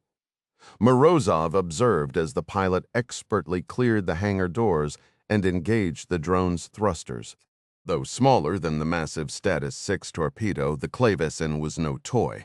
At 23 feet long and weighing 4 tons, it more closely resembled a miniature submarine, with a crush depth of nearly 20,000 feet and a range of 30 miles on its self-contained battery, reaching the target depth. A mere fraction of its capability should have been trivial. But getting there and succeeding were two very different prospects. Morozov privately gave the mission a 50-50 chance of success. Russian engineers were among the world's most brilliant and inventive minds. The craftsmen tasked with building their designs, however, often struggled to translate those grand visions into reliable machinery. "Passing 1,300 feet, Captain," the pilot reported as he steered the drone into the abyss. The data stream coming through the cable was solid, holding steady at 1 megabit per second. "Excellent," Captain Gorov replied, his focus never leaving the pilot's console. As the unmanned vehicle continued its descent, Morozov found his thoughts wandering to his own clandestine project.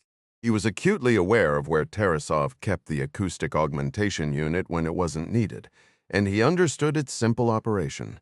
Just connect the power, select a frequency, and attach it to any welded joint on the hull. The device would then pump acoustic energy directly into the sea. With meticulous stealth, he had retrieved the unit from its storage locker in the engine room. His chosen hiding spot was almost perfect. The lower mating chamber on the keel where the deep-diving Losharik submersible would normally dock with the Belgarod. The Losharik itself was currently docked at Olenia Bay, undergoing extensive repairs after a devastating battery fire that claimed 16 lives. While Operation Guillotine was originally designed for the manned Losharik, its absence meant the mission now relied entirely on the Clavecin drone. This made the unused docking chamber the ideal location. It wouldn't be accessed for the entire voyage. During the quietest hours of the night watch, Morozov had slipped down into the ship's deepest compartments. His training as an electrical engineer made the next step straightforward. He spliced the device's power line into the cable for a dome light inside the chamber. The beauty of the plan, he thought, was its simplicity. With the hatch sealed, the device was invisible. To activate it, all he needed to do was flip the light switch mounted on the bulkhead outside. The entire risky operation took under 10 minutes, neatly executed between the watchstander's rounds. He calculated it would take a search team hours, maybe even days, to find it. As long as no one saw him throw that switch, they could never pin it on him. Patience, he reminded himself. Wait for the right moment, and then act. At a depth of 100 meters above the seabed, the pilot requested authorization to activate the bottom-sounding sonar. Granted, Gorov said. Now would also be a good time to power up the external lights and the video feed. The pilot acknowledged, toggling 3 switches in sequence. The drone's sonar, powerful halogen lamps, and cameras hummed to life. 2 screens on the monitor, previously dark, now displayed the views from the clavesins' forward and downward-looking lenses. Even with the intense lights, the visible field seemed disappointingly narrow to Morozov. A murky gray world where bubbles and drifting particles streaked past. He commented on the limited view. The pilot just shrugged. It's pitch black down here. Sunlight doesn't reach these depths. I wonder what kind of bizarre life we might spot. Morozov mused. Maybe a giant squid, the phone talker chimed in, a note of excitement in his voice. What do you think we'll see, Captain? To Morozov's surprise, Gorov actually smiled. Perhaps some dormant sharks or shrimp and crabs that glow in the dark. More likely, we'll just see silt and rock. In my experience, it's nothing like those nature documentaries, the pilot said dryly. And as it turned out, he was absolutely right. To their shared letdown, the ocean floor was a desolate, barren plain, just endless stretches of grayish-brown sediment and scattered stones. It was less an alien world and more a profoundly boring, muddy wasteland. The pilot skillfully held the UUV about 2 meters off the bottom, sweeping the area. According to the navigation display, their target cable should be within a 50-meter radius. Over there, Morozov said, suddenly pointing to a faint, linear ridge on the seabed that had just drifted into the upper corner of the monitor. You've got sharp eyes. Weapons officer, Captain Gorov remarked. The structure was entirely buried, a subtle bump on the seafloor that could easily be overlooked. I believe that's our target, the pilot confirmed, deftly manipulating the joystick to bring the drone to a stationary hover above the mound. With practiced precision, he engaged the horizontal thrusters, spinning the clavecin on its axis while pulsing the propellers to blast away the accumulated sediment. The maneuver erupted in a dense, billowing cloud of silt that completely obscured the video feed. After a tense half-minute, the cloud dissipated, revealing a domed junction box on the screen with a single black cable feeding in from the west and 2 exiting to the east. Gorov offered a sharp nod of approval. Confirmed. Excellent work. The pilot held the drone steady and activated another control. What's that for? Inquired the phone talker. Powering up the magnetometer. I need to verify this hub is live, the pilot explained, gesturing to a data readout that jumped from 0 to 3.4. It's active, Captain. Your orders? Earlier, during the mission briefing, a heated discussion had unfolded in the wardroom over the best method to disable this crucial American communications relay. Some officers had pushed for total demolition with explosives, while others, Morozov among them, advocated for simply severing the incoming cable, just as effective and far less likely to trigger detection systems. The captain had sided with the conservative approach. Cut the incoming cable, Gorov ordered. Aye, sir, cutting the cable. Bending down, the pilot retrieved a dual-handled controller from a black bag at his feet, plugging it into the console's USB port and setting his previous controller aside. He placed the new unit on the desk and began operating both joysticks in unison. On the screen, Morozov watched as the UUV's twin robotic arms unfolded into view of the bottom camera. The pilot then released the joysticks, snatched up the first controller again, and gently lowered the drone to within 1.5 feet of the target cable. It was a clumsy, frustrating dance of switching between controls. This operation would clearly benefit from a 2-person crew, Gorov observed dryly. One to maintain position, another to work the arms. The pilot's reply was laced with familiar exasperation. Yes, sir. A suggestion I've made more than once. Morozov was on the verge of offering assistance when the pilot finally managed to clamp the left arm's claw onto the thick cable. Next, he positioned the right arm, activating an electric saw that looked eerily like a chainsaw. The tool bit into the cable's protective jacket, sending a spray of debris into the water. Progress seemed swift until the saw suddenly seized. An amber alarm flashed on the monitor, cutting head-over torque. The pilot swore, repeatedly squeezing the trigger on the joystick, to no effect. "It's jammed," Gorov stated. "Try reversing it." The pilot flicked a switch and tried again. The alarm blinked off, then stubbornly reappeared, cutting head over torque. "Damn it! Now what?" the pilot exclaimed, looking desperately at Morozov. "What does the procedure manual say? It's in my quarters." "Where exactly?" "I'll get it," Morozov said quickly. "In the locker above my desk." Without waiting for the captain to delegate the task, Morozov bolted from the hangar control room. He needed to be fast, but this was the exact opening he had been hoping for. Aboard the USS Washington, SSN 87, the Blackfish, a sudden flurry of activity around the sonar consoles caught Lieutenant Nepper's eye. "They found something," he thought, a slow smile spreading across his face. The sonar supervisor's report followed a moment later. "Con sonar, we have a new narrowband contact, designated Sierra 27, bearing 237, the sonar supervisor reported. "Officer of the deck, Sierra 27 is classified as a possible submerged contact." "Give me the details, Boone," Juggernaut said, moving over with Nepper to examine the display. A 151.7 Hertz signal just appeared abruptly. "The signal-to-noise ratio was strong," Boone explained, indicating the bright line on the waterfall screen. The Ood rested her hands on the back of Boone's chair and leaned in. "Confirmed? And the bearing correlates with that anomalous sound we detected earlier." "XO? I believe Boone has located a Russian submarine for us." "That appears to be the case," Nepper concurred. "Let's maintain this course for another 5 minutes to gather more data, then come to heading 200. "I was about to suggest the very same thing," she replied. "It seems great minds operate on a similar frequency." "Should I notify the captain? I already disturbed him once tonight." "I might as well be the one to do it again," Nepper stated, exiting the con and heading down the command passageway to the skipper's door. Enter. Commander Clint Houston called out before Nepper could even knock. Nepper opened the door to find the CO already sitting up in his bunk, a book in his lap and his reading light on. There was little chance he was sleeping soundly with the potential of a Russian sub operating near the data hub. "Captain, we just acquired a narrowband trace on the 29, same general area as that earlier anomaly."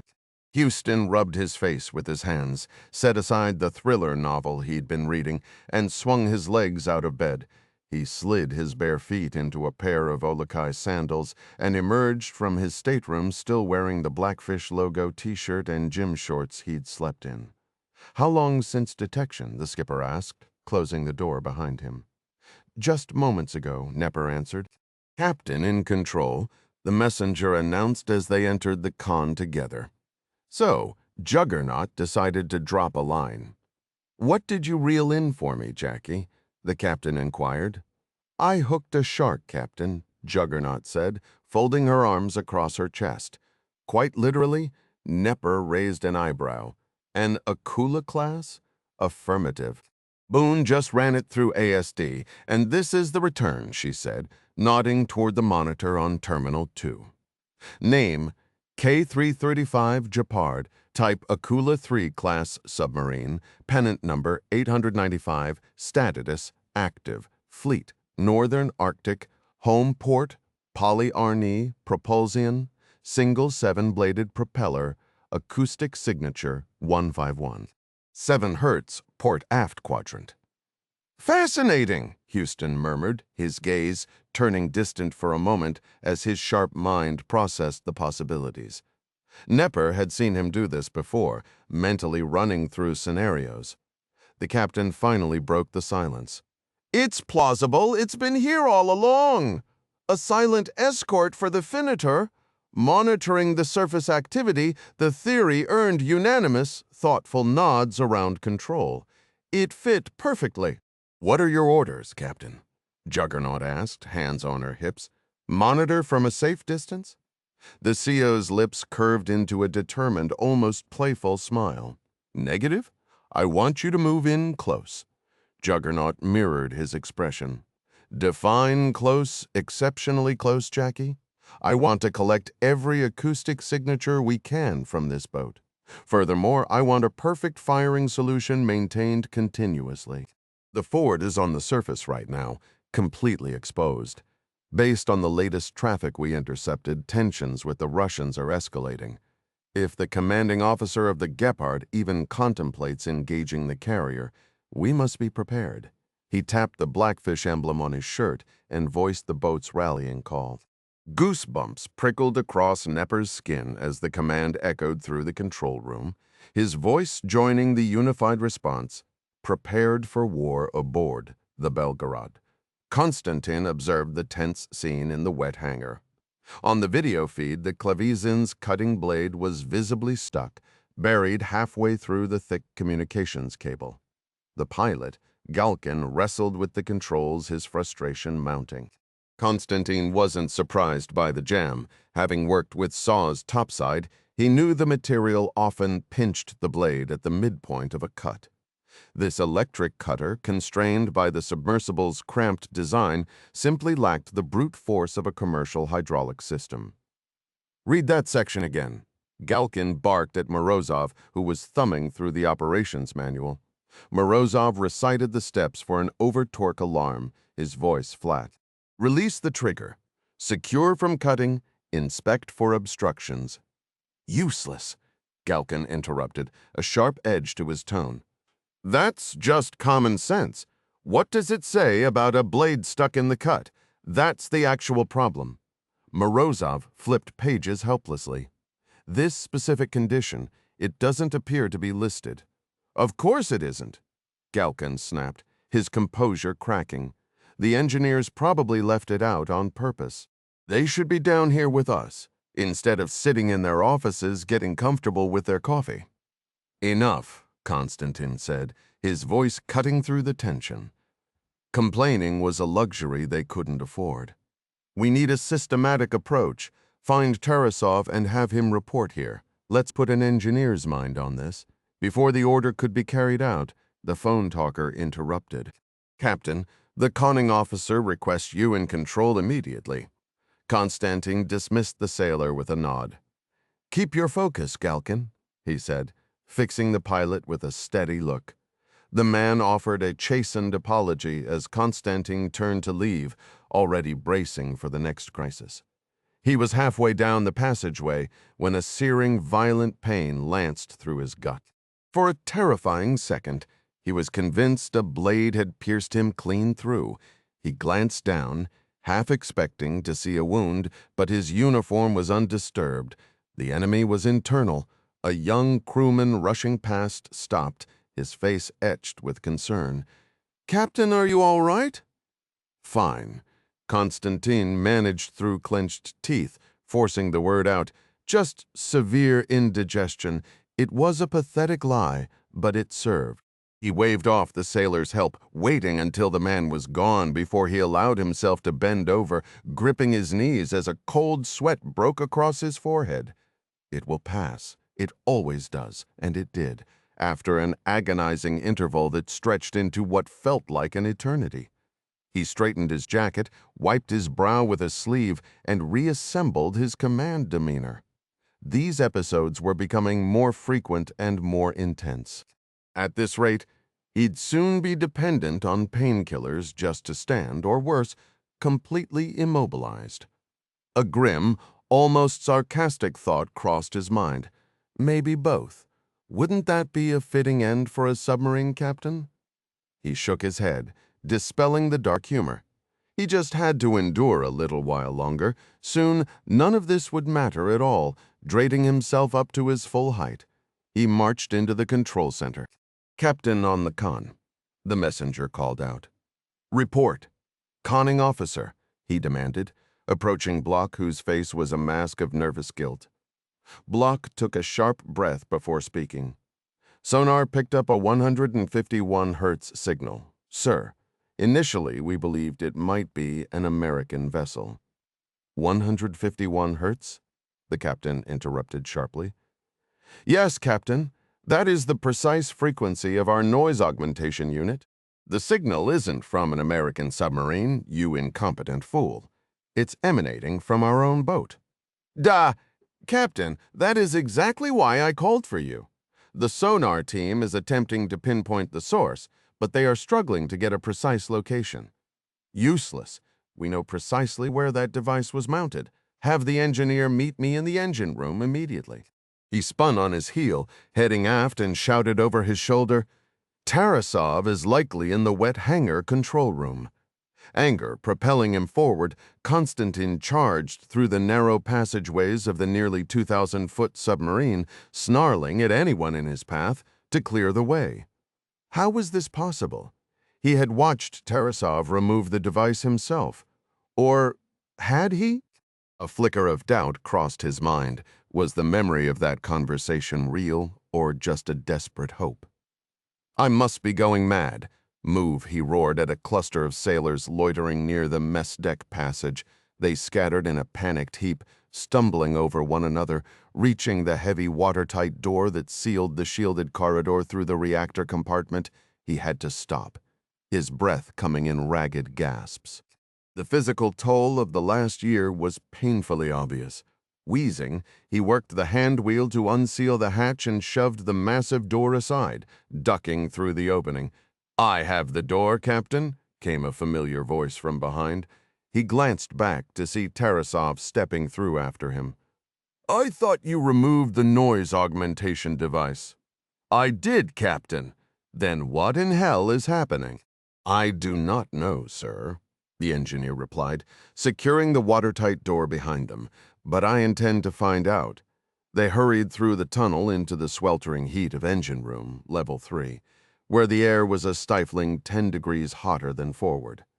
Constantin let the younger fitter Tarasov sprint ahead to the port-aft quadrant, where the device had been installed. It is not here, Captain. Tarasov said, bewildered when Constantin arrived, still catching his breath. The captain scanned the welded supports along the inner hull, finding nothing out of place and no sign of the unit. Then what is going on? I will check the stowage locker where I secured it, the engineer said, darting off. Constantin did not follow. Instead, he leaned against the safety railing of the catwalk, waiting for his pounding heart and ragged breathing to steady. Tarasov returned moments later, his expression dark and furious. It is gone. Someone has taken it from the locker. The Russian submarine captain looked upward, struggling to comprehend the situation. You understand what this means, comrade? Tarasov paused, then ventured. Someone has done this intentionally? Barely containing his rage, Constantin hissed. Exactly, and every second that cursed machine is active, we are broadcasting our position to the entire American fleet. I will locate it and dismantle the device. Captain, you have my word. Constantin fixed Tarasov with a gaze as cold and hard as steel, and afterward we find the man responsible. Then we erase him. N2 Shop, USS Ford, CVN 78, North Atlantic, Vuro 2 local time. Katie stared at the image of Konstantin Gorov on her laptop screen. In the photograph, he was dressed in his formal uniform, a crisp black jacket adorned with shoulder boards, a chest full of ribbons and gold stripes lining his sleeves. He kept his cover tucked under his right arm, staring into the camera with what she recognized as his command expression, stoic, serious, and unmistakably Russian. He wasn't an unattractive man, she thought, noting the quiet certitude in his posture, a confidence that oddly reminded her of her older brother Jack. Jack had never seemed afraid of anything, not even death, and she sensed the same unshakable resolve in this submarine captain. The photo was clearly Gorov's official command portrait, likely taken soon after he'd taken the helm of the Belgarod. A brighter chapter in his life. Her mind drifted back to the conversation with retired CIA officer Riley, surrounded by orchids in his sunlit room. and she found herself wondering about the tragedies that had shaped Constantin Gorov. "Do you resent the world for the hand you were dealt?" she whispered to the image. "Do you tell yourself that if America had kept its promise to your father, everything would have turned out differently? Maybe happier, maybe gentler. Do you ever let yourself imagine an alternate life, growing up stateside, marrying someone else, raising a family in some quiet American town instead of standing here alone?" "Yes," his eyes seemed to reply, "and I hold your people responsible." "Do you ever actually sleep, Ryan?" Captain Williams's voice cut through her trance from the doorway of the cramped office. "Only when the clock allows it," Katie answered with a tired smile. "Ah, you're one of those," Williams remarked, popping a piece of gum into her mouth. "The kind who runs full throttle until your brain finally hits the eject button just to keep you from flatlining. Like Ben Franklin supposedly said, plenty of time to sleep when I'm dead." "I thought that was a De Niro line." "It is, but I'm pretty sure Franklin said it first." Katie grinned. "What can I do for you, XO?" "There's something in the latest traffic that I think you and your new pal Jonesy will want to see right away." Katie sat up straighter. "Did the Blackfish pick up a contact?" Williams just smiled.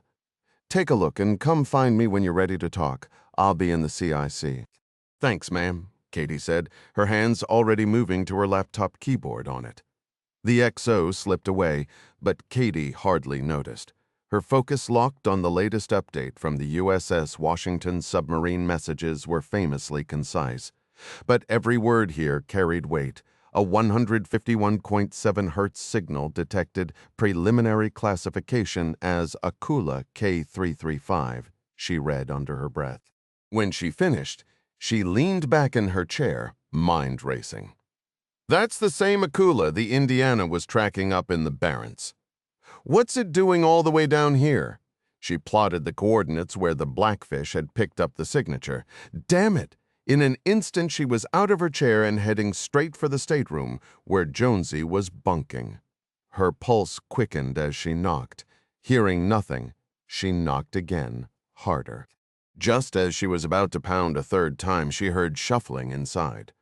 The door opened a sliver, and a sleepy-eyed Jones peered out, squinting without his glasses. He looks completely different without them, she caught herself thinking. "Don't you ever sleep, Ryan?" he mumbled, rubbing his face. "Yeah, I get that a lot," she said, the words tumbling out in a rush. "Get dressed fast, I've got something major to show you." "Give me 60 seconds, he said, closing the door. The petty part of her wanted to time him, but she pushed that impulse aside. When he finally reopened the door, she smiled. "So, what have you got for me?" he asked. "Thank you," she said brightly. "You're welcome," he replied, a confused grin spreading across his face. "I appreciate you not getting all worked up and demanding to know why I woke you," she said, lowering her voice in mock imitation. "We're both professionals, you know. I wouldn't call if it wasn't urgent." "Precisely," she replied, leading the way to the N2 intelligence shop for a secure conversation. He trailed behind her through the USS Ford's intricate network of corridors and ladders. "How do you already know your way around?" he asked as they climbed down. "You just got here yesterday?" "Apparently I have a natural talent for not getting lost. A completely pointless gift, really?" "I'd argue that's a pretty useful skill," he said. "On my old Los Angeles-class boat, you had to work at getting disoriented. 3 decks, 1 main passageway. This carrier is a whole different beast. You served on the Dallas, if I recall?" she asked, though she already knew from his file. "That's right," he said, a hint of nostalgia in his voice. "The Dallas had a good long run, nearly 4 decades of service before they retired her. I even went back for the decommissioning ceremony, got to see my old captain, Admiral Mancuso, brought back a lot of memories." "That sounds like a meaningful trip," she offered. "It was, but enough reminiscing. What's the situation?" he asked, taking a seat at the briefing table. The Blackfish just detected a 151.7 Hz acoustic signature, identical to the one the Indiana tracked in the Barents Sea. The Indiana identified that contact as K335. The Gepard, if I'm remembering correctly, Jones said, pulling up a digital map on a tablet. Right, an Akula-class submarine based in Polyarny. So my question is simple. What's it doing all the way down here? Seems straightforward enough. Jones began, after we took control of the Finiter. We conducted a lawful inspection of the vessel, she corrected sharply. He raised an eyebrow. Semantics matter in my world, she insisted. We have to be precise with our language. Words shape the narrative, and we can't let that narrative get away from us. Fine, but you understand my point, he conceded. The Gepard is the logical choice. She was already deployed. So Moscow likely scrubbed her joint exercise with the Belgarod and redirected her south. They want eyes on the situation and a quick reaction force nearby to protect their carrier if things deteriorate further, which, after yesterday's events, seems more probable by the hour. Logical, Katie agreed, but a competing theory was already forming in her mind, stubbornly taking hold the more she tried to dismiss it. "What's with that face?" Jones asked. "What face?" He mimicked an expression of intense, squinty concentration. "This face. You do it whenever you're puzzling something out." She gave him a skeptical look.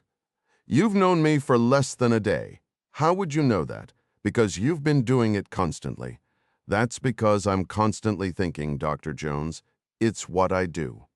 "Good, because that's your job. Now out with it, Lieutenant." She took a deep breath. "All right. I don't believe that 151.7 hertz signal is coming from the Gepard.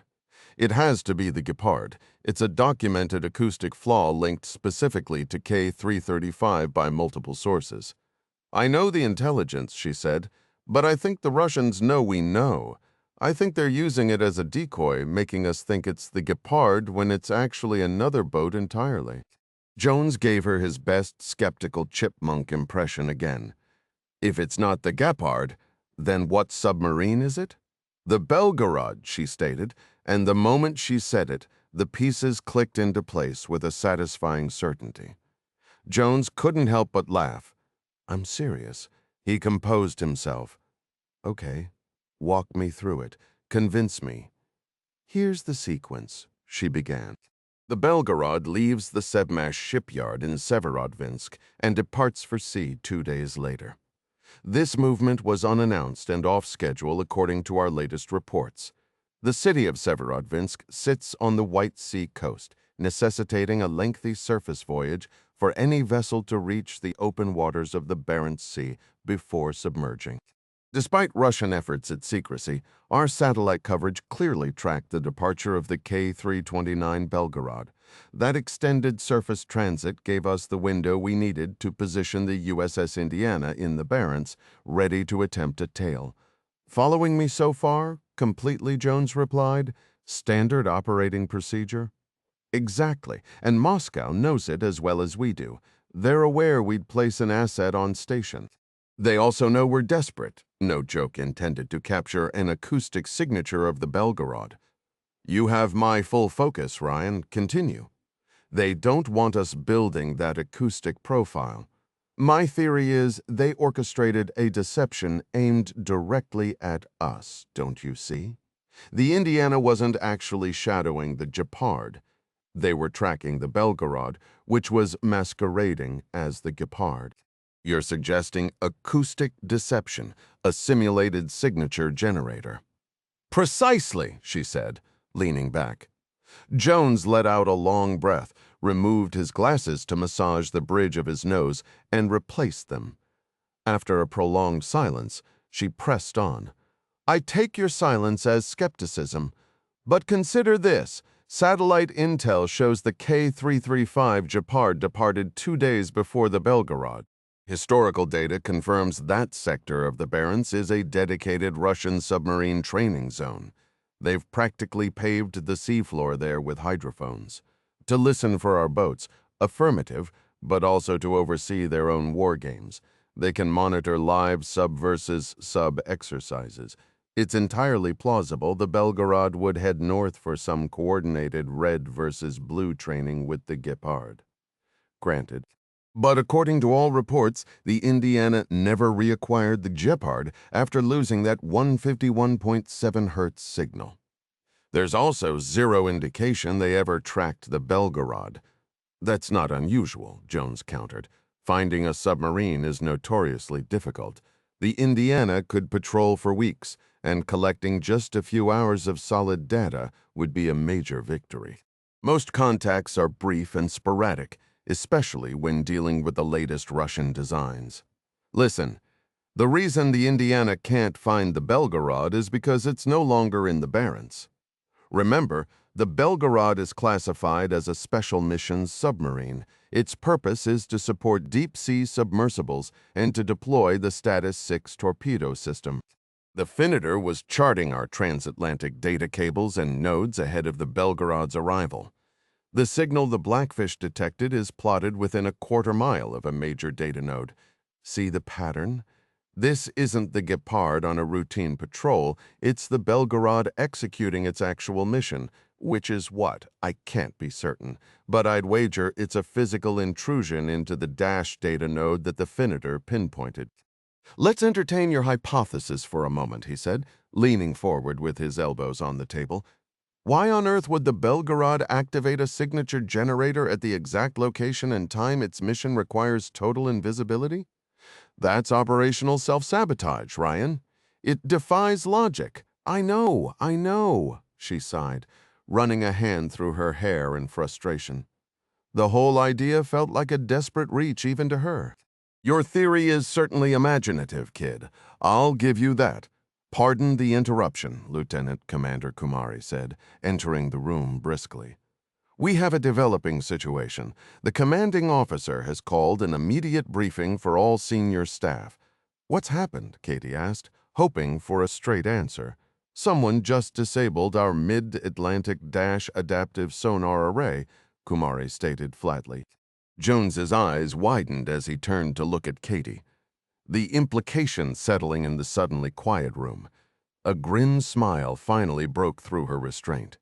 So, what's your assessment of me now? CIA Safe House, Firskoy District. Moscow, Russia, 10:21 a.m. Local time, John Clark felt like a zoo animal trapped in a glass enclosure as he paced the safe house's living room. The old days of simple disguises, sunglasses, baseball caps, hiding behind newspapers were a distant memory. Operating in Moscow had always been a high-risk endeavor, but now it felt like signing your own death warrant. If Russian intelligence had his face, or the faces of Ding, Midas, or Adara in their system, any one of the city's countless surveillance cameras could pinpoint them in an instant. Should the SVR flag them as persons of interest, the Spetsvyaz, Russia's powerful signals intelligence agency, would deploy its facial recognition networks to hunt them down. Capture would mean a brutal interrogation, a prospect more terrifying than death itself. Boss, maybe take a load off, Ding suggested, looking up from his laptop. Your pacing is making the room feel smaller. Clark was a man built for movement and solutions. Sitting idle was a form of torture. Can't do it, he replied, the frustration clear in his voice. This waiting is eating me alive. I hear you, but this isn't some backwater port, Ding countered. This is Moscow. Our targets aren't low-level technicians like Popov. We're tracking sharks. Admiral Boldyrev runs the entire Russian Navy. General Rodionov is the GRU's deputy director. Arilovich commands the FSB. And Ilian is the former defense minister, Midas added. That's the whole problem. These men are the untouchable elite. Their homes are fortresses. Their offices are impenetrable. We wouldn't get within a city block without tripping a dozen alarms, and boss, your exposure worries me the most. You met Vikar face to face. Twice, you were in that Warsaw cafe when it was attacked. You have to assume your picture is in a file somewhere. Don't you think I know that? Clark grumbled, running a hand over his face. But the president needs to know what these bastards are planning. How can he make a call if he doesn't know who the enemy is or what they want? It's on us to connect the dots. All right, point taken. So let's work the problem, Ding said, shifting his full attention to Clark. Walk us through it. What's the play? Clark took a breath, organizing his thoughts. Popov told us Boldyrev personally showed up at the shipyard and cleared the deck before those Status 6 torpedoes were loaded. Can you picture the chief of naval operations showing up at Norfolk to supervise ordnance loading? It's absurd. And Rodionov touring the Sevmash facility conducting interviews? Clark continued. Since when does the GRU's number 2 do site inspections for a submarine upgrade? The answer seems pretty clear. Adara interjected. The GRU was vetting the personnel and tightening security before Boldarev's visit and the Belgarod's secret deployment. It was a loyalty sweep, but it still doesn't prove a coup is in motion, Midas argued, playing devil's advocate. President Yermolov could have ordered all of this. He's famously paranoid and big on compartmentalization. Fair point, Ding conceded, and just like that, they were back to spinning theories. Clark closed his eyes, trying to dredge up every word from his meetings with Vikar. There was a small offhand comment the double agent had made that his subconscious screamed was critical.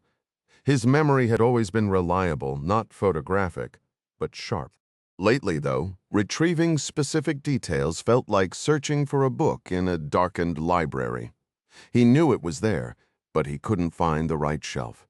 The irony of the mind failing when the body still felt ready for a fight wasn't lost on him, a bitter pill for a man of action.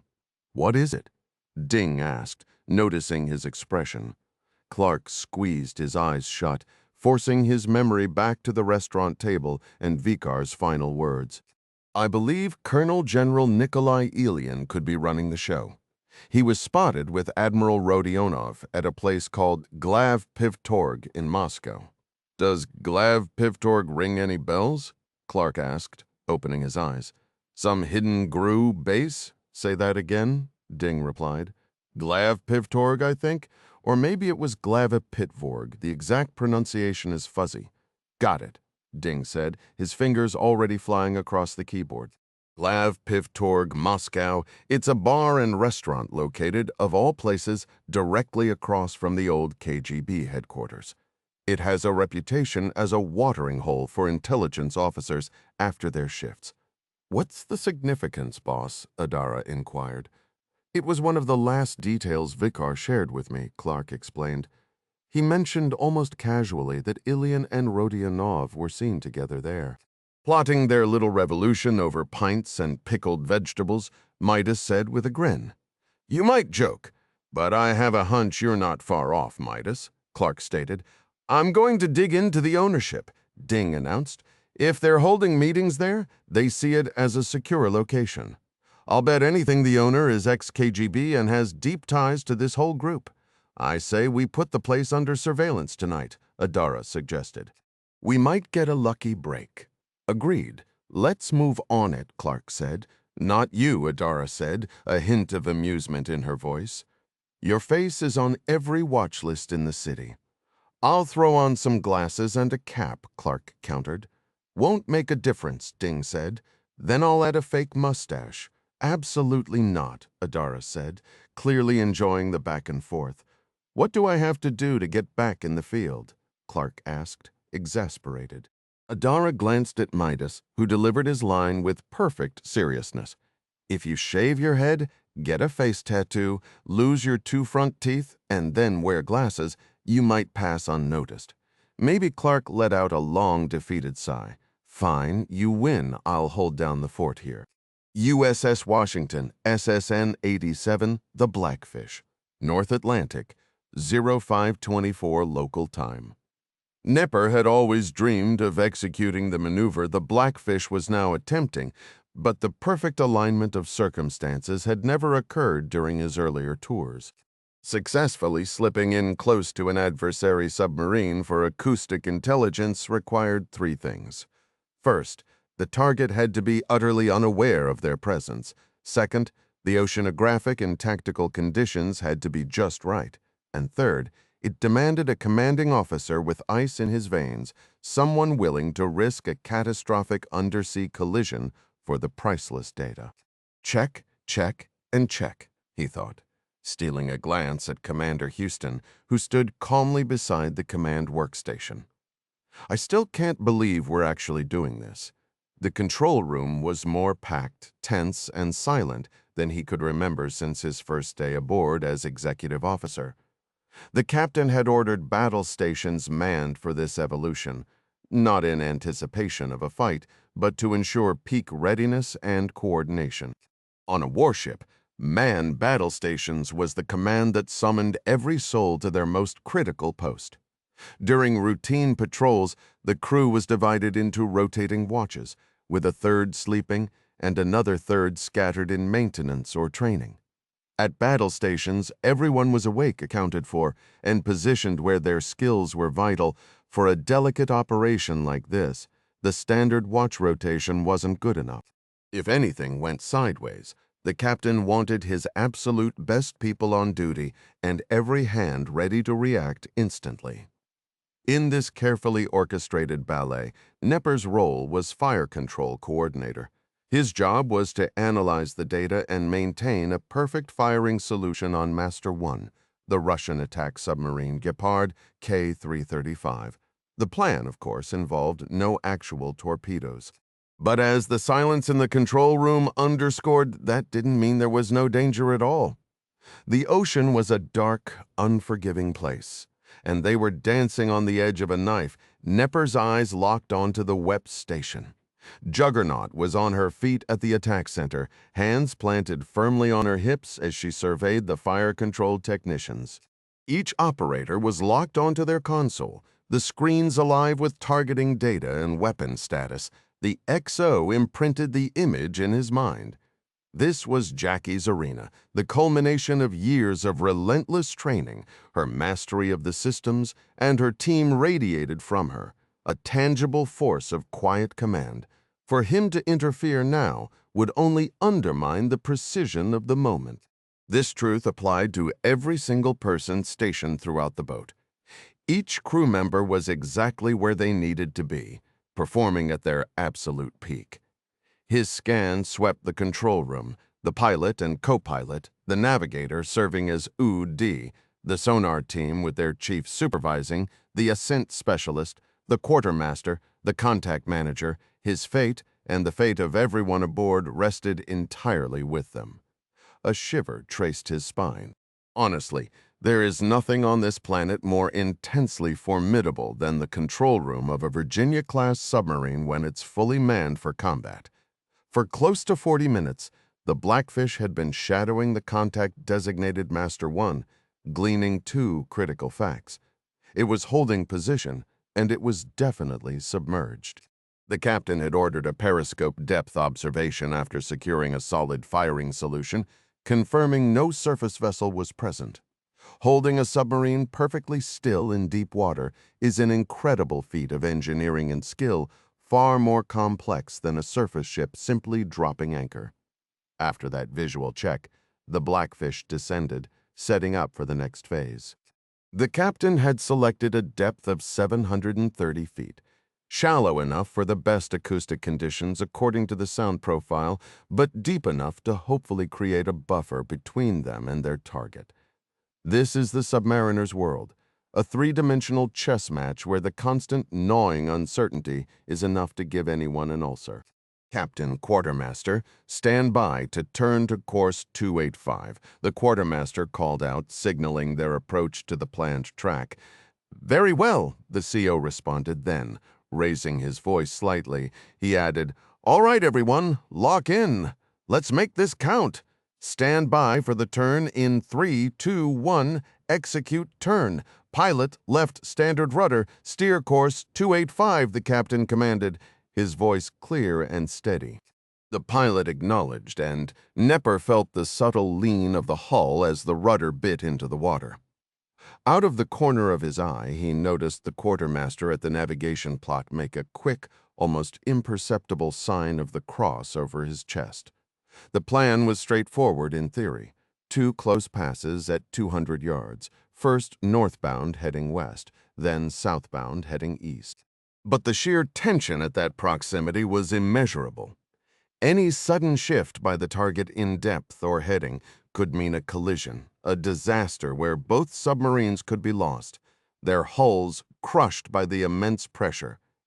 "Captain Ship, steady on course 285, the pilot reported, a heading chosen to drive into the current and minimize drift. "Very well, quartermaster," the CO prompted. Crossing 2,000 yards to target, the quartermaster announced, beginning the countdown for the control room as they closed in on Master 1. Understood. The vessel had been configured for maximum stealth, employing the quietest propulsion system and auxiliary machinery available. Any task that might produce sudden noise was strictly forbidden. No flushing toilets, no cooking in the galley, no announcements over the speakers. Even routine maintenance and moving stored items were halted to prevent accidental drops. The crew communicated in whispers, a self-imposed hush that was more about mindset than any written rule. The Blackfish aimed to become a void of noise in the ocean, ensuring their target remained completely unaware. Nepper's eyes shifted to the nearest display, checking the firing solution for Master 1 on the geoplot, a top-down map of their operational area. Their own submarine, referred to as own ship, appeared as a central icon, while tracked contacts showed as triangles in the surrounding space. Currently, only one triangle was present, Master 1, positioned off the port bow, range 1835 yards, bearing 279 degrees true. Angle on the bow, starboard 174. Course 285. Speed 0 knots. The fire control team had assumed Master 1 was facing into the current, mirroring the captain's own navigational choice. While the target's exact orientation was a guess due to its hover, the logic felt solid. Nepper stared at the triangle, mentally pleading for it to hold steady. In the back of his mind, he sensed the lurking presence of Mr. Murphy, that infamous bringer of chaos and every submariner's nemesis, just waiting for the ideal moment to intrude and spoil the mission. If anything can go wrong, it will, the familiar adage echoed in his thoughts.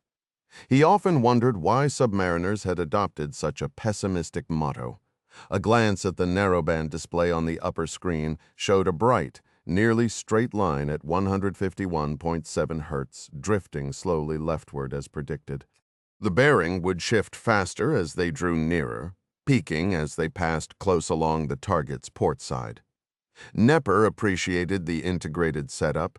On Virginia-class boats like theirs, fire control technicians could access the same raw sonar data as the sonar operators, thanks to identical consoles arranged symmetrically in control. This meant any shift in sonar bearings, hinting at a change in the target's aspect, course, or speed, could be caught immediately. The reverse was also true. A sonar tech could call up a fire control plot. This flexible system, dubbed 8AW for Any Display Anywhere, allowed any screen in the Blackfish's control room to show various tactical interfaces for piloting, navigation, sonar, or weapons. 1,500 yards to target. The quartermaster reported as the distance narrowed. "Very well," the captain responded. A thick, almost stifling quiet filled the control room. Rather than ignore it, Nepper accepted the tension, letting it sharpen his focus. They were apex predators, much like their orca namesake, driven by adrenaline and moving silently toward their objective. But instead of teeth, their tools were the TB-34 and TB-29 towed arrays, cables lined with hundreds of hydrophones designed to capture sound from the deep. While the hull-mounted sonar system served as the submarine's reliable tools for daily navigation and tracking contacts, the towed arrays were deployed far behind the vessel. They were pulled several hundred yards into a quiet zone, sheltered from the propulsor's turbulence and the hull's own noise. The critical moment for data collection would occur once the submarine had moved beyond the target, allowing the towed arrays to sweep directly past the flank of the Russian submarine K-335. 1,000 yards to target, reported the quartermaster. Very well, acknowledged the commanding officer. Nepper noted, observed bearing rate aligns with the fire control solution for Master 1. The target remains stationary. I recommend we hold our current course and speed. His tone more a steadying affirmation than a mere update. Very well, Coordinator. Passing 900 yards. Very well, in the control room's thick silence. The soft clatter of a dropped pen made one of the fire control technicians flinch. Nepper felt his own heartbeat quicken as the distance rapidly diminished. The rhythmic exchange between the captain and the quartermaster created a strange cadence, simultaneously tense and calming. It was unnerving to hear the range shrink with each call, yet the skipper's composed voice provided a bedrock of certainty. Passing 500 yards, very well, Quartermaster, said Captain Houston. Report distance to track. Ring laser gyros 1 and 2 confirm we are holding on track, within a 20-yard margin. The quartermaster responded, referencing the dual inertial navigation systems that constantly measured acceleration to compute the ship's velocity, heading, and estimated position. The captain's gaze shifted to Knepper, his voice dropping to a near whisper. Coordinator, how are we looking? Though the CO monitored the same geoplot display at his command station, this was his final offer for Knepper to call off the approach before they crossed the point of no return. Fire control solution remains stable, and tracking recommend maintaining course and speed, Knepper replied softly, detecting no indication of any problem. Very well, Coordinator Sonar Situation Report, the CO asked, ensuring every angle was covered. We still hold a strong narrowband contact on the 151.7 Hertz signal. The sonar supervisor stated, but we're beginning to detect other transient noises from Master 1. Analyzing now. Very well. Keep on it. Passing 400 yards. Knepper watched the bearing rate increase, and the sonar trace curve left as their vessel. The Blackfish neared the closest point of approach to the target. It's almost laughable, he thought, how we place such absolute faith in these shimmering lines and calculated guesses. We're essentially trusting a ghostly sketch to guide a billion-dollar boat through an underwater ballet with a silent partner, 350 yards to target. Very well, Quartermaster. Passing 300 yards, a pulse throbbed in Knepper's ears as the icon for K335 drifted ever closer on the screen. His analytical mind began tallying all the margins of error for this maneuver, and the sum was unsettling.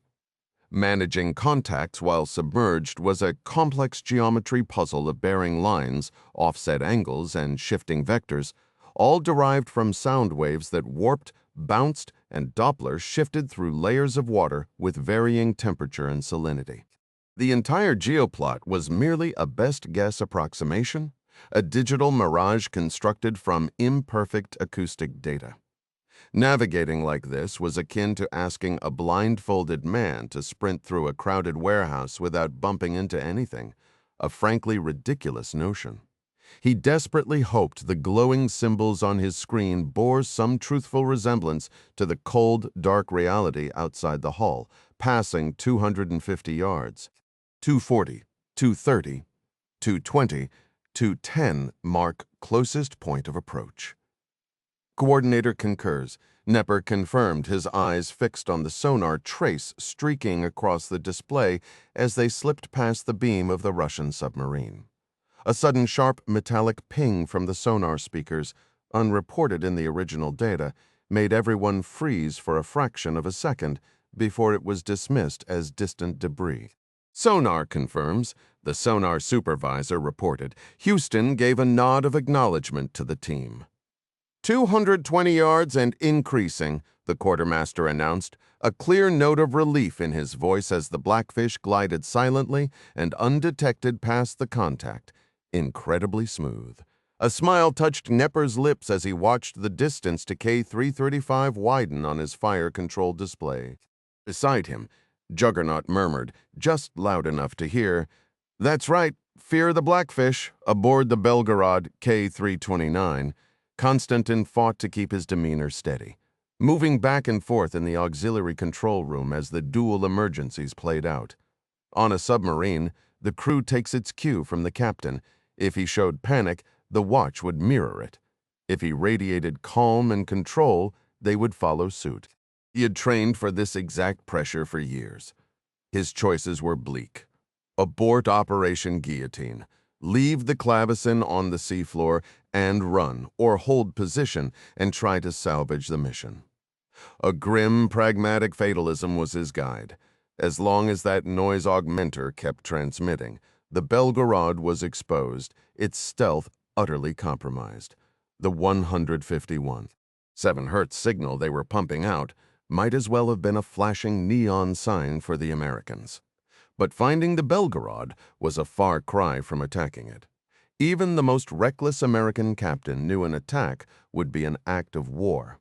Simply being near the transatlantic cable node when it went dark wasn't proof enough. Without undeniable evidence, the Americans wouldn't shoot. And even with proof, they'd likely hold their fire. Sinking the nuclear-powered flagship of the Russian fleet was a guaranteed trigger for a global conflict. Constantin understood his adversary, which made the logical choice to stay and finish the job feel less like a doom-laden gamble. Still, he had to prepare for disaster.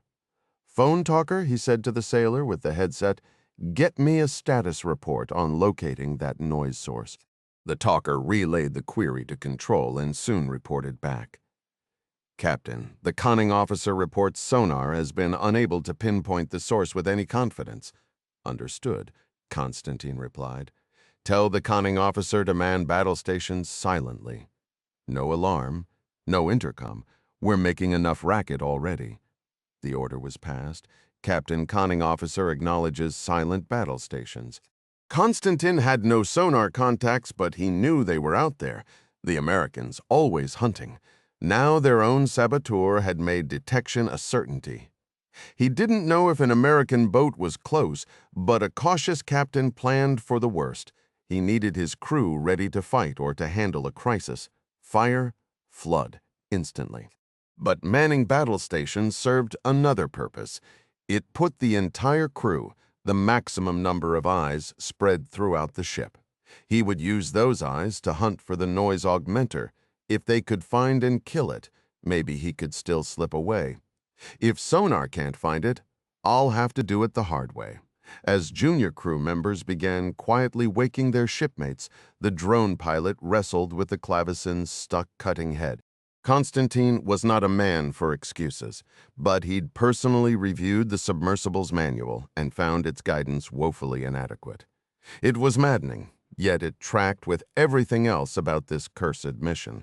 Much like the Belgarod, the clavecin underwater drone was a unique piece of equipment with very little operational history. What they were trying to accomplish had no precedent. They were drafting the manual with every passing second. "Captain, should I man the battle station's console or stay at this post?" the weapons officer inquired. Constantin studied the man. Morozov was doing his best to appear composed, but a flicker of anxiety was plain in his eyes. "I need you on the con. Be prepared to deploy countermeasures and fire torpedoes instantly." "Aye, Captain," Morozov replied, executing a sharp turn before exiting. The submarine captain shifted his focus back to the drone operator. "No more caution. Take the thrusters and main propeller to maximum. We either pull that thing free or we sever the tether right now." "Aye, Captain," the pilot acknowledged. He pushed the controls forward and the UUV surged ahead, only to immediately nosedive toward the ocean floor. The pilot yanked back on the stick, fighting to adjust the control surfaces and prevent a catastrophic impact. An alarm flashed, warning of over-torque on the cutting head as he poured on full power in a desperate bid for freedom. "Move, you stubborn piece of junk," he roared, the cords in his neck standing out as if he were physically wrestling the machine, not just guiding it. "Reverse thrust, now," Constantin commanded. For a heartbeat, the pilot remained frozen, his face a mask of raw frustration, before he shook himself and acknowledged the order. Clenching his jaw, he threw the propeller and thrusters into reverse. The clavecin jerked backward, gave a sudden, violent shudder, and then spun wildly, its camera view dissolving into a swirling storm of silt and sand. A cheer erupted from the pilot and the phone talker.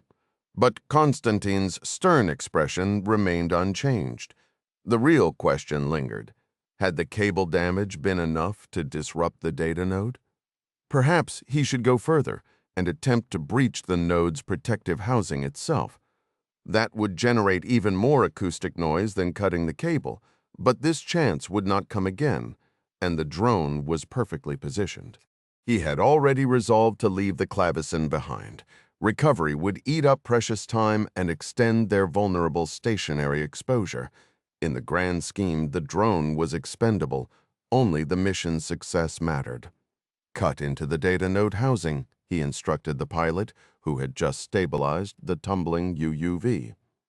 The man looked at him, uncertainty clear on his face. "But we're halfway through the cables, sir. Are you certain you don't want me to finish the cut?" Constantin weighed the decision briefly. Noise discipline was already compromised. They were making a racket. Why not solve the problem permanently while noise was no longer the primary concern? It will likely jam again. The compression in the cut channel hasn't relieved. The pilot seemed ready to argue, but bit back his words. "What's the issue?" Constantin pressed. "If the housing is titanium or high-grade steel, the cutter won't penetrate. The attempt could take hours. I am aware if it's a composite material, it will be quick. We will have our answer shortly make the cut." "Aye, Captain," the pilot said, maneuvering the clavecin back into position for another attempt. Wardroom USS Ford, CVN 78. Katie felt a hot flush spread across her face. Every person in the room was staring at her as if she'd suddenly sprouted antlers, though she supposed she couldn't fault them. She absolutely had not planned to say it aloud. The moment the commanding officer confirmed her deepest fear, that the advanced dash sonar coverage was offline for the entire mid-Atlantic corridor, a wave of dread slammed into her, leaving her feeling utterly alone on a track with a runaway train. Then, from nowhere, a wild, impulsive idea flashed into her mind, and in a spectacular failure of internal censorship, she heard herself saying it out loud to the entire room. "Lieutenant Ryan, did I understand you right?" the commanding officer of the Ford asked, peering at her as if she'd just announced she wanted NASA to launch her into orbit. "You're requesting immediate transport to the USS Washington." She took a steadying breath. "Don't back down. Whatever happens, don't back down." "That's correct, sir. Both myself and Dr. Jones." "Hold on, wait a minute," Jones interjected, his eyes widening behind his lenses. No, there is no both in this scheme, Katie. We never talked about this. I served on a submarine. Transferring at sea is incredibly hazardous. Navy SEALs are pretty much the only ones who train for that." "I'm sorry, I shouldn't have assumed for you," she said, instantly regretting the presumption. What she was asking was undeniably dangerous. She turned back to face the captain. "Sir, I need to get on that submarine as soon as possible." Admiral Kiplinger, the strike group commander, shook his head slowly. "Lieutenant Ryan, I'll admit you've made a compelling case that the Russian sub interfering with our sonar is the Belgarod. But why does this message require a personal delivery? We have secure communications. Help me see the logic." She heard the Air Wing commander mutter something under his breath, catching the word lunatic, but she forced herself not to react.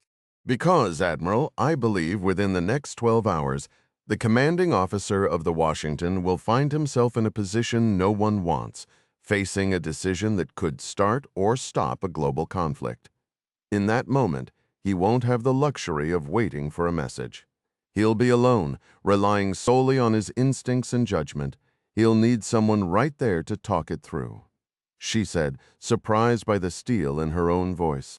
The Admiral leaned forward, his gaze sharp and assessing. "That may be true, but why does that person have to be you?" She could feel the room's hesitation, a fragile tension she was somehow tuned into. It reminded her of how a lawyer must feel delivering a final plea to a jury. Go all in, she decided. Say it, even if it sounds crazy, because I know Constantin Gorov, she stated with blunt certainty.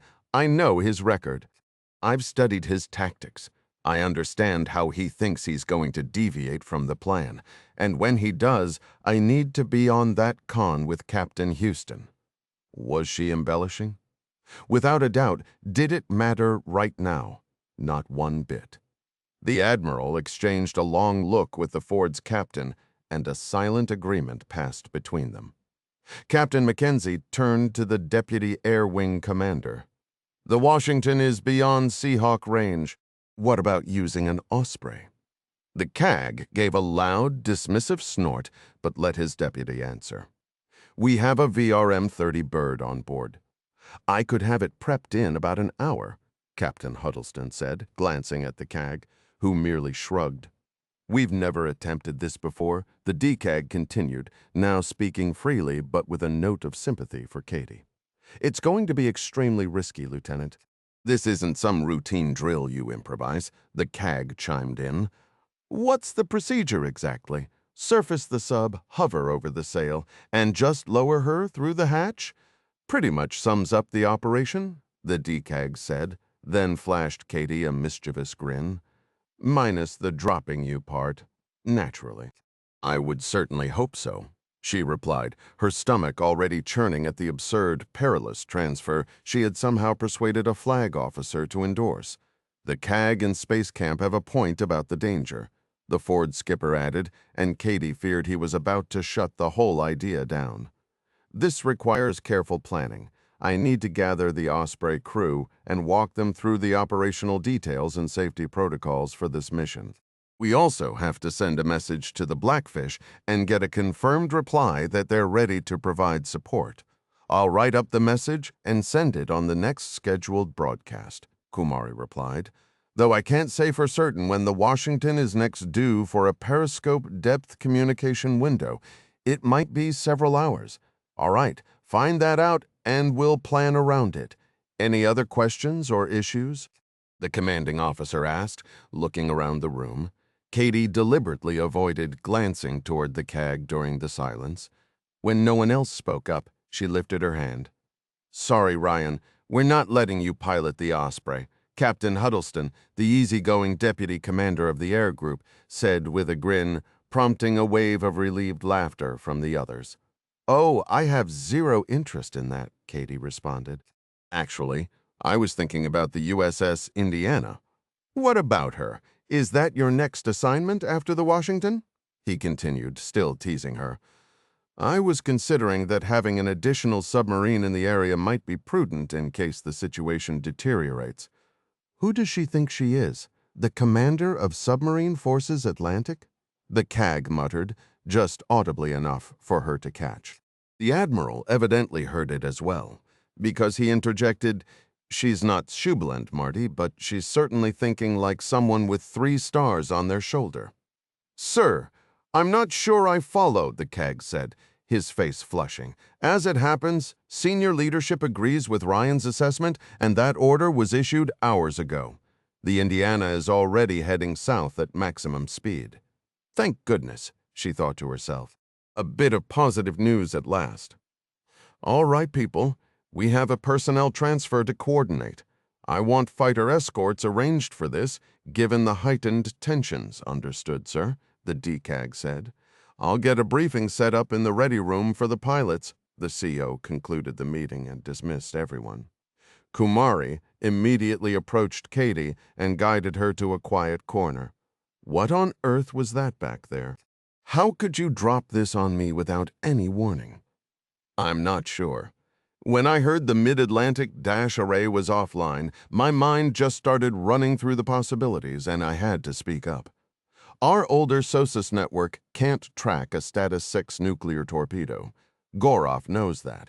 He also knows the Dash system can, which is why he was willing to take the risk of disabling it.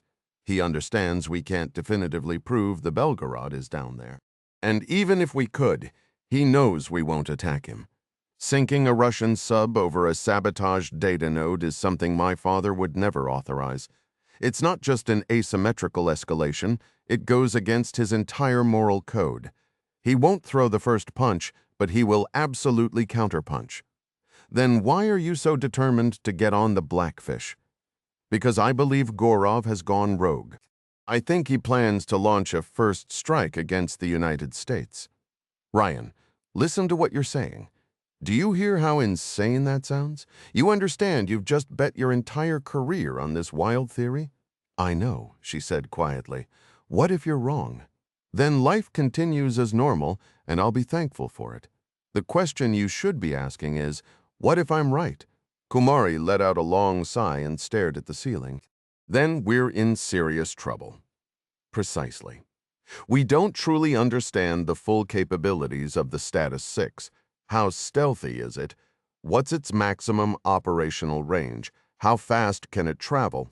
What kind of autonomous navigation and countermeasure evasion does it possess? We need a concrete plan to stop this weapon, and we're rapidly running out of both time and alternatives. That's exactly why I need to be on the Blackfish, trailing the Belgarod, ready to act in an instant. Okay, let's say you're correct. And let's say the Belgarod launches the weapon, but you miss the launch event. How do we even begin to find it? There's no way to repair the dash array in the mid-Atlantic now, he said, the frustration clear in his voice. I might have a solution, she replied, hoping her instinct was correct. Are you familiar with Task Force 59? You mean that new unit operating from Bahrain under the 5th Fleet? I heard it's some kind of experimental sensor network they're testing. That's the one. Their mission is maritime awareness across thousands of miles of coastline covering the Middle East and Africa. They operate on edge intelligence with countless data collectors feeding information to a command center where AI identifies patterns. My brother is stationed in Bahrain with the task force, though his exact role is a bit vague to me. We should call him and see if he can assist or at least point us to the right contacts. They maintain a fleet of drones, aerial, surface, and underwater, used to monitor the entire ocean-air boundary. Perhaps we can achieve from above what the Dash network was attempting from below. That's brilliant. I'll head to the Combat Information Center and try to establish a link with their command. Task Force 59, was it? Exactly. All right, Kumari said, starting to leave before turning back. Oh, and Ryan, I should confirm this, but I'm fairly certain the Washington won't be returning to port for another 4 or 5 hours. Just so you know, it might be a while before we can get you out there. A wave of dread washed over her. That's far too long. I need to reach them immediately. Isn't there another method to make contact? They're running deep, and the Blackfish is a fast attack submarine. They don't have a very low-frequency communications buoy like the ballistic missile subs use for receiving messages at depth. Damn, she muttered, the pressure of time weighing heavily. What if I'm already too late? Actually, I might be able to help with that, Jones said, stepping forward from where he'd been casually listening a few feet away. Next-gen underwater acoustic comms is a little side project I've been tinkering with. Underwater acoustic comms? She asked, raising an eyebrow. Sorry, underwater acoustic communication, he clarified, sending and receiving messages underwater using sound waves. Similar to how whales communicate, but with technology. The Blackfish is just the Washington's call sign. It's not an actual whale, Katie said, a playful smirk on her face. You're a riot, Ryan, he shot back. But what I'm proposing uses frequency shift keying. It's the same basic concept as whale song, except we'll be using tech to do it. We picked 2 distinct active sonar frequencies the Blackfish will pick up as narrowband signals on their towed array. We modulate them to send a message, one frequency for 0 bits, the other for 1s. We transmit instructions in binary that they can decode. She looked at him for a moment before saying, That was precisely my next suggestion. Naturally, Kumari added with a grin. The 3 of them shared a quick laugh. Jonesy, I could hug you right now, she said, beaming. Hold off on the hug, he cautioned. I can't promise it'll work." She narrowed her eyes in mock suspicion. "Well, if it fails, I'll have the Admiral assign you to accompany me on the Osprey flight to the Washington as your punishment." Aboard the USS Washington SSN 787, the Blackfish, Nepper spotted the new narrowband trace on the sonar display just before the supervisor reported it to control. "Con, sonar, we have a new narrowband contact designated Sierra 29, bearing 049. Frequency range suggests a submerged contact," the chief reported. "Very well, sonar," Houston responded, moving from the command station to stand by the sonar stacks. "Captain, that bearing places Sierra 29 near the carrier strike group," Juggernaut noted, quickly analyzing the new data. "Recommend designating Sierra 29 as Master 2 and preparing a firing solution." "Very well, weapons officer. Attention, control room. Designate Sierra 29 as Master 2. Master 2 is a possible submerged contact and a potential threat. Initiate tracking on Master 2. Across the control room, stations acknowledged the captain's order in sequence. From the quartermaster's position came the update. "Con, quartermaster, 2 minutes until we turn to be on track for our second pass of Master 1. "Very well," Captain Houston replied, his tone distracted. His full focus was on the hushed exchange with the sonar supervisor. Nepper observed the fire control technician seated before him inputting a preliminary targeting solution for this new contact into the system. The timing was terrible. The Blackfish had just finished regrouping and was poised to begin a second careful acoustic collection run along the southern flank of Master 1. If this new narrowband signal meant a second Russian submarine had arrived and was now circling beneath the carrier, the threat assessment had just escalated dramatically. "XO," the captain called out. When Nepper met his gaze, Houston curled a finger, beckoning him to the already crowded port side of the con. Nepper squeezed past the navigator standing behind the command workstation and the quartermaster at the plot, taking his place beside the commanding officer. "Notice anything unusual about that signal?" Houston asked quietly. Nepper leaned over the seated narrowband console operator to study the trace on the display. It took him a moment, but then he saw it. "It's emitting at 151.7 hertz. Precisely the same frequency as Master 1, the co confirmed. Nepper retrieved the small cylinder of toothpicks from his coverall's chest pocket, shook one loose, and placed it in the corner of his mouth. He worked it back and forth with his tongue, a nervous habit left over from his power school days as he processed this new complication. "Seems strange that 2 separate Russian boats would have an identical acoustic signature showing up here simultaneously." "My thoughts exactly." ST2 Meadows, manning the narrowband console, lifted one ear cup of his headset. "Supervisor, I just registered a frequency shift on that signal. It jumped to 152.7 hertz. Wait, it just shifted back down." "I see it," Chief Adkins confirmed, slipping a headset over one ear to listen. Nepper glanced at Houston, who had that familiar far-off stare. A moment later, having reached some internal decision, the CO spoke. "Quartermaster, plot a new course. Keep us outside a 2,000-yard perimeter from Master 1 and ensure our own hull does not block the line of sight between the towed array and Master 2. The quartermaster acknowledged and repeated the order. "Supervisor, I've lost the signal," ST2 Meadows reported. Nepper's eyes darted from the plot, where the quartermaster was adjusting their track, to the sonar display. The bright green trace on the waterfall had indeed stopped at the top, with static filling the band as the interrupted line drifted downward. Then a new trace appeared on the same bearing. "Supervisor, it's back," the sonarman said. Chief Adkins shook his head. "Negative, that's a different frequency." "You're right, sir." "It's now at 161.7 hertz. Exactly 10 hertz higher." The 4 men stared at the new narrowband trace drifting down on the identical bearing. "We have a frequency shift on the new signal," ST2 Meadows reported. "It jumped to 162.7 hertz standby. It shifted back." Same pattern as before, Nepper murmured, a flicker of dark amusement crossing his features. What in the world are they playing at? This feels less like a military operation and more like a badly tuned radio station. What bearing do we hold the fort on? Houston asked sharply. 051, the supervisor answered, and the Mason, Houston pressed, referring to the carrier's Aegis-class destroyer escort, DDG-87. 049, sir. Frequency shift on Master 2, the ST-2 interjected, same as before, a 1 Hertz upshift. That's no submarine, Houston stated decisively to Nepper, a wave of clarity replacing the tension. I think it's the Mason. They might be attempting to signal us using their towed array sonar in an unconventional way. He turned to the sonar supervisor.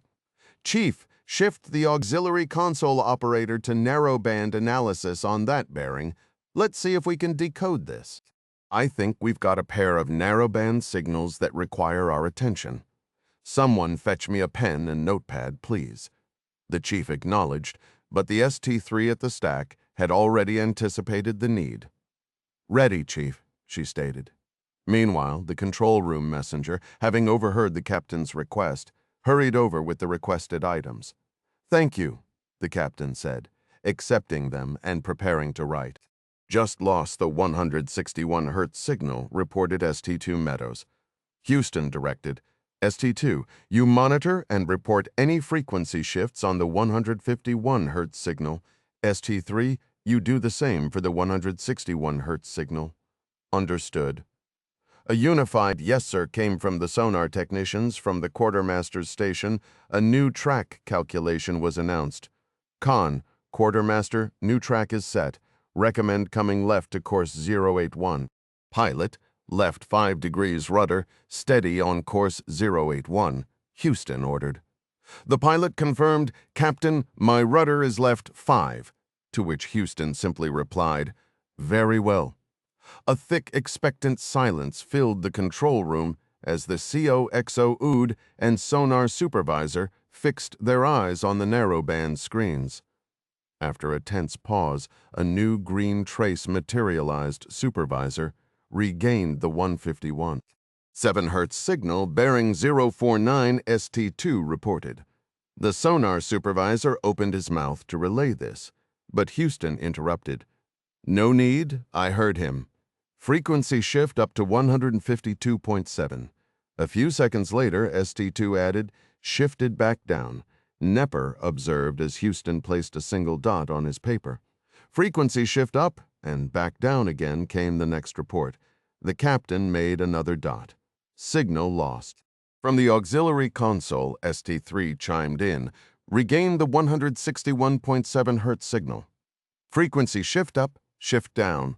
Up again, down again, signal lost. Nepper watched Houston draw 2 short dashes next to the dots, regained the 151 Hertz signal, Meadows announced. Frequency shift up and back down. Signal lost. Another dot went on to the page. You think that's Morse code? Nepper ventured. I do, Houston confirmed, a flicker of frustration in his eyes. I believe they're using frequency shift keying to transmit regained the 161 Hertz signal. ST-3 called out, reporting 3 more up-down cycles. Houston recorded 3 additional dashes. This time, there was a noticeable 10-second gap before the 151.7 Hertz signal returned. I think that was a deliberate break, Nepper suggested. Good catch, Houston said, leaving a small space on his notepad before resuming his notations. This back-and-forth reporting continued, the captain meticulously jotting dots and dashes, the routine so precise it felt almost theatrical. After 11 distinct sequences, both signals fell silent. Someone find me a Morse code reference sheet, the CO commanded. As it happened, the OOD had been proactive, having already tasked a radio man to bring a printed chart to the con. Houston took the sheet from the navigator and began comparing his notes. After a moment, he tossed his hands up in clear exasperation. Damn it. I don't know what this is, but it's definitely not standard Morse. Nepper studied the 11 clusters, each containing 8 marks, and a sudden realization dawned on him. A slow smile spread across his face. "It's not Morse, it's binary," he declared, reaching for the captain's notepad. Houston handed it over, and Nepper got to work. Under each dot, he wrote a 0, and under each dash, a 1, translating the sequence into a binary string. 110110110110111111111111111111111111111111111111111111111111111111111111111111111111111111111111111111111111111111111111111111111111111111111111111111. Thou's that mean? Houston asked, peering over his shoulder. "I'm almost certain it's 8-bit ASCII or UTF-8, Nepper explained. He then turned to the waiting messenger. "Run to my stateroom and grab the iPad from my desk. It should be in one of the cubbies." "Yes, sir," the messenger replied, darting out of control. He returned in under a minute, handing the tablet to Nepper. "Thanks," Nepper said, powering it on and opening a specific conversion application. Just then, ST2's voice cut through the focus silence. "Hey, Supervisor." The sonar chief's voice cut through the tension. "Captain, we've reacquired the 151 Hz signal. It appears to be cycling again, likely repeating the transmission. That pattern strongly suggests an intentional broadcast." Houston nodded, his mind already working. "Chief, transcribe the entire sequence. We'll designate zeros for the 151 Hz tone and ones for the 161 Hz shift." "Could it be inverted, sir?" the chief asked. "Perhaps 161 Hz represents the zeros." "It's a coin toss," Houston conceded, "but we'll process it both directions and see which yields a coherent message. Make it happen." He tore the sheet from his notepad and passed it over before turning to Nepper. "I'll dictate, you input." Nepper's fingers flew across the keyboard, entering the 88-character string as the captain recited it. He navigated to a translation utility, selected the ASCII UTF-8 encoding option, and with a muttered, "Well, this is it," clicked the convert command. The screen populated with a brief, stark result, 787 go to PD. Houston released a sharp, incredulous breath. "You have got to be kidding me!" "All this technological ballet for a parking reminder," a grin spread across Nepper's face. "You have to admire the ingenuity, Captain. It's an inventive method for getting a submerged boat's attention. We might have just witnessed the birth of a new deep-water comms protocol for submarines. If we can decode it, so can anyone else listening?" Houston countered, though. A hint of reluctant admiration colored his tone. "But in a crisis, it's admittedly clever." His frustration at the summons was palpable, a silent debate playing out across his features. Nepper could almost hear the internal calculus: risk losing a crucial second surveillance window on their primary target, or comply immediately with the cryptic order. "If we ascend to periscope depth now, we likely forfeit any chance for another pass on Master 1, Nepper observed, voicing the captain's visible dilemma. "The timing is spectacularly bad," Houston agreed, exhaling sharply through his teeth. "But if they engineered this whole song and dance, it must be critically important." No argument there. With a tight, resolved smile, Houston shifted into his command cadence. "Pilot, make your depth 155 feet. All stations, Con, prepare to come to periscope depth. Nizhny Kiselny Lane, Tverskoy District, Moscow. 1336 local time." The grim humor offered little real solace. If they had made me, I'd already be in a basement having a very unpleasant conversation about my manicure. Clark knew the reality was more nuanced. If Russian intelligence had identified him, they wouldn't rush to grab him. There would be no frantic escape from Moscow once he was on their radar. The smarter play would be to leave him in the field, to watch, to listen, to meticulously chart his every contact within the military and intelligence apparatus. They would want to map his entire network, rounding up every asset and traitor. And they would launch a relentless hunt for Ding, Midas, and Adara, which is exactly why I'm not going to let that happen.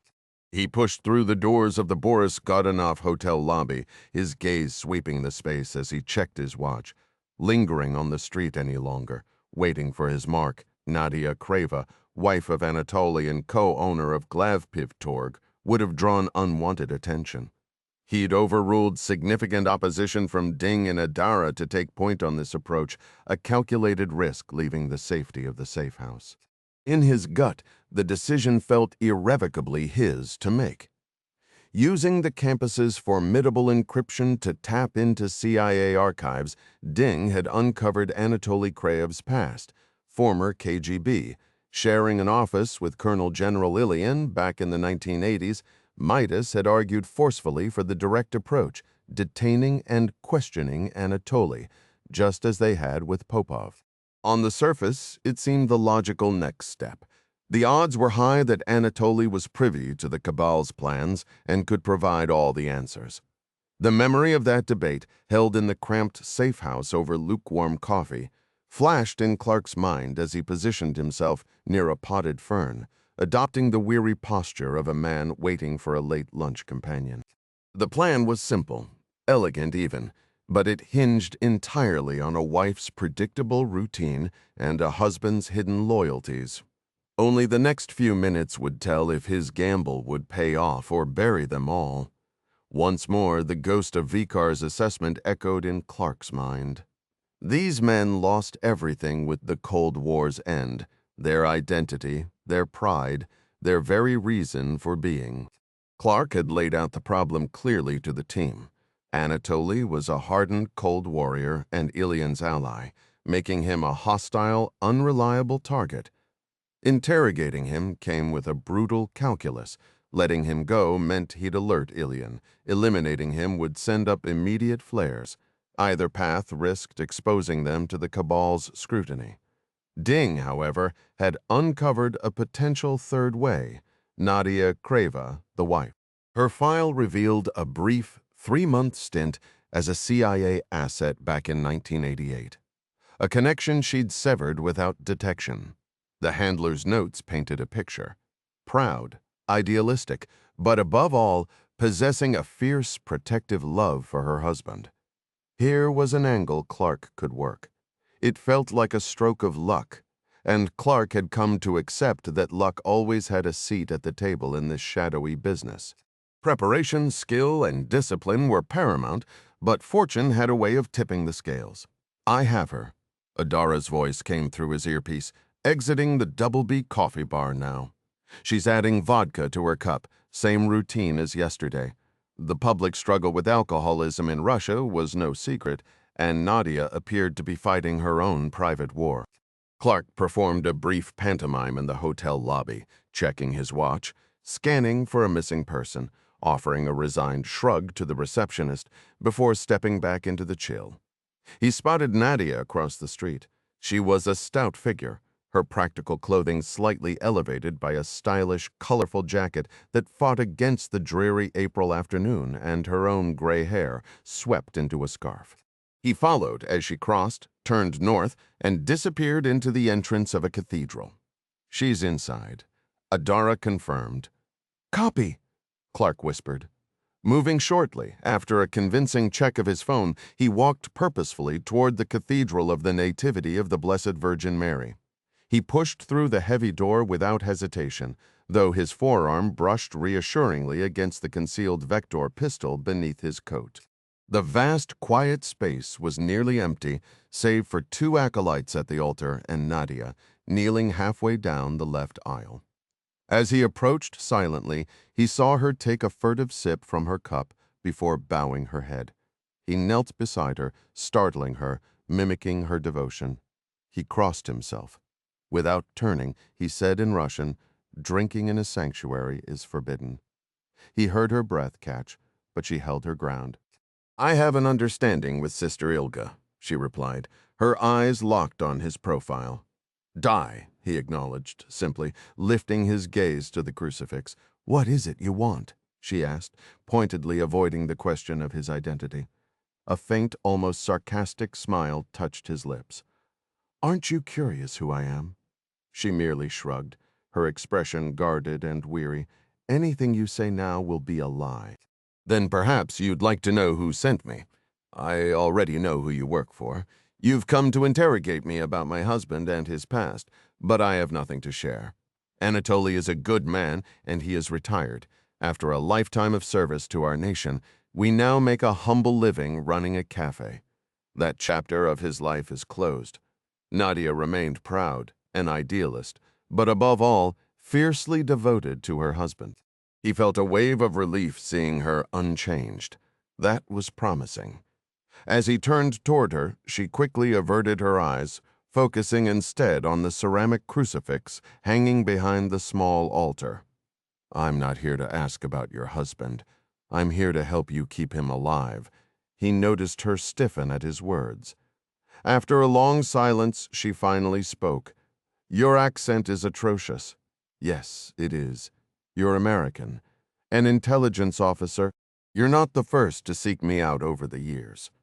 His instincts told him this woman held deeper layers than her file suggested. It never listed her as former KGB. But after decades in this line of work, Clark had developed a sense for these things. Perhaps she had been running her handler all along.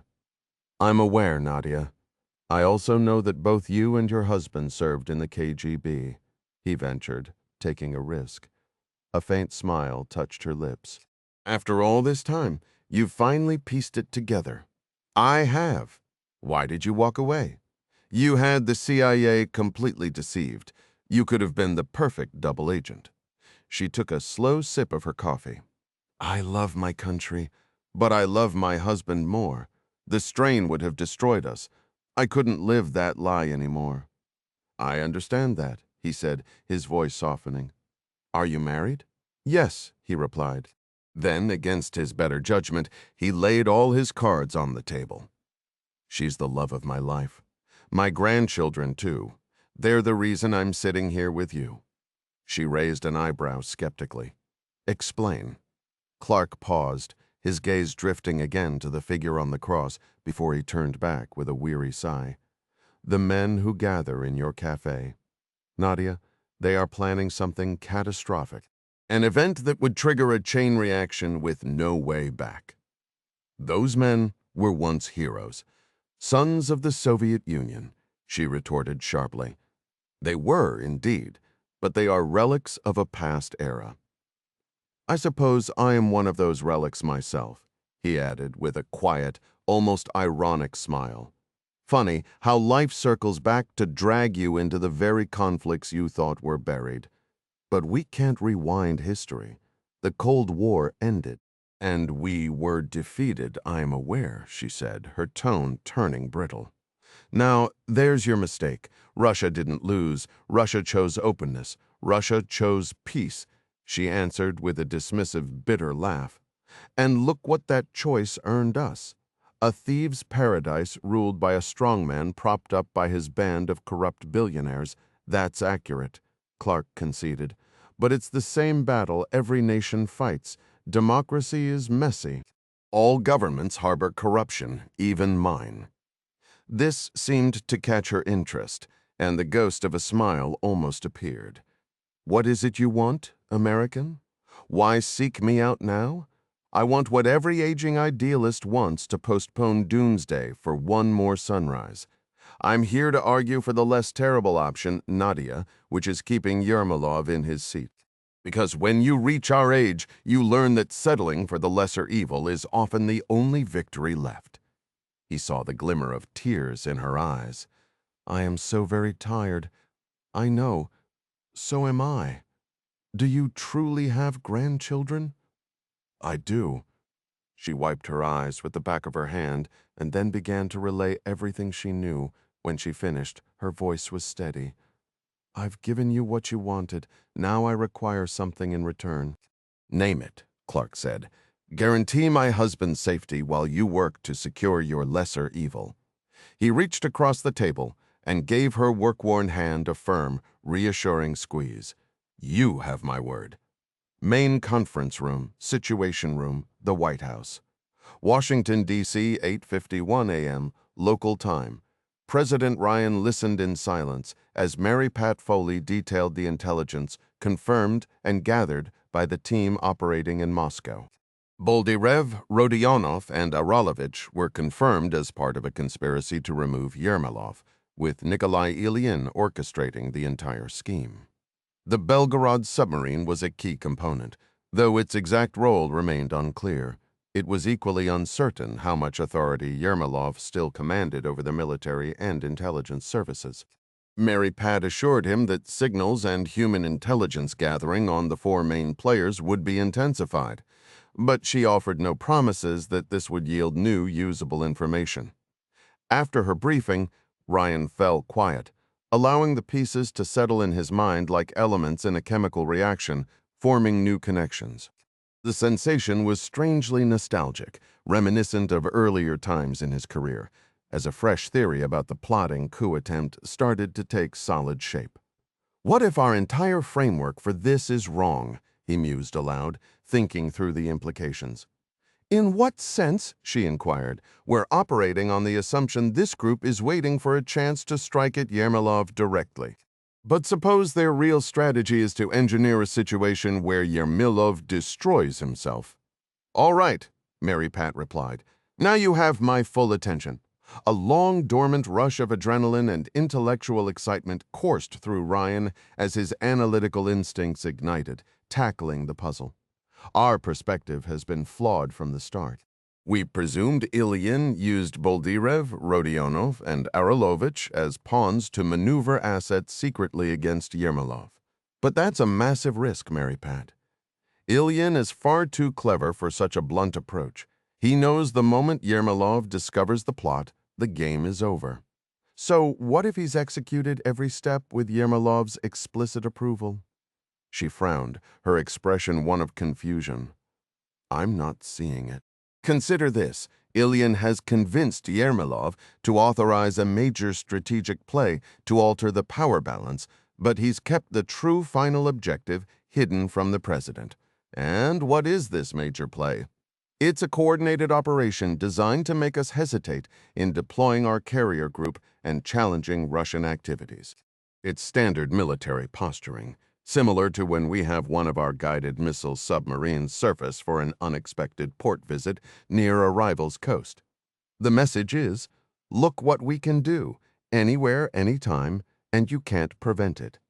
Yermolov aims to send that same signal by deploying the Belgarod and its Status 6 system covertly, timed with their large Arctic military exercise.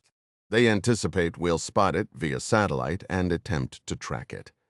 They employed deception against the USS Indiana, creating an opening for the Belgarod to vanish, and they deploy the Finiter submarine to deliver a pointed message, which is that they are aware of the Dash surveillance network, that the Belgarod can avoid our detection and outmaneuver our top attack submarines.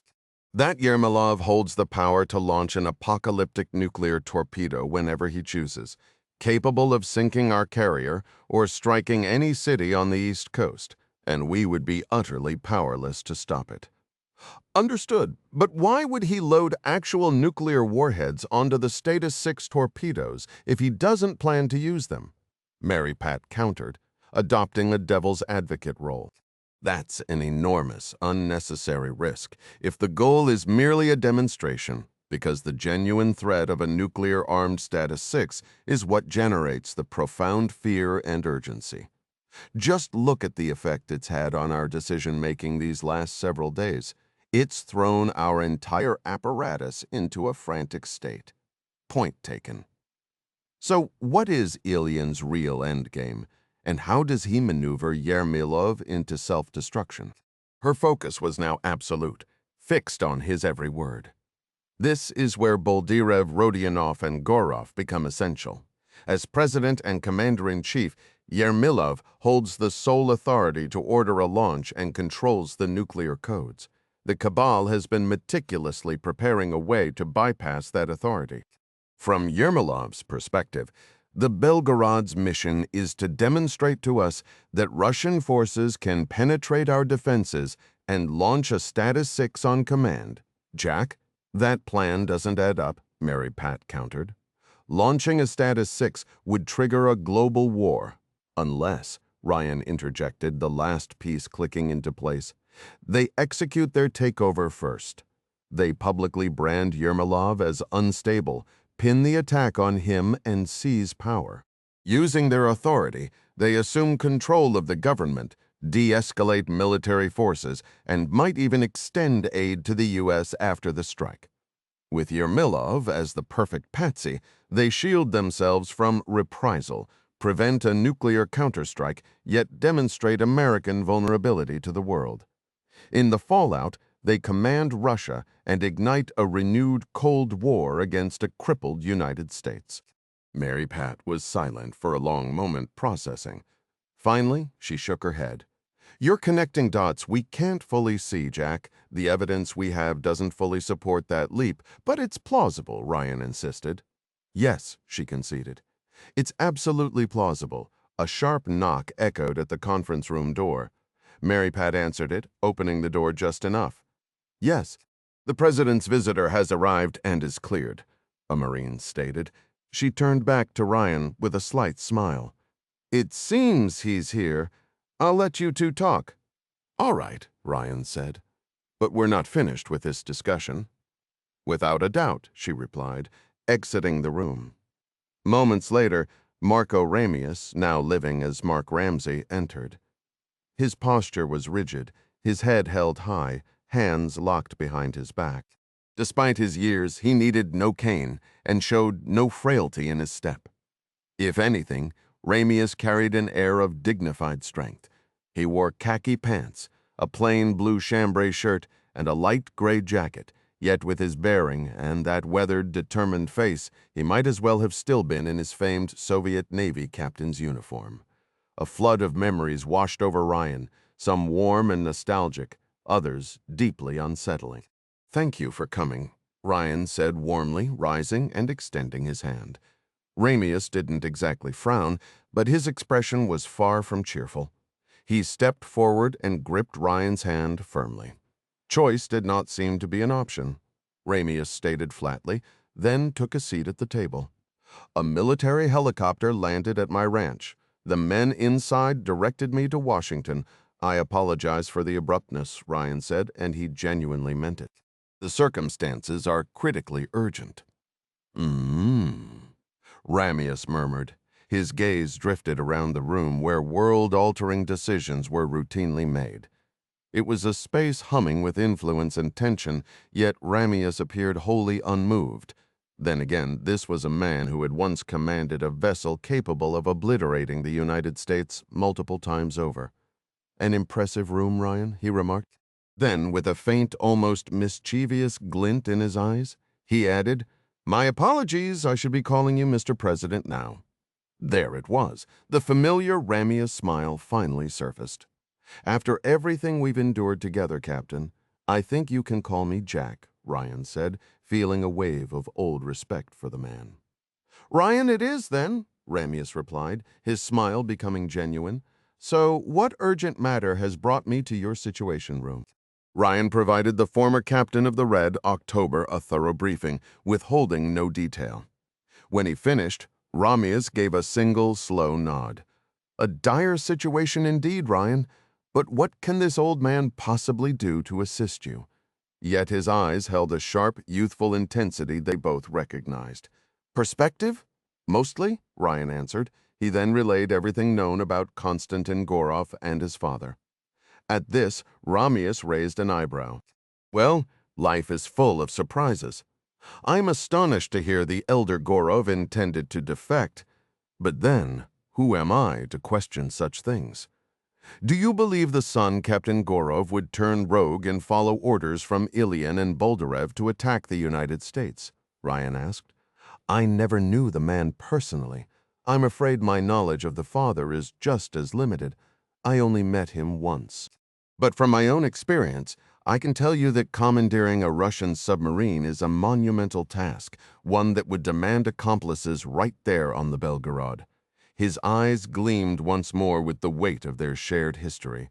To actually launch a nuclear-armed Status 6 torpedo, however, would necessitate an entirely different level of conspiracy. It would require backing from the very top, as they'd need to obtain the access codes to arm the warhead itself. Ryan gave a slow nod. That's precisely where Elian's network enters the scene. Ramius let out a weary breath, his expression skeptical. But ask yourself why, Ryan. What's the point of such a defiant act? Why initiate a nuclear conflict they have no hope of winning? Their goal isn't to win a nuclear war, Ryan countered. It's to reset the board and reclaim the old world order. He laid out his revised hypothesis. When the president finished speaking, Ramius inhaled deeply, stood up, and moved away from the chair. He walked with a rigid posture to the far end of the table, hands locked behind his back, and gazed up at the large display screens. The right side showed the Belgarod and Gorov, but the center was dominated by the confirmed faces of the Russian coup plotters provided by Clark. On the far right was a recent photograph of Yermilov. Ryan observed as Ramius studied each image, each face, with an intensity that spoke of personal recognition. Finally, he turned back. I know these men, Ryan. I knew Aralovich in his youth. They are relics of a Soviet mindset. In matters of war and statecraft, they see only a zero-sum game. To the Russian psyche, and especially the Soviet one, the idea of a win-win solution is a foreign fantasy, a peculiarly American optimism, he said, closing his eyes with a faint, ironic smile that we Americans cling to so desperately for men like these. Russia's ascent demands America's decline. Do you understand? I do, Ryan said. It was a philosophy he knew all too well. Ramius paced back toward him. His forehead creased in concentration. I fear your theory is not only possible, Ryan, but likely. And if that is the case, then we are standing on the edge of a very dangerous precipice. Could a decorated officer like Gorov truly be persuaded to participate in this? A complex, unreadable emotion passed over Ramius's face. It wasn't regret, but something more nuanced. Yes, he said finally. Because they would persuade him that his mission serves Mother Russia, or they would exploit any hatred he harbors for America, which would be simple if he believes the CIA betrayed his father. Growing up with a single mother in the Soviet Union was its own kind of hardship. He turned to look at the screen at Gorov's photo in his dress uniform. You mentioned his wife passed away?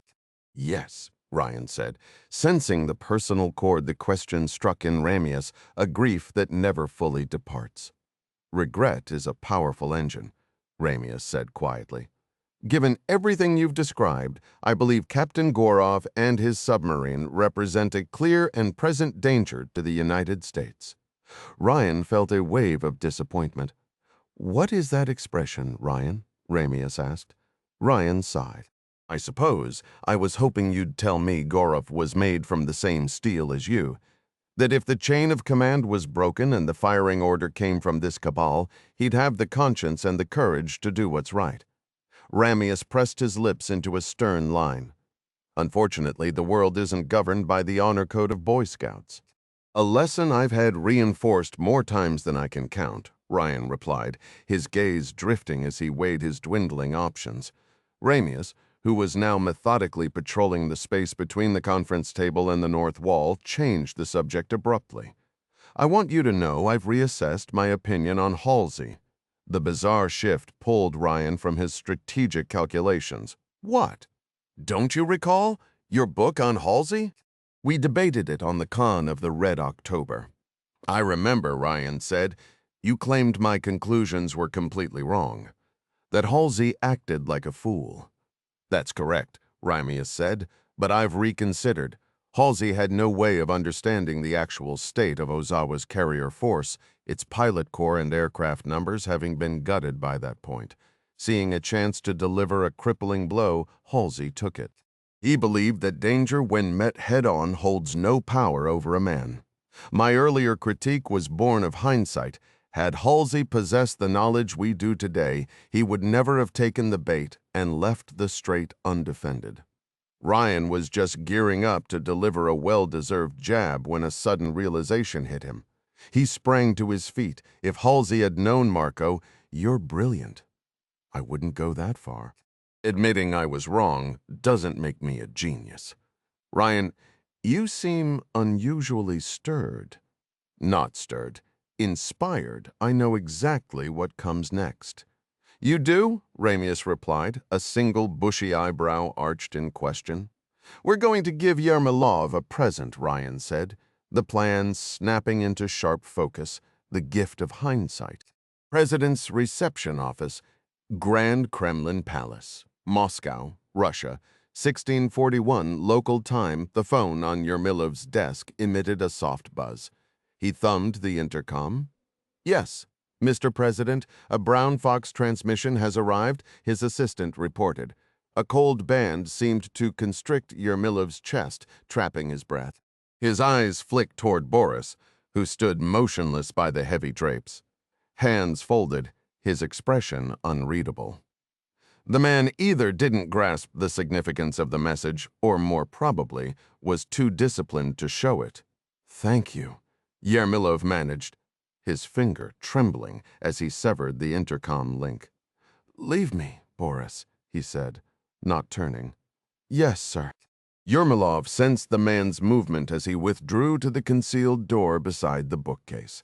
A faint metallic click echoed, the sound of the entrance to the secure safe room and armory sealing shut. Alone, the Russian president activated his computer. He entered the three-tier authentication sequence known only to him. A message window materialized. For over a decade, the only traffic on this top-secret presidential hotline had been the hourly, low-level operator pings verifying the system's status. 24 messages a day, 12 from each side, a monotonous ritual.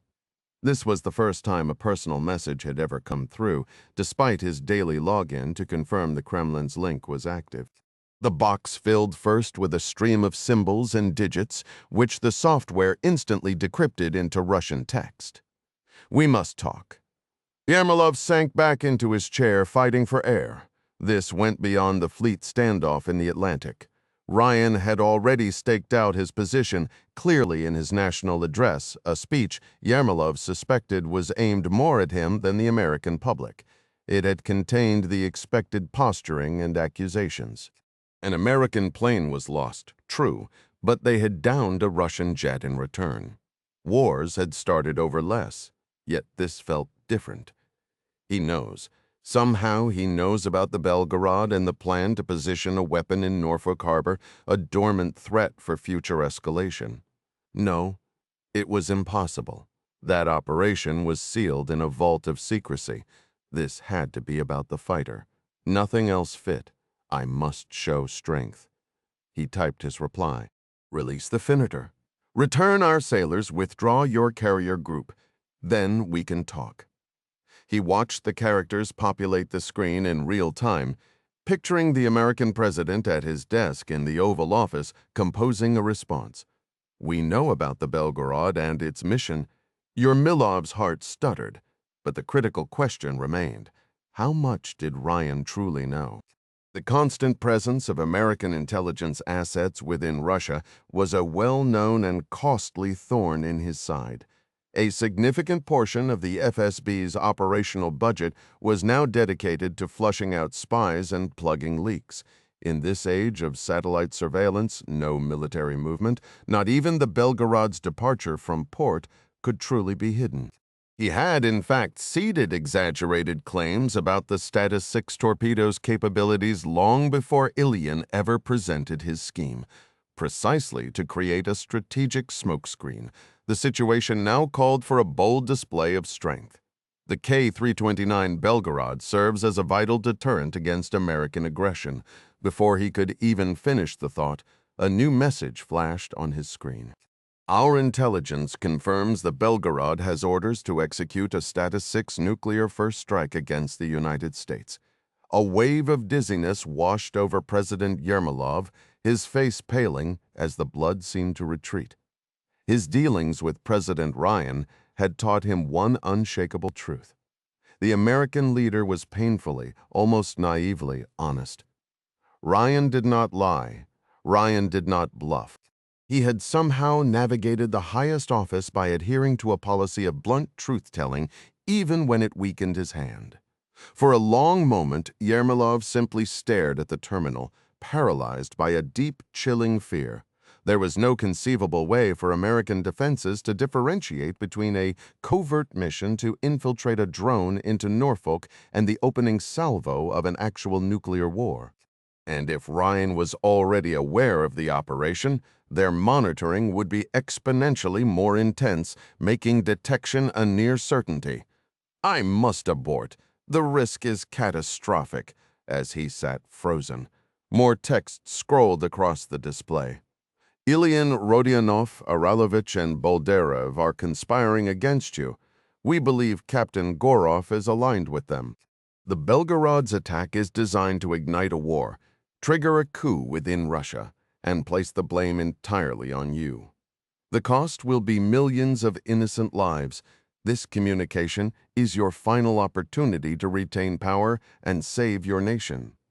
If you do not comply, our first Tomahawk strike will target your office and 24 command centers in 28 minutes." Yermolov's vision blurred, the words confirming his deepest, most private dread.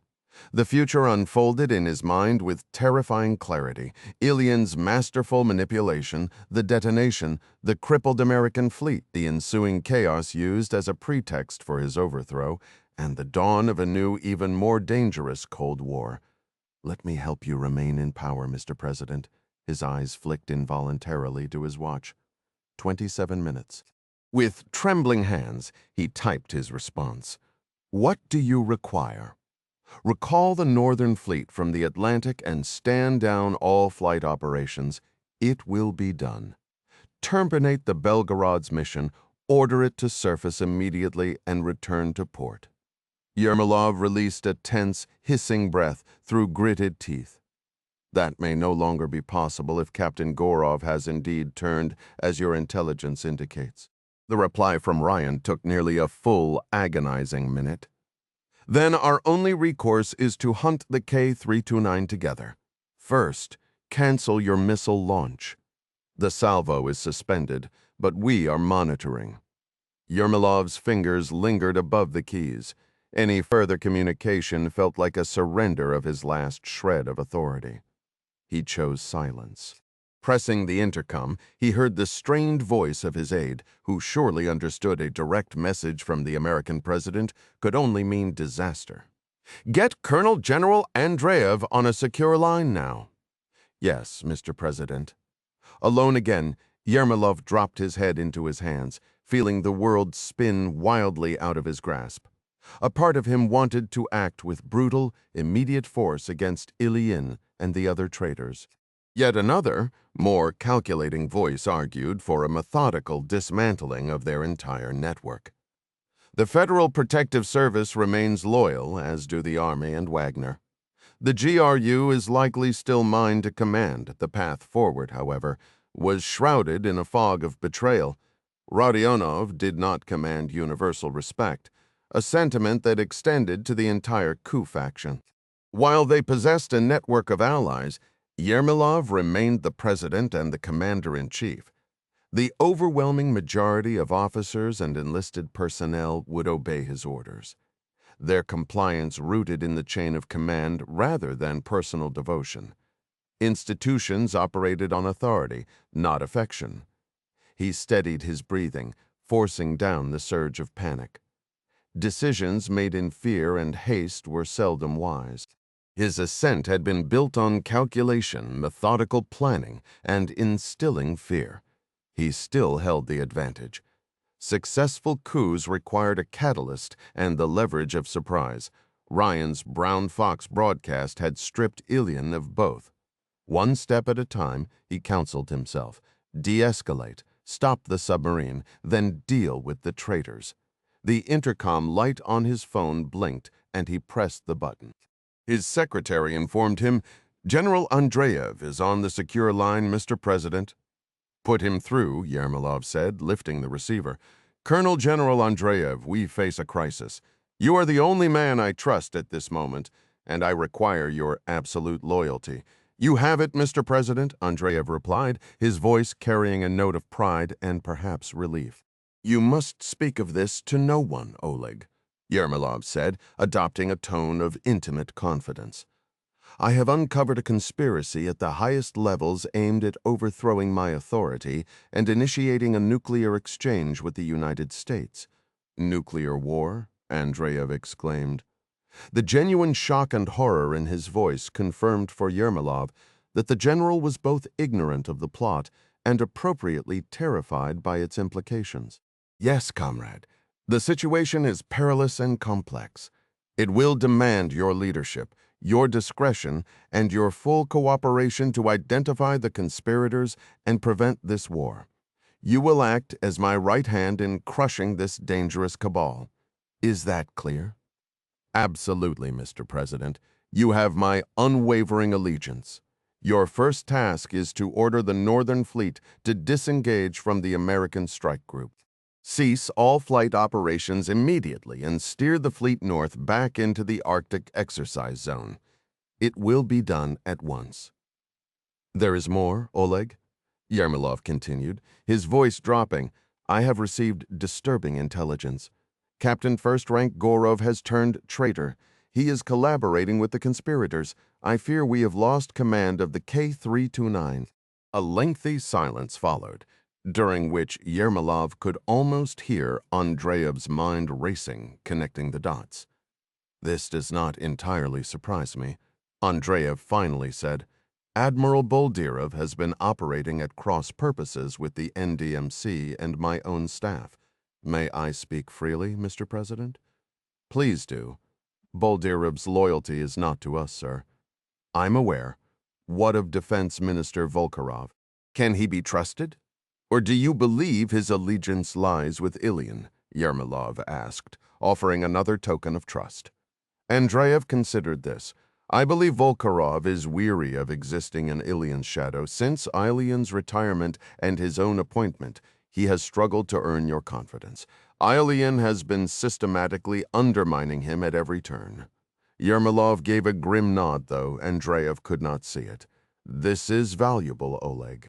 We need Volkarov on our side. Offer him your support, and he will find the courage to finally assert himself. He has been paralyzed by the fear that opposing Ilian would erode your trust in him. He has been waiting for a signal. By confiding in Andreev, Yermolov had prompted a reciprocal exchange of crucial information, precisely what he needed. Tell me, Oleg, what is our most capable submarine in the Northern Fleet? After a brief pause, Andreev answered, I assume you mean, aside from Captain Gorov and the Belgarod, his military operations chief was putting the pieces together. Correct? That would be Captain First Rank Denikin and the K-560, the Severodvinsk. I would match the K-560 against the American Seawolf class without a second thought. What is the current status of the K-560? Yermolov inquired.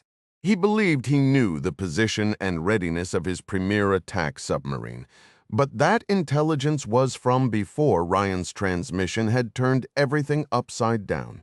It's on patrol in the North Atlantic, prepared to safeguard our fleet at a moment's notice, Mr. President. And you're certain it's in position? I'll get confirmation, but I'm very confident the asset and its captain remain secure, Andreev replied, demonstrating his loyalty and sharp instincts once more. What are your instructions? How did things escalate to this point? He released a weary sigh, almost disbelieving the command he was about to issue. Transmit new orders to K-329, abort the mission, surface immediately, and stand down.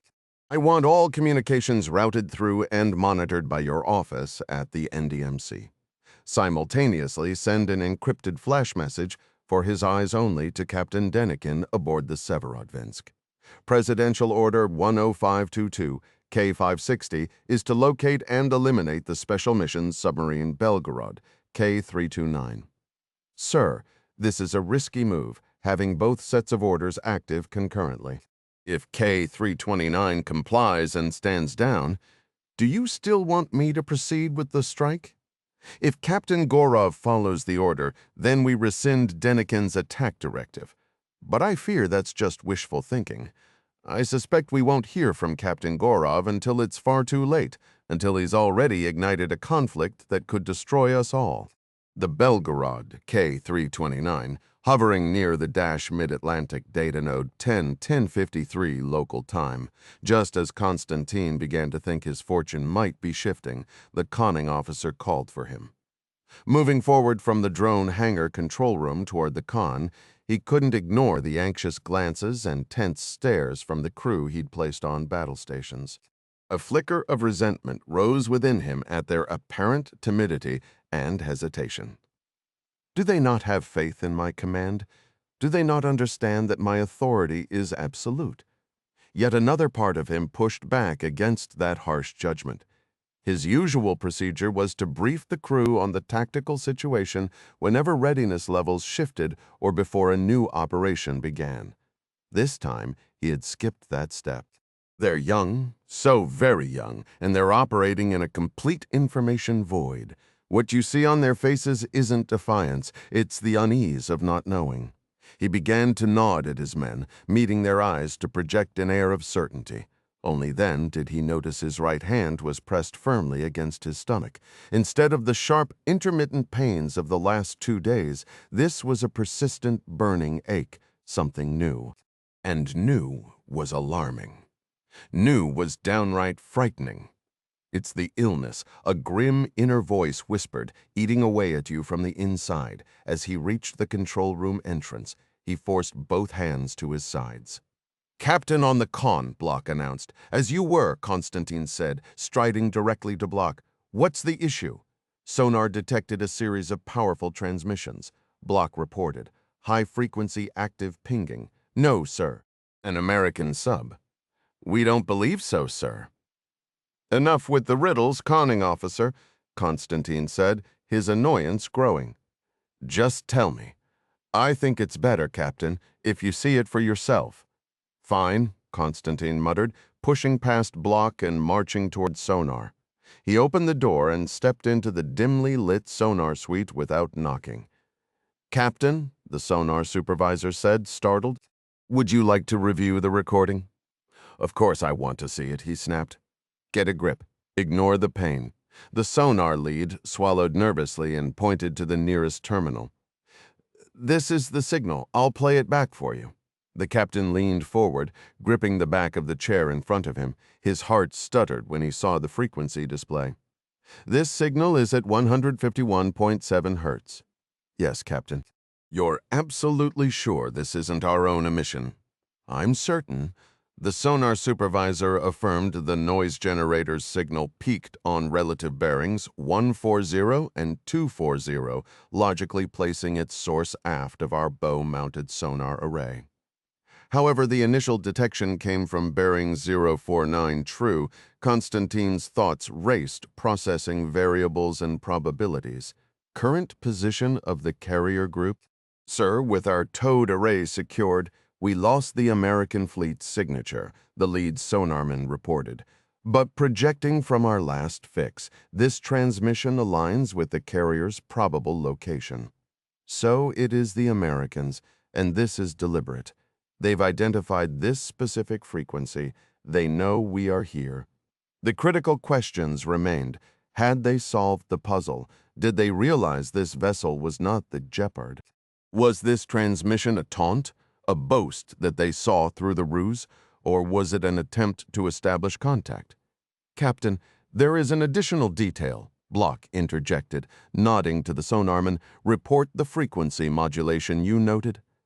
Constantin listened intently as the supervisor detailed the subtle shifts in the 151.7 hertz tone, followed by the emergence of a second signal at 161.7 hertz, exhibiting an identical, alternating pattern. When the explanation concluded, the captain's eyes narrowed. It's encoded. They are employing frequency shift keying to transmit a message. That fits, the sonarman agreed. But is the message meant for us? Unknown, Constantin admitted, but we will determine its content. Begin decoding immediately. Aye, Captain. I must confess, I am not a cryptologist.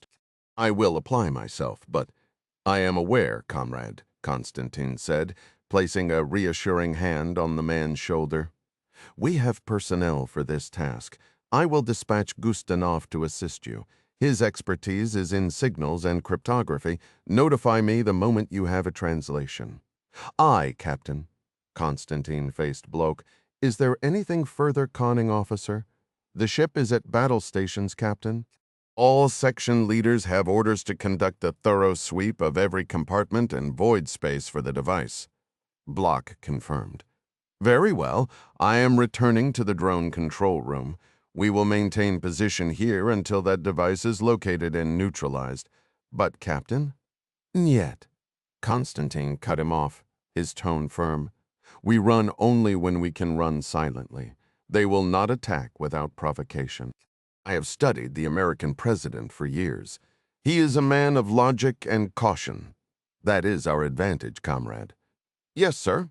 As Constantin turned to depart, a fresh tactical insight surfaced, a perspective shift from being the hunter to now being the quarry. "Conning officer, flood torpedo tubes 3 and 4. Make them ready in all respects." Block hesitated for a fraction of a second, his repetition of the order lifting at the end like a question.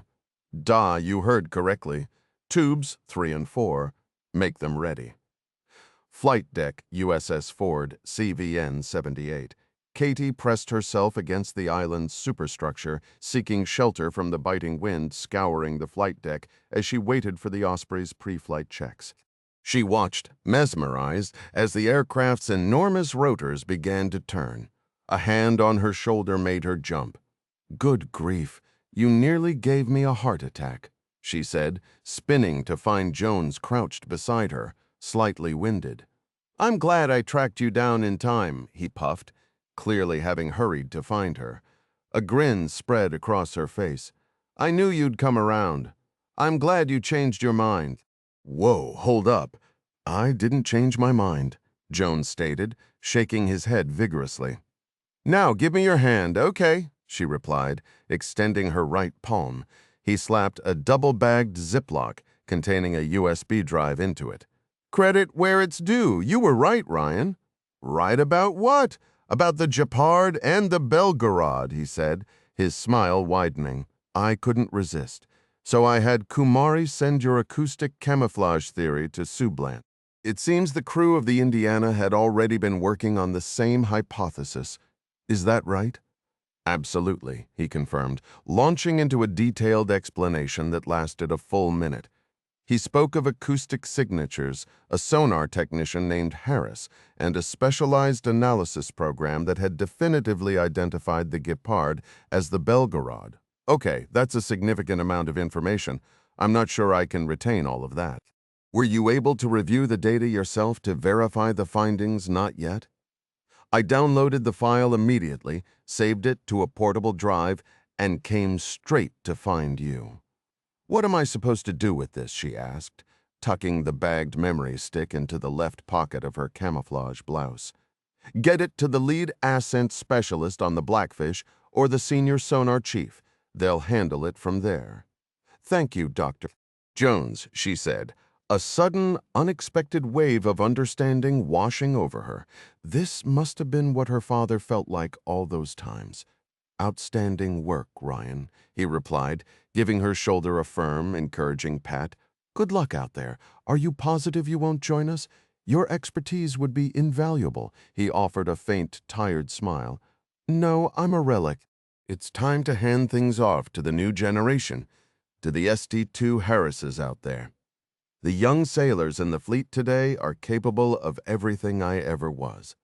Lieutenant, they're waiting for you." A member of the deck crew, a woman in a white shirt, said as she jogged up to them. "Go, show them what you've got, Ryan," Jones said, stepping back with a wave. "I'll see you when this is all over," she called back to him, her voice carrying over the wind. "Wouldn't dream of missing it," he said, and with a habit ingrained from a lifetime of service, he offered her a crisp parting salute. Us Washington, SSN 787, the Blackfish, 6'4" feet, 6'3", 6'2". "Officer of the deck, ship is at 6'1" feet," the co-pilot announced as the #1 photonics mast pierced the water's surface, and the Blackfish settled at periscope depth. On a large monitor, Nepper watched the undulating gray-black swells while the commanding officer executed a controlled scan of the horizon. The initial sweep after surfacing was performed in total silence, a critical safety procedure. This 24-second ritual searched for detection threats, vessels within 500 yards, and any silent navigational hazards that could jeopardize the submarine. Unlike older classes with traditional optical scopes, the Blackfish's photonics mast used a camera to feed high-definition imagery directly to the ASA network, giving Nepper and everyone else in control the same view as the operator. "No close contacts," Commander Houston announced, his voice cutting through the quiet and the palpable tension in the room. The captain personally taking the ship to periscope depth was a highly unusual event. Typically, department heads and junior officers stood watch as the officer of the deck, acting on the captain's authority. But with the Blackfish still at battle stations, the CO was quite literally driving the bus today. "Con sonar. No close contacts," reported the sonar supervisor. "Con ESM. Hold no close contacts," echoed the electronic warfare supervisor over the open microphone. "Very well," Houston said, passing the Xbox-style controller used to operate the photonics mast to the navigator. Con radio, receiving the broadcast on number 1 photonics mast, the radio supervisor reported. "Radio Con I," Houston acknowledged. Then, to the navigator, he added, "I'm ready to be relieved." "Yes, sir," the navigator replied. They conducted a swift procedural turnover, largely a formality, as the navigator had technically held the deck and con for the past 90 minutes. "Attention in control," the navigator announced. "This is the navigator. I have the deck and the con." Several minutes passed with the submarine bobbing at periscope depth and no further report. Houston's patience, already worn thin by the high-stakes waiting game, began to fray. "XO," he said, his tone shifting from focus to thinly veiled exasperation. "Go to radio and find out what the holdup is. This isn't a leisurely sightseeing cruise." "Copy that," Nepper replied, stepping through the coded door into the tight radio room. The lead radio man glanced up briefly from his screen. "What's the word, Felix?" Nepper asked. The information systems technician first class simply said, yeah," as he pulled a freshly printed page and passed it over. Nepper scanned the text, then read it again, certain he must have misunderstood. "You have got to be kidding me," he muttered, his eyes lifting to meet Felix's. "Right?" Felix responded with a knowing shrug. "The captain is going to hate this. Absolutely, he will not be pleased." A wide, mischievous grin spread across Felix's face.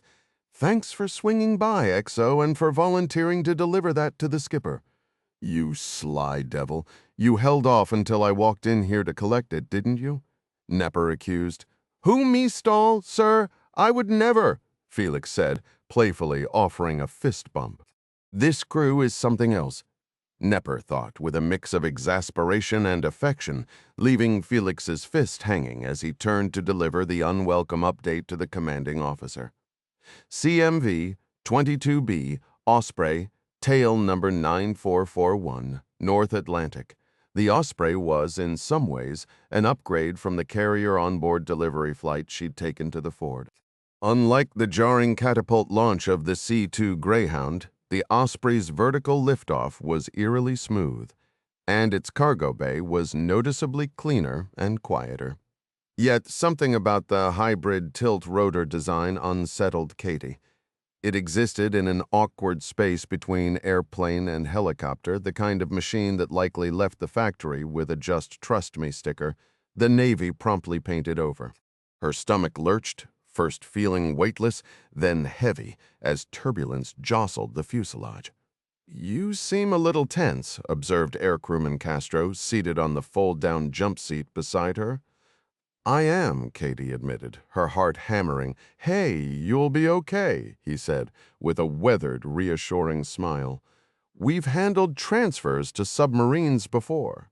The statement might have been comforting if not for its glaring vagueness. With personnel? She asked over the engine's roar. Well, with cargo, but it went perfectly. Sure. As on the C-2, she wore a cranial helmet, a safety vest with flotation, and goggles.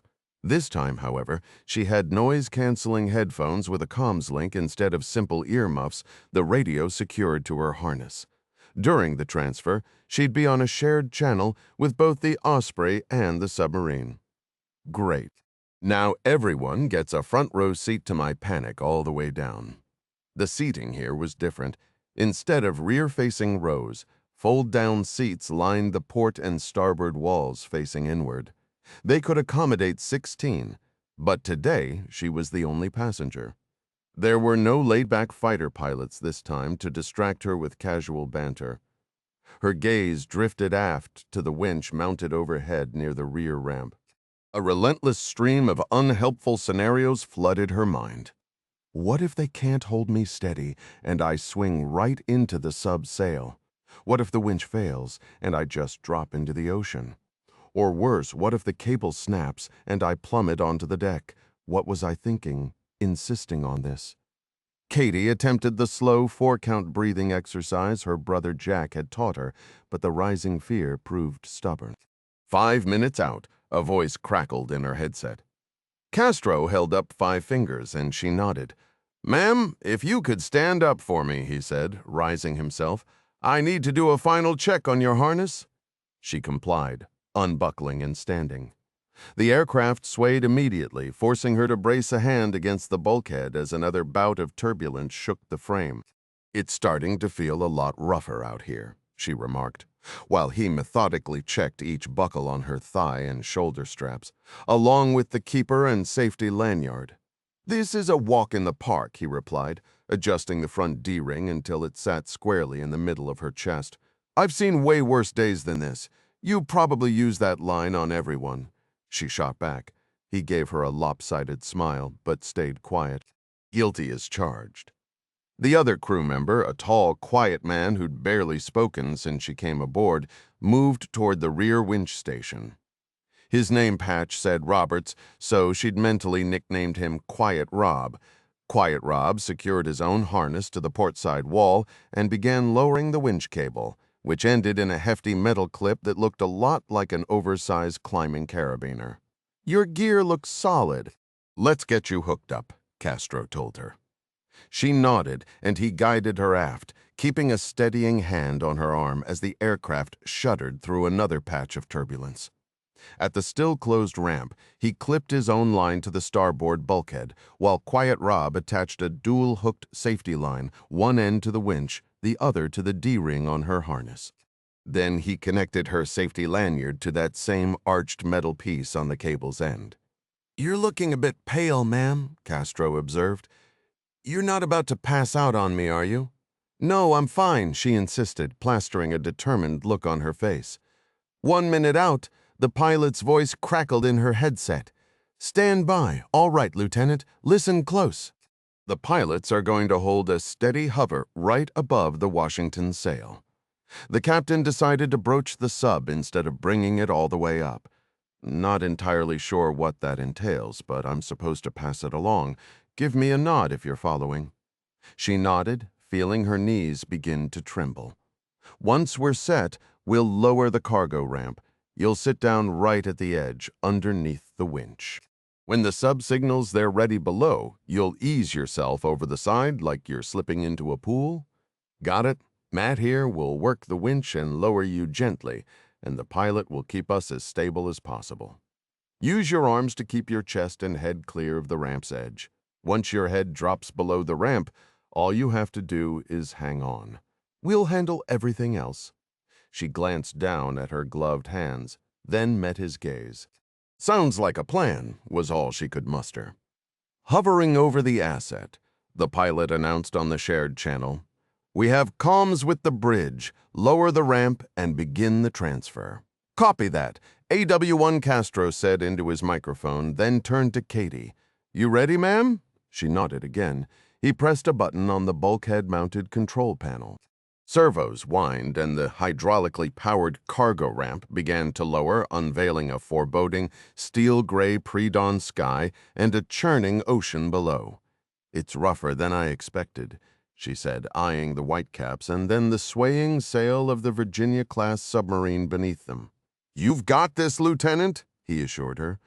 She lowered herself to the deck and scooted on her seat to the ramp's edge, with quiet Rob carefully operating the winch to feed her slack as she moved. When she reached the brink, she swung her booted feet over and gripped the aluminum lip with white-knuckle intensity. A sudden wave of dizziness hit as she peered down. The Osprey was hovering much higher than she had pictured for this transfer. It felt like being lowered from the roof of a skyscraper. She tried to remember Castro's instructions, but her body seemed disconnected from her mind as she sat there paralyzed, staring down at the Washington being pummeled by the white-tipped waves. "You have the green light, ma'am, whenever you're ready." His voice came through her earpiece. She looked back at him, her eyes silently pleading. "I can't do this. Take all the time you need," Castro said, his expression both patient and understanding. "This bird isn't going anywhere. If it doesn't feel right, we'll just bring you back up. Hell, I might even take a turn after you're done." She knew he was just being kind, but his words warmed her and made her laugh, cutting through the tension and freeing her from that frozen fear. With a deep breath, she turned and pushed herself backward off the ramp, her gloved hands pressing away from the edge as Silent Bob expertly controlled her descent with the winch. A moment later, she was clear and descending toward the waiting submarine. "Clear," she said into her microphone, a beat late. "Roger that, you're doing fantastic," Castro's voice reassured her. Below, she could make out 3 figures in bright orange jackets on the sub's deck, preparing for her arrival. One man balanced in a wide surfer-like stance on a small platform atop the sail, tethered to the base of the lone mast and holding a long pole with a hook.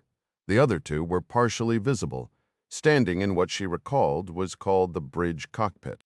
A sudden, powerful gust of wind caught her, sending her swaying and spinning helplessly. She heard herself swear as she tried to fight it, but it was useless. She was utterly at the mercy of the weather. "Lieutenant Ryan, this is Lieutenant Commander Nepper on the Washington," a new male voice crackled in her ear. "Good to see you again. How's the weather up there?" The cheesy line made her roll her eyes, but just like Castro's humor, it was precisely what she needed right then. "This is why I love these guys," she thought. "Word is someone ran out of peanut butter, so I'm the emergency resupply." She quipped, looking down at the slowly rotating sub. "I'll be sure to pass that along to Roth," he replied with a laugh. Then his tone shifted. "All right, Ryan, seriously now. The plan is to snag the line above you with the gaff pole and guide you into the bridge cockpit. The pole is grounded as a precaution against static, so let us do the grabbing. Do you copy?" "Copy all," she said, her concern now shifting to the sailor trying to keep his balance on that precarious perch. As the distance closed to less than 25 feet, she could see the intense focus on his face as he steadied himself, ready to reach for her. Her eyes moved to Nepper, who stood in the cockpit with another crewman holding a microphone, presumably communicating with the control room below. Despite the early hour and gloomy skies, Nepper wore sunglasses and flashed a wide, easy grin that reminded her of a submariner version of a movie star. "Get ready." Nepper called out as the gap narrowed to 10 feet. With just a few feet to go, she began to relax, thinking this wild transfer might actually work. But just as the sailor on the sail stretched out with the hooked pole, a violent updraft yanked her upward and away. She gasped, and in the next instant she was falling again as the Osprey was rocked by another massive gust, sending her swinging wildly. Like a pendulum's weight, Katie suddenly found herself hurtling directly toward the towering metal side of the submarine sail. There was no time for thought, only instinct, with a burst of athleticism she didn't know she had. She managed a quarter turn in the air and got her boot soles up. Using her legs as springs, she absorbed and redirected the brutal impact. A moment later, an angry North Atlantic wave smashed into the sail below, sending a geyser of freezing sea spray that drenched her from head to toe. The shocking cold stole her breath and her focus just as she swung back for another collision. "Markowski, grab the line!" Nepper shouted from above her. Now, this time, Katie couldn't position herself in time. Her left shoulder and hip slammed hard into the cold metal of the sail. The impact drove the air from her lungs and exploded her vision into stars. "Got it!" a voice yelled triumphantly. "Get her up now before she's pounded into the water!" Another voice shouted. Her stomach lurched as the sail beside her became a smear of color. The pilot or the winch operator, or perhaps both working in frantic unison, lifting her higher on this third swing toward impact. She pulled her knees tight to her chest. The moment she cleared the sail's peak, she snapped her legs into a wide V and clamped them around Nepper, who was braced and waiting. She felt the crush of his arms locking around her hips, his face pressed into her abdomen, while another sailor in an orange suit fought to release her harness from the line. "Damn it, I need slack," he yelled. A sharp upward pull followed, hoisting both her and Nepper, clinging together for survival into the air. I said slack. An instant later they fell, gravity reclaiming them. The metal deck grate rang out with a heavy clang as Nepper absorbed the impact of their combined weight. She heard his pained grunt, but his hold never wavered. "Both hooks are clear," the sailor working her harness called out. "Angel, Blackfish, package is secure. Drop line is clear. You are free to depart," Nepper said, giving Katie's back a firm, reassuring pat. Her mind and body were still awash with adrenaline, and it took her a long moment to process the gesture. When she did, she finally loosened her vice-like grip on him and lowered her boots onto the grate. He steadied her for a second, ensuring she found her balance, then stepped back with a grin. "Welcome aboard the USS Washington, your underwater taxi. I'll be your driver, Dennis."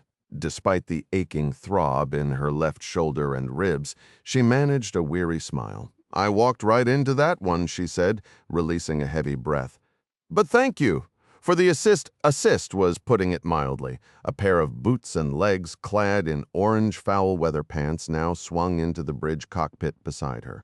Following Nepper's gaze upward, she saw the sailor with the pole hook, now seated rather than perched on top of the sail. "That was some impressive balancing up there," she remarked. "Petty Officer Markowski's last assignment was in Pearl Harbor," Nepper explained. "Rumor has it he logged serious hours on the North Shore waves, so I figured we'd put those surfing skills to the test." "Well, I'm grateful you did," she said to Nepper, then looked up again. "Thank you for risking that to pull me in." Markowski flashed her a casual hang-loose sign with his free hand, the other still gripping the hook. "All part of the service, ma'am?" "All right, Ood," Nepper said, turning to the only person in the cramped cockpit she hadn't yet met. "Transfer the watch below and get the bridge rigged for dive with Markowski. We need to get deep now." "Aye, sir," the officer replied, immediately pulling himself up to sit beside Markowski, making space for Nepper to lift the deck grating they stood on. "The ladder rungs are wet, and it's a long drop," the XO cautioned as he raised the grating, revealing a narrow vertical shaft with a segmented ladder descending into the submarine's depths. "Go slow and keep both hands on the rails at all times." "Understood," she replied, doing exactly as instructed. She climbed down methodically, her legs trembling with each step as her body burned through the leftover adrenaline from the harrowing transfer. Every reach and pull flared pain in her ribs and shoulder, but she clenched her jaw and focused on the descent. At the bottom, she was met by the submarine's captain, dressed in the iconic dark blue coveralls she assumed was standard underway attire for submariners worldwide. Unlike Nepper, his expression was stern and unwelcoming. "Lieutenant Ryan, I'm Commander Houston, commanding officer of the Blackfish," he stated, his eyes narrowed. He paused briefly before extending his hand. She shook it, matching his firm grip despite feeling utterly drained. Nepper descended the ladder, forming a tight trio with them in the cramped passageway. He addressed the captain first. "Sir, she took a solid hit against the sail's side during the transfer." Then he turned to her. "Ryan, you should see the medical officer." "I'm fine," she replied, watching as Captain Houston's face transformed from irritation to genuine worry. "Are you certain, Ryan?" the co pressed, his tone shifting. "I wasn't aware there was a problem topside." "No problem. Just a rough landing. That's all," she assured him.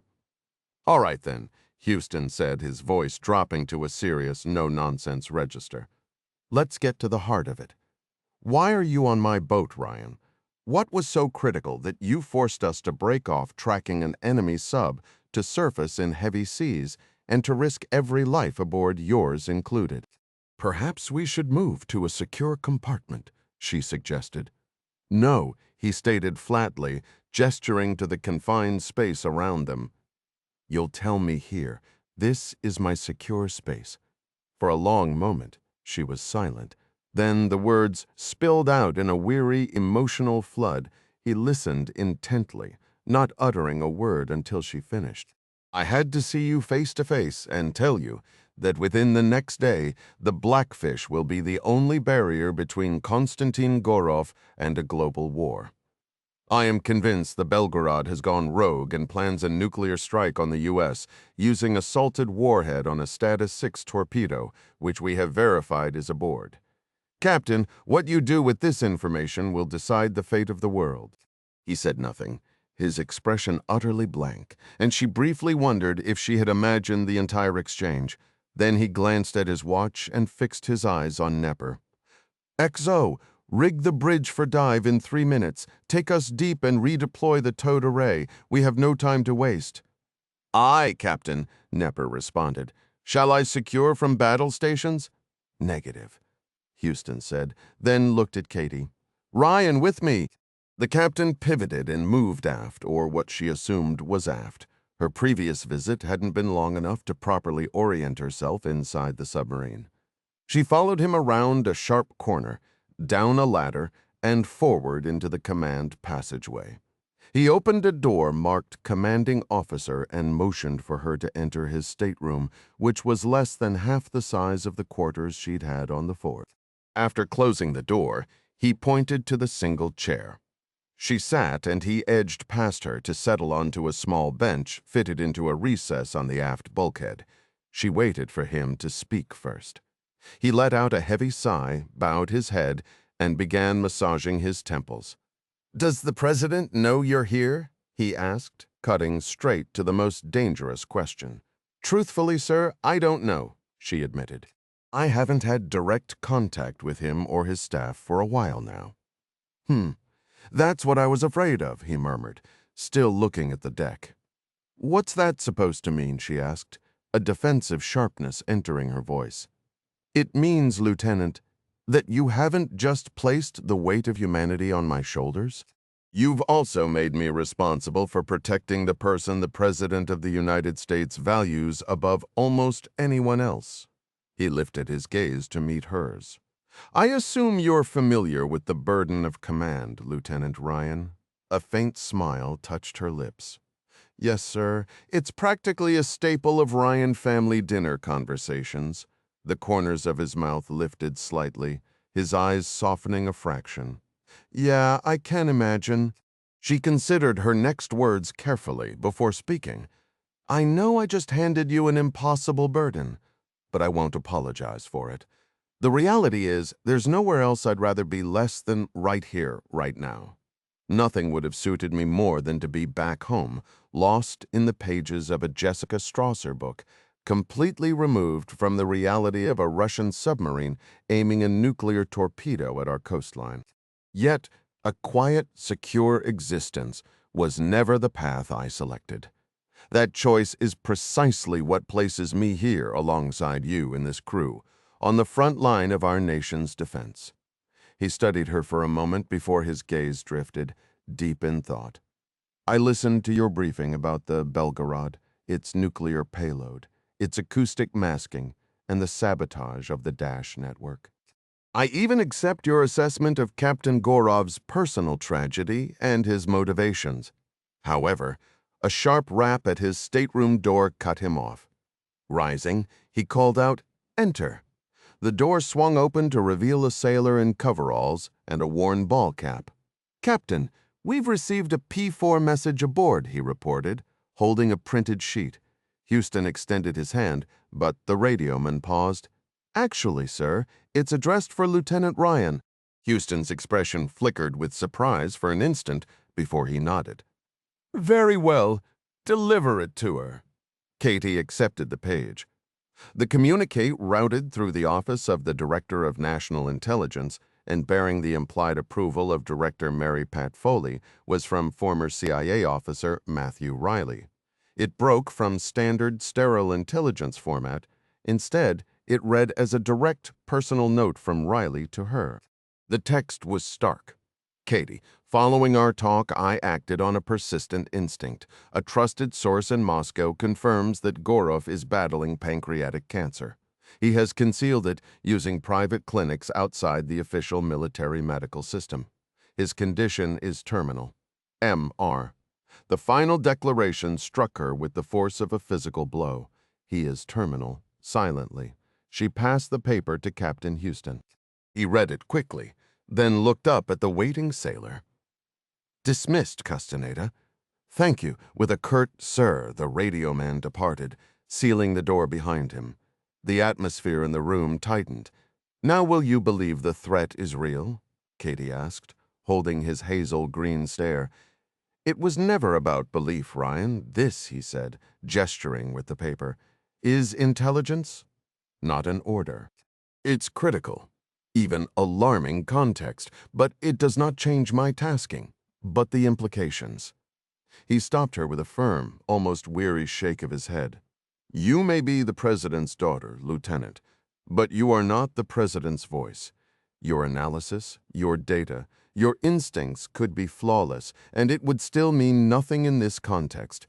My duty is to execute my orders with precision, unless and until my chain of command transmits new rules of engagement. My mission is clear. Protect the carrier group and monitor that submarine. My posture is defensive. I do not fire the first shot." A flicker of frustration crossed her features, quickly schooled into professionalism. "Sir, I am a Naval Academy graduate, and an officer. I understand command structure perfectly. If I gave any impression that I represent my father's authority, I correct it now. I do not." "Glad to hear it," Houston replied, his tone shifting to one of blunt sarcasm. "Because from this chair, it sounded an awful lot like you were touring the fleet to recruit captains for an unauthorized First Strike fan club. We have enough drama without starting a war on a hunch." The change in his tone was a bucket of cold water. "No, sir," she said, her own voice hardening in response. "One renegade submarine commander is quite sufficient. Thank you. I have no interest in creating another." "Then clarify your purpose, Ryan. Why are you in my stateroom?" She released a breath she hadn't realized she was holding. This conversation was veering far from the respectful briefing she had envisioned. "I'm here, Captain, to ensure you possess a complete picture. Not just of the Belgarod's capabilities, but of the man commanding it, his history, his losses, and now his desperate state of mind. You are tracking a wounded animal backed into a corner with nothing left to lose. That changes the calculus of every move he makes. I'm here to tell you his submarine is armed with 2 nuclear-tipped status 6 long-range autonomous torpedoes. I'm here to help you see the shape of a future enemy action that would make no sense to a captain and crew operating with limited information. And above all, I'm here because I know exactly what is about to happen. I know you will soon face a command decision, a reaction order, at a moment when communication will be cut off. You will have to make that call before it's too late." He considered this, then shook his head. "I appreciate your concern, but nothing you've said changes my reality. I cannot and will not accept firing instructions from you." "I understand that, Captain. I'm not asking for that. I'm asking—" The radio phone on his uniform buzzed, and Katie felt a sudden aggressive tilt in the deck beneath her feet. The Blackfish was diving. Commanding Officer Houston said, his eyes locked on her as he answered. Understood. Deploy the TB-29 and re-establish contact with Master 1. He reattached the device to his chest. So, Ryan, what exactly are you asking me to do? Be precise. I have a submarine to run, and my patience is wearing thin. I'm asking you, she said, clasping her hands tightly. To steel yourself now for the impossible choice Captain Gorov will soon force upon you, a moment when you'll be without the support of the chain of command. Houston studied her, then released a weary breath. Well, Ryan, he said, standing up, none of that will matter if we can't relocate the contact you believe is trying to ignite a global war. His expression softened, just a fraction. So let's get to work. Oval Office, the White House, Washington, D.C., 12:07 p.m. Local time. What in the world are you saying? President Ryan asked, unable to remain seated behind the resolute desk. Why is she on the Washington, and why am I only hearing about this now? His anger was palpable, but it wasn't directed at Mary Pat. She knew it, too. He could see the understanding in her eyes. What on earth is Katie doing? You're hearing about it now, Mr. President. Because I just learned of it myself, she replied calmly, her steady tone helping to ground him. And I'm afraid I can't explain why Lieutenant Ryan felt compelled to board the submarine hunting the Belgarod. Perhaps it's just in her DNA. He shot her a look. That's not fair. When we were tracking the Red October, I had intelligence that the captain of the Dallas absolutely needed to hear. It was critical. Jack, she said softly, placing a hand on his shoulder. You raised 4 incredible children, all of whom share your profound dedication to this country. Katie is brilliantly smart, and like all your kids, she is devoted to her duty and will pursue what she sees as her mission with everything she has. If I'm being honest, she's the most like you, Jack. What's that supposed to mean? It means she notices things, small details others overlook, just like a young analyst named Jack Ryan did more than a few times. And when she's convinced she's right, she simply will not let go again, just like her father. Ryan exhaled heavily and moved to the pair of couches opposite the desk, sinking into the one on the right. Mary Pat sat on the other, facing him across the low table. She's not a submariner, Mary Pat. She's an intelligence analyst. Once more, that has a familiar ring to it. He started to speak, but found no words. The good news, Jack, is that if she's anything like you, she's probably correct about whatever convinced her she needed to be on that submarine. I think we should trust her judgment. Ryan gave a slow nod. And on a positive note, our team has finished analyzing the data burst from the USS Washington that we received while she was on the surface. The initial findings are deeply concerning.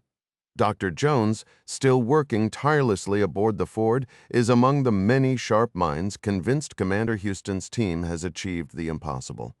It seems the Washington has located the Belgarod, though we must still confirm it's not an acoustic decoy.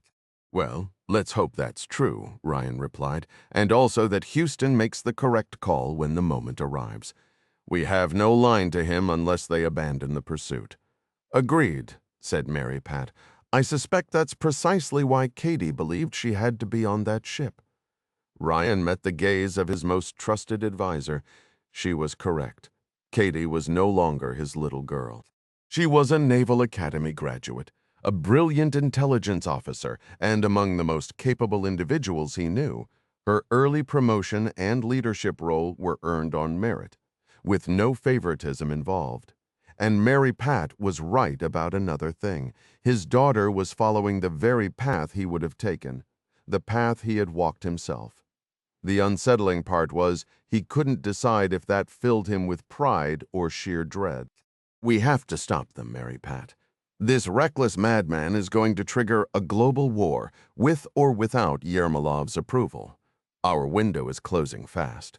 The Belgarod, K329, hovering over the dash mid-Atlantic data node. 1311, local time. Captain, the task is finished, the drone pilot announced, looking up at Constantin with a satisfied grin. The data node is destroyed.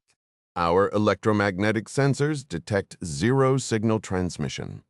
Very well, Constantin stated, withholding any praise for an officer he deemed unworthy of it.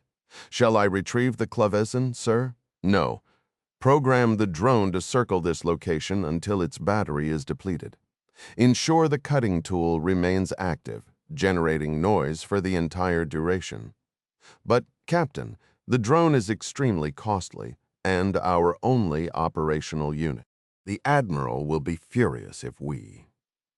Let me concern myself with the Admiral, Captain, Lieutenant. Your concern is following your orders.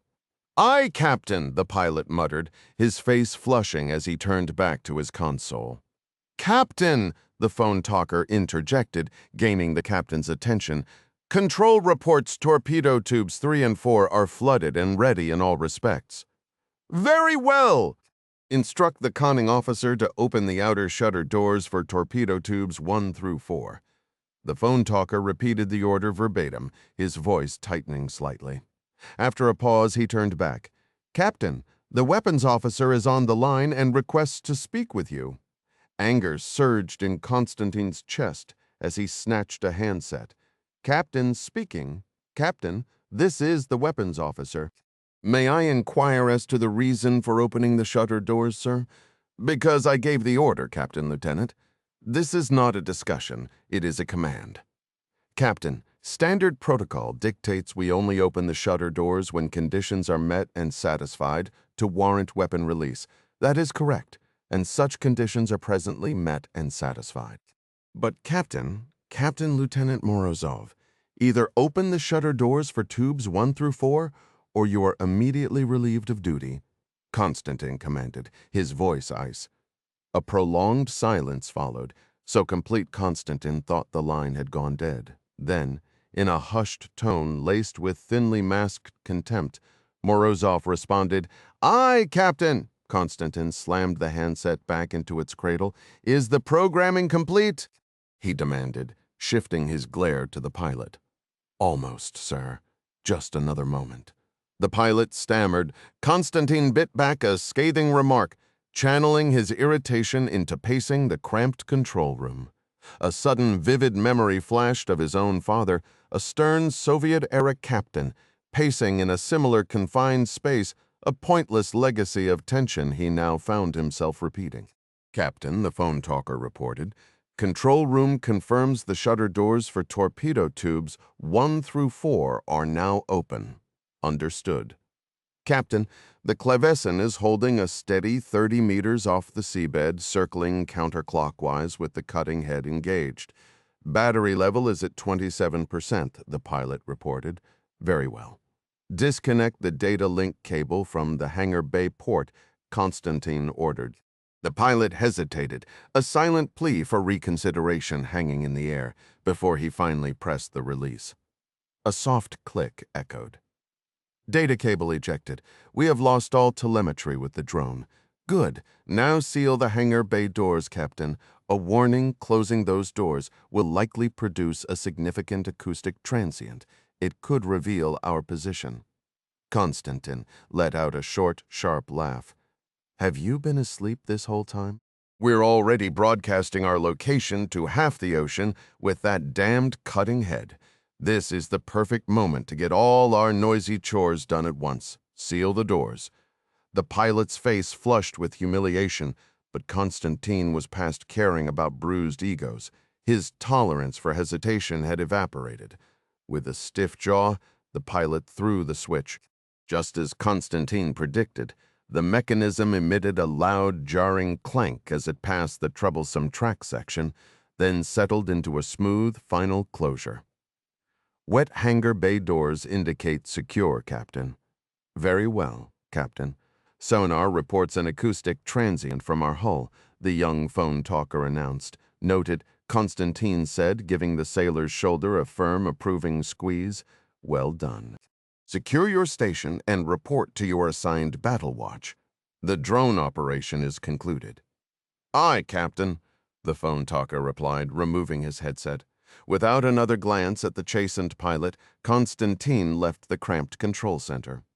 His immediate plan was a quick stop at his stateroom for some pain medication, but he was intercepted in the narrow command passageway by the ship's engineer, Tarasov. A man of few words and even fewer smiles, Tarasov was actually grinning now, though he was breathing heavily. "Captain, I found it. The noise amplifier. Outstanding work, Eng," Constantin said, his spirits lifting as he patted the winded man on the back. "Where was it? Hidden inside the Bolshevik docking chamber on Deck 1. Of course, the perfect spot. Our saboteur has a devious mind. Indeed, Captain." The individual had technical skill. They tapped directly into the lighting circuit within the lockout trunk. Constantin's mind instantly began sorting his crew, dozens of electricians, technicians, every officer on a submarine. Technical competence was a given. Finding the traitor would be like finding a specific drop of water in the ocean, and the device itself smashed to pieces. "It's beyond any repair," Tarasov reported, his breathing now steady. "I never had a doubt," Constantin said, his hand resting on the engineer's shoulder. "You are the most reliable man on this boat, comrade. If anything happens to me, I need you to ensure my final orders are executed." Tarasov's smile vanished. "Captain, how much pain are you really in?" Constantin sidestepped the concern. "You are the only one who knows the full truth." Stepanov might suspect, but I haven't confirmed it with him. A wave of dizziness passed over him then, a stark reminder of his own failing body amidst the crisis of his command. "I trust you completely, Ivan. You're the only one," the captain said, his voice low and steady. Tarasov met his gaze, his expression unwavering. "I understand, sir. You have my word." He leaned in slightly. "What's our next move?" "Now that we're invisible again, we head for the launch point and complete the mission," the captain replied, his eyes fixed on the digital chart before them. Aboard the USS Washington SSN 87, known as the Blackfish, Katie Ryan felt acutely out of place on the crowded con. It was clear she was more of an observer than a participant, but retreating to the wardroom to wait passively was not an option. The control room, operating at battle stations while tracking a Russian sub, was a symphony of intense, precise action, and she was determined to witness every second. "If only I knew where to put myself." As if he'd heard her thought, the executive officer Nepper appeared at her shoulder. "Take 3 steps back and 1 to the right," he whispered. "You'll be clear of the traffic, but still have a view." "Right, sorry," Katie murmured, quickly moving. She offered an awkward, apologetic smile. "That patch of deck between the plot table and the command station is prime territory," Nepper added with a faint grin. "You are practically in the captain's personal parking space." Her embarrassed expression made him chuckle softly. Their eyes held for a moment, and a wildly inappropriate question popped into Katie's mind. Is he married? Flustered, she jerked her gaze away, pretending to study a screen behind him. "Get a grip, Ryan. Not the time." "Con, sonar, metallic, transient from Master 1, reported the sonar supervisor. "Very well," acknowledged the officer of the deck. "Describe the sound, supervisor," Captain Houston's voice cut in. "What'd you hear?" A loud clank, Captain. "Like someone smacking an I-beam with a wrench." After Katie's briefing, which the captain had apparently accepted, believing Master 1 was the Belgarod and not the Gepard, the watch team had been updated. One detail still nagged at her. Why would Gorov keep broadcasting that noisy 151.7 Hz signal? It was a glaring beacon, making the Belgarod absurdly easy for the Blackfish to follow. "Con, sonar. We have bearing separation on the secondary emitter and Master 1. From the corner of her eye, Katie saw Nepper give a silent, triumphant fist pump. He then leaned close, his voice a hushed murmur near her ear. "You nailed it, Ryan." She had told the team her theory that the Belgarod was using a battery-powered UUV to sabotage the data node. But until now, all the noise had emanated from a single point. Nepper had explained, They needed clear bearing separation to distinguish one frequency cluster from another. She watched as the captain conferred with the OOD. A moment later, the OOD ordered, "Very well, sonar. Designate the second emitter, Master 2, Track Master 2. Sonar I, Coordinator. I, Nepper affirmed. He then bent over the chair of a young fire control technician. All right, Kearns. Get a solution on Master 2 in the system. I don't care if it's rough. Just get it done." "Working on it, sir?" Kearns said, frustration edging his voice. "But the bearings won't settle. I don't get it." Juggernaut, with whom Katie had only managed a fleeting smile and nod earlier, leaned over. "That's because it's baking donuts." The technician looked up, confused. "It's driving in circles," Kearns Katie clarified. "Oh," he said, turning back to his console. "I'll try to adjust for that, sonar. We just lost the 151.7 Hz signal." The sonar supervisor's voice was tense. "Well, try to reacquire it," the OOD responded. "Do you need me to maneuver?" "Negative, sir. It didn't fade. It just stopped, like someone flipped a switch." A sudden, crystal-clear understanding struck Katie. "That's because someone did flip the switch." She said the words coming out louder and more blunt than she intended. Every eye in the control room, including Captain Houston's, fixed on her. "Continue, Ryan," he instructed, though his expression told her he'd likely reach the same unsettling conclusion. "The Belgarod has finished its sabotage mission," she explained. "Captain Gorov has shut down the noisemaker and is now trying to slip away quietly with his submarine." Nepper chimed in, "And they're leaving that UUV behind, spinning in circles to create a loud, confusing diversion." "That's right," Katie confirmed, her pulse thrumming wildly in her ears. Houston countered, "But your initial report stated the dash node was already compromised." "It was, sir. But knowing Gorov, he'd take a belt and suspenders approach to ensure the job was completely finished before withdrawing. He's creating that noise deliberately. He's aware we know he's here. If we haven't engaged him in the first 15 minutes, he'd logically assume we won't. So why hurry? Do it thoroughly the first time, because he doesn't plan on returning." Houston studied her for a prolonged moment before announcing, "Attention in control, Master 1 is attempting to depart. Tracking Master 1 is now our primary focus." Acknowledgments came swiftly from the coordinator and sonar. Katie's focus drifted to the exchange between the sonar supervisor and Houston, and almost unconsciously she drifted back toward that familiar spot where she'd stood earlier. "Captain, we've lost all contact with Master 1. That loud narrowband signal and their stationary system noises were the only traces we had," the supervisor reported, his face a mask of frustration and anxiety. The officer of the deck asked, "What about broadband data?" "The target was motionless, sir," the sup replied. "Master 1 has been static since initial detection. No flow noise, no propeller signatures, nothing." "I might have a way to help with this," Katie interjected, drawing every gaze back to her. "Don't keep us waiting, Ryan. Time is critical," Houston urged. She retrieved the snack-sized plastic bag containing the memory stick from her left chest pocket and passed it to the sonar supervisor. She quickly summarized what Jones had told her about a sailor named Harris on the Indiana, acoustic fingerprints, and a specialized analyzer. "I can't interpret the data, but here it is." "You're just full of surprises today, aren't you, Ryan?" Houston said, his tight-lipped expression softening into something akin to a smile. "I do my best, sir." Kreider, the sonar chief, barked. A man in his 30s with a mustache, seated at the port rear corner of the con, sprang to his feet. "Yes, Chief?" The supervisor tossed him the bag with the drive. "Did you catch what the lieutenant just said?" "I did, Chief. Get that drive plugged in and build me a profile on Master 1. On it?" The sup turned back with a renewed confidence. "I'm not letting that bastard slip away on my watch, Captain." Houston then looked at Katie. "All right, Ryan, if Gorov is running, what's his heading?" "West, Captain," she answered instantly. "He's going west." On the con of the Severodvinsk, the premier Yasen-class submarine in the Northern Fleet, Captain First Rank Lev Denikin stood immobile.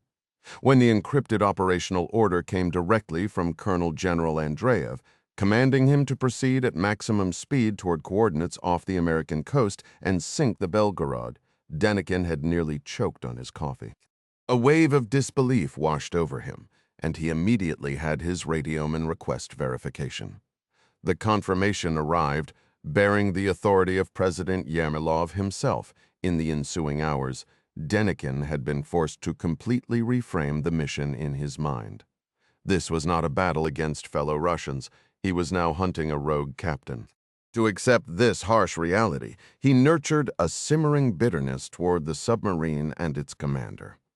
As the flagship of the Northern Fleet, the Belgarod commanded all the focus, yet in truth it was merely an overgrown Oscar II-class boat carrying an untested weapon of psychological warfare. And Gorov was his celebrated status as a master tactician and storied captain truly earned. He had been landlocked at the Sevmash shipyard for 3 long years, while Denikin himself had been on patrol, squaring off against American Virginia-class submarines in the freezing waters of the Arctic and the rolling depths of the Atlantic. Then there was that strange evening half a year back at the Viking restaurant. Denikin had been shown to a table right beside Gorov and another officer, who were tucked away in the corner, their conversation growing increasingly loose with each glass of vodka. Seated with his back to them, Denikin recognized Gorov immediately, though they had never been formally introduced. At the time, the snippets of conversation he overheard didn't strike him as especially alarming. Gorov and his companion, who Denikin quickly pegged as a department head from the Belgarod, were griping about the Americans and their foreign policy, which was utterly routine. Trash-talking the adversary was a standard bonding ritual among Russian submarine officers, a kind of underdog's bravado in the face of overwhelming odds, not unlike athletes psyching themselves up before a big game. But that corner booth conversation had carried a darker, more dangerous edge, and the kill order from Moscow now cast those half-remembered words in a terrifying new light. One phrase in particular now looped incessantly in Denikin's mind, an obsessive, haunting refrain. "We've already lost, comrade. To move forward, we must knock them back. If Yermolov doesn't have the courage to throw the first punch, then perhaps I will." "We've already lost, comrade," he whispered under his breath. "Pardon, Captain?" the officer of the deck asked. "Nothing," Denikin said, shaking off the memory. "What's our estimated time to the target coordinates?" "Approximately 1 hour, sir. What's the status of the heavyweight torpedoes?" The last report from the torpedo room stated 3 were loaded and they were preparing the 4th, the officer replied. "Should I request an update?" "No. I'll go down and see for myself." "Aye, Captain." "And, Lieutenant, sir, pass the word to all compartments to rig for sharp angles and evasive maneuvers." "Aye, Captain," the officer said, his eyes betraying a flicker of concern. Denikin had chosen to keep the mission's grim specifics to himself, shielding his crew from the deadly engagement awaiting them in the Atlantic. "It's better this way," he thought as he left the control room and headed for the nearest ladder. "This is a weight they should not have to carry." Situation Room, the White House, Washington, D.C., 2:12 p.m. local time. Ryan felt his anxiety and frustration mounting in tandem. The news that the USS Washington had likely located and was trailing the Belgarod was positive, but the communication was frustratingly one-sided. Commander Houston had risked deploying a comms buoy to send the encrypted message, yet they had no means to reply or issue orders unless the submarine returned to periscope depth. The alarming development was the mid-Atlantic dash node going silent. That the Washington detected the Belgarod in the same vicinity was no accident. Events were unfolding precisely as he had both dreaded and anticipated, and now a new, chilling possibility churned in his thoughts, shattering his focus. What if Gorov had already launched one or both of these Status 6 nuclear torpedoes? The moments immediately following the dash node's failure would be the perfect window to do just that. Of course, the very people he most needed to speak with were just out of reach, thanks to a stubbornly uncooperative secure video link to Task Force 59 in Bahrain. Just a few more moments, I'm told, Mr. President, offered the young IT specialist, her face flushed with a mixture of apology and concentration. He gave her a small, forgiving wave, letting the murmured discussions around the table continue as he leaned back into his chair. This technical hiccup felt like a perfect metaphor for the entire situation, a profound sense of helplessness. Here he sat, in the most secure facility on the planet, yet utterly removed from the tangible reality of the crisis unfolding thousands of miles away. He'd trade places with his younger daughter in a heartbeat, and not solely for her safety. As a father, that was his primary instinct, but the former CIA analyst in him felt a sharp, unexpected pang of envy.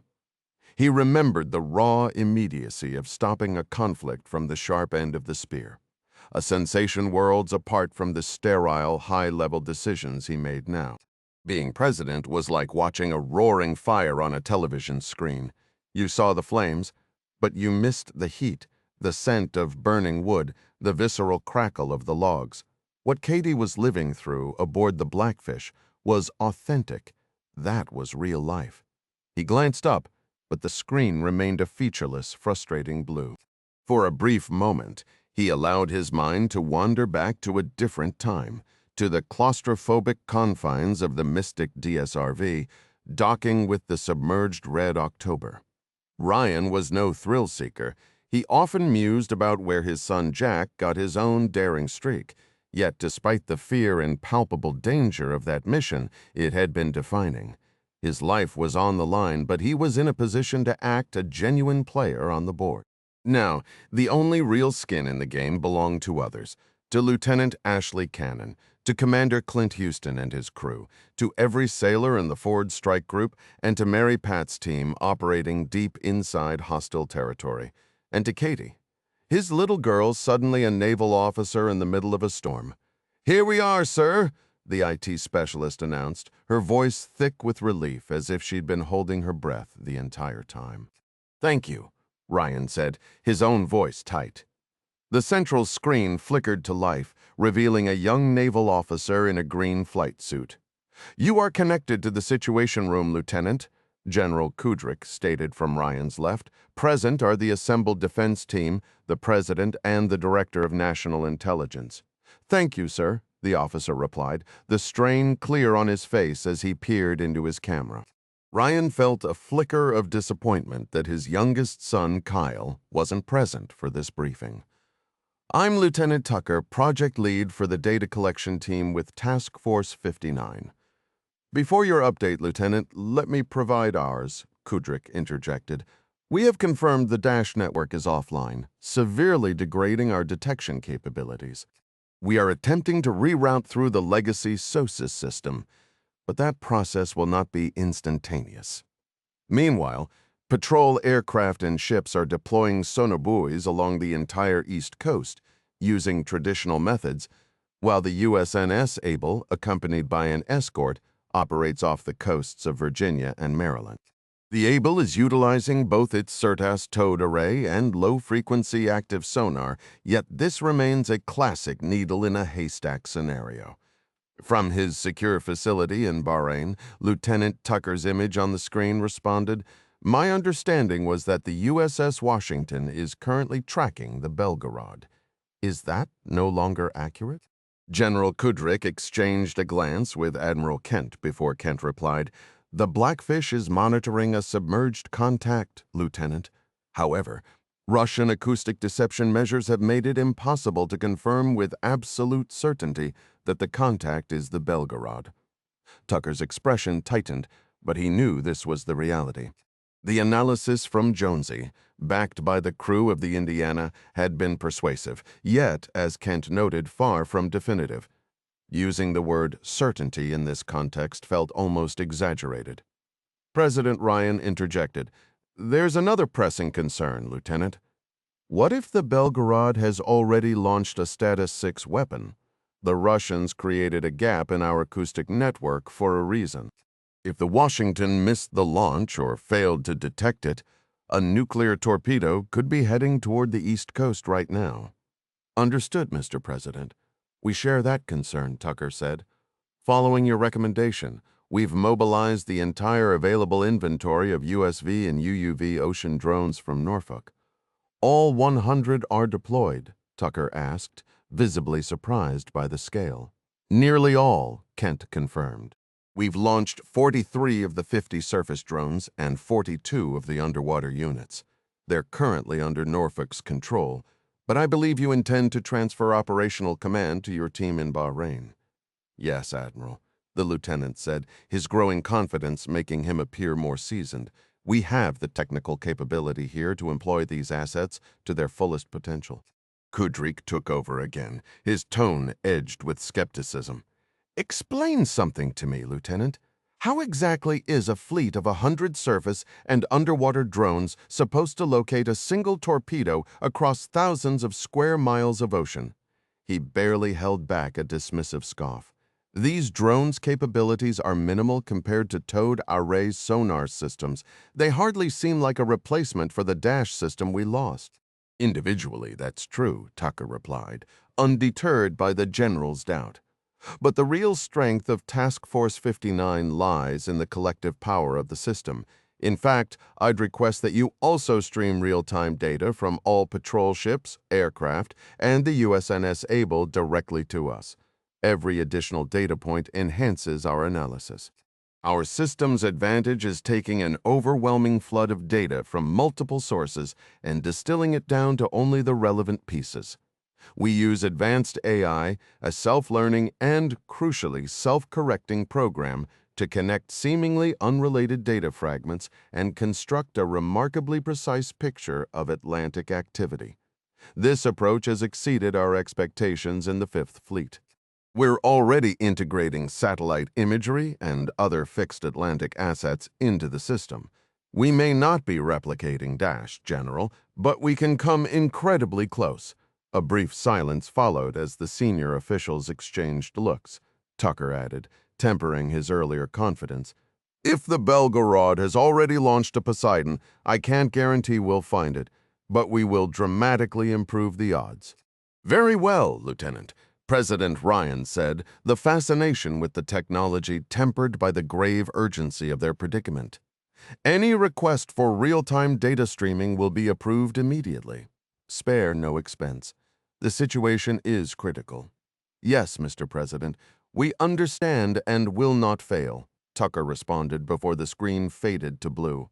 What else do we have? Ryan demanded, already anticipating the lack of new information. He endured the necessary recap of known events. Yermolov had redirected the Russian Northern Fleet away from the Ford carrier group. The Ford's aircraft remained on high alert, maintaining continuous patrols, yet there had been no further contact with Russian forces since their withdrawal. The door opened abruptly, and a visibly stressed Mary Pat Foley entered, clutching her leather binder. My apologies. We were confirming fresh intelligence just received at ODNI, she stated, taking a seat and unintentionally cutting off General Bruce Kudryk mid-sentence. The typically irritable general appeared almost grateful for the interruption and watched her intently. Our British allies at GCHQ, collaborating with the NSA, have intercepted and decrypted two significant communications. The first was from Colonel General Andreev of Russia's NDMC, countermanding the Belgarod's mission and commanding it to surface. What? Kudryk exclaimed, his eyes widening in astonishment. Ryan felt less surprised, barely concealing a trace of satisfaction. And the second message? Admiral Kent inquired. The second was directed to a Yasen-class submarine, the Severodvinsk, ordering it to proceed to coordinates matching the mid-Atlantic dash node, locate the Belgarod, and sink it. Ryan leaned back in his chair, stunned. That cunning Yermolov had actually gone through with it. That is both astonishing and welcome news, Kudryk remarked, his expression showing a rare flicker of optimism. It's a mixed blessing, Kent countered. drawing everyone's attention. If the Washington is shadowing the Belgarod, introducing another Russian submarine hunting its own ally creates a dangerous complication. Should we then recall the Washington Secretary of Defense, Burgess asked, speaking for the first time? Allowing the Russians to handle their own problem would certainly simplify matters for us, especially if political winds shift later. A fresh wave of doubt churned within Ryan. The father in him desperately wanted to seize this chance to extract his daughter from danger. Yet he couldn't allow personal emotion to dictate a strategic decision. We could, Ryan acknowledged, but that requires us to trust first that the order is genuine and not an elaborate deception meant for our eyes. Trusting Yermolov with national security was a leap he wasn't prepared to make. And second, we would need absolute confidence that the Severodvinsk can successfully find and eliminate the Belgorod in time, which I do not possess. I concur, Mr. President, Kudryk said. I am not prepared to place our fate in the hands of an adversary. Nods of agreement circled the room. Then it's decided, Ryan stated, a cold knot tightening in his stomach at the thought of Katie caught in a potential underwater engagement. For now, we trust Captain Houston and the Washington's crew to succeed if confrontation becomes unavoidable. Simultaneously, we will utilize the drone network overseen by Task Force 59 to scour for any sign of a Status 6 UUV approaching the East Coast or the Ford Carrier Group. As his team continued their discussion, Ryan's gaze lifted to the digital map on the monitor, his eyes tracing the green markers representing Allied vessels at sea. His thoughts drifted back to his recent conversation with Ramius, held in this very room, and he could almost hear the old Russian captain's steady, cautionary voice echoing in his memory. A sudden, sharp recollection surfaced, a brief offhand remark Ramius had made about the unpredictable acoustics in that specific sector of the Atlantic, a detail that now felt ominously significant. If Halsey had possessed the intelligence we have today, he would never have walked into that ambush. The words escaped Jack Ryan's lips almost before the thought had fully formed, cutting through the room's discussion like a blade, Defense Secretary Burgess turned his expression one of pure bewilderment. I'm sorry, what was that, Mr. President? Ryan's gaze was fixed and clear. Admiral Kent, I am ordering a full-scale evacuation of all military assets from the Norfolk area.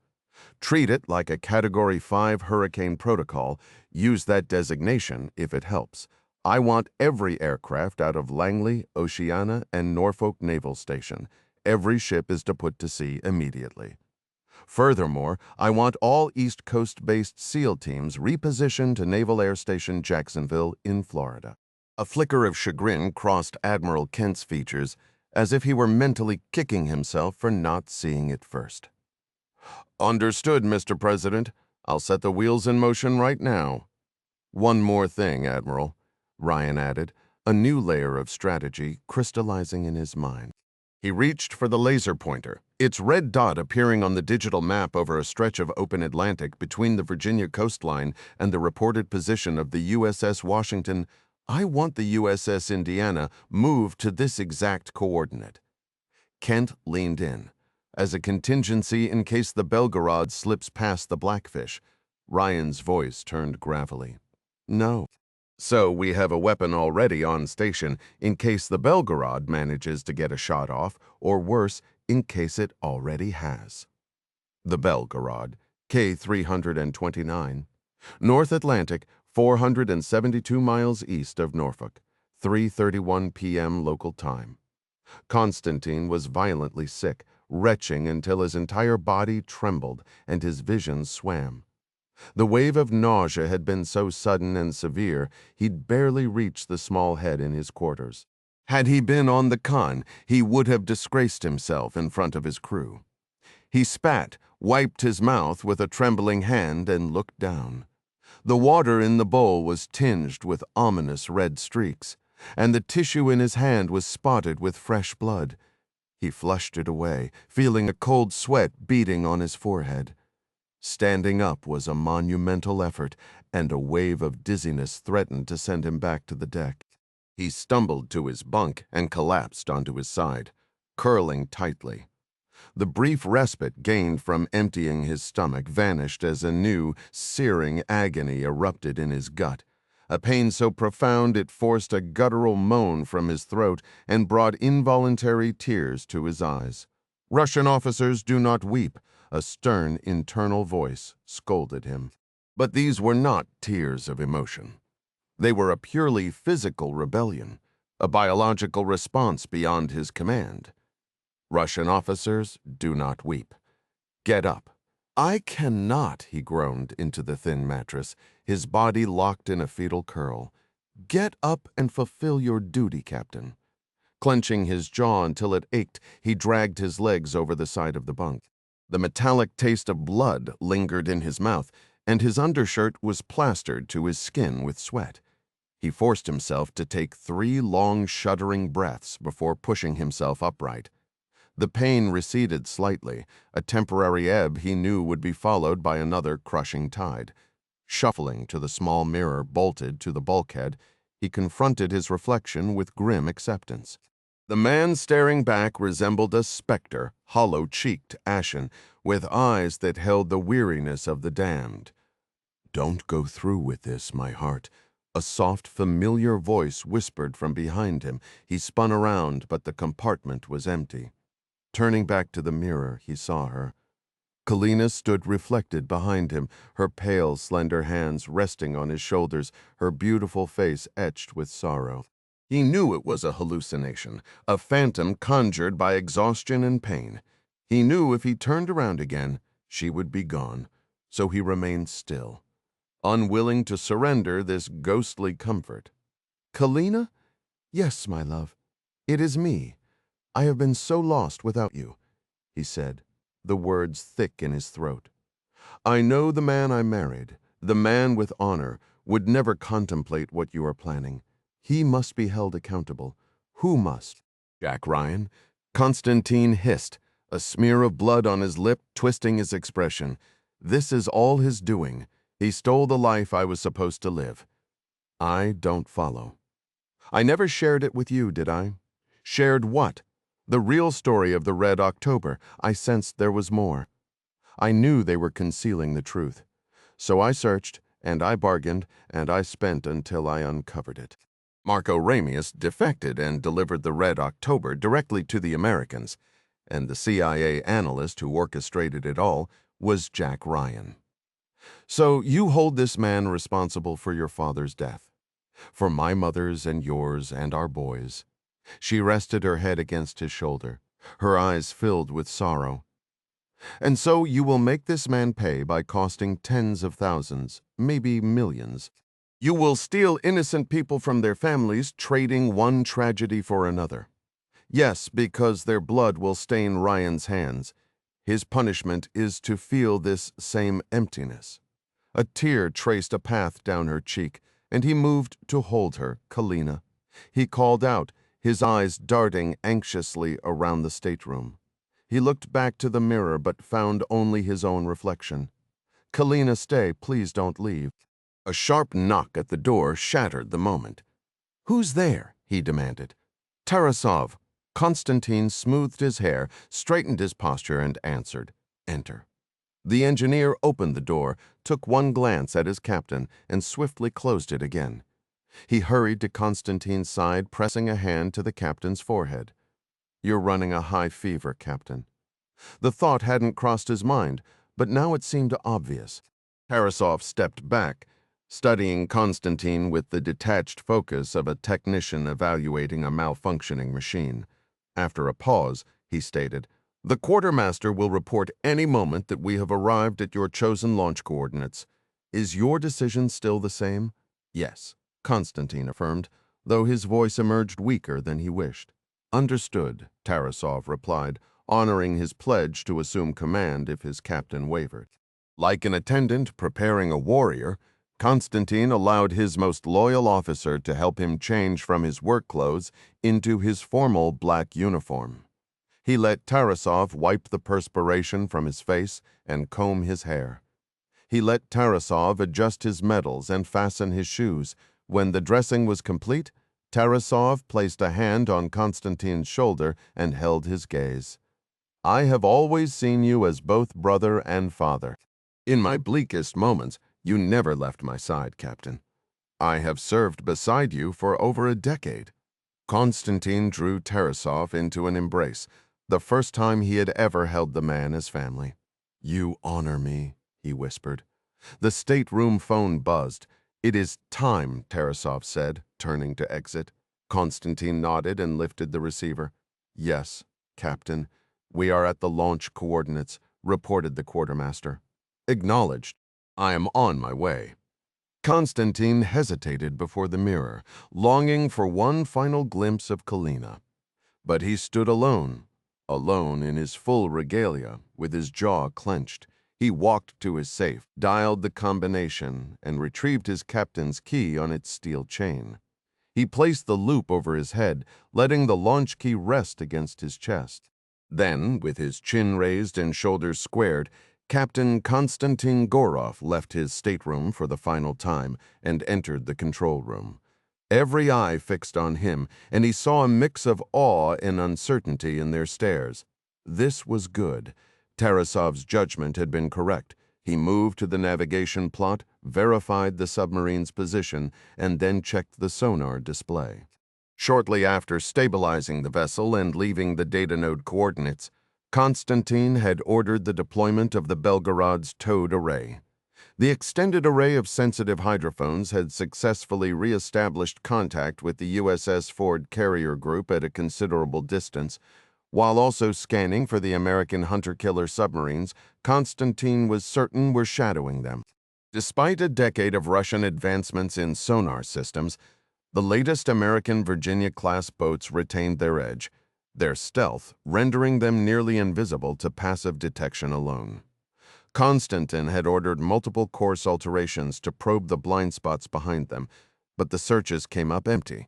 The American submarines were like voids in the ocean. It was of little consequence, he concluded. The initiative was his. The Americans were powerless to intervene.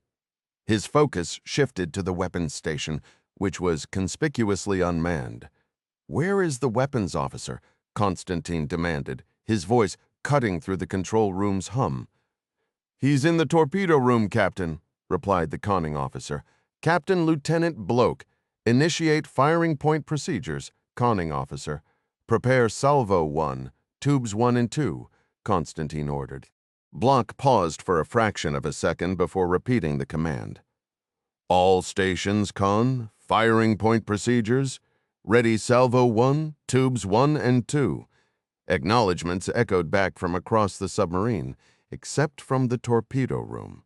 After half a minute of silence, Constantin's patience thinned. "Conning officer, query the torpedo room."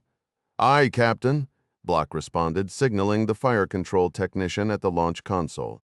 The technician conferred over the internal phone and turned back, his expression tense. "Conning officer, there is no response from the torpedo room." Constantin strode to the console, the weight of the launch key around his neck suddenly palpable. He removed the lanyard and inserted the key into the permissive selector switch. The Belgarod, like the ballistic missile submarines, employed a dual key system, one key held by the captain, the other by the weapons officer, a deliberate safeguard to prevent any single individual from launching a nuclear-armed Poseidon. With a firm turn, Constantin shifted his key from locked to permissive. His gaze swept the control room and settled on Tarasov, who stood calmly near the starboard bulkhead, arms folded as if he'd been expecting this exact moment. "Engineer with me," Constantin said. He led the way out, descending 2 ladders into the bowels of the submarine before entering the vast, cavernous torpedo room. It was deserted. A cold realization began to dawn. "Where is the crew?" Constantin asked, turning to Tarasov and only then noticing the heavy spanner wrench gripped in the engineer's hand. "I sent them away," said Morozov, stepping out from behind the torpedo launch console where he had been waiting. The weapons officer's face was set, resolved. Constantin met his eyes, and the truth clicked into place with bitter clarity. "You activated the noisemaker," He almost had to admire the subterfuge. Ingenious, hiding it within the hull's lockout chamber. Without Tarasov's diligence, we might never have discovered it. Morozov's eyes flickered from Constantin to Tarasov and the wrench, then back. Why? Constantin pressed the word sharp in the quiet compartment. Because someone had to try to stop you, Morozov stated, his voice steady. And if I fail, perhaps the Americans won't. A grim, almost sarcastic smile touched Constantin's lips. How quaint, this belief in a last-minute cavalry charge from the shadows. Well, your noble effort has come to nothing. Captain Lieutenant Morozov, you are relieved of duty. Captain Lieutenant Tarasov, you are now the acting weapons officer. Aye, Captain, Tarasov affirmed from behind him. Surrender your launch key, Constantin commanded, his hand outstretched toward Morozov. No, I said, hand over the launch key. Morozov stood firm, arms crossed, refusing to budge. Lieutenant Tarasov, call the master-at-arms and arrest this man, Constantin ordered. Yes, Captain, Tarasov replied, but he made no move to summon anyone. Instead, the engineer darted past Constantin, and in a burst of shocking violence neither the captain nor the former weapons officer anticipated, swung a heavy wrench directly into Morozov's skull. A horrible, wet crack echoed in the cramped space, and the life vanished from Morozov's eyes instantly. He was gone before his body crumpled to the deck plating. Tarasov knelt beside the man he had just killed, grabbing a fistful of hair to lift the head while his other hand fumbled for the silver chain around the dead man's neck. He yanked it free, but instead of a key, a simple metal washer dangled from the links. Letting the head drop with a sickening thud, Tarasov turned, holding up the worthless prize. A strange, bitter laugh erupted from Constantin, born not of anger, but of sheer, absurd irony. What's so funny? Tarasov demanded, rising to his feet. When he could speak again, Constantin said, by killing him, you've let him win. Without that key, we can't launch a thing. Tarasov's face contorted with rage as he stared at the washer in his palm. But then, oddly, his expression shifted to a smug, knowing grin. What is it? Constantin asked, pain lancing through his side as he tried to straighten up. I have an idea, the engineer muttered, already moving quickly down the passageway. A fresh surge of agony forced Constantin to double over. I'll wait here, he gasped, lowering himself onto a secured toolbox. Left alone with the corpse, he studied Morozov's ruined face, the caved-in temple, the distorted eye socket. You had nerve? I'll give you that much, he whispered to the empty air minutes. Later, the sound of hurried footsteps announced Tarasov's return, slightly out of breath, but triumphant. He held up a genuine, gleaming launch key, where Constantin managed.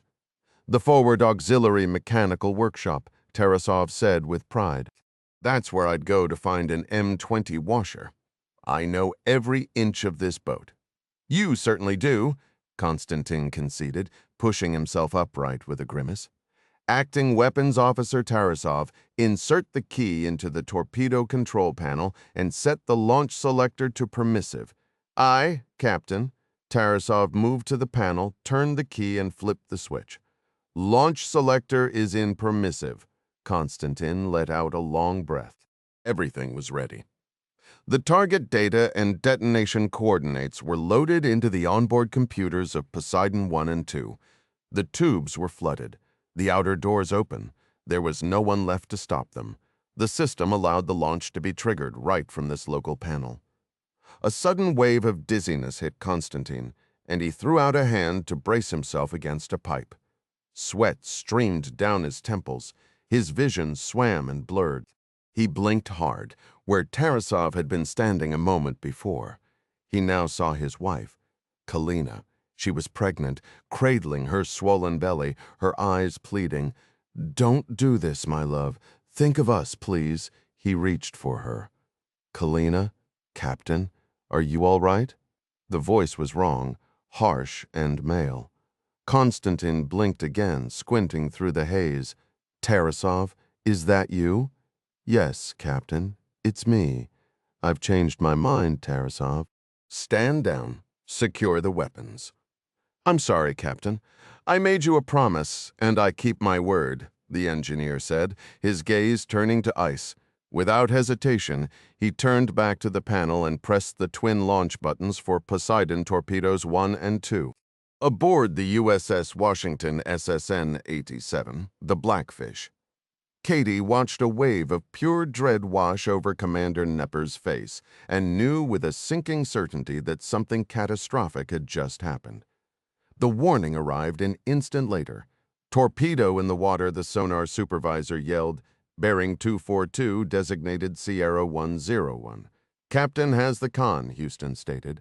Nepper added, Captain Sierra 101's track aligns with Master 1. Then the sonar supervisor shouted again. Second torpedo in the water, bearing 240, designate Sierra 102. Katie's eyes darted to Nepper, wide with alarm, her mind screaming at Houston's apparent inaction. A cold dread tightened her chest, making each breath a conscious effort. Why aren't we moving? Every second counts. Nepper caught her look. His posture was rigid, yet his eyes held a steady, almost unnerving calm. Once again, he seemed to understand her silent panic.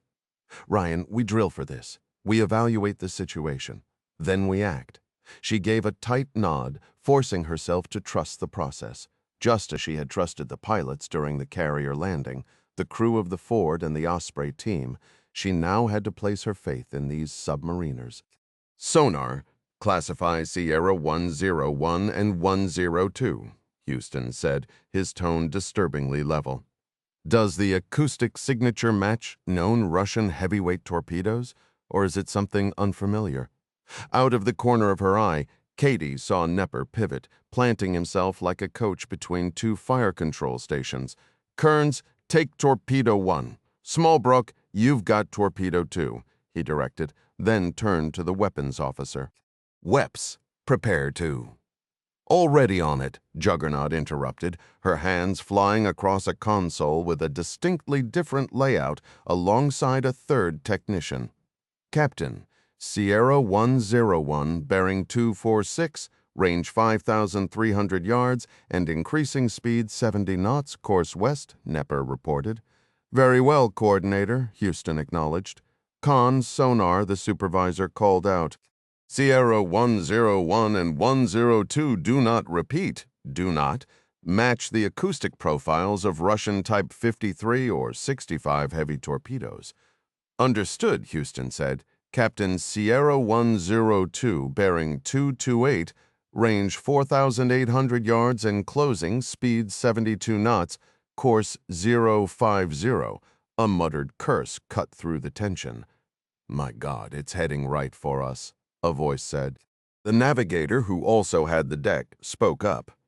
Captain, recommend immediate torpedo evasion. Attack center does not concur, Juggernaut stated firmly, her voice cutting through the rising anxiety. I do not believe we are the primary target. Torpedo 2's course shows a 7-degree offset from our position. Initial tracking puts it on an intercept path for the carrier strike group. Sonar, report the targeting status of Sierra 102, Houston ordered. Sierra 102 is in passive search mode, the sonar supervisor replied. Katie's gaze flicked from Juggernaut to Houston, who stared vacantly into the middle distance, his face an unreadable mask. For a terrifying moment she feared he'd frozen entirely, but when he finally spoke she realized he'd been running a complex tactical simulation in his mind. Quick reaction. Fire Tube 2, target Sierra 102. Quick reaction fire Tube 1, target Sierra 101. Execute in that sequence. Sonar ready, the supervisor announced. Are we engaging the torpedoes directly? Juggernaut called out, a note of fierce determination in her question. Affirmative, Houston confirmed. Juggernaut leaned toward her fire control technician. Assign Weapon 1 to Target 1, Weapon 2 to Target 2. Use standard submerged presets. The technician's fingers became a blur over his panel. After a brief pause, he said, Weapons ready. Solution is ready, Juggernaut announced. Shoot on generated bearing, Houston commanded. A heartbeat later, a deep, rushing whoosh echoed through the hull, accompanied by a sharp pressure change that popped Katie's ears and sent a tremor through the deck plates. Torpedo one away. A second roar, another jolt, and a second shudder followed in quick succession. Torpedo 2 is away. Katie's fingers tightened around Dennis Nepper's arm. "Dennis, for God's sake, tell me what's happening." He met her gaze, his expression grim. "If the captain's gut is right, your friend Gorov just emptied his entire nuclear arsenal in one go. One of those Status 6 drones is racing west toward the east coast at 70 knots. The other is locked on a trajectory for the USS Ford." A cold dread washed over her. "Oh, no," she whispered, her hand still on his sleeve. "Exactly." And Juggernaut just fired 2 ETCAP torpedoes, trying to blow them out of the water. "Look here," he said, directing her attention to the fire control display.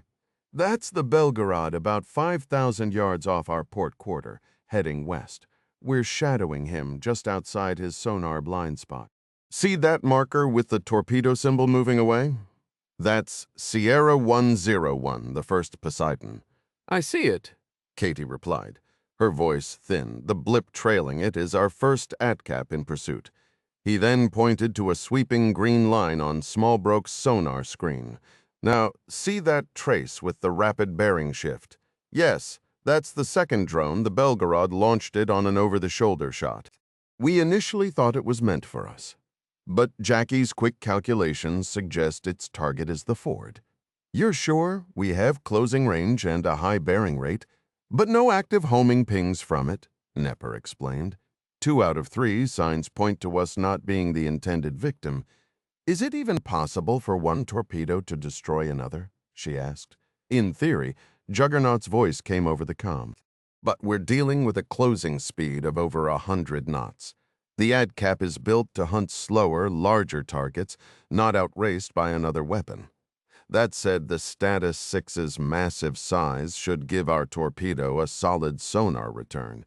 The geometry gives us a shot at taking out the second one." "What about the first one?" Katie pressed, sensing the unspoken implication. "The first drone is simply too fast," Juggernaut admitted. "Our ATCAP is chasing from behind. Unless that Status 6 slows down, our torpedo will run out of fuel long before it can catch up." A horrific vision flashed in Katie's mind. A blinding flash, a towering mushroom cloud over the Virginia coastline. "We were too slow." XO, Fire Controlman Smallbrock's urgent voice cut through the tension. "I calculate Torpedo 2 will intercept Sierra 102 within 1,600 yards. "Oh, hell," Nepper muttered. "Captain, the calculation." Captain Houston interrupted him. "I heard pilot, all ahead full." "All ahead full, aye," the pilot acknowledged. Houston spun to face Katie, his face pale. "Ryan, a terrible thought just occurred to me. When our ADCAP detonates, could it set off the nuclear warhead on that drone?" I don't know," she stammered, a sick, heavy feeling settling in her gut. "Just wonderful," Houston said, casting a weary glance toward the ceiling as if seeking divine intervention. "Loss of the wire, Torpedo 2? Smallbrock announced, a voice thick with sarcasm muttered from nearby. "Just perfect? What does that mean? Loss of the wire?" Katie asked Nepper, her confusion mounting. "Our torpedoes are guided by a thin wire, a data link for two-way communication," he explained, using his hands to demonstrate. "It's strong. But we're going full speed one way, and the torpedo is going max speed the opposite direction. That kind of strain snapped the wire. We've lost remote control. We can't stop it now, even if we wanted to." "Con, sonar, Torpedo 2 has acquired the target and is range gating." "Very well, sonar. Coordinator, report the predicted range to Sierra 102 at detonation," Houston ordered. "Predicted range is 1,939 yards, Nepper reported. "Very well. That's under 2,000 yards, Katie said, the number hanging in the air. "Is that bad?" A weary voice from the gloom of the control room answered, "It's definitely not good." "Weps, get tubes 3 and 4 ready in all respects," Houston commanded, his voice firm. Juggernaut confirmed the order. "What's happening?" Katie asked, her mind racing. "Are we preparing another shot in case we miss?" "I don't believe that's the captain's plan," Juggernaut replied. Katie, with no submarine combat experience, had been struggling to keep up, but her sharp analytical instincts were finally kicking in. "Captain, do you plan to engage the Belgarod? Considering the intelligence you risked everything to deliver personally and the hard evidence we've just gathered, it's clear the Belgarod has launched 2 weapons of mass destruction toward American targets, one aimed at the eastern seaboard, another at the USS Ford carrier group. So, yes, Miss Ryan, I intend to send K-329 to the ocean floor, and I intend to do it decisively," Houston stated, his expression resolute. "This response is fully within my authority following an overt act of war. Con, sonar, Torpedo 2 is in terminal homing." "Acknowledged," Houston said, though his gaze remained fixed on Katie. A wave of conflicted unease washed over her. She had been the one shouting warnings that Gorov had gone rogue, that they needed to act before he fired, but now making an entire crew of conscripted Russian sailors pay for one man's insanity felt unjust. "Captain, 30 seconds to impact," Nepper reported. "Acknowledged," Houston said, shifting his focus and clear irritation from Katie to Juggernaut. "Weps status on tubes 3 and 4.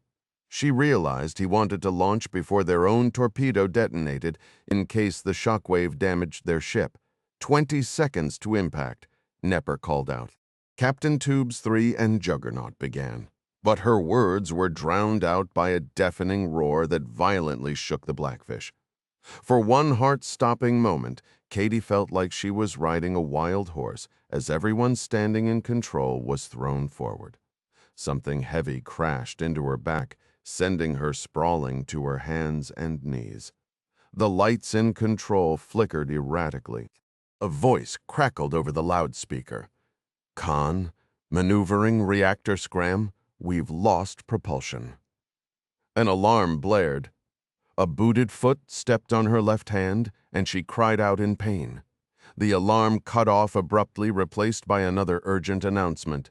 "Emergency report! Emergency report! Fire in the machinery room! Fire from the trim pump motor controller! Class Charlie fire time seemed to stretch and slow." Katie's eyes scanned the room as her brain tried to process the pandemonium. Houston was shouting orders. The pilot yanked back on his control stick. The depth gauge numbers were climbing, not falling. The chief of the boat was pulling equipment from lockers. A sharp, acrid smell, a mix of smoke and burning insulation, stung her nostrils and throat. Then, strong hands gripped her under the arms and hauled her to her feet. She started to turn to see who it was, but before she could, someone placed a rubber mask with a clear visor over her face. The Severodvinsk, K-560, 5 minutes earlier. Captain Denikin was just lifting his coffee mug when the report came. "Torpedo salvo, Torpedo 1 bearing 185, the sonar operator yelled. "Torpedo 2 bearing 177. Denikin jerked, spilling hot coffee down the front of his coveralls. He swore, thrust the mug at the nearest sailor on the con, and bolted from his captain's chair toward the sonar station. Submarines, unlike surface ships, rarely had the space for such a chair on the con, but the Severodvinsk's first commanding officer had insisted on one, and every captain since had kept it. "What have we got, Pushkin?" Denikin demanded of his lead sonarman. "2 torpedoes. Their acoustic signature doesn't match Physic or Futliar-class models. Could they be Mark 48 aid caps? No. They aren't using combustion engines." "The sound profile is all wrong," Pushkin said, his brow furrowed in concentration as a cold dread began to seep into the control room. Pushkin pressed the headset firmly against his ear, his expression focused. No engine harmonics detected. "The sound profile suggests turbines, likely Poseidons." "Excellent work, Pushkin." Denikin replied, giving the man's shoulder a reassuring tap. What's their range? Calculating now, sir. First Officer Mats Tam. A sharp Russian-Estonian officer sprinted onto the con, his boots echoing on the deck. Did we locate K-329? Affirmative, the captain answered. They just launched a 2-torpedo salvo. Tam, whose tactical instincts Denikin deeply admired, moved swiftly to a fire control terminal. He leaned over the shoulder of the petty officer working there. Adjust your approach. This track is heading northwest. The other is veering southeast. Use the slider to align with the bearings. No, they're moving fast. There, that's better. Yes, you have it. Now input solution 1, then solution 2. Extend each torpedo's path backward to where they converge, and that intersection point is where K-329 was positioned 3 minutes ago. Understood. Denikin watched, a quiet pride swelling in his chest as Tam deftly solved the problem while instructing the junior sailor. Around them, the watch team stood in tense silence, their faces pale with unspoken fear. They believed those torpedoes were aimed at them. Denikin knew the truth, and now Tam had just made it clear to everyone in fire control. Aye, sir, thank you, sir, the petty officer said, his voice steadier. Now report your findings to the captain, Tam instructed. Captain, the operator began. Torpedo 1 is on course 271, bearing 189, range 13,000 meters and increasing. Torpedo 2 is on course 055, bearing 171, range 12,000 meters and decreasing. Denikin met Tam's eyes briefly before asking, based on your solutions, is either weapon targeting us? No, Captain. Very well. Where is K-329 now? K-329 bears 182, range 12,000 meters, Captain. Denikin and Tam shared a look that communicated volumes. They had spent many private hours discussing the grim weight of their orders. Neither had ever fired a torpedo in combat. And in their most troubling dreams, they never imagined their first live shot would be directed at a vessel crewed by their own countrymen. Every sailor on the Severodvinsk knew someone serving on the Belgarod. The thought of attacking them felt like a betrayal of everything they stood for, a hollow, shameful act. But duty called. Tam gave a slight, resolute nod, then moved to the weapons console, directing the operator to load targeting data for the Belgarod into the 2 armed torpedoes. Attention and control, Denikin announced, his voice cutting through the quiet. We have confirmed K-329 has launched 2 nuclear-armed Poseidon torpedoes at American targets. This action was not authorized by Northern Fleet Joint Strategic Command. It did not come from the Kremlin. Captain First Rank Gorov and his senior officers aboard K-329 have gone rogue. They are attempting to provoke a global conflict. Our orders, comrades, are to stop them. We must sink K-329. We stand with you, Captain, Tam said, playing his part flawlessly. We will carry out the fleet's command. Denikin straightened, clasping his hands behind his back. Firing point procedures, target K-329. Captain, the firing solution is loaded. Torpedo tubes 1 and 2 are flooded and ready. Standing by to open outer doors, Tam reported. Acknowledged, open outer doors for tubes 1 and 2. Tam confirmed the order as the console operator pressed the necessary switches. 2 green lights illuminated on the panel. Captain, outer doors for tubes 1 and 2 are open. Fire tubes 1 and 2. Denikin commanded swiftly, refusing to let hesitation take hold. Fire tubes 1 and 2, Tam repeated to the operator. The torpedo room, 2 levels down from the control center, felt the impact first, both the port and starboard rams slamming home at once. A deep shudder ran through the hull. Pressure shifted sharply in his ears, and the captain of the Severodvinsk stared blankly at the damp, chilled patch spreading across the front of his uniform. Forgive me, aboard the USS Washington, SSN-87, known as the Blackfish, chaos had a way of finding the executive officer. The captain had made that perfectly clear during Nepper's very first briefing on board. When everything goes wrong, it's the XO's job to bring order from the madness. Now, with alarms howling, voices raised in panic, The acrid smell of burning electronics and the distant thunder of torpedoes, that advice felt less like guidance and more like a prophecy. In a crisis, survival depended on methodical triage, assess, prioritize, act. Never stop thinking, never stop moving. After pulling Ryan to her feet, he spun her around and secured an emergency breathing mask over her nose and mouth. He fastened the regulator to her belt, gave the air hose a firm tug where it connected to the manifold, then gripped the stunned intelligence officer by the shoulders. "Look at me, Ryan. This stays on. You only get air if you're plugged into a manifold or linked to someone else who is—" "Nod if you understand." She managed a nod. A quick scan of the command console showed the pilot had stabilized their depth for now. They had about 300 feet of water beneath them before they reached the submarine's maximum safe operating depth. The boat was climbing, but their speed was dropping fast. On a sub, speed creates lift. Without propulsion, they'd start sinking again, and if they hit that critical depth, the captain would have no choice but to order an emergency blow, flooding the ballast tanks with high-pressure air to rocket them to the surface. That move might save them from being crushed, but it would also strip away their stealth, pin them on the surface, and turn the Blackfish into an easy target for the Belgarod. As if that weren't enough, the trim pump controller was engulfed in flames. That pump was their best hope for shedding extra ballast and staying buoyant over the 7MC. The engineering officer of the watch reported, "Con, maneuvering, initiating fast reactor startup. One problem addressed, recommend we cross-connect the trim and drain systems." Nepper shouted above the din, "Do it," Captain Houston snapped, then keyed the handset. Maneuvering, con, cross-connect trim and drain. Cross-connecting trim and drain, con, maneuvering, I. Second box checked. "Captain, I'm putting out that fire weapons officer has the coordinator role." "Go," Houston said. "Weps, you're already on it." Juggernaut's voice crackled through her mask. Nepper turned back to Ryan. "Stay right here and follow Juggernaut's orders." Another nod. Smoke was beginning to curl into control, stinging his throat.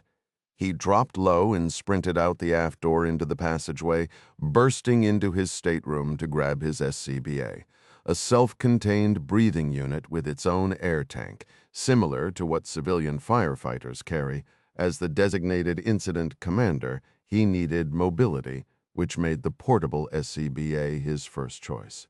Submarines don't have a separate damage control team. Every sailor who earns their dolphins trains as a firefighter. There's no dedicated damage control center either. On the Blackfish, the captain's stateroom became the nerve center, and the XO took charge of the fight. He shrugged into the backpack harness, secured the face mask, and pulled the flame-resistant hood over his head and shoulders. After a quick seal check and a clean breath of air, he switched his comms to the forward compartment channel and moved out. Before stepping out, his eyes swept over the tactical monitor in his stateroom, set to display 4 separate feeds piped in from control. The ship's speed held at 3 knots, but the depth reading was more concerning. They were a mere 110 feet from test depth and still descending. Standard procedure for this kind of emergency would be to order maneuvering to switch over to the emergency propulsion motor. Battery-driven, the EPM offered just enough thrust to maintain minimal lift if the sub got too heavy from ballast or flooding. But shifting power systems took precious minutes. The Belgarod had certainly heard the Blackfish's active sonar pings, if not the torpedo explosion itself. If the Russian boat launched another Status 6 now, and the Blackfish was stuck running on the sluggish EPM, they wouldn't stand a chance. Houston was betting everything on the reactor's fast recovery sequence, finishing before they hit crush depth and were forced to emergency blow. Pushing the worry aside, Nepper bolted from the room. In the command passageway, he nearly collided with Lieutenant Junior Grade Walker, who was hurrying the opposite way, her face flushed behind her emergency breathing apparatus mask. She was holding her breath as she ran toward the captain's stateroom to manage communications and track the damage control status board. Over the 4MC, the voice of Chief Cole Markson cut through, a sound Nepper would know anywhere. "Power is secured to the trim pump motor controller," Markson reported. Hose Team 1 is engaging the fire. A thick gray-black haze had settled in the upper half of the passageway, reducing visibility to near zero above waist level. Knowing Markson was already on it with a hose team eased a fraction of Nepper's tension. As the auxiliary division chief, the machinery room was Markson's territory, and this trim pump was his baby. They drilled for casualties like this, and Markson was the kind of fiercely competent chief who ate problems for breakfast. Nepper took the nearest ladder down and moved aft toward the machinery room. The trim pump and its controller were located in the forward starboard section, but he couldn't see a thing. The smoke was too dense. Staying low to avoid tripping on the hose or bumping into the firefighters, he shuffled forward, his regulator hissing and gurgling with each strained breath. "XO is on scene," he yelled into the gloom. A moment later, he was crouched behind Chief Markson, who had a hand planted on the back of the second hoseman. A jet of water vanished into the smoky murk, and clouds of steam billowed out, mingling with the acrid haze. Markson was peering through a Navy infrared thermal imager, a nifty, to see through the smoke. "XO, the fire's contained to the motor controller," he shouted. Nepper relayed the update to Walker for control. "DC Central, XO, fire is contained. Move your stream down and left." Markson directed the hose team, his voice a sharp bark. "Too much, yeah. Right there, hold it." As the water stream hissed, Nepper's mind raced through a mental checklist of nearby equipment that could ignite next, and what that would mean for their tactical and engineering posture. It was a grim, almost sarcastic exercise. Here they were, fighting a fire while slowly sinking toward oblivion, and he was doing inventory. The absurdity of it almost made him want to laugh. But the moment passed when Markson shouted, "XO, the fire is out." "Check for hotspots and post a reflash watch," Nepper shouted back. Then, keying his momcom, he reported, "DC Central, XO fire is out." Checking for hotspots now, the reflash watch was in position almost immediately. The 4MC crackled to life. "Fire is out in the machinery room." The hose team kept their nozzles secured but remained low, poised to open up again. Markson slipped past them into the machinery room, sweeping the NIFT thermal imager across the space for any lingering heat that could spark a new blaze. Electrical fires usually died fast once the power was cut, but this room was different. It housed the ship's diesel generator, a Bravo-class fuel fire waiting to happen if things went sideways. Any smoldering insulation or other flammables had to be found now. "No hotspots," Markson called out. Nepper relayed the update. "DC Central, XO, machinery room is clear." Lieutenant Junior Grade Walker had just acknowledged the report when her next transmission hit like a physical blow.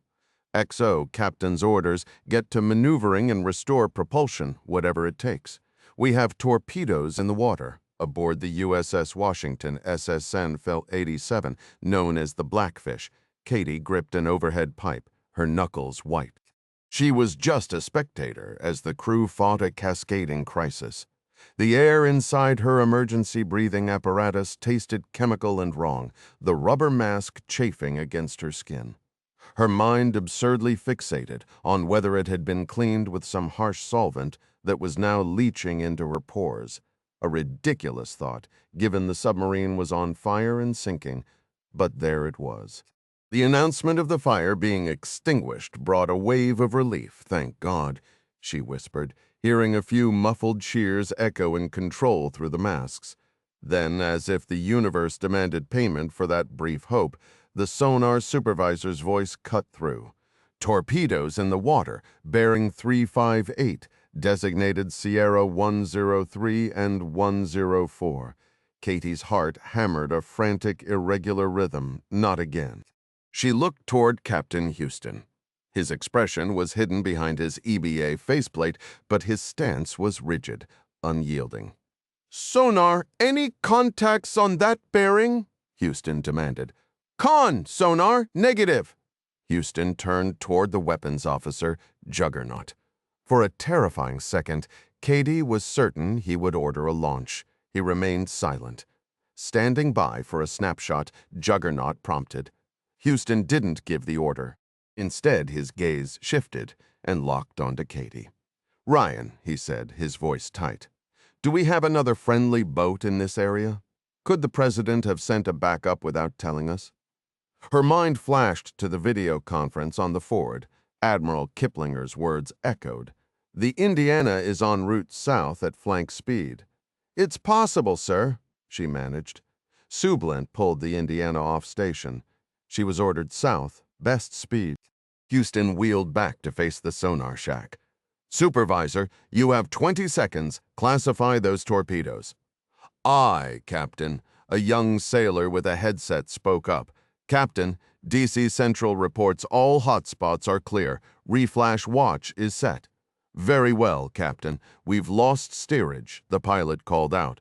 "Very well, Captain. We're crossing test depth." The pilot's voice tightened. "Recommend emergency blow."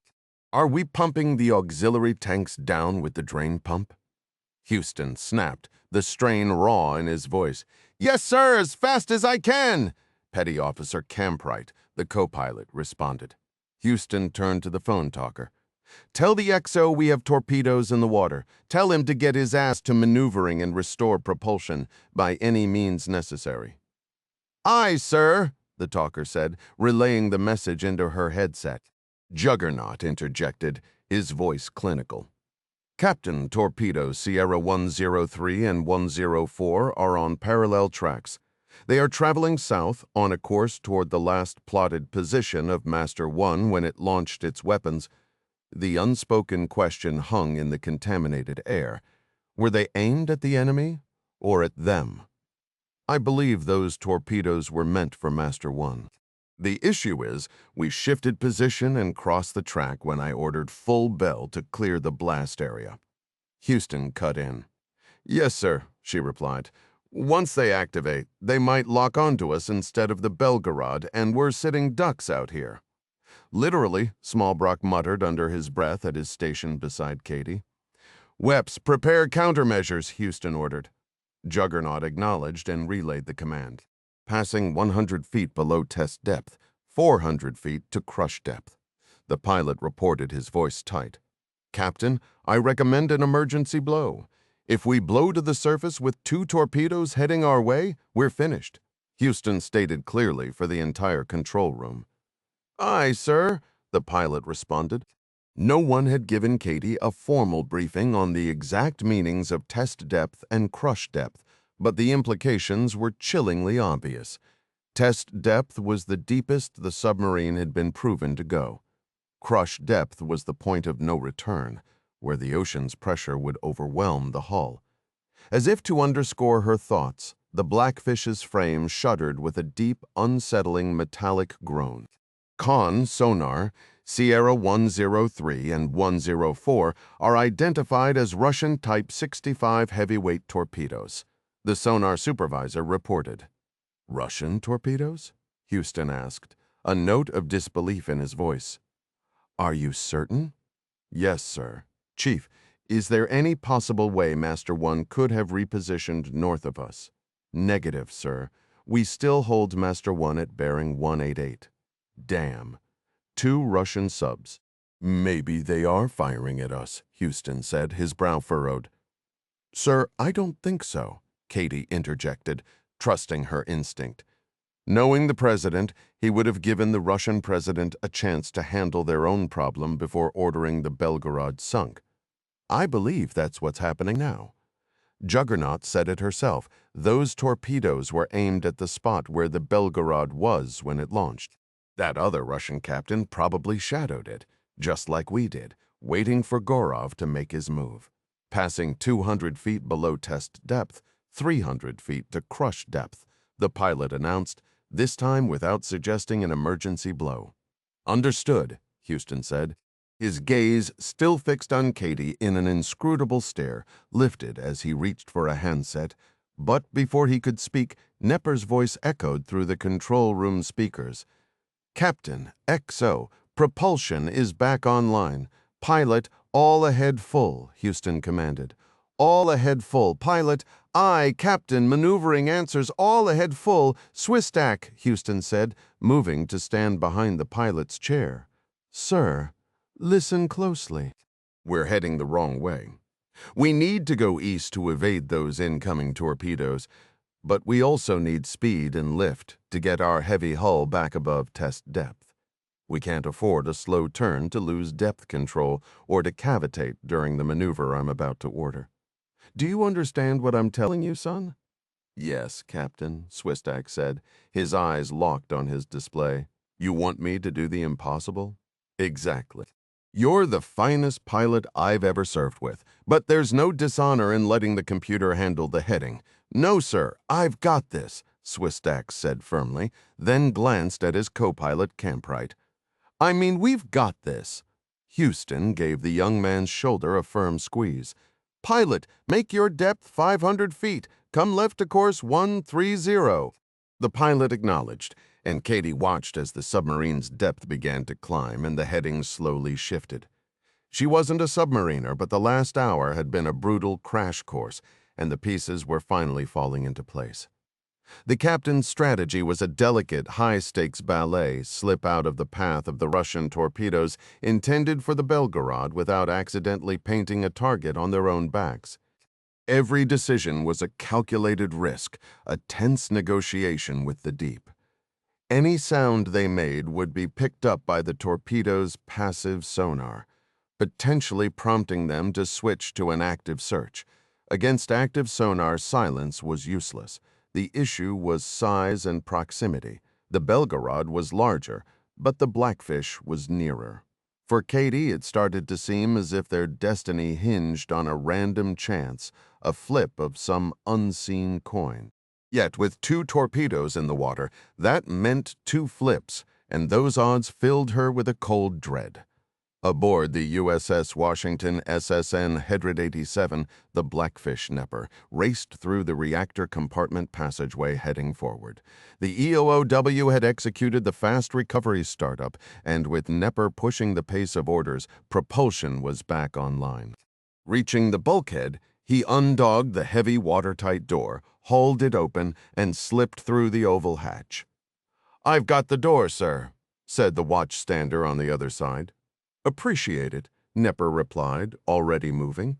His SCBA still on. The smoke had thinned slightly, but it would take the ship's filters hours to clean the air. Standard procedure was to surface or snorkel for emergency ventilation, but their tactical reality made that impossible. The crew would be stuck in their emergency breathing apparatus for the duration. He took the first ladder down to middle level and pushed forward into control, heading straight for the captain. "Captain, where do you need me, here or in the machinery room?" "Right here," Houston said, then raised his voice. "Attention in control. The XO is now the fire control coordinator." The watchstanders acknowledged as Nepper moved next to Juggernaut at the attack center. "Update me," he said to the FTO, his eyes darting between the broadband sonar display on Smallbrock's upper screen and the tactical geoplot below. Smallbrock looked over his shoulder. 2 torpedoes fired from an unidentified Russian sub to the north. No sonar contact on the shooter. Weapons were heading for Master One's position when he launched his Status 6 salvo. "We're in the damn way," Nepper muttered, studying the icons. "Correct, sir. We're attempting to slip clear, coming left to course 130. Con, sonar, both torpedoes have reduced speed," the supervisor reported, then added after a beat, "Torpedoes have shifted from passive to active search." Nepper checked the ship's heading, now passing 245, then their depth, which had crept above test depth. His focus snapped to the broadband display. A chill ran down his spine. "Captain," he called out, voice tight, "bearing rate is dropping on Sierra 104. 103 is to the right, moving left fast across our bow, but 104 is holding right. Recommend torpedo evasion now. The call might have been early, but every instinct screamed they were in the kill zone. The two weapons had run parallel, but bearing rate tells the truth. Seeing one torpedo's bearing stabilize while the others changed radically meant only one thing. It had turned toward them. Sonar, Sierra 104 is range gating on own ship, torpedo evasion. Course 2000, Houston commanded, his voice cutting through the tension. Launch internal countermeasures. Pilot, make your depth 800 feet. Torpedo evasion, course 200, depth 800 feet. Pilot, Captain, maneuvering answers all ahead flank. The pilot responded from his station. FT-1 Kearns announced 2 countermeasures away after triggering the launcher in remote mode. Captain setting course 200 will put us directly in the path of the Belgarod, the sonar supervisor reported. Houston's reply was immediate. I'm aware, Chief, but the second torpedo is locked onto the Belgarod itself. Correct? Houston acknowledged his focus unwavering. Coordinator, notify me when we are 1,000 yards from Master 1. Nepper confirmed the command, understanding the captain's gambit to lure the torpedo, pursuing the Blackfish toward a larger, more tempting target. If the initial decoys failed, Nepper anticipated Houston's next move, a last-second deployment of additional countermeasures followed by a sharp turn, hoping the weapon would either detonate on the false targets or, after passing them, reacquire the Belgarod instead of circling back to them. It's exactly what I would try. He finally glanced toward Ryan, inside her emergency breathing apparatus. Her face was sheet white, yet she managed a strained, thin smile. We'll get through this, he silently mouthed. She offered another faint smile in return, though her eyes held little confidence. Sonar, both countermeasure deployments are active and moving into our baffles. Now understood, Houston said. Captain, we are steady on course 200, maintaining ordered depth of 800 feet, the pilot stated. Very well, Sonar.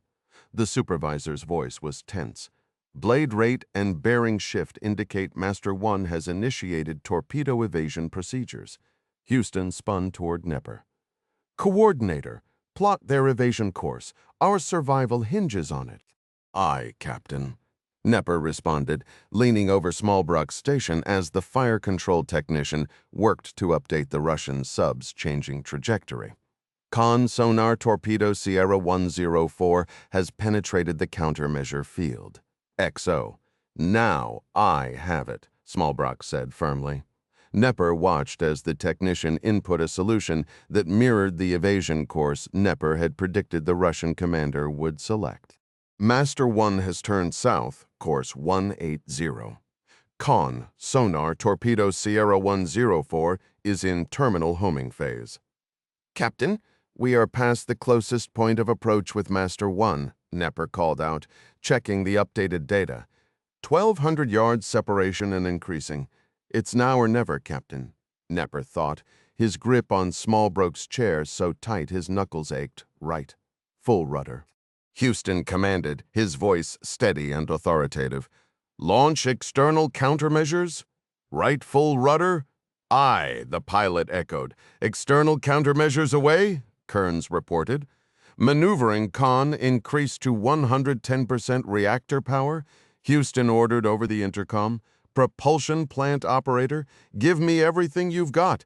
Maneuvering, aye, the engineering officer of the watch replied. Nepper knew every submarine captain was briefed on their vessel's extreme classified capabilities before taking command. In over a decade of service, he had never seen or even heard of a Virginia-class attack sub operating at 110% power. But if ever there was a moment to push the limits, this was it. He could sense Ryan's gaze fixed on him, but he couldn't bring himself to meet it, keeping his eyes locked on the broadband display, desperately hoping to see the torpedo's bearing rate veer sharply to the right. He let out a slow, controlled breath inside his mask. This is going to be dangerously close. The Belgarod, K-329, moments earlier. Captain Second Rank Yuri Stepanov, first officer of the K-329, looked at his friend and commanding officer and knew the inevitable had arrived. Soaked in perspiration, Captain Gorov was feverish and incoherent. A trickle of blood stained his lips. The captain could scarcely remain upright. His speech was rambling and disconnected, and he appeared to be seeing things that weren't there. Furthermore, though he had not seen it happen, Stepanov was convinced Gorov had ordered the weapons officer executed in the torpedo room before launching the two nuclear-armed Poseidon drones, all without consulting Stepanov or anyone else, a reckless, solitary act born of delirium and desperation. The voice in his head was insistent. It was time, or they would all die. Stepanov moved closer, placing a hand on Captain Gorov's shoulder.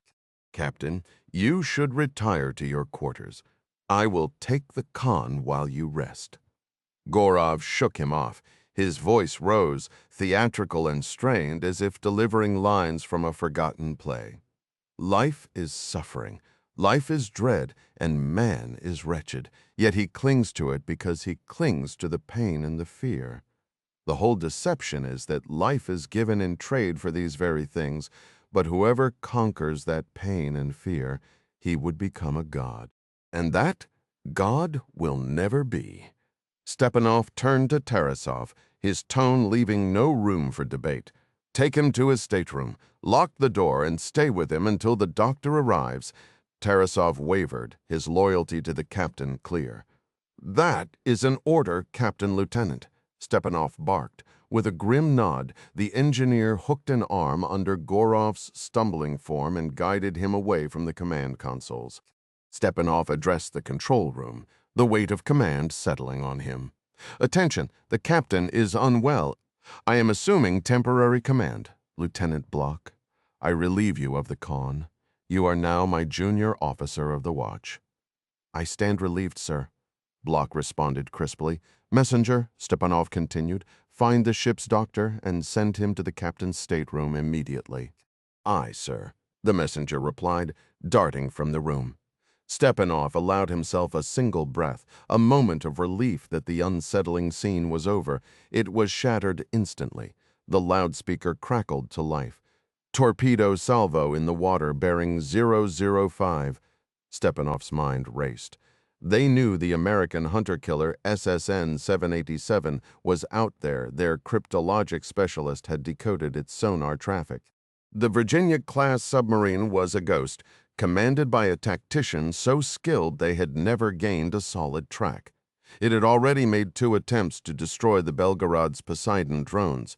Now, it seemed, it had circled back for the kill. Sonar con. How many torpedoes? Con, sonar, 2 torpedoes, classified as Russian Futliar models. The blood seemed to freeze in Stepanov's veins. The Futliar was the fleet's newest, most advanced wire-guided torpedo, available in painfully limited numbers. Only 1 submarine in the Northern Fleet carried them, the K-560 Severodvinsk, the most lethal hunter in the Russian arsenal. So much for reinforcements from the motherland. This wasn't a rescue. It was an execution. "The President has sent help to finish the Americans?" someone shouted, and a ragged cheer went up. The celebratory mood lasted only as long as it took for the men to see Stepanov's ashen face. He didn't join the celebration. His expression told them everything. These torpedoes weren't aimed at their American shadow. They were meant for the Belgarod. "Fire control, track those torpedoes," Stepanov ordered, his voice steady despite the cold dread in his gut. "Report course, speed, range, and intended target." "Aye, Captain," the senior fire control operator responded. Captain, the title used so naturally, sent a brief, prideful flicker through him. It was a grim promotion. The Belgarod was a behemoth, powered by 2 massive reactors and turbines driving twin screws. But all that power moved 30,000 tons of steel. It was agonizingly slow to accelerate and clumsy to maneuver.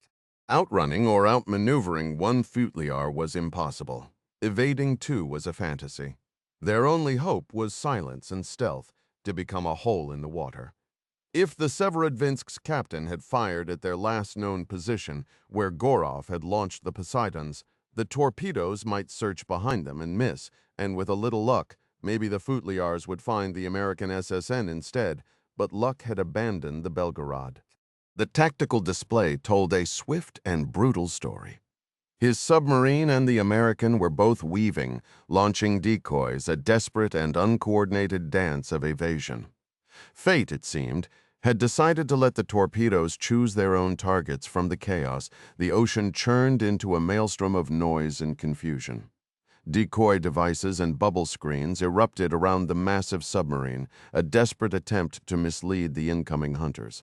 Yet the two blind torpedoes, unswayed by the spectacle, had already locked onto the largest signature in the water. Con sonar. The supervisor's voice was tight. Countermeasures are ineffective. Both Futliar weapons are in terminal guidance. Impact in 30 seconds.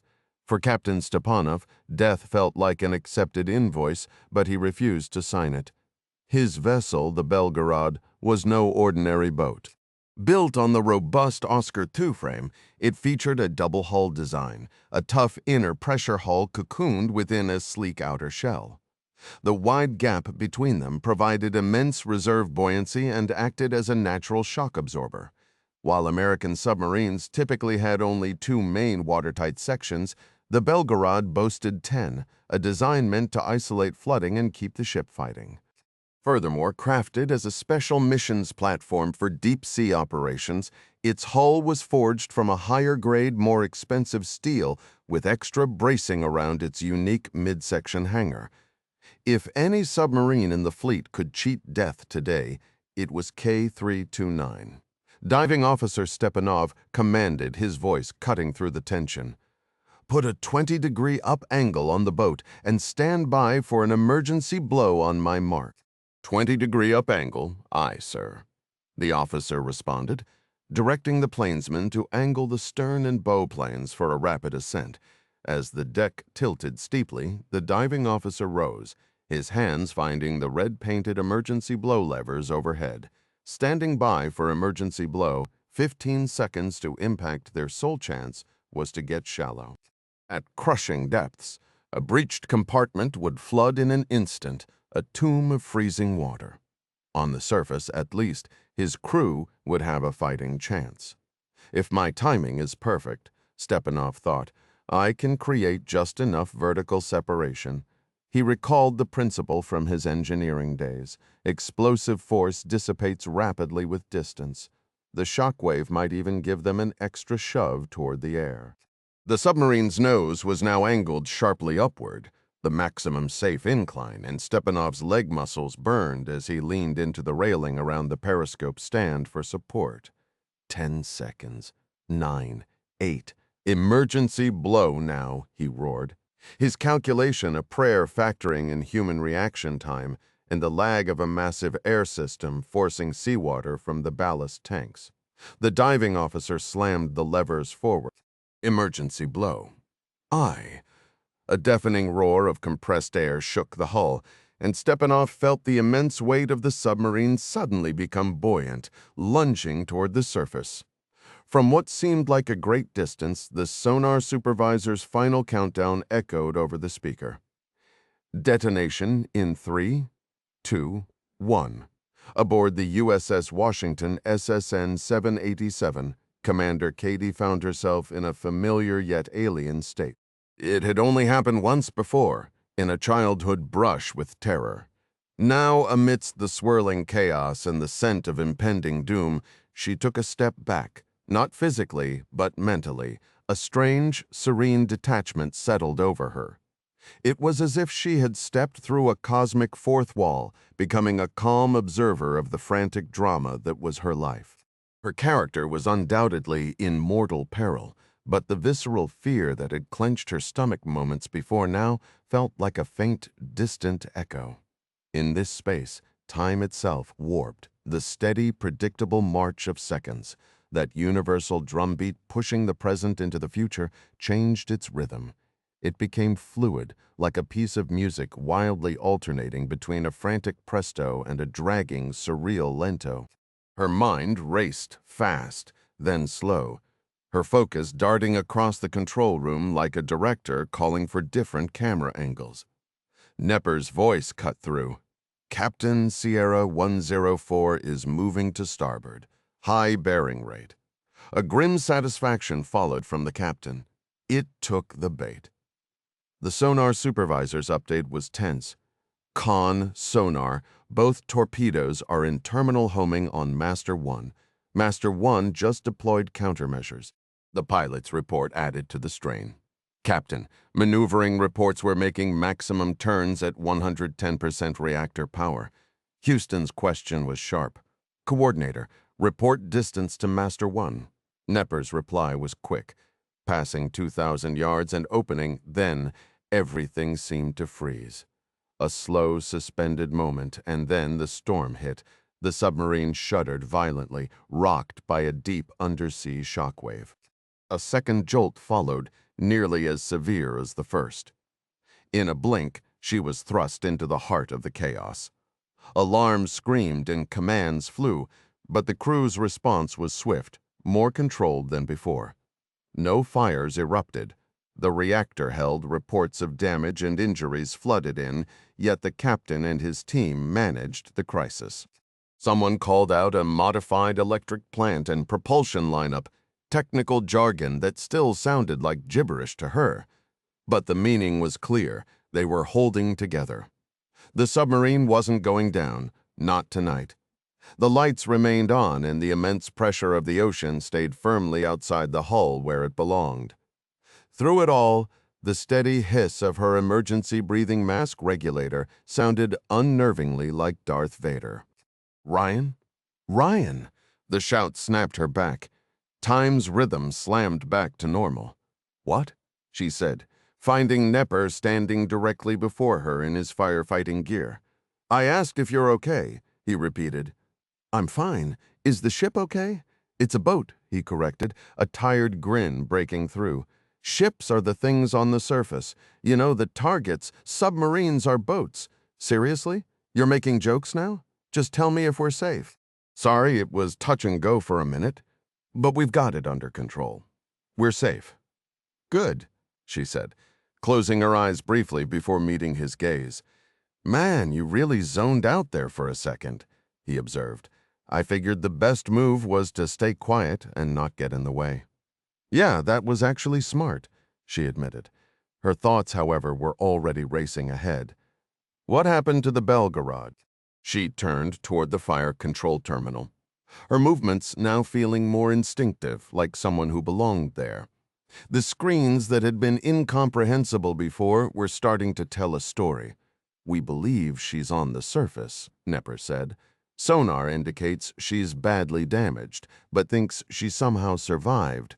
The Belgarod is one tough boat, it seems. We're preparing to come to periscope depth so the captain can take a look. That statement jolted her mind back to life. Dennis, what about the other drone? The one heading west, the one you said our torpedo probably couldn't catch. His face fell. Damn!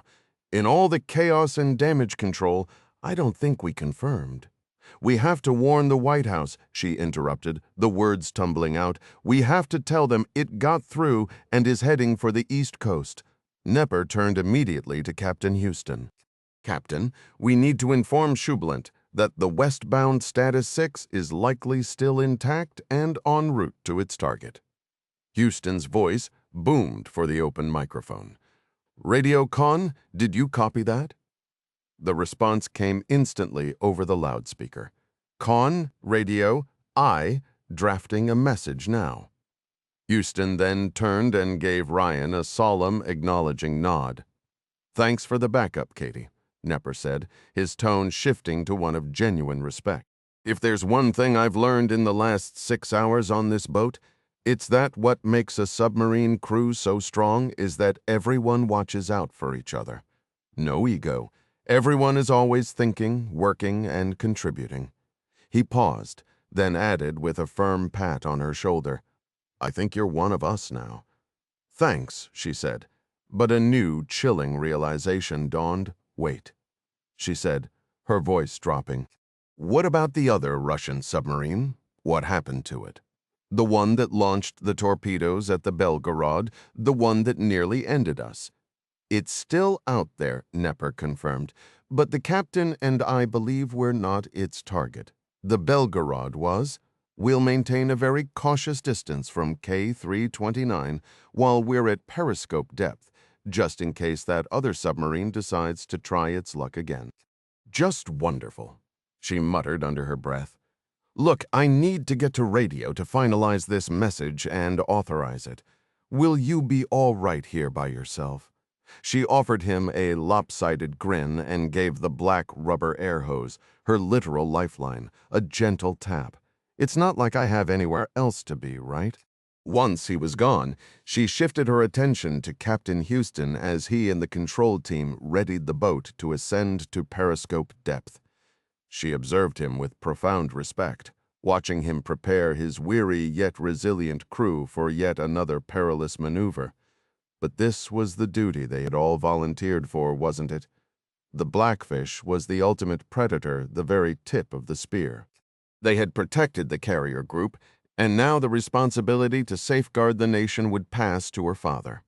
"I gave it everything I had, Dad," she thought with a faint, tired smile as the submarine angled upward.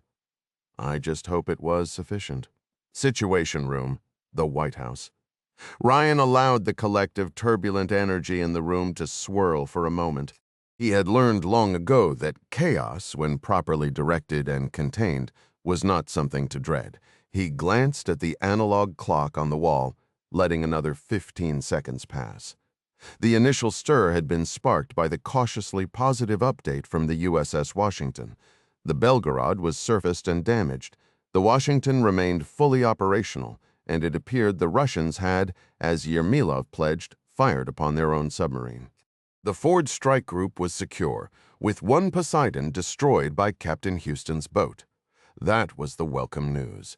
The stark, unsettling news, however, was that a second nuclear-armed Status 6 was now racing toward the U.S. East Coast. "All right," he stated firmly. "What's our status?" Mr. President, General Kudryk began. "Even with the Belgarod damaged and on the surface, I must strongly recommend we neutralize her completely before she can launch any additional Poseidons." Ryan pressed his lips together thoughtfully. "Do we have visual confirmation?"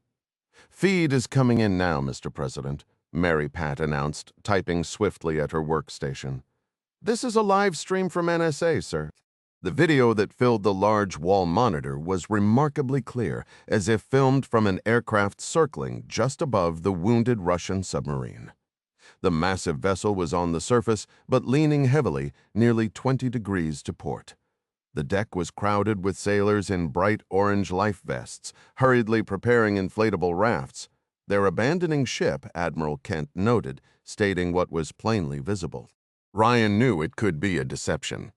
After all, he'd once been part of a similar ruse with Captain Marco Ramius a lifetime ago. But intelligence indicated only 2 nuclear-tipped Status 6 torpedoes had been aboard the Belgarod, and both had been fired.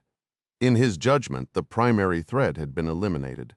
Most of the sailors on that damaged sub were probably oblivious to the larger conflict. In many ways, they were casualties of circumstance. These men didn't deserve to die. "The Belgarod appears to be combat ineffective," he concluded, "and the Washington is on station, ready to respond. If they show any sign of launching further torpedoes, we order the Belgarod destroyed immediately. Otherwise, we shift to a rescue operation for the crew abandoning that submarine." "Understood, sir," Kudryk replied, his expression unreadable and his tone neutral. Was he relieved or frustrated? Ryan didn't dwell on it. "Our sole focus now," the president declared, "is locating that second Status 6. How long until impact?" Kent did a quick mental calculation. "If the target is indeed Hampton Roads, and based on the estimated speed of the torpedo from its launch point, we're looking at a window of 7 to 12 hours. Ryan clenched his jaw. Locating the weapon was the immediate hurdle. A massive torpedo was still a minuscule speck in the vast Atlantic, even with a projected course, but neutralizing it posed an even greater challenge. An aide approached. "Sir, we have a secure feed from Bahrain." "Put it on screen." Ryan ordered. Lieutenant Tucker's face appeared, etched with concern, but his gaze steady. "Mr. President, time is short, so I'll be direct. We're behind, but we're not defeated. We have a viable plan to locate the torpedo."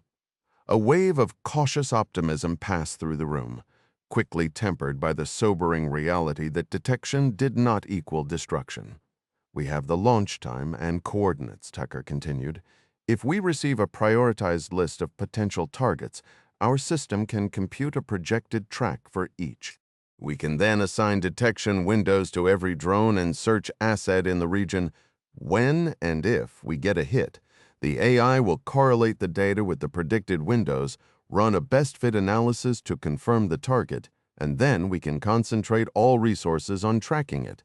All this data is streaming in real time to the Undersea Surveillance Command." "Outstanding work, Lieutenant," Kent acknowledged. Kudryk, ever the pragmatist, cut in. "And what does this impressive system say our odds are of actually finding it?" 78%, sir." Kudryk shot a look at Ryan, his expression grim. The president understood. 78% was solid, but it left a 22% chance of catastrophic failure. "Keep this feed live, Lieutenant. We need constant updates." "Yes, Mr. President," Tucker replied before the screen faded. The brief moment of technical hope was instantly replaced by a more brutal question. "Assuming we find it," Ryan said, his voice low, "how do we kill it?" Kent leaned forward. "The Washington proved an 8-cap torpedo can destroy it, sir. But an 8-cap can't outrun a status 6. It needs a favorable firing solution. The Indiana is positioned to intercept if Norfolk is the target. If Captain Gorov aimed for New York, Charleston, or somewhere else entirely, our options become extremely limited."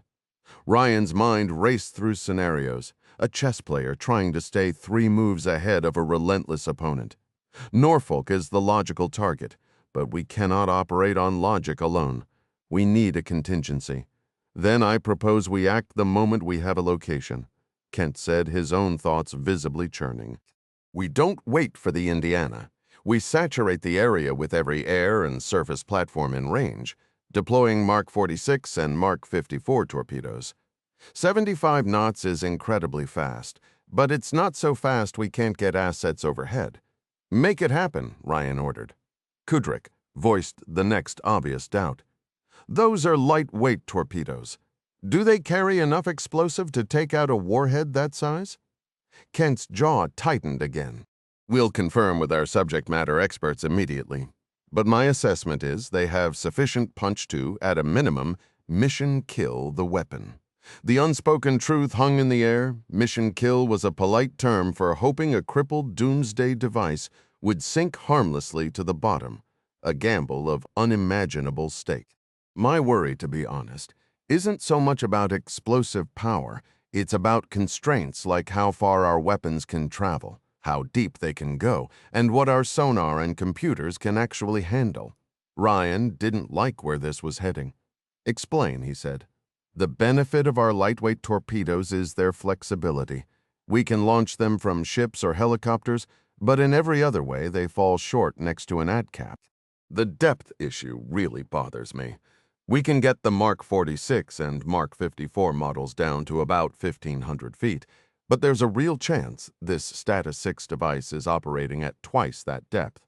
If I were in Gorov's shoes, I'd program it to stay deep for as long as it could.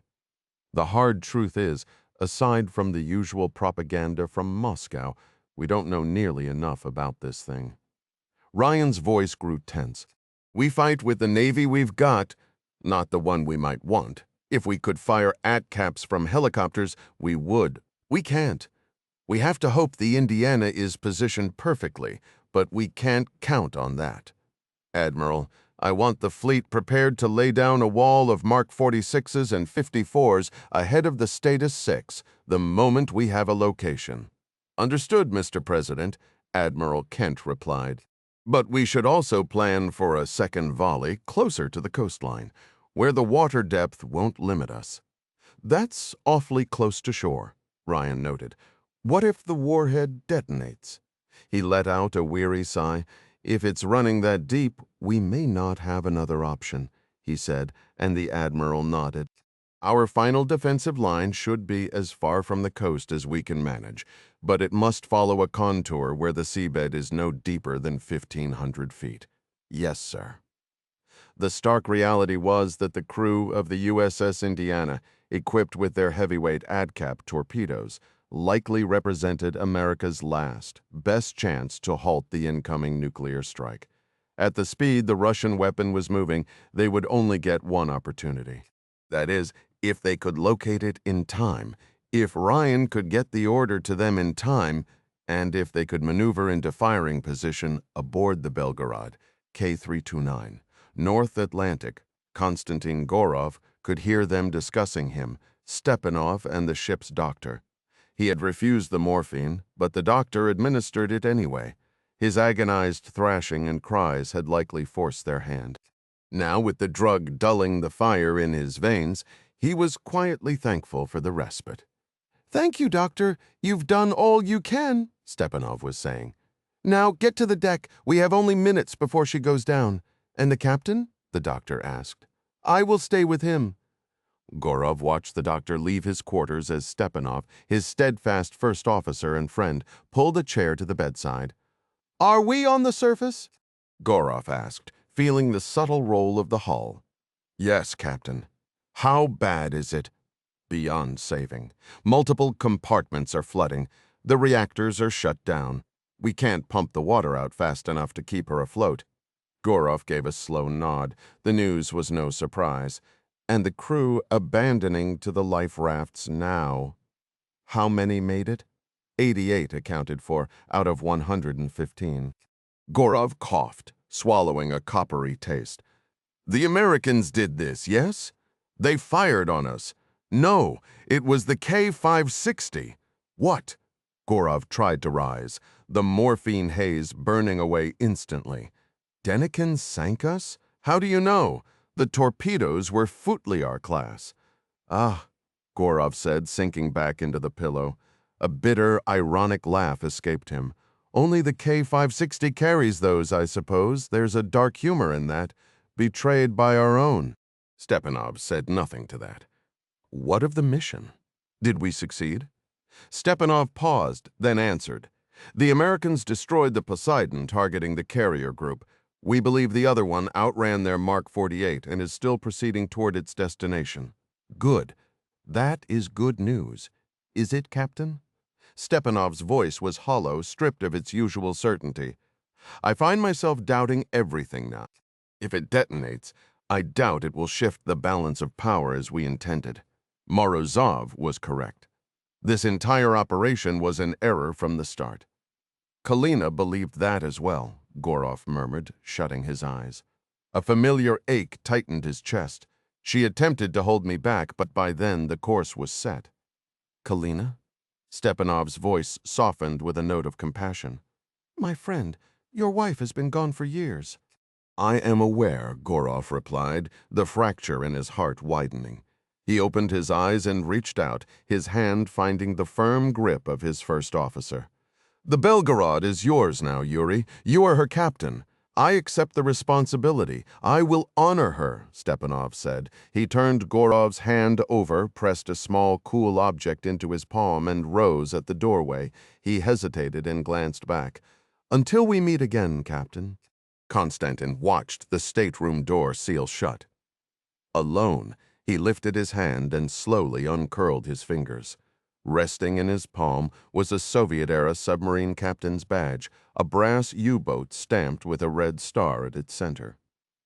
A faint, weary smile touched his lips as his fingers closed around the pin.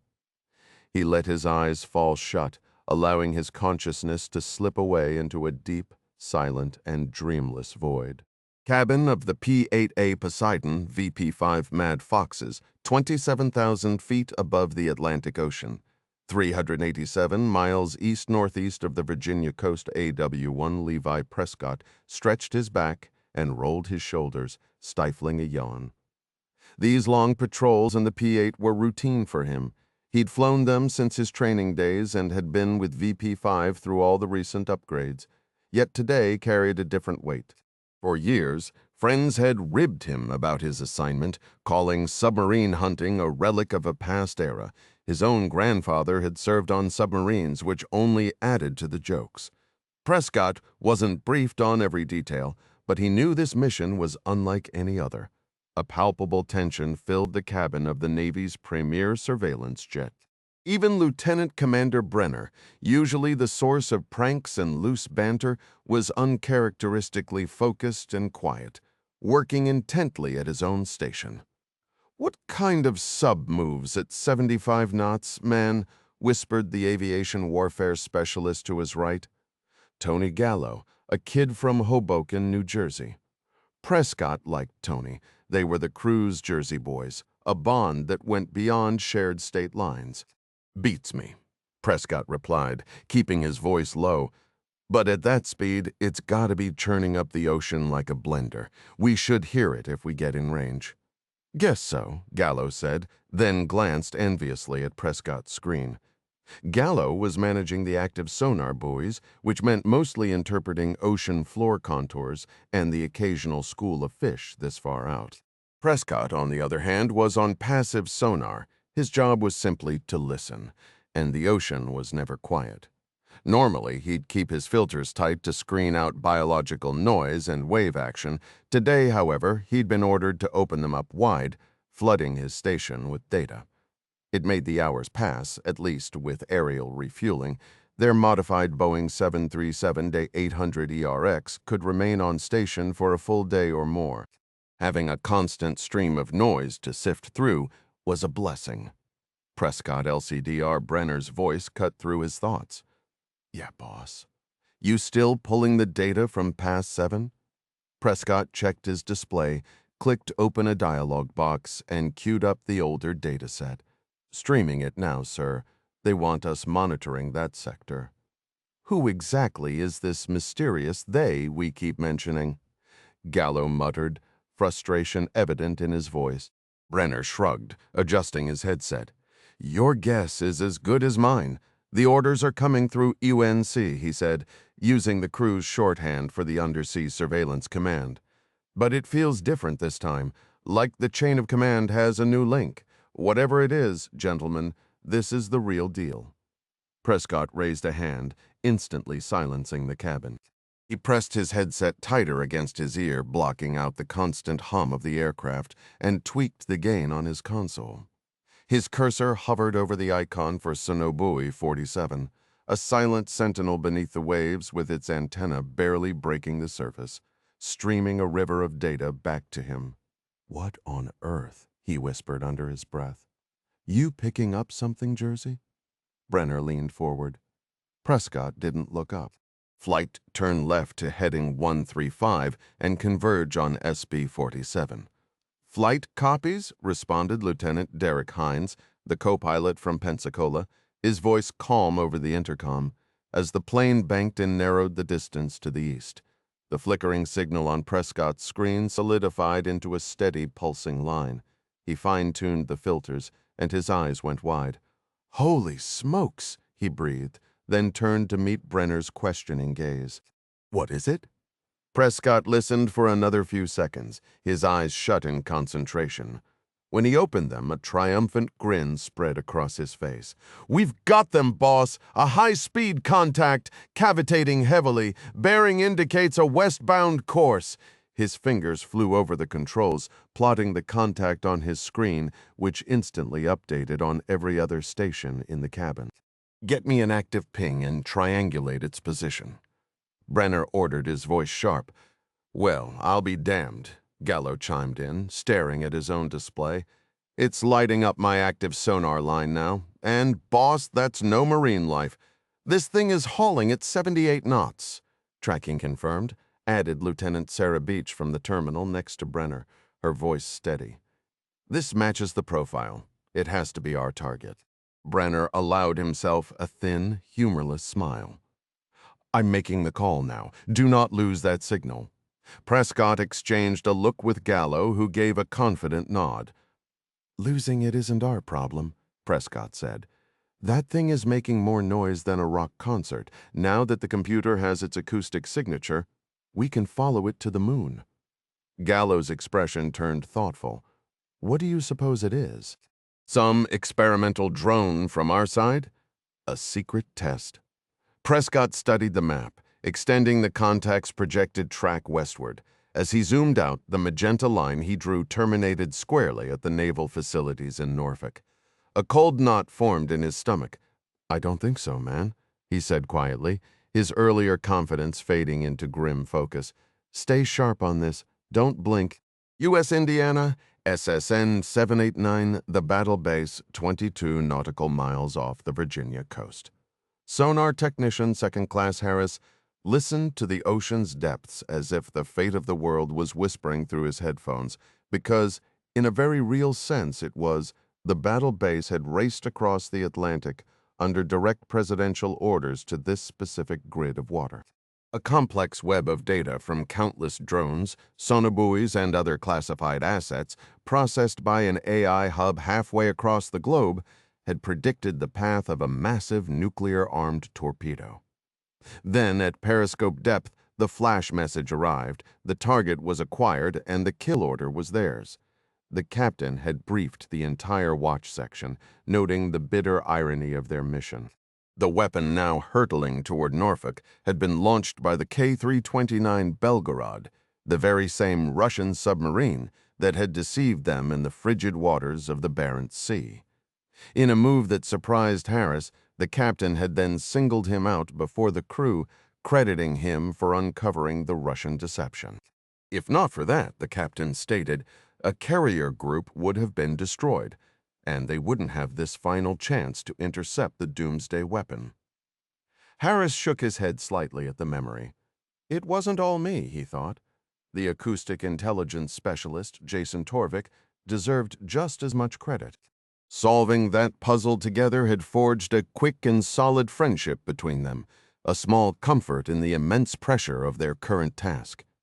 The ocean around them was silent, but Harris knew a storm was coming, and he was listening for its first fatal breath.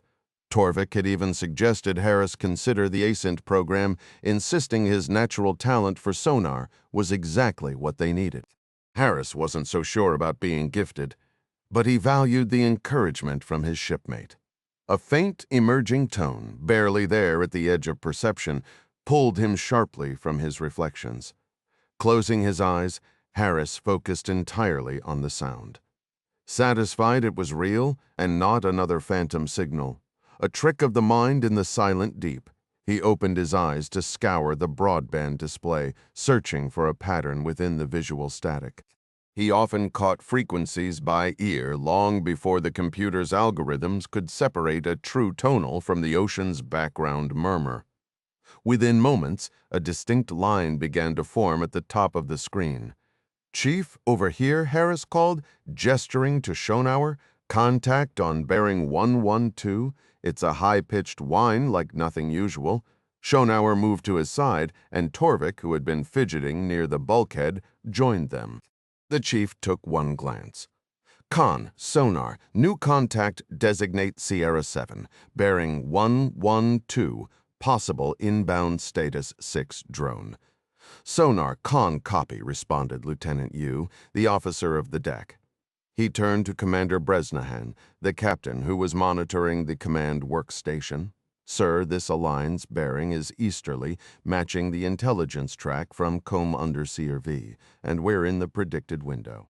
"Concur, Lieutenant," the Co said. "Fire control. Establish a firing solution on Sierra 7.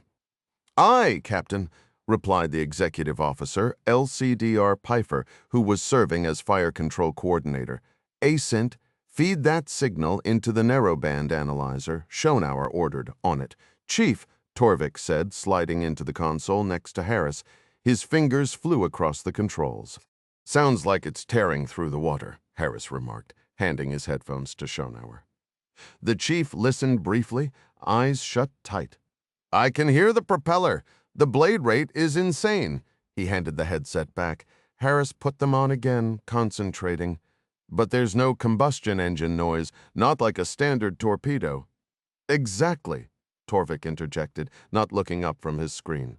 The Status 6 runs on a small nuclear power plant. Its turbine-driven analyzer shows the acoustic signature as a match. Chief, I recommend classifying Sierra 7 as an inbound Status 6 nuclear torpedo. Schonauer made the call. Con, sonar, Sierra 7 is classified as a Status 6 nuclear torpedo. Very well, you acknowledged.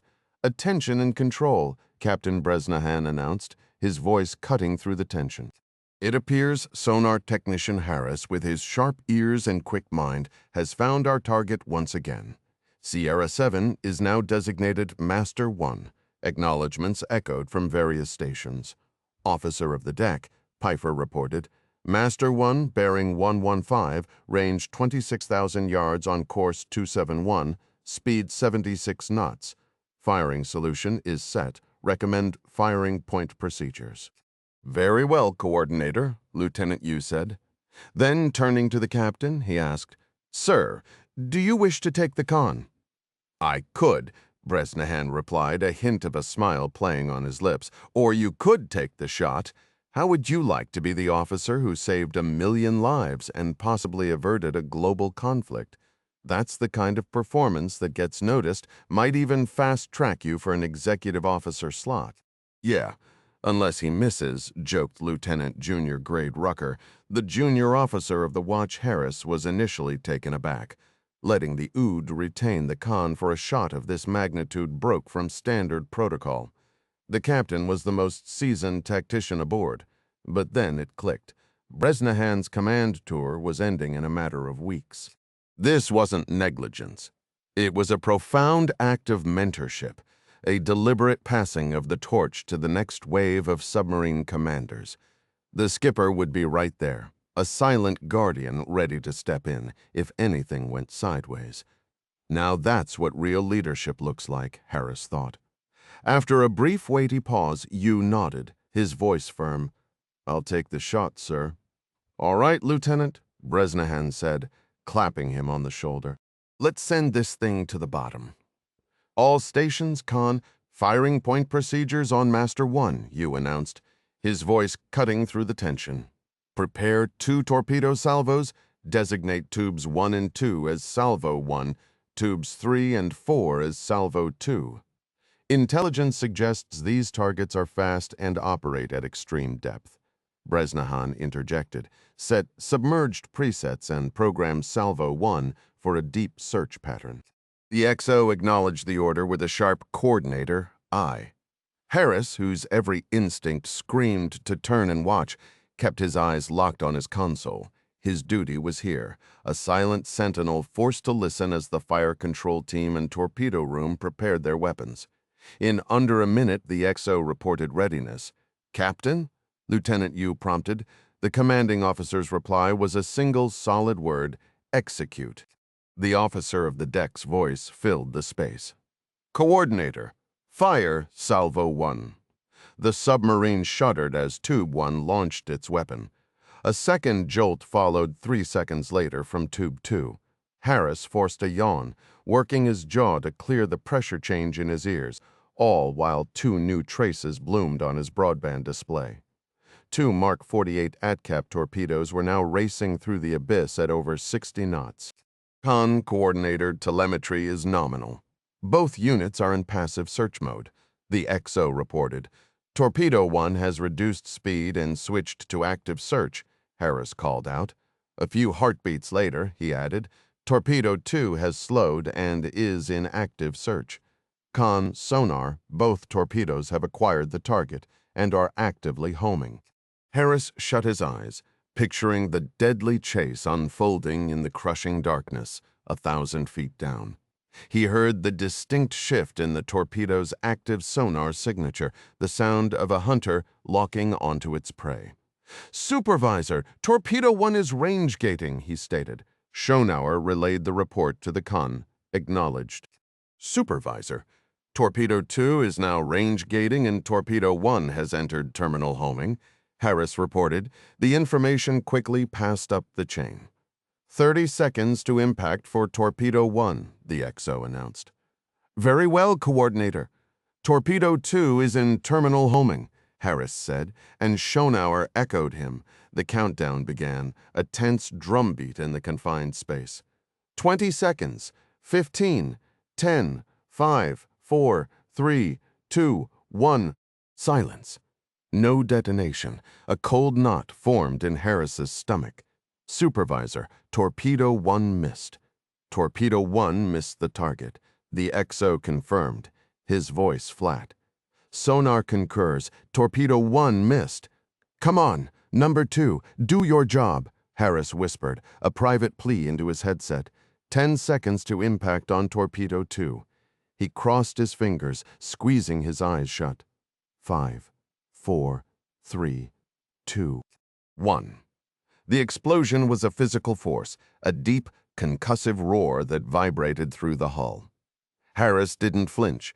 Detonation, Torpedo 2, he shouted, but celebration was premature. He urgently scanned his screens, searching for any sign of the Russian Status 6. Its sonar signature had to be gone. Supervisor, I have nothing on Sierra 7. Correction, Master 1. No broadband, no blade rate, no narrowband contacts. I believe we destroyed it. Con, sonar, contact lost on Master 1. Assess Master 1 has been destroyed. The supervisor relayed. Instantly, the control room erupted. Whoops! Triumphant shouts and cries of hooyah filled the air. Harris watched the captain engulf the Ood in a massive bear hug. He even spotted the glint of victorious tears in Schonauer's eyes. A tap on his shoulder made him turn. It was Torvik, the ascent specialist, holding up a fist for a bump. Instead, Harris sprang to his feet and pulled his fellow sonarman into a fierce, back-thumping embrace. How does it feel, Torvik asked when Harris finally released him, to be the guy who just saved the world? Harris felt his own eyes grow hot with a mix of overwhelming joy and sheer relief. He grinned, the stress of the last hour melting away. I gotta tell you, shipmate, he said, his voice thick with emotion. It feels absolutely incredible. Glavpivtorg Restaurant and Bar 5, Bolshaya Lubyanka Street, Moscow, Russia, 9:31 p.m. local time. Colonel General Nikolai Ilyin seethed, the fine brandy in his glass doing nothing to cool his temper. The catastrophic failure of the Belgarod mission was a severe professional and personal defeat. The loss of Captain Gorov was a bitter pill. Yet that was not the primary source of his agitation this evening. It was the summons itself. The sheer audacity of Admiral Boldyrev to summon him, regardless of the authority behind it, was a galling insult that scraped against his pride. The summons from the commander of the Northern Fleet had been vague, hinting only at urgent news requiring a personal meeting. Boldyrev was an ally, yet in this new order they were forging. He was also under Ilyin's command. This breach of protocol was grating. To compound his irritation, Colonel General Nikolai Ilyin was, for the first time in recent memory, late. A detour around a closed Kuznetsky Street, followed by a collision on Bolshaya Lubyanka, had conspired to make him the final arrival. At the threshold, his hand hesitated, a cold dread seizing him. Could this be a betrayal? Had Boldyrev, unnerved by the loss of the Belgarod and Captain Gorov, revealed their conspiracy to President Yermilov? The thought was absurd, mere paranoia. He pushed inside, shedding his coat. A presence in the foyer made him start, but he quickly composed himself into a conciliatory smile. "My apologies, Nadia," he said to his old comrade's wife. "I didn't notice you. Where is Anatoly?" Her returning smile was carved from ice. She had always been distant, a trait he attributed to her generation's hardened demeanor. Still, she remained devoted, humoring Anatoly's eccentricities like shuttering their restaurant for these clandestine gatherings. "He's in the kitchen," she replied, her tone devoid of warmth. Perhaps the evening's grim purpose had infected the air. Preparing your usual our chef is unwell, so he's seeing to it himself. Naturally, Anatoly is a true friend. Yes, she said, a flicker of something unreadable in her eyes. And on occasion, a decent husband. She turned away, calling back, "You're the last. The others are waiting upstairs." He nodded and climbed the staircase. The familiar groan of the wood, a comforting echo of an older, purer Russia, a nation he still believed could be resurrected. The upper balcony was shrouded in a dense, oppressive darkness. His colleagues were silhouettes around their usual table, their expectant silence palpable as he approached. "I realize our recent setback has been severe," he began, but the words died in his throat. The atmosphere was wrong. A lean figure detached itself from the deepest shadow, the outline of a pistol stark in the faint light, filtering up from below. "Anatoly, what is the meaning of this?" Ilyin demanded. But this man was not Anatoly. His frame was too wiry, too athletic. Understanding dawned with brutal clarity. As his vision adjusted, the motionless forms at the table resolved into a macabre display, each man staged in his chair, unmistakably dead. He saw the dark trail of blood from a wound above Rodionov's eye, tracing a path down his nose to a congealed drop on his chin. Eileen faced the gunman, recognizing the SR-1 Vector pistol, a tool favored by Russian security services. "President Yermolov no longer requires your services," the man stated in Russian. "Impossible," Ilyin countered, though the accent betrayed a non-native speaker. He switched to English, a gamble. "Yermolov lacks the spine for such a move. Let us negotiate. We can find a mutually beneficial arrangement." He took a cautious step, but the Vector rose, its muzzle now fixed between his eyes. "In that case," the man said, his voice flat, "President Ryan sends his regards." At those words, Ilyin's heart stuttered to a halt. His mind raced for a clever retort, anything to stall for a few more seconds as he scrambled for a way to bargain for his life. But the pistol roared. A searing burst of agony exploded in his skull for an instant, and then there was only a vast, silent darkness. Pushaknaya Street, across from the Atmosphere Bar and Grill, Tverskoy District, Moscow, Russia, 9:56 p.m. local time. John Clark moved deliberately along the sidewalk, his gaze drifting toward the lively crowd queued up outside the popular venue across the street. He held a cell phone to his ear with his left hand, speaking in English to an imaginary listener. To any passerby, he was just another tourist, maybe chatting with a loved one back home, a common sight in Moscow these days. He chuckled at a private joke from his fabricated conversation, his right hand tucked inside his jacket, fingers curled around the Vector pistol, concealed in a brown paper bag from the restaurant. Nadia had defied her husband to help Clark arrange this, and he suspected her motives were as much about personal survival as they were about saving the world. He angled toward a public trash bin, still talking, and casually withdrew the bag, letting it fall into the receptacle as he passed. It landed with a muffled thump, the sound dampened by wadded napkins. "I'm having a great time, but I'm eager to be home," he said, his pace never faltering. "I hope that's not supposed to be code, Viking one." Ding Chavez's voice came through his earpiece. "Because if it is, I must have missed that page in the briefing." Clark's eyes swept over the crowd outside the Atmosphere nightclub again. It could have been a scene from Los Angeles, New York, or Miami. The young people laughed and called to each other, nearly all of them glued to their iPhones with AirPods nestled in their ears. This wasn't the Russia of his memory, or the Russia inside the dark wood-paneled walls of the Glav Pivtorg, where he'd left the bodies of men chained to that grim past. Inside that restaurant, he'd felt a surge of youthful energy. He still had plenty of years left, but looking at this new generation, he felt a deep weariness settle in. Not old, not yet, but profoundly tired. "That's right," he said into the dead phone, turning west. "I promised my wife I'd spend a whole week at home with the grandkids." He could easily imagine Ding at a laptop, set up on a desk in his room at the Marriott Royal Aurora a few blocks away. "We can make that happen. I assume Viking is jackpot." Ding prompted, waiting for the official code word confirmation that Clark had yet to give. "Jackpot," Clark affirmed quietly. He slipped the phone into his jacket pocket as he neared the corner, weary of the charade. Whatever understanding President Ryan had reached with the incompetent strongman currently running Russia didn't extend to Clark and his team. This operation existed in the shadows, unacknowledged by either nation. More importantly, Clark had never asked for permission for these killings.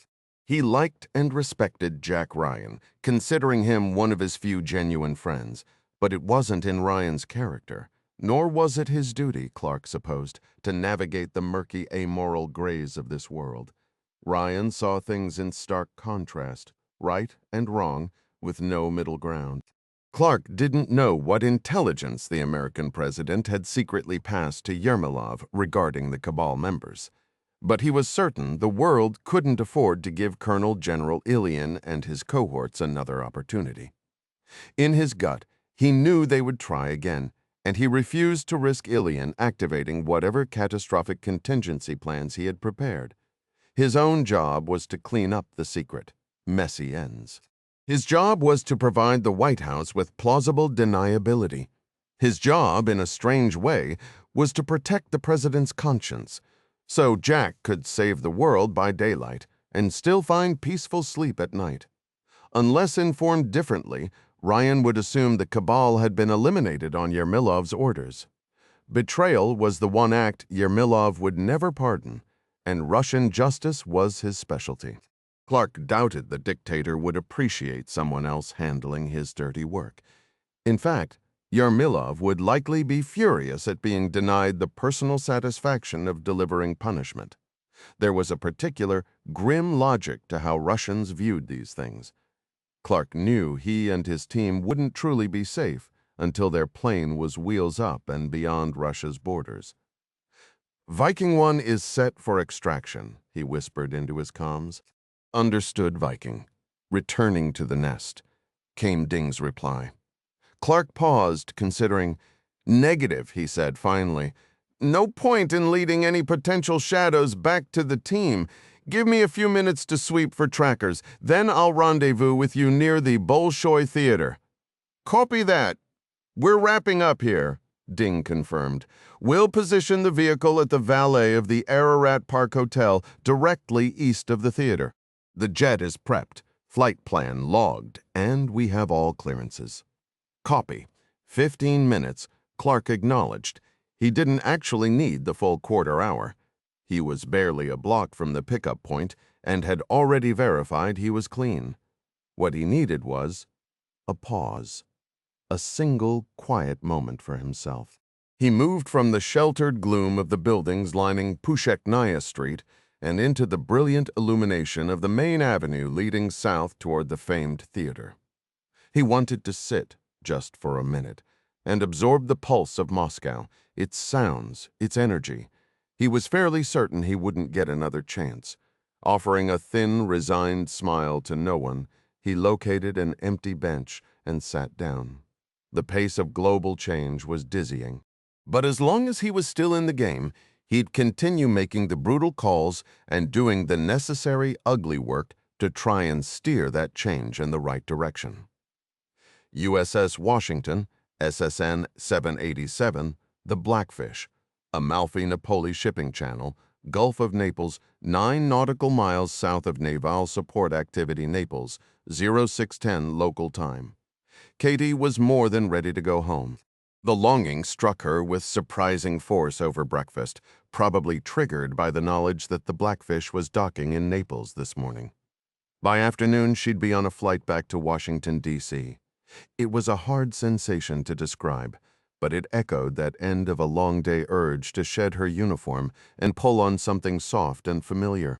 Her time aboard the Ford and the Blackfish had been the experience of a lifetime, yet she felt a deep pull toward the rhythm of her ordinary world. For now, she was adrift, unsure what to do with herself. After they had secured from battle stations and the adrenaline had drained away, she had crashed into a profound, almost comatose sleep for half a day. Since waking, she'd been grappling with a jarring sense of dislocation. One moment, the traumatic torpedo duel with the Belgarod felt like it had occurred just minutes ago. The next, it seemed like a story from another person's life. The mind's way of coping was utterly strange. Seeking distraction after breakfast, she had wandered to the control room, the hub of all activity. But during a surface transit, it was a place of controlled chaos, far more frenetic than the serene world of running deep. She finally understood why submariners were always so eager to go deep after leaving port. The surface world was cluttered and noisy. Someone jostled past her with a quick apology. A minute later, it happened again. Maybe I should just grab a coffee in the wardroom and stay out from underfoot, she thought. Lieutenant Ryan? Commander Houston's voice cut through her thoughts. She looked up to see the Washington's commanding officer smiling at her from near the officer of the deck's station. Yes, Captain. Commander Nepper is asking for you on the bridge cockpit. She blinked. The bridge cockpit, sir? He gave a warm chuckle. Up on the sail, Ryan. Remember how you came aboard? That transfer from the Osprey to the Washington sail had been the most terrifying thing she'd ever done. At least, it was until everything that followed. Oh, I remember, sir, she said, a faint smile touching her lips. This way, ma'am, a young sailor said from behind her, offering a safety harness and a spray jacket. The sea was surprisingly calm, though the sailor warned her it could still get a bit damp up top. She thanked him, allowing him to secure her harness before pulling on the offered waterproof jacket, immediately grateful for its insulation against the submarine's ever-present chill. She'd forgotten Nepper's technical explanation for why they kept it so cold. Following the sailor aft, she navigated the narrow passageway, climbed a ladder, and moved around the lockout chamber toward the bridge access. Watch your step on this last climb, ma'am. It gets slick.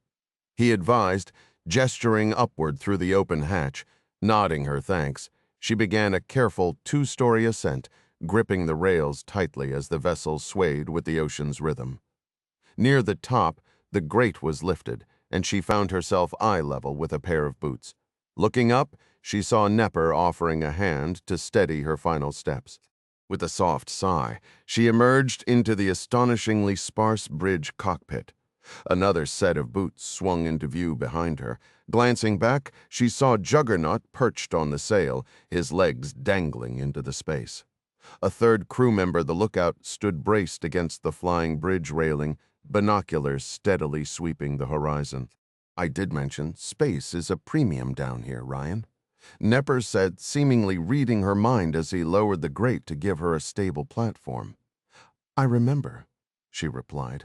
He leaned over, deftly transferring the clip of her safety lanyard from her shoulder strap to a solid metal stanchion. She thanked him again, and he gave a brief nod. After everything you contributed to the mission, it seemed only right you experience this. Surfacing on a day like this, with the sun out and a good breeze, it's the best part of the job. The executive officer of one of the world's most formidable vessels gestured broadly, and she absorbed the scene.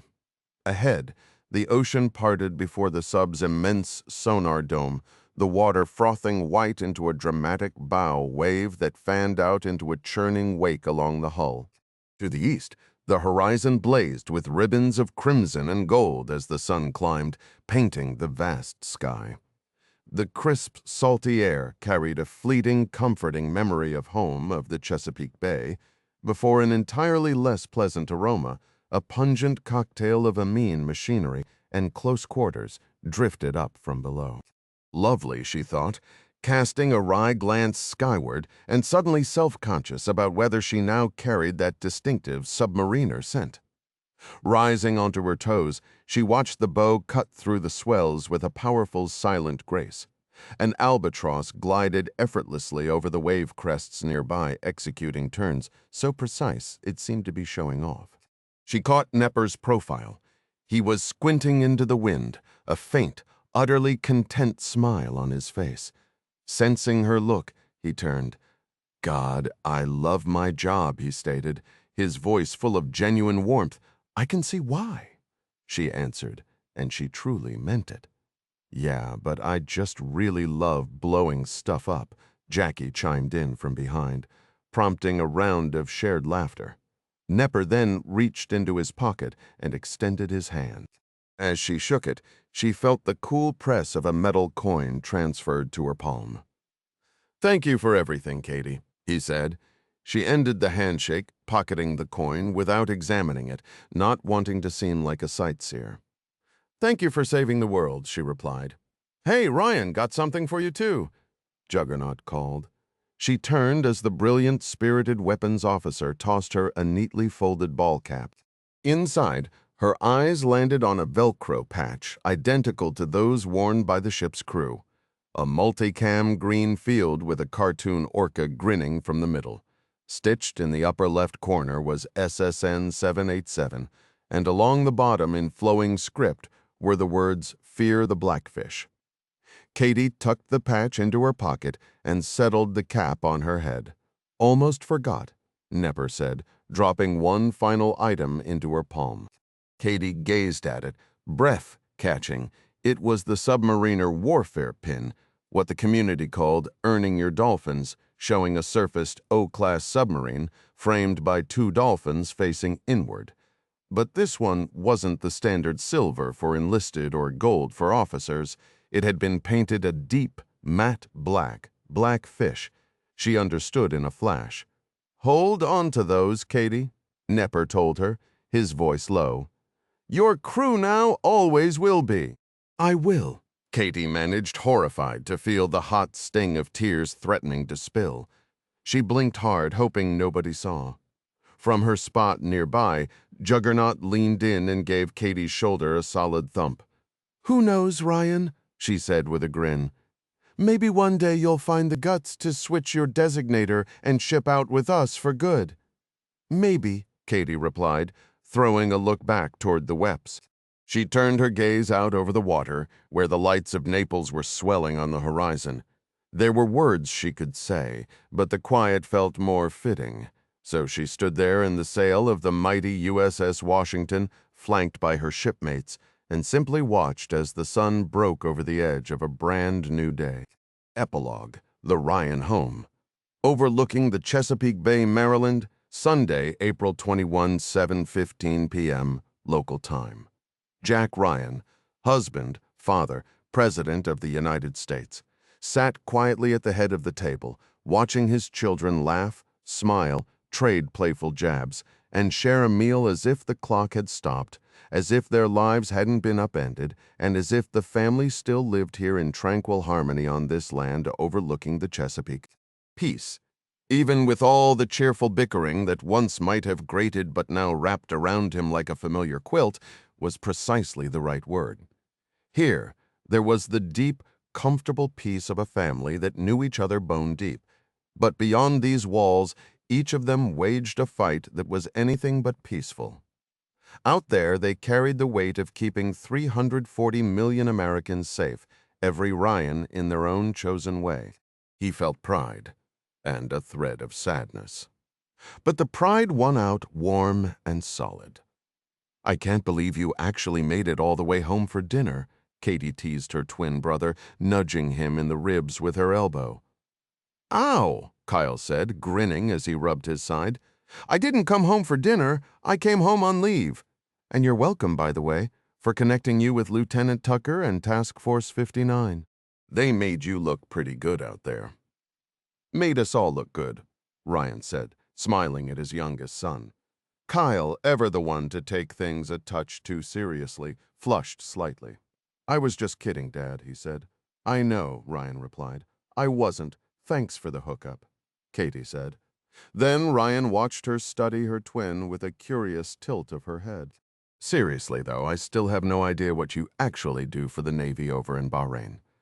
I could tell you, sis, Kyle said, his expression turning mock stern, but then I'd have to kill you. He broke into laughter, and the whole table joined in, the sound filling the room.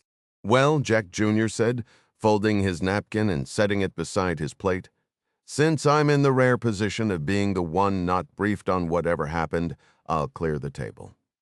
He stood and began gathering dishes, since I'm never briefed, and honestly don't even know what read in really means. I'll help you, Sally said, kissing her husband, Davy, on the cheek before rising. She collected the glasses and followed her brother toward the kitchen. It felt like the right moment, Ryan decided. How about everyone lends a hand? He suggested, catching the knowing look and loving smile from Kathy at the table's far end. Except you, Katie. How about you come with me to the study for a minute? Katie's eyebrow arched in curiosity, but she pushed her chair back and followed him. Uh-oh, Kyle chimed in, his tone shifting to a playful, almost musical tease. Looks like somebody's about to get a lecture. She chuckled, flicking her napkin toward her brother before trailing Ryan out of the dining area through the bustling dayroom and into the sanctuary of his private office. Lately, Katie had been mirroring his path more than she likely realized, a fact he planned to address right now. Though officially a sensitive compartmented information facility, the room felt more like a corner office from a bygone era of corporate power.